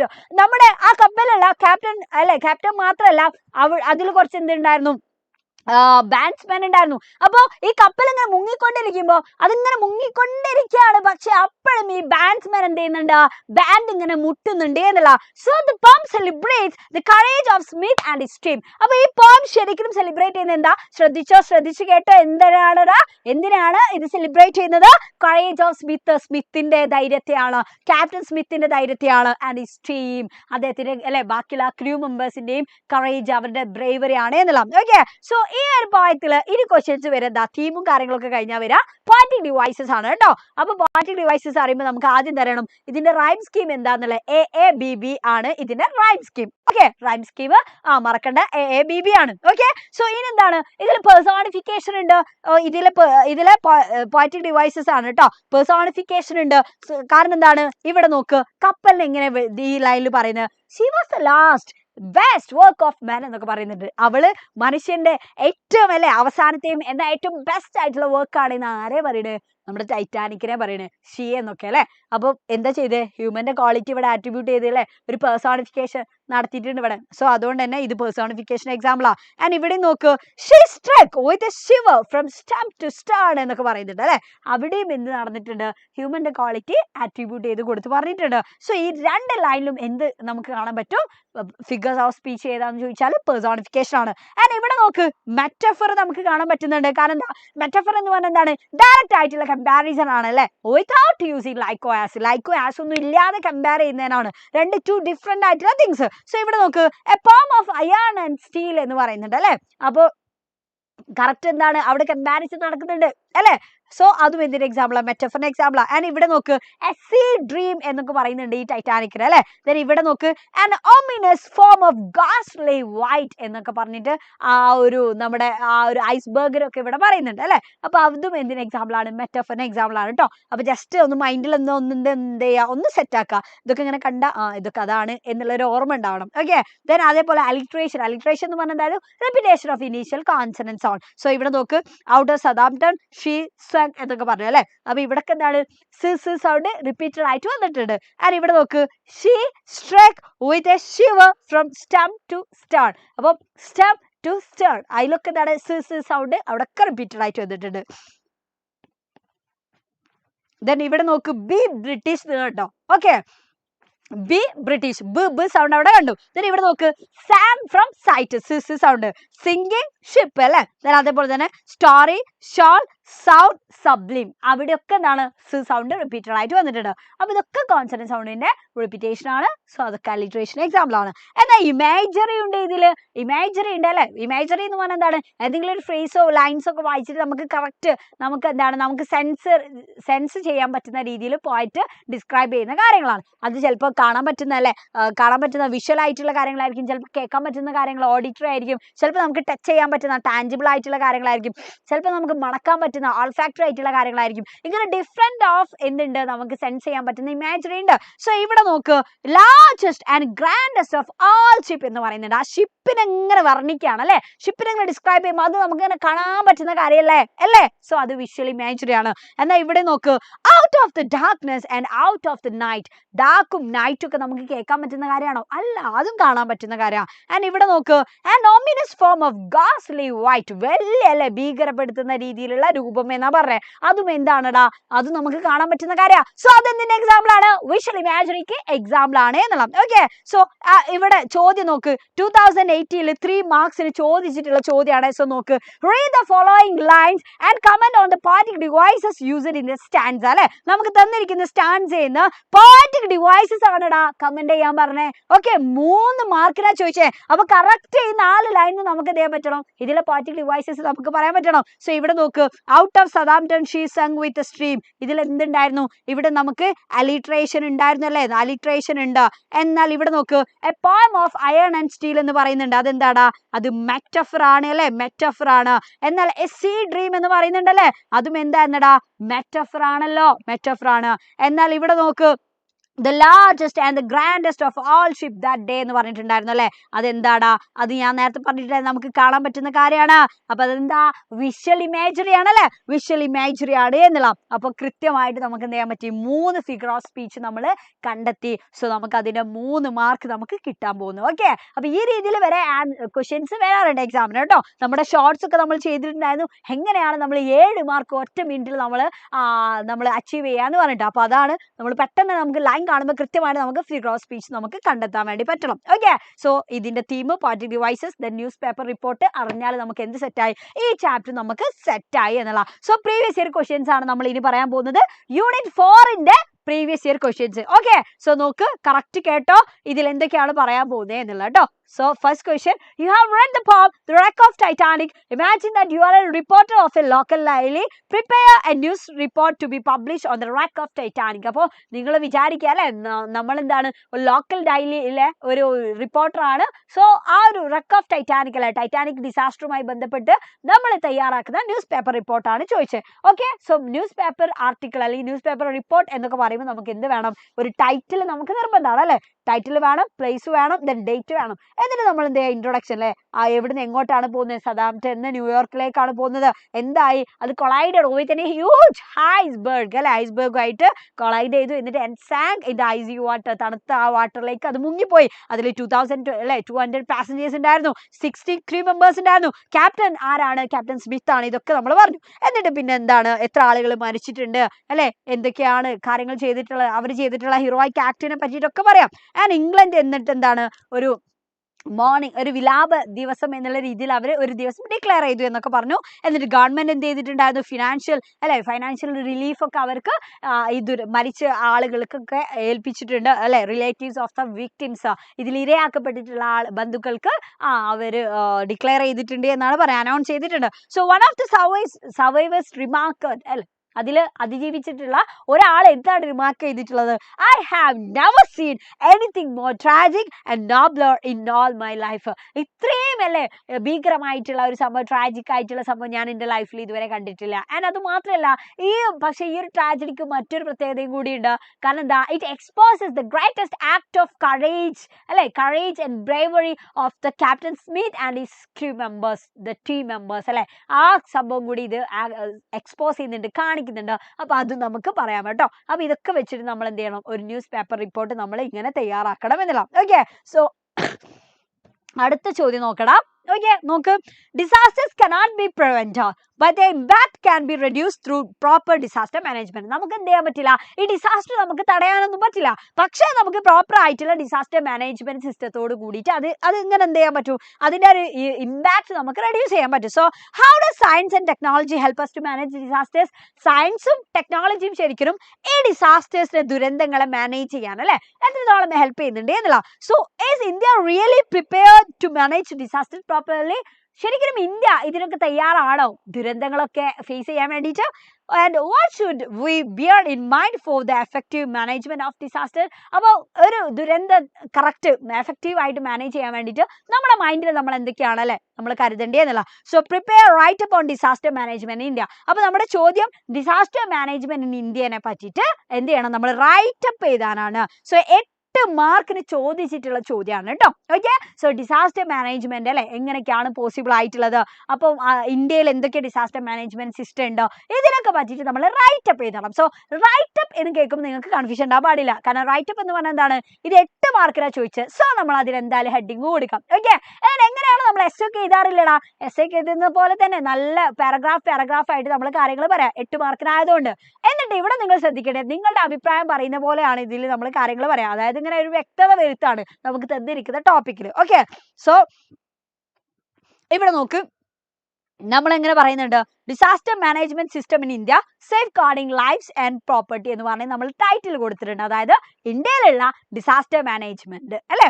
So അത് എന്തൊക്കെയാണ്, സേഫ് ഗാർഡിംഗ് ലൈഫ്സിന് അല്ലെ നമ്മളെ ജീവൻ രക്ഷിക്കാനും കാര്യങ്ങളൊക്കെ വേണ്ടിയിട്ടാണ്. ആൻഡ് അത് മാത്രമല്ല എന്താണ്, നമ്മുടെ പ്രോപ്പർട്ടി കാര്യങ്ങൾ ഇതൊക്കെ എന്ത് ചെയ്യണം, നമ്മൾ സേവ് ചെയ്യണം അല്ലെ, ഇതൊക്കെ നമ്മൾ എന്ത് ചെയ്യണം, പ്രൊട്ടക്ട് ചെയ്യണം എന്നല്ല. അപ്പൊ ഇതിനൊക്കെ വേണ്ടിയിട്ട് എത്രത്തോളം ഇവിടുത്തെ ജീവൻ രക്ഷിക്കാനും ഇവിടുത്തെ പ്രോപ്പർട്ടി ഒക്കെ എന്താണ് സംരക്ഷിക്കാനൊക്കെ വേണ്ടിയിട്ട് എങ്ങനെയൊക്കെ നമ്മുടെ ഇന്ത്യയിലുള്ള ഡിസാസ്റ്റർ മാനേജ്മെന്റ് സിസ്റ്റം എക്സിസ്റ്റ് ആവുന്നുണ്ട് എന്നുള്ളതിനെ പറ്റിയിട്ടൊക്കെയാണ് നമ്മൾ എഴുതണേ. ഓക്കെ, സോ നമുക്ക് എന്തൊക്കെ പറയാം, ഡിസാസ്റ്റർ എന്ന് പറഞ്ഞാൽ എന്താണ് എന്നുള്ളത് നമ്മൾ ആദ്യം പറയണം വേണ്ടേ. കറക്റ്റ് റൈറ്റ് അപ്പ് ചെയ്തപ്പോൾ നമ്മൾ അങ്ങനെ ഒരു ഇൻട്രൊഡക്ഷൻ കൊടുക്കണേ, എന്താണ് ഡിസാസ്റ്റർ. അപ്പോൾ ഇന്ത്യയിലെ ഏതൊക്കെ type of disaster management system ഉണ്ട്, ഡിസാസ്റ്റേഴ്സ് ഉണ്ടാവാറുണ്ട് അല്ലെ. ആൻഡ് നമുക്ക് എന്തൊക്കെ ഡിസാസ്റ്റർ മാനേജ്മെന്റുകൾ ഉണ്ട്. So national disaster management authority ഉണ്ട്, then state disaster management authority ഉണ്ട്, ദെൻ അതേപോലെ തന്നെ ഇതൊക്കെ എന്തിനാണ് ഇവരൊക്കെ എന്തൊക്കെ ചെയ്യുന്നുണ്ട്, risk assessment, then capacity building and community involvement ഒക്കെ ഇവരുടെ ഒരു വലിയൊരു ഇമ്പോർട്ടന്റ് ആയിട്ടുള്ള കാര്യമാണ് അല്ലെ. അപ്പൊ ഇങ്ങനെയുള്ള കാര്യങ്ങളൊക്കെ ചെയ്യണം എന്നുള്ളതാണ്. അത് മാത്രമല്ല ഇന്ത്യയെ സംബന്ധിച്ചിടത്തോളം ഇന്ത്യയിൽ earth flood, cyclones, industrial accidents ഇതൊക്കെ ഉണ്ടാവാറുണ്ട്. അപ്പൊ അതുകൊണ്ട് തന്നെ ഇന്ത്യയെ സംബന്ധിച്ചിടത്തോളം ഇന്ത്യക്ക് എന്താ വേണം, എഫക്റ്റീവ് ആയിട്ടുള്ള ഒരു ഡിസാസ്റ്റർ മാനേജ്മെന്റ് സിസ്റ്റം വേണം. ആൻഡ് അത് മാത്രമല്ല ഇവർ നോക്ക്, one of the key elements of India's disaster management system is the disaster preparedness. അപ്പൊ നമ്മുടെ ഏറ്റവും കീ ആയിട്ടുള്ള ഒരു എലമെന്റ് എന്ന് പറഞ്ഞാൽ നമ്മുടെ ബെറ്റർ പ്രിപ്പയർനെസ് എന്നാണ് എന്നുള്ളതാണ്. സോ അതിൽ എന്തൊക്കെ ഇൻവോൾവ്ഡ് ആണ് അല്ലെ, എന്തൊക്കെയാണ് നമ്മളുടെ ഡിസാസ്റ്റർ പ്രിപ്പയർനെസ് എന്നുള്ളതാണ്. ശ്രദ്ധിച്ചോട്ടോ, ഇതൊന്നും നിങ്ങൾക്ക് വേറെ എവിടെയും കിട്ടൂലേ, ശ്രദ്ധിച്ചോ. Okay, yes. സോ നോക്ക് ഏർലി വാർണിംഗ് സിസ്റ്റം അല്ലെ. നേരത്തെ തന്നെ എന്ത് ചെയ്യണം, കൃത്യമായിട്ട് ഇപ്പൊ നമുക്ക് യെല്ലോ അലേർട്ട്, ഓറഞ്ച് അലേർട്ട് ഇങ്ങനെ കുറെ സംഭവം ഉണ്ടാവും അല്ലെ. ഇപ്പൊ കളക്ടർ പറയും ഇന്ന ഡിസ്ട്രിക്റ്റിൽ അല്ലെങ്കിൽ ഇന്ന ഏരിയയിൽ എന്താണ് അല്ലെ, കറക്റ്റ് പറയും. ഇപ്പോൾ മലപ്പുറം ജില്ലക്ക് ഇന്ന് റെഡ് അലേർട്ട് ആണ്, അല്ലെങ്കിൽ വയനാട് ജില്ലക്ക് ഇന്ന് റെഡ് അലേർട്ട് ആണ്, മറ്റേ ജില്ലക്ക് യെല്ലോ അലേർട്ട് ആണ്. ഇങ്ങനെ കറക്റ്റ് ഏർലി വാർണിംഗ് സിസ്റ്റം നമുക്ക് എന്ത് ചെയ്യും, ഇവര് പ്രൊവൈഡ് ചെയ്യുന്നുണ്ട്. ഇതെന്തിനാണ്, കറക്റ്റ് നമ്മൾ അലേർട്ട് ആയിട്ട് പ്രിപ്പയർഡ് ആയിട്ട് ഇരിക്കാൻ വേണ്ടിയിട്ടാണ് എന്നുള്ള അല്ലെ. അപ്പൊ അത് ഇമ്പോർട്ടന്റ് ആണ്. ദെൻ അതേപോലെ തന്നെ training and capacity building for first responders. Correct എന്ത് ചെയ്യണം, നമുക്ക് ട്രെയിനിങ്ങും കാര്യങ്ങളൊക്കെ വേണം, കാരണം പലതരത്തിലുള്ള ഡിസാസ്റ്റേഴ്സ് ഉണ്ടാവും. അത് മാത്രമല്ല and conducting regular mock drills and exercises അല്ലെ. ഒരുപാട് മോക്ക് ഡ്രില്ലും കാര്യങ്ങളൊക്കെ ഉണ്ടാവും ഇപ്പൊ ഈ ഡിസാസ്റ്റേഴ്സ് വരുമ്പോൾ പ്രോപ്പർ ആയിട്ട് ഇവർക്ക് ആക്ട് ചെയ്യാൻ വേണ്ടിയിട്ടാണ്.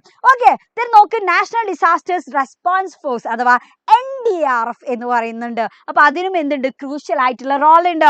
കാരണം എന്താന്ന് വെച്ചാൽ അല്ലെ, അവരും ട്രെയിൻ ചെയ്യുന്നുണ്ട് സ്പെഷ്യൽ ടീംസിനൊക്കെ വേരിയസ് ആയിട്ടുള്ള ഡിസാസ്റ്റേഴ്സ് ഓവർകം ചെയ്യാൻ വേണ്ടിയിട്ട്. അത് മാത്രമല്ല ഇന്ത്യയിലുണ്ട് ഡിസാസ്റ്റേഴ്സിന്റെ ഷെൽട്ടേഴ്സ് ഉണ്ട് അല്ലെ. ഡിസാസ്റ്റർ ഒക്കെ വരുമ്പോൾ ആളുകൾക്ക് നിൽക്കാൻ വേണ്ടിയിട്ടുള്ള ഒരുപാട് ഇങ്ങനെ ഡിസാസ്റ്റർ ഷെൽട്ടേഴ്സ് ഉണ്ട്. ആൻഡ് റിലീഫ് വെയർ ഹൗസസ് ഉണ്ട്. ഓക്കെ, അപ്പൊ ഇതൊക്കെ ഇന്ത്യയിൽ ഉണ്ട് എന്നുള്ള എന്തിന്, to provide immediate assistance to affected communities. ബാധിച്ചിട്ടുള്ള അല്ലെ ഇങ്ങനെയുള്ള ദുരന്തങ്ങളൊക്കെ ബാധിച്ചിട്ടുള്ള ആ ഒരു കമ്മ്യൂണിറ്റീന് പെട്ടെന്ന് തന്നെ എന്ത് ചെയ്യുന്ന എഫക്റ്റീവ് ആയിട്ടുള്ള അസിസ്റ്റൻസും കാര്യങ്ങളും കിട്ടാൻ വേണ്ടിയിട്ടോ. സോ ഇത് മാത്രം മതിയോ? പോരാ, നമുക്ക് എന്തുകൂടി വേണം? കമ്മ്യൂണിറ്റി ഇൻവോൾവ്മെന്റ് വേണം എന്നുള്ള. അതായത് നമുക്കറിയാം ഇപ്പൊ ഈ ഫ്ലഡ് വന്ന സമയത്തൊക്കെ ഈ വലിയ വലിയ ആളുകൾക്ക് മാത്രമാണ് ഉണ്ടായിരുന്നത് അല്ലെ.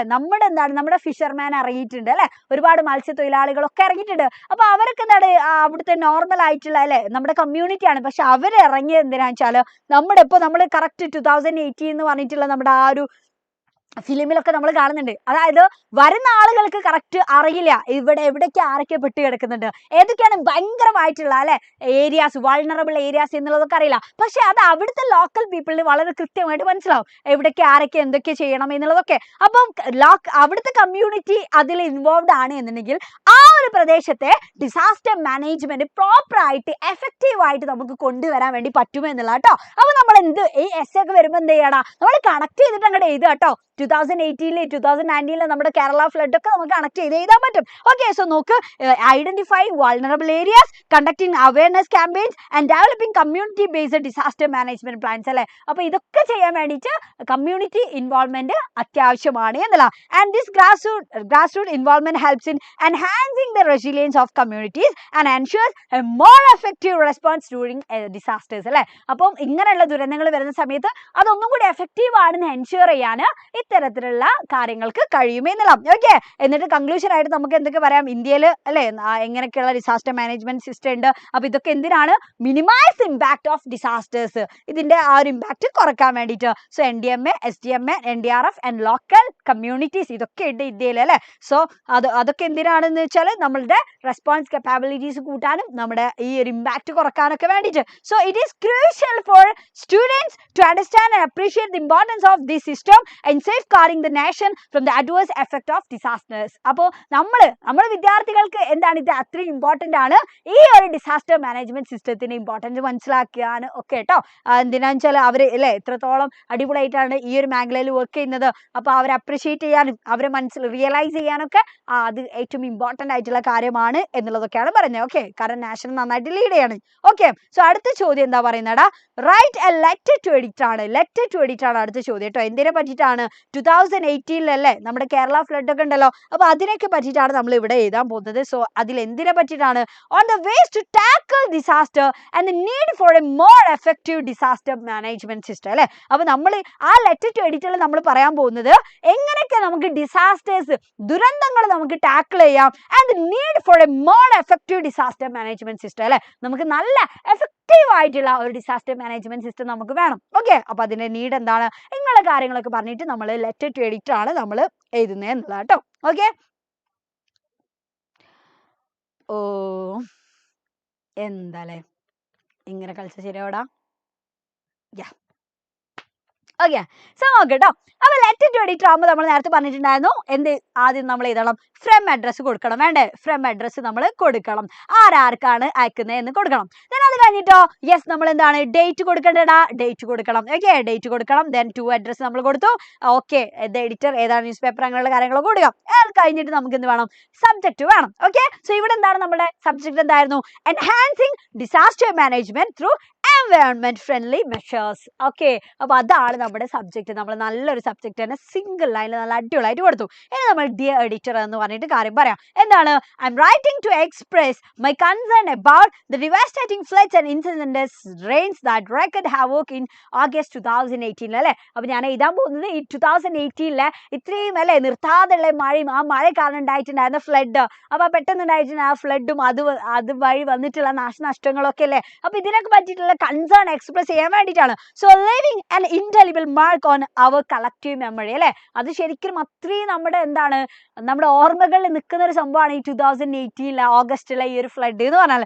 So the scale of destruction during the disaster serve as A poignant reminder of the urgency of for adopting environment friendly measures in our approach to development and disaster management. So ഇവിടെ പറയുന്നത് എന്താ വെച്ചാൽ ഈ ഒരു ദുരന്തം ശരിക്കും നമുക്ക് കാണിക്കുന്നത് എന്താ വെച്ചാൽ എത്രത്തോളം നല്ല എൻവയോൺമെന്റ് ഫ്രണ്ട്ലി ആയിട്ട് നമ്മൾ ഡെവലപ്മെന്റും കാര്യങ്ങളും കൊണ്ടുവരണം എന്നുള്ളതിന്റെ ആവശ്യകതയാണ്, അതിന്റെ ഇമ്പോർട്ടൻസ് ആണ് എന്നുള്ളതാണ്. ഓക്കെ, അത് പറഞ്ഞിട്ടാണ് ഇവിടെ പറഞ്ഞത്. സോ നോക്ക്, അപ്പോൾ എന്തൊക്കെ ചെയ്യണം, നമ്മൾ പ്രകൃതിക്ക് അല്ലേ എഗെയിൻസ്റ്റ് ആയിട്ട് നമ്മളൊന്നും ചെയ്യാൻ പാടില്ല. അപ്പോൾ നമ്മൾ ഡെവലപ്മെന്റ് ഒക്കെ നമ്മൾ ആ രീതിയിൽ എൻവയോൺമെന്റ് ഫ്രണ്ട്ലി ആയിട്ട് കൊണ്ടുവരണം, എന്നാൽ മാത്രമേ നമുക്ക് ഇത്തരത്തിലുള്ള ഡിസാസ്റ്റേഴ്സ് കുറക്കാൻ പറ്റുള്ളൂ എന്നാ പറഞ്ഞത്. സോ അത് കുറക്കണമെങ്കിൽ firstly we should prioritize afforestation അല്ലെ, കാടൊന്നും നമ്മൾ വെട്ടാൻ പാടില്ല. ഓക്കെ, അപ്പൊ എന്താണ്, അതേപോലെ തന്നെ വാട്ടർഷെഡ് മാനേജ്മെന്റ് സിസ്റ്റം ഒക്കെ നമ്മൾ കൊണ്ടുവരണം. അത് കൊണ്ടുവരുമ്പോൾ എന്താ വെച്ചാൽ എന്താണ്, വെള്ളം തടഞ്ഞു നിർത്തും. ഓക്കെ, അപ്പൊ വെള്ളം തടഞ്ഞു നിർത്താനൊക്കെ അത് സഹായിക്കുമെന്നുള്ള ആൻഡ് എക്കോ ഫ്രണ്ട്ലി ഇൻഫ്രാസ്ട്രക്ചർ നമ്മൾ കൊണ്ടുവരണം. പിന്നെ അത് മാത്രമല്ല പബ്ലിക്കിന് നമ്മൾ എന്ത് ചെയ്യണം, ഒരു അവയർനെസ് നമ്മൾ കൊടുക്കണം എന്നാണ് പറയുന്നത്. ഓക്കെ, അപ്പൊ ഇങ്ങനൊക്കെ കൊണ്ടുവന്നിട്ട് നമ്മൾ എന്ത് ചെയ്യാം, മാക്സിമം പീപ്പിളിനൊക്കെ ഒന്ന് ആ രീതിയിൽ ഒരു എൻവയോൺമെന്റ് ഫ്രണ്ട്ലി ഡെവലപ്മെന്റ് നമ്മൾ കൊണ്ടുവരണം എന്നുള്ളതിന്റെ സീരിയസ്നെസ് നമ്മൾ മനസ്സിലാക്കുക. and അത് മാത്രമല്ല പിന്നെ എന്തൊക്കെയാണ് അല്ലെ, റെസ്പോൺസീവ് ആയിട്ടുള്ള ഡിസാസ്റ്റർ മാനേജ്മെന്റ് സിസ്റ്റം നമുക്ക് കൊണ്ടുവരണം, എസെൻഷ്യൽ ആണ്. അപ്പൊ അതിൽ എന്തൊക്കെ വേണം, ഏർലി വാർണിംഗ് സിസ്റ്റം, വെൽ എക്യുപ്പേർഡ് ആയിട്ടുള്ള ഡിസാസ്റ്റർ റിലീഫ് വേണം, എഫിഷ്യന്റ് ആയിട്ടുള്ള കോർഡിനേഷൻ വേണം അല്ലെ, അപ്പൊ അങ്ങനെയുള്ള കാര്യങ്ങളൊക്കെ വേണം എന്നൊക്കെ പറഞ്ഞു. എന്നിട്ട് ഇതൊക്കെ എന്തിനാ എന്നും കൂടി നമ്മൾ പറയണ്ടേ, എഡിറ്ററോട് ഇതൊക്കെ പറഞ്ഞിട്ട് എന്തിനാണ് ഇങ്ങനെ ഒരു സജഷൻ നമ്മൾ വെക്കുന്നതെന്ന് വെച്ചാൽ this will not only mitigate the impact of disasters but also ensure a healthier planet for future generation. അപ്പൊ ഈ ഒരു കാര്യങ്ങൾ ഞാനിപ്പോ പറഞ്ഞിട്ടുള്ള കാര്യങ്ങളൊക്കെ ഡിസാസ്റ്റേഴ്സിന്റെ അല്ലെ ഇമ്പാക്ട് കുറക്കുക മാത്രമല്ല ചെയ്യുക, നല്ല ഒരു ഫ്യൂച്ചർ ജനറേഷൻ അല്ലെ, ഒരു ഹെൽത്തിയർ ആയിട്ടുള്ള ഒരു പ്ലാനറ്റ് തന്നെ നമുക്ക് എന്ത് ചെയ്യാൻ പറ്റും, അവർക്ക് കൊടുക്കാൻ വേണ്ടി പറ്റും എന്നുള്ളതാണ് പറയുന്നത്. എന്നിട്ട് എന്ത് ചെയ്യാം, സിൻസിയർലി എന്ന് പറഞ്ഞിട്ട് യുവർ നെയിം ഒക്കെ കൊടുത്ത് നിർത്താം. ഓക്കെ, അപ്പൊ നമ്മളൊക്കെ അങ്ങനെ ലെറ്റർ ടു എഡിറ്റർ അയക്കാം. ദെൻ അടുത്ത ക്വസ്റ്റ്യൻ എന്ന് പറഞ്ഞാൽ നോക്ക്, then Captain Smith had commanded brave thought not one moment his own life to save. These lines are about Captain Smith during the sinking of the Titanic. Okay, അപ്പൊ ഈ തന്നിരിക്കുന്ന വരി ആരെ പറ്റിയിട്ടാണ് എന്നുള്ളതാണ്, ക്യാപ്റ്റൻ സ്മിത്തിനെ പറ്റിയിട്ടാണ്. സോ ക്യാപ്റ്റൻ സ്മിത്ത് ആരാ, ഞാൻ നേരത്തെ പറഞ്ഞിട്ടുണ്ടായിരുന്നു നമുക്ക് ക്യാപ്റ്റന്മാരെ മറക്കാൻ പാടില്ല. അപ്പൊ ക്യാപ്റ്റൻ സ്മിത്ത് ദെൻ ഇവിടെ ടൈറ്റാനിക് എന്നൊക്കെ പറയുമ്പോൾ നമുക്ക് മനസ്സിലായി ഇത് ടൈറ്റാനിക്കിന്റെ ക്യാപ്റ്റൻ ആണ് എന്നുള്ളല്ലേ. സോ നമ്മളോട് ചോദിക്കുകയാണ്, do you think that captain Smith was an ideal captain? നിങ്ങൾ വിചാരിക്കുന്നുണ്ടോ ഈ ക്യാപ്റ്റൻ സ്മിത്ത് ശരിക്കും ഒരു ഐഡിയൽ ക്യാപ്റ്റൻ ആണോ? ദെൻ അടുത്ത ചോദ്യം, what are the different traits of character that you expect from N ideal captain? ഒരു മാതൃകാപരമായിട്ടുള്ള ഒരു ക്യാപ്റ്റനിൽ നിന്ന് എന്തൊക്കെ ക്വാളിറ്റീസ് ആണ് മക്കളെ നിങ്ങൾ എക്സ്പെക്ട് ചെയ്യുന്നത് എന്നുള്ളത് ചോദിച്ചാൽ അല്ലേ. അപ്പോൾ നമ്മൾ ആൻസർ എഴുതി തുടങ്ങുമ്പോൾ നമ്മൾ ആദ്യം എവിടുന്ന് ആൻസർ ചെയ്യണം, ഇവിടെ മുതൽ നമ്മൾ ചെയ്യണം കേട്ടോ. അപ്പൊ ഇവിടെ ചോദിച്ചത് ഡു യു തിങ്ക് എന്നുള്ള ചോദിച്ചു, അപ്പോൾ നിങ്ങൾ അഗ്രി ചെയ്യുന്നുണ്ടോ? അങ്ങനെയാണെങ്കിൽ യെസ് എന്ന് പറഞ്ഞിട്ട് നമ്മൾ ഇത് സ്റ്റാർട്ട് ചെയ്യണം. ഓക്കെ, ഇനി നോ ആണെങ്കിൽ എന്താ, നോ എന്ന് പറഞ്ഞിട്ട് നമ്മൾ തുടങ്ങണം. ഓക്കെ, അപ്പൊ കറക്റ്റ് അതിന് ആൻസർ പറഞ്ഞിട്ടേ നമ്മൾ എന്ത് ചെയ്യാൻ പറ്റുള്ളൂ, ഒരു ഐഡിയൽ ക്യാപ്റ്റന്റെ ക്വാളിറ്റീസ് നമുക്ക് പറയാൻ പാടുള്ളൂ. സോ 4 മാർക്കിനാണ് ചോദിച്ചത്. ഓക്കെ, സോ നോക്ക്, yes of course he was an ideal captain. അദ്ദേഹം എന്താണ്, ഒരു ഐഡിയൽ ക്യാപ്റ്റൻ ആണെന്ന് പറഞ്ഞു. ഇനി നമുക്ക് എന്ത് പറയാം, ഒരു ഐഡിയൽ ക്യാപ്റ്റന്റെ ക്വാളിറ്റീസ് എന്തൊക്കെയാണ് എന്നുള്ളത് അല്ലെ. എന്തൊക്കെ വേണടാ, ലീഡർഷിപ്പ് വേണം ഒക്കെ അല്ലെ. ദെൻ അതേപോലെ തന്നെ റെസ്പോൺസിബിൾ ആവണം ആളും. കറക്റ്റ് എന്താണ്, ഉത്തരവാദിത്തത്തിൽ നിന്ന് ഒളിച്ചോടാൻ പറ്റുമോ? ഇല്ല. അപ്പൊ റെസ്പോൺസിബിലിറ്റി ഒരു ഫാക്ടർ ആണ്. ദെൻ എക്സ്പീരിയൻസ് വേണം, നല്ല എക്സ്പീരിയൻസ് ഉള്ള ഒരാളാവണ്ടേ. തീരെ എക്സ്പീരിയൻസ് ഇല്ലാത്ത ഒരാൾക്ക് കപ്പലിലെ ക്യാപ്റ്റൻ ആവാൻ പറ്റുമോ? ഇല്ല. അപ്പൊ കറക്റ്റ് വർഷങ്ങളോളം ഈ ഒരു വോയേജ് ഒക്കെ നടത്തിയിട്ടുള്ള എക്സ്പീരിയൻസ് വേണം. Then after that calmness. എന്തുകൊണ്ടാണ് കാംനെസ്? കാരണം ആദ്യം ഇയാളെ പാനിക്കായി ഓടിയാലോ എല്ലാ ആളുകളും പാനിക്കാവും അല്ലെ. അപ്പൊ അതുകൊണ്ട് തന്നെ ഒരു കാംനെസ് ആയിട്ടുള്ള ബിഹേവിയർ ക്യാപ്റ്റന് വേണം. ദെൻ കമ്മ്യൂണിക്കേഷൻ വേണം, അതായത് പ്രോപ്പർ ആയിട്ട് ക്രൂ മെമ്പേഴ്സിനോട് എന്താ പറയണ്ടേ, ട്രാവലേഴ്സിനെ എങ്ങനെ നല്ല പോലെ നിർത്തണം, അങ്ങനെയുള്ള പ്രോപ്പർ ആയിട്ട് എല്ലാ ആളുകളുമായിട്ട് അല്ലെ എല്ലാ ചാനൽസുമായിട്ട് എന്ത് ചെയ്യണം, പ്രോപ്പർ ആയിട്ടുള്ള ഒരു കമ്മ്യൂണിക്കേഷൻ നടത്തണം.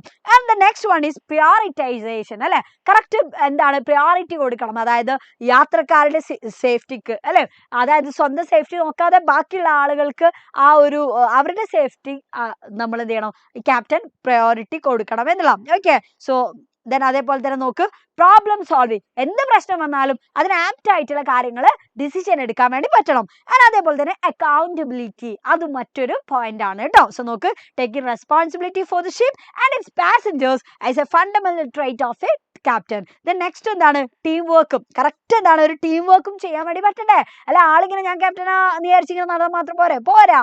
കറക്റ്റ് ക്രൂ മെമ്പേഴ്സും കാര്യങ്ങളൊക്കെ ആയിട്ട് അവരോട് അല്ലെ ഓർഡർ ഒക്കെ കൊടുത്ത് എല്ലാ കാര്യങ്ങളും കോർഡിനേറ്റ് ചെയ്യാൻ വേണ്ടി പറ്റണം.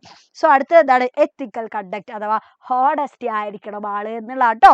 ഓക്കെ, അപ്പൊ അതൊക്കെ എന്താണ് ഏറ്റവും ഇമ്പോർട്ടന്റ് ആയിട്ടുള്ള പോയിന്റ്സ് ആണ്. സോ അടുത്തതായിട്ട് പറയാൻ പോകുന്നത് എന്താണ്? യെസ്, ഇതിന്റെ നറേഷൻ ആണ് അടുത്ത ചോദ്യം കേട്ടോ. അപ്പൊ ഈ ഒരു ടൈറ്റാനിക്കിന്റെ ദുരന്തം അല്ലെ, ഈ ഒരു ദുരന്തം നടന്നിട്ടുള്ളത് ഇപ്പൊ ഒരാള് നറേറ്റ് ചെയ്യാന്ന് വിചാരിച്ചു. സോ നോക്ക്, from the point of view of one of the passengers who got escape at the wreck. അപ്പൊ ഇവിടെ പറഞ്ഞിട്ടുള്ള എന്താ വെച്ചാല് ഈ ഒരു ദുരന്തത്തിൽ നിന്ന് ഒരാൾ എസ്കേപ്പ് ആയി, രക്ഷപ്പെട്ട ഒരാള് എങ്ങനെയായിരിക്കും ഒരു ദുരന്തം നറേറ്റ് ചെയ്യുക, എങ്ങനെയായിരിക്കും വിവരിക്കുക? എങ്ങനെയാണെങ്കിൽ അതാണ് 4 മാർക്സിൽ 2017 ചോദിച്ചത്. അപ്പൊ എന്ത് പറയാം? As a survivor of the Titanic I can still vividly recall that fateful night. Titanic ദുരന്തത്തിൽ നിന്ന് സർവൈവ് ചെയ്തിട്ടുള്ള ഒരാൾ എന്നുള്ള നിലക്ക് അല്ലെ, എനിക്ക് ക്ലിയർ ആയിട്ട് വിവിഡ്ലി അല്ലെ, ക്ലിയർ ആയിട്ട് തന്നെ എനിക്ക് അത് ഓർത്തെടുക്കാൻ വേണ്ടി പറ്റും, റീകോൾ ചെയ്തെടുക്കാൻ പറ്റും അത്രയും അല്ലെ ആ ഒരു എന്താണ് ദുരന്ത ദിവസത്തെ എന്നുള്ളതാണ്. ഓക്കെ, സോ എന്നിട്ട് എന്താണ്, ദ ഗ്രാൻഡ് ഷിപ്പാണ്, അത് അൺസിങ്കബിൾ ആയിരുന്നു അല്ലെ, പക്ഷെ അതെന്തായി സ്ട്രക്ക് വിത്ത് എൻ ഐസ്ബർഗ് ആയിട്ട് അത് സ്ട്രക്ക് ചെയ്തു. ആൻഡ് അതെന്താ ചെയ്ത് സിങ്ക് ചെയ്തു എന്നുള്ള അല്ലെ, സിങ്ക് ചെയ്തു എന്നുള്ള കാര്യങ്ങളൊക്കെയാണ് ഇവിടെ പറയുന്നത്. So amid the panic and fear the crew displayed incredible heroism. പക്ഷേ ആ ഒരു പാനിക്കിനൊക്കെ മിഡിൽ നിന്നുകൊണ്ട് നമ്മുടെ ക്യാപ്റ്റനും ക്രൂ മെമ്പേഴ്സും ഒക്കെ എന്ത് ചെയ്തു, ഭയങ്കരമായിട്ടുള്ള ഒരു ഹീറോയിക് ആക്ട് ആണ് അവിടെ അവർ എക്സ്പോസ് ചെയ്തിട്ടുള്ളത് ഇതിലോ. സോ അവരെന്താ ചെയ്തിട്ടുള്ളത് എന്നുള്ള അല്ലെ, ലൈഫ് ബോട്ടിൽ എന്ത് ചെയ്തു, പാസഞ്ചേഴ്സിനെ അവര് സെൻഡ് ചെയ്തു. ദെൻ എന്താണ് ഇവരൊക്കെ മാക്സിമം എന്താണ് സമാധാനിപ്പിച്ചിട്ടുണ്ടായിരുന്നു. ദെൻ അതേപോലെ തന്നെ maintained order even as they faced on their own impending doom. So their dedication to duty and selfless in the face of death left a profound impact on all of us. അപ്പൊ ഒരിക്കലും അവരുടെ life save ചെയ്യാൻ വേണ്ടി അവർ നോക്കിയിട്ടില്ല. അവർ maximum എല്ലാ ആളുകളെ അല്ലെ, വിമനും ചിൽഡ്രനൊക്കെ maximum life ബോട്ടിലൊക്കെ കയറി ആക്കാനും അങ്ങനെയുള്ള കാര്യങ്ങൾ മാത്രമാണ് അവർ ചിന്തിച്ചിട്ടുള്ളൂ. സോ അവരാ ചെയ്തിട്ടുള്ള അവരുടെ സിൻസിയറിറ്റി അല്ലെ, അവരുടെ റെസ്പോൺസിബിലിറ്റി ഡ്യൂട്ടിന്റെ അത് ഞങ്ങളുടെ ഒക്കെ ഉള്ളിലെ ഭയങ്കരമായിട്ടുള്ള ആ ഒരു ഇമ്പാക്ട് ഉണ്ടാക്കിയിട്ടുണ്ട് എന്നുള്ളതാണ്. സോ എന്നിട്ട് എന്താണ്, യെസ്, ആ ദുരന്തത്തെ പറ്റിയിട്ടൊക്കെ ഇങ്ങനെ പറഞ്ഞൂടെ, എങ്ങനെയൊക്കെ ആ കണ്ടോണ്ട് നിന്ന കാര്യങ്ങളൊക്കെ പറയാം. എന്നിട്ട് നോക്ക്, the bravery and sacrifice of the crew became more അല്ലെ apparent as we floated helplessly. So now many had perished, but we owed our lives to their unwavering commitment to their duty. അപ്പം എന്താണ് ശരിക്കും അല്ലെ, ഞങ്ങളുടെ ജീവൻ തിരിച്ചു കിട്ടി. So ആ തിരിച്ചു കിട്ടിയാൽ എന്താണ്, ഒരിക്കലും പകരം വെക്കാനില്ലാത്ത രീതിയിലുള്ള ഒരു ഡ്യൂട്ടി അല്ലെ, റെസ്പോൺസിബിലിറ്റി നിറവേറ്റിയിട്ടുള്ള ആളുകളാണ് ഈ ക്രൂ മെമ്പേഴ്സും അതേപോലെ തന്നെ നമ്മുടെ ക്യാപ്റ്റനും. സോ അവരോട് എന്താണ് ചെയ്യപ്പെട്ടിരിക്കുന്നു, കടപ്പെട്ടിരിക്കുന്നു എന്നുള്ളതാണ് ഇവിടെ പറയുന്നത് കേട്ടോ. എന്നിട്ട് നോക്ക്, I will forever be grateful to have survived that dreadful night. അത്രയും ഭീകരമായിട്ടുള്ള ആ നൈറ്റ് സർവൈവ് ചെയ്ത് അതിജീവിച്ചു വന്ന ഒരാൾ എന്നുള്ള നിലക്ക് ഞാൻ എന്നും നന്ദിയുള്ളവനായിരിക്കും എന്നുള്ളതാണ്. ഓക്കെ, സോ നോക്ക്, the tragic end of the Titanic is etched in my memory. ആ ഒരു ടൈറ്റാനിക് ദുരന്തത്തിന്റെ ആ ഒരു രാത്രി എന്റെ മൈൻഡിൽ എന്താണ് കൊത്തി വെച്ചിട്ടുണ്ട് എന്നുള്ളതാണ്, മറക്കാൻ പറ്റില്ല. So a testament to both the hubris of mankind and the indomitable spirit of the brave crew members who helped their duty to the very end, reminding us all of the true meaning of heroism. Okay, അപ്പൊ ഇവിടെ പറയുന്നത് എന്താണ്, അവരാ ചെയ്തിട്ടുള്ള അല്ലെ, അവരുടെ ബ്രേവറിനെ പറ്റിയിട്ടൊക്കെയാണ് ഇവിടെ പറഞ്ഞിട്ടുണ്ടായിരുന്നത് എന്നുള്ള കേട്ടോ. അപ്പൊ ഈ രീതിയിൽ എന്ത് ചെയ്യാം, നമുക്ക് ആ ഒരു ദുരന്തം നടന്നതല്ലേ ഒരാൾക്ക് നറേറ്റ് ചെയ്തൂടെ. ഇവിടെ ഇതൊക്കെ പറയുന്നുണ്ട് അല്ലെ, ആരൊക്കെയല്ലേ എന്തൊക്കെ വിഷമങ്ങൾ ഉണ്ടായിരുന്നു, ഒരുപാട് ആളുകൾ നിലവിളിക്കുന്നുണ്ട്, ആ കാര്യങ്ങളൊക്കെ ഇവിടെ പറയുന്നുണ്ട് കേട്ടോ, സൗണ്ടിനെ പറ്റിയിട്ടൊക്കെ. ഓക്കെ, അപ്പൊ അങ്ങനെയൊക്കെയാണ് അവിടെ പറയാം. സോ അടുത്ത ചോദ്യം എന്ന് പറഞ്ഞാൽ എന്താണ്, ദ ട്രിപ്പ് ഓഫ് റാണഗാഞ്ചി from Liverpool to Calcutta was successful. Okay അല്ലെ, സക്സസ്ഫുൾ ആണ്. So thanks to the selfless service rendered by the serang AJ Cronin. So അതുകൊണ്ട് തന്നെ സെറാങ് ഡോക്ടർ അല്ലെ എന്താണ് നോക്ക്, സെൽഫ്ലെസ് സർവീസ് ചെയ്തിട്ടുള്ള സെറാങ്കിന് എന്ത് ചെയ്യും, നമ്മൾ അവരോട് നന്ദിയുള്ളവനാവുമല്ലോ, കാരണം അത്രയും നല്ല അടിപൊളിയായിട്ട് ആ കലാമിറ്റി ഒക്കെ മാനേജ് ചെയ്തിട്ടുണ്ട്. So AJ Cronin, the physician of the ship, is overwhelmed with gratitude. After 2 months, he sent a letter to Hassan recollecting the incidents of the journey and thanking him for the timely help. അപ്പോൾ എന്താണ്, ഒരു 2 മാസത്തിന് ശേഷം അല്ലെ നമ്മുടെ doctor AJ ക്രോണിന് ഈ കാര്യങ്ങളൊക്കെ പറഞ്ഞുകൊണ്ട് നമ്മുടെ ഹസന് ഒരു ലെറ്റർ അയക്കുക. കാരണം എന്താണ്, ഹസൻ ആണല്ലോ കൃത്യസമയത്ത് ഹെൽപ്പ് ചെയ്ത്. സോ ആ നന്ദിയൊക്കെ പറഞ്ഞുകൊണ്ട്, so draft the likely letter written by the doctor. അപ്പൊ അങ്ങനെയാണെങ്കിൽ ഡോക്ടർ ഹസൻ അയക്കുന്ന ലെറ്റർ ആണ് നമ്മളോട് എഴുതാൻ പറഞ്ഞു. ഓക്കെ, സോ 6 മാർക്കിന് ചോദിച്ചിട്ടുള്ള ലെറ്റർ ആണ്. സോ ഏത് ടൈപ്പ് ഓഫ് ലെറ്റർ ആണ്, ഇത് ഇൻഫോർമൽ ആണ്. കാരണം എന്താ, ജസ്റ്റ് നമ്മുടെ ഡോക്ടർ എജെ ക്രോണിന് ഹസൻ അയക്കുന്ന ലെറ്റർ അല്ലേ. അപ്പൊ എന്തൊക്കെ പറയാം, ഐ എം വെരി ഹാപ്പി, അല്ലെങ്കിൽ എന്താണ് അല്ലെ, എനിക്ക് ഭയങ്കര സന്തോഷമുണ്ട്, ആൻഡ് താങ്ക് യു എന്നൊക്കെ പറഞ്ഞിട്ട് എന്ത് ചെയ്യാം, നമുക്ക് ആ ഒരു ഗ്രാറ്റിറ്റ്യൂഡ് എക്സ്പ്രസ് ചെയ്തൂടെ, നന്ദി എക്സ്പ്രസ് ചെയ്തൂടെ. കാരണം വളണ്ടിയർ ആയിട്ട് എന്താണ് എല്ലാ ഹെൽപ്പ് ചെയ്തേനും പൊട്ടൻഷ്യൽ കലാമിറ്റി മാനേജ് ചെയ്തേനും വിത്ത് അവൈലബിൾ റിസോഴ്സസ് അല്ലേ ആൻഡ് പ്രോപ്പറായിട്ട് തന്നെ പെട്ടെന്ന് തന്നെ ആ ഒരു പ്രോബ്ലത്തിന് സൊല്യൂഷൻ കണ്ടെത്തിയതിനും അങ്ങനെയുള്ള കാര്യങ്ങളൊക്കെ എന്ത് ചെയ്യുക അങ്ങോട്ട് നിർത്താം. നമ്മൾ നേരത്തെ ഹസന്റെ ക്യാരക്ടർ സ്കെച്ചിൽ പറഞ്ഞിട്ടുള്ള പോയിന്റ്സ് ഉണ്ടല്ലോ, അതൊക്കെ നമുക്ക് എന്ത് ചെയ്യാൻ പറ്റും, ഇവിടെയും പറയാൻ പറ്റും. സോ ഇവിടെ യു എന്ന് പറഞ്ഞിട്ട് നമുക്ക് പറയാം. കാരണം എന്താ, നമ്മുടെ ഹസനാണ് അയക്കുന്നത് അല്ലേ, ഡോക്ടർ EJ ക്രോണിന് ഹസൻ അയക്കുന്ന ലെറ്റർ ആണ്. സോ ആ രീതിയിൽ യു എന്നൊക്കെ പറഞ്ഞിട്ട് തന്നെ എന്ത് ചെയ്യാം, ഹസൻ അപ്രീഷിയേറ്റ് ചെയ്യുന്ന രീതിയിൽ, ഹസനോട് ഗ്രാറ്റിറ്റ്യൂഡ് പറയുന്ന രീതിയിൽ എഴുതാം. ഓക്കെ, അപ്പൊ അങ്ങനെയാണ് അതിന്റെ ആൻസർ എഴുതേണ്ടത് കേട്ടോ. ഇനി അങ്ങനെ ഒരു ചോദ്യം വന്നാൽ മക്കൾ എന്ത് ചെയ്യണ്ട, പേടിക്കേണ്ട ആവശ്യമില്ല. ഓക്കെ, സോ അടുത്തൊരു ചോദ്യം, ദ ലാസ്റ്റ് ക്വസ്റ്റ്യൻ എന്ന് പറഞ്ഞാൽ എന്താണ് നോക്ക്. Occupying youth in controlling disaster through planning and recovery measures increase their awareness on hazardous situation that may occur in their neighborhood and teach them how to respond to various acts of emergencies. In the light of recurring natural disasters in Kerala, prepare an article on the role of youth in disaster management. So ഇവിടെ നമ്മുടെ ചോദ്യം എന്താണ്, article എഴുതാനാണ് ചോദ്യം. So ആർട്ടിക്കിളിന്റെ title എന്താ, The role of youth in disaster management അല്ലേ. Disaster മാനേജ്മെന്റിന്റെ അതില് യൂത്തിന്റെ റോൾ എന്താണ് എന്നുള്ളതാണ് നമ്മുടെ ടൈറ്റിൽ. സോ നമുക്ക് എന്തൊക്കെ പറയാം, എന്തൊക്കെ പ്രിപ്പയർനെസ്, അവരുടെ റെസ്പോൺസ് എന്തൊക്കെയാണ് എന്നുള്ളതും, minimising loss, more effective and durable recovery അല്ലേ. അതായത് യൂത്ത് ശരിക്കും ഇൻവോൾവ് ചെയ്തിട്ടുണ്ടെങ്കിൽ നമുക്ക് എന്ത് ചെയ്യാൻ പറ്റും, നേരത്തെ നമ്മൾ 2019 അല്ലെ 18 ഫ്ലഡ് ഒക്കെ പറഞ്ഞ പോലെ തന്നെ യൂത്ത് ഇറങ്ങിയിട്ടുണ്ടെന്നുണ്ടെങ്കിൽ പെട്ടെന്ന് എന്ത് ചെയ്യാൻ പറ്റും, കാര്യങ്ങളൊക്കെ കൺട്രോൾ ചെയ്യാനും എഫക്റ്റീവായിട്ട് ചെയ്യാനൊക്കെ പറ്റും. ഓക്കെ, എല്ലാ കാര്യങ്ങളും പറ്റും. അപ്പൊ അതിന്റെ ആ ഒരു ഇമ്പോർട്ടൻസ് എത്രത്തോളം ലോസ് ചെയ്യാം അല്ലെ, എത്രത്തോളം കുറക്കാൻ പറ്റും, എത്രത്തോളം എഫക്റ്റീവായിട്ട് നന്നായിട്ട് ഈ ഒരു സംഭവം ചെയ്യാൻ പറ്റും, ഇതിനെ പറ്റിയിട്ടൊക്കെ പറയാം. ഓക്കെ, സോ അടുത്തെന്താണ്, കണ്ടക്ട് ഡിസാസ്റ്റർ റിസ്ക് അസസ്മെന്റ് അല്ലെ, അത് എത്രത്തോളം അവർക്ക് ചെയ്യാൻ പറ്റും എന്നുള്ളതിനെ പറ്റി പറയാം. And classes to reduce stress, അവർ സ്ട്രെസ് ഒക്കെ കുറക്കാൻ വേണ്ടിയിട്ട് ഒരുപാട് ക്ലാസ് ഒക്കെ കൊടുക്കാം. ഓക്കെ, അപ്പൊ മാക്സിമം ഒരു യൂത്തിന് എത്രത്തോളം കാര്യങ്ങൾ ചെയ്യാൻ പറ്റുമോ അതൊക്കെ വെച്ചിട്ട് എന്ത് ചെയ്യാൻ പറ്റും, നമുക്ക് ഇവിടെ എഴുതാൻ വേണ്ടി പറ്റും എന്നുള്ള. അപ്പൊ നമുക്ക് എന്ത് ചെയ്യാം, കണക്ട് ചെയ്തിട്ട് എഴുതാം കേട്ടോ.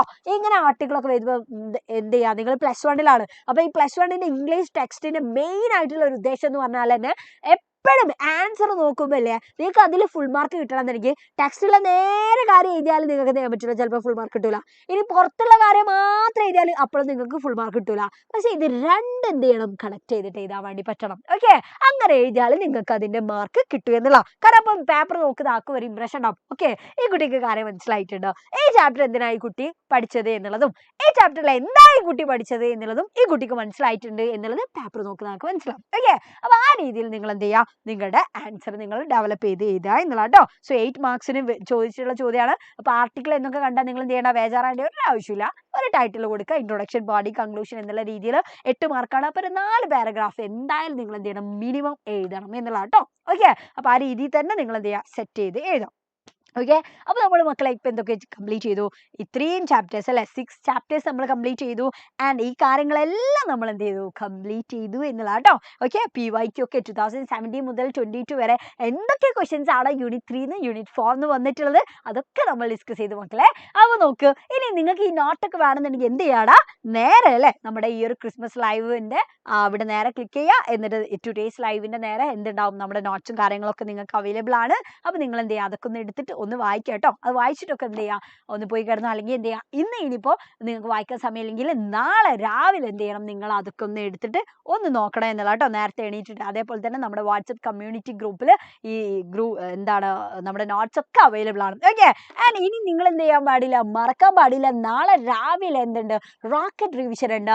ആൻഡ് ആ റോക്കറ്റ് റിവിഷനിൽ നമ്മൾ ഡിസ്കസ് ചെയ്യാൻ പോകുന്നത് എന്താണ്, ഇതിന്റെ ഏറ്റവും ഇനി എന്താണ്, ഇപ്പൊ നിങ്ങൾ ചാപ്റ്റേഴ്സ് ഒക്കെ കേട്ടു, ഒരുപാട് ഡിസ്കോസ് കേട്ടു, ഒരുപാട് ക്വസ്റ്റ്യൻസ് കേട്ടു അല്ലേ, ഇതൊക്കെ നമ്മൾ കേട്ട് കഴിഞ്ഞു. പക്ഷെ ഇനിയിപ്പോ നാളെ രാവിലെ ഇതിനൊന്നും സമയമില്ല, ഇതൊക്കെ വീണ്ടും നോക്കാൻ സമയമില്ല. പക്ഷെ നാളെ എക്സാമിന് പോകുമ്പോൾ നിങ്ങൾക്ക് കിട്ടേണ്ടതായിട്ടുള്ള കുറച്ച് കാര്യങ്ങളുണ്ട്. ആ കാര്യങ്ങൾ മാത്രം നിങ്ങൾ കേട്ടാൽ തന്നെ നിങ്ങൾക്ക് ചെയ്യാൻ പറ്റും. ക്വസ്റ്റ്യൻ പേപ്പർ ഇങ്ങനെ കിട്ടുന്ന സമയത്തല്ലേ, ഇതിലിങ്ങനെ തന്നെ കാര്യങ്ങൾ വേണം എന്ന് പെട്ടെന്ന് നിങ്ങൾക്ക് കാൽക്കുലേറ്റ് ചെയ്യാൻ പറ്റും, നല്ല അടിപൊളിയായിട്ട് ആൻസർ ചെയ്യാൻ പറ്റും. സോ ആ രീതിയിലുള്ള ഒരു A+ലേക്ക് നിങ്ങൾ എത്തിക്കുന്ന രീതിയിൽ ഇംഗ്ലീഷിന് എങ്ങനെ നിങ്ങൾ മാർക്ക് സ്കോർ ചെയ്യണം എന്നുള്ള രീതിയിലാണ് നാളെ രാവിലെയുള്ള നമ്മുടെ റോക്കറ്റ് റിവിഷൻ എന്ന് പറഞ്ഞാൽ. ഓക്കെ, അപ്പം 7 മണിക്കാണ്. അപ്പൊ നിങ്ങൾ എല്ലാ ആളുകളും നിങ്ങൾ കൃത്യം നമ്മുടെ റോക്കറ്റ് റിവിഷനിൽ നിങ്ങളെ കാണണം. ഓക്കെ, അപ്പൊ ഇത്രയും കാര്യങ്ങളൊക്കെ നിങ്ങൾ പഠിച്ചാൽ തന്നെ നിങ്ങൾക്ക് നല്ല അടിപൊളിയായിട്ട് തന്നെ ക്രിസ്മസ് എക്സാം എഴുതാൻ പറ്റും. സോ നന്നായിട്ട് എഴുതാം മക്കളെ, നിങ്ങളൊക്കെ അടിപൊളി മക്കളാണ് അല്ലേ, അടിപൊളി മക്കളാണ്. നമ്മൾ എന്ത് ചെയ്യണം, ഒന്ന് ഹാർഡ് വർക്ക് ചെയ്യണം. ആൻഡ് അത്രയും നല്ല ഇൻട്രസ്റ്റോട് കൂടിയിട്ട് എന്ത് ചെയ്യുക, ഇംഗ്ലീഷിന്റെ ക്വസ്റ്റ്യൻ പേപ്പർ ഇങ്ങനെ അങ്ങോട്ട് വാങ്ങുക എന്നുള്ള കേട്ടോ. എന്നിട്ട് എന്ത് ചെയ്യുക, ആ എഴുതാനും ആ ഇൻട്രസ്റ്റ് വരണം. ആ ഇൻട്രസ്റ്റ് വന്നാൽ മാത്രമേ നമുക്ക് എന്ത് വരുള്ളൂ, ഇമാജിനേഷൻ വരുള്ളൂ. ഇമാജിനേഷൻ വന്നാലേ ഇംഗ്ലീഷിൽ നമുക്ക് പേപ്പേഴ്സ് ഇങ്ങനെ എന്ത് ചെയ്യാൻ പറ്റുള്ളൂ. യെസ്, പേപ്പർ പേപ്പർ എന്ന് പറഞ്ഞാൽ നമുക്ക് ഇങ്ങനെ പേപ്പർ വാങ്ങാൻ പറ്റുള്ളൂ അല്ലേ.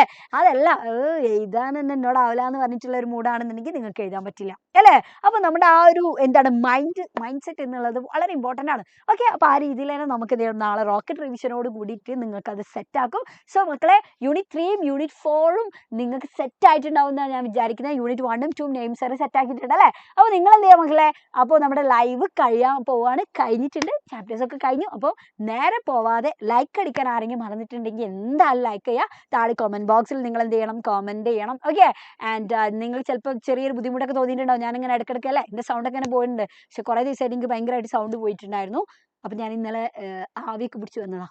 ഓക്കെ, ഇന്ന് ലൈവ് അല്ലേ എന്ന് വിചാരിച്ചിട്ട്. പക്ഷെ ഇന്നും AC ഉള്ളതുകൊണ്ടാണ് തോന്നുന്നത് അങ്ങനെ കുറച്ചൊരു ബുദ്ധിമുട്ടൊക്കെ ഉണ്ടായിട്ട്. ബട്ട് കുഴപ്പമില്ല എന്ന് വിചാരിക്കുന്നു. ഓക്കെ, അപ്പോൾ മക്കളെ എന്തായാലും താഴെ കമന്റ് ബോക്സിൽ കമന്റ് ചെയ്യുക. നിങ്ങൾക്ക് ലൈവ് യൂസ് ആയിട്ടുണ്ടോ, നിങ്ങളുടെ അഭിപ്രായങ്ങളൊക്കെ കേട്ടോ. അപ്പോൾ tata, bye bye. Okay, good night, see you. Okay, bye by.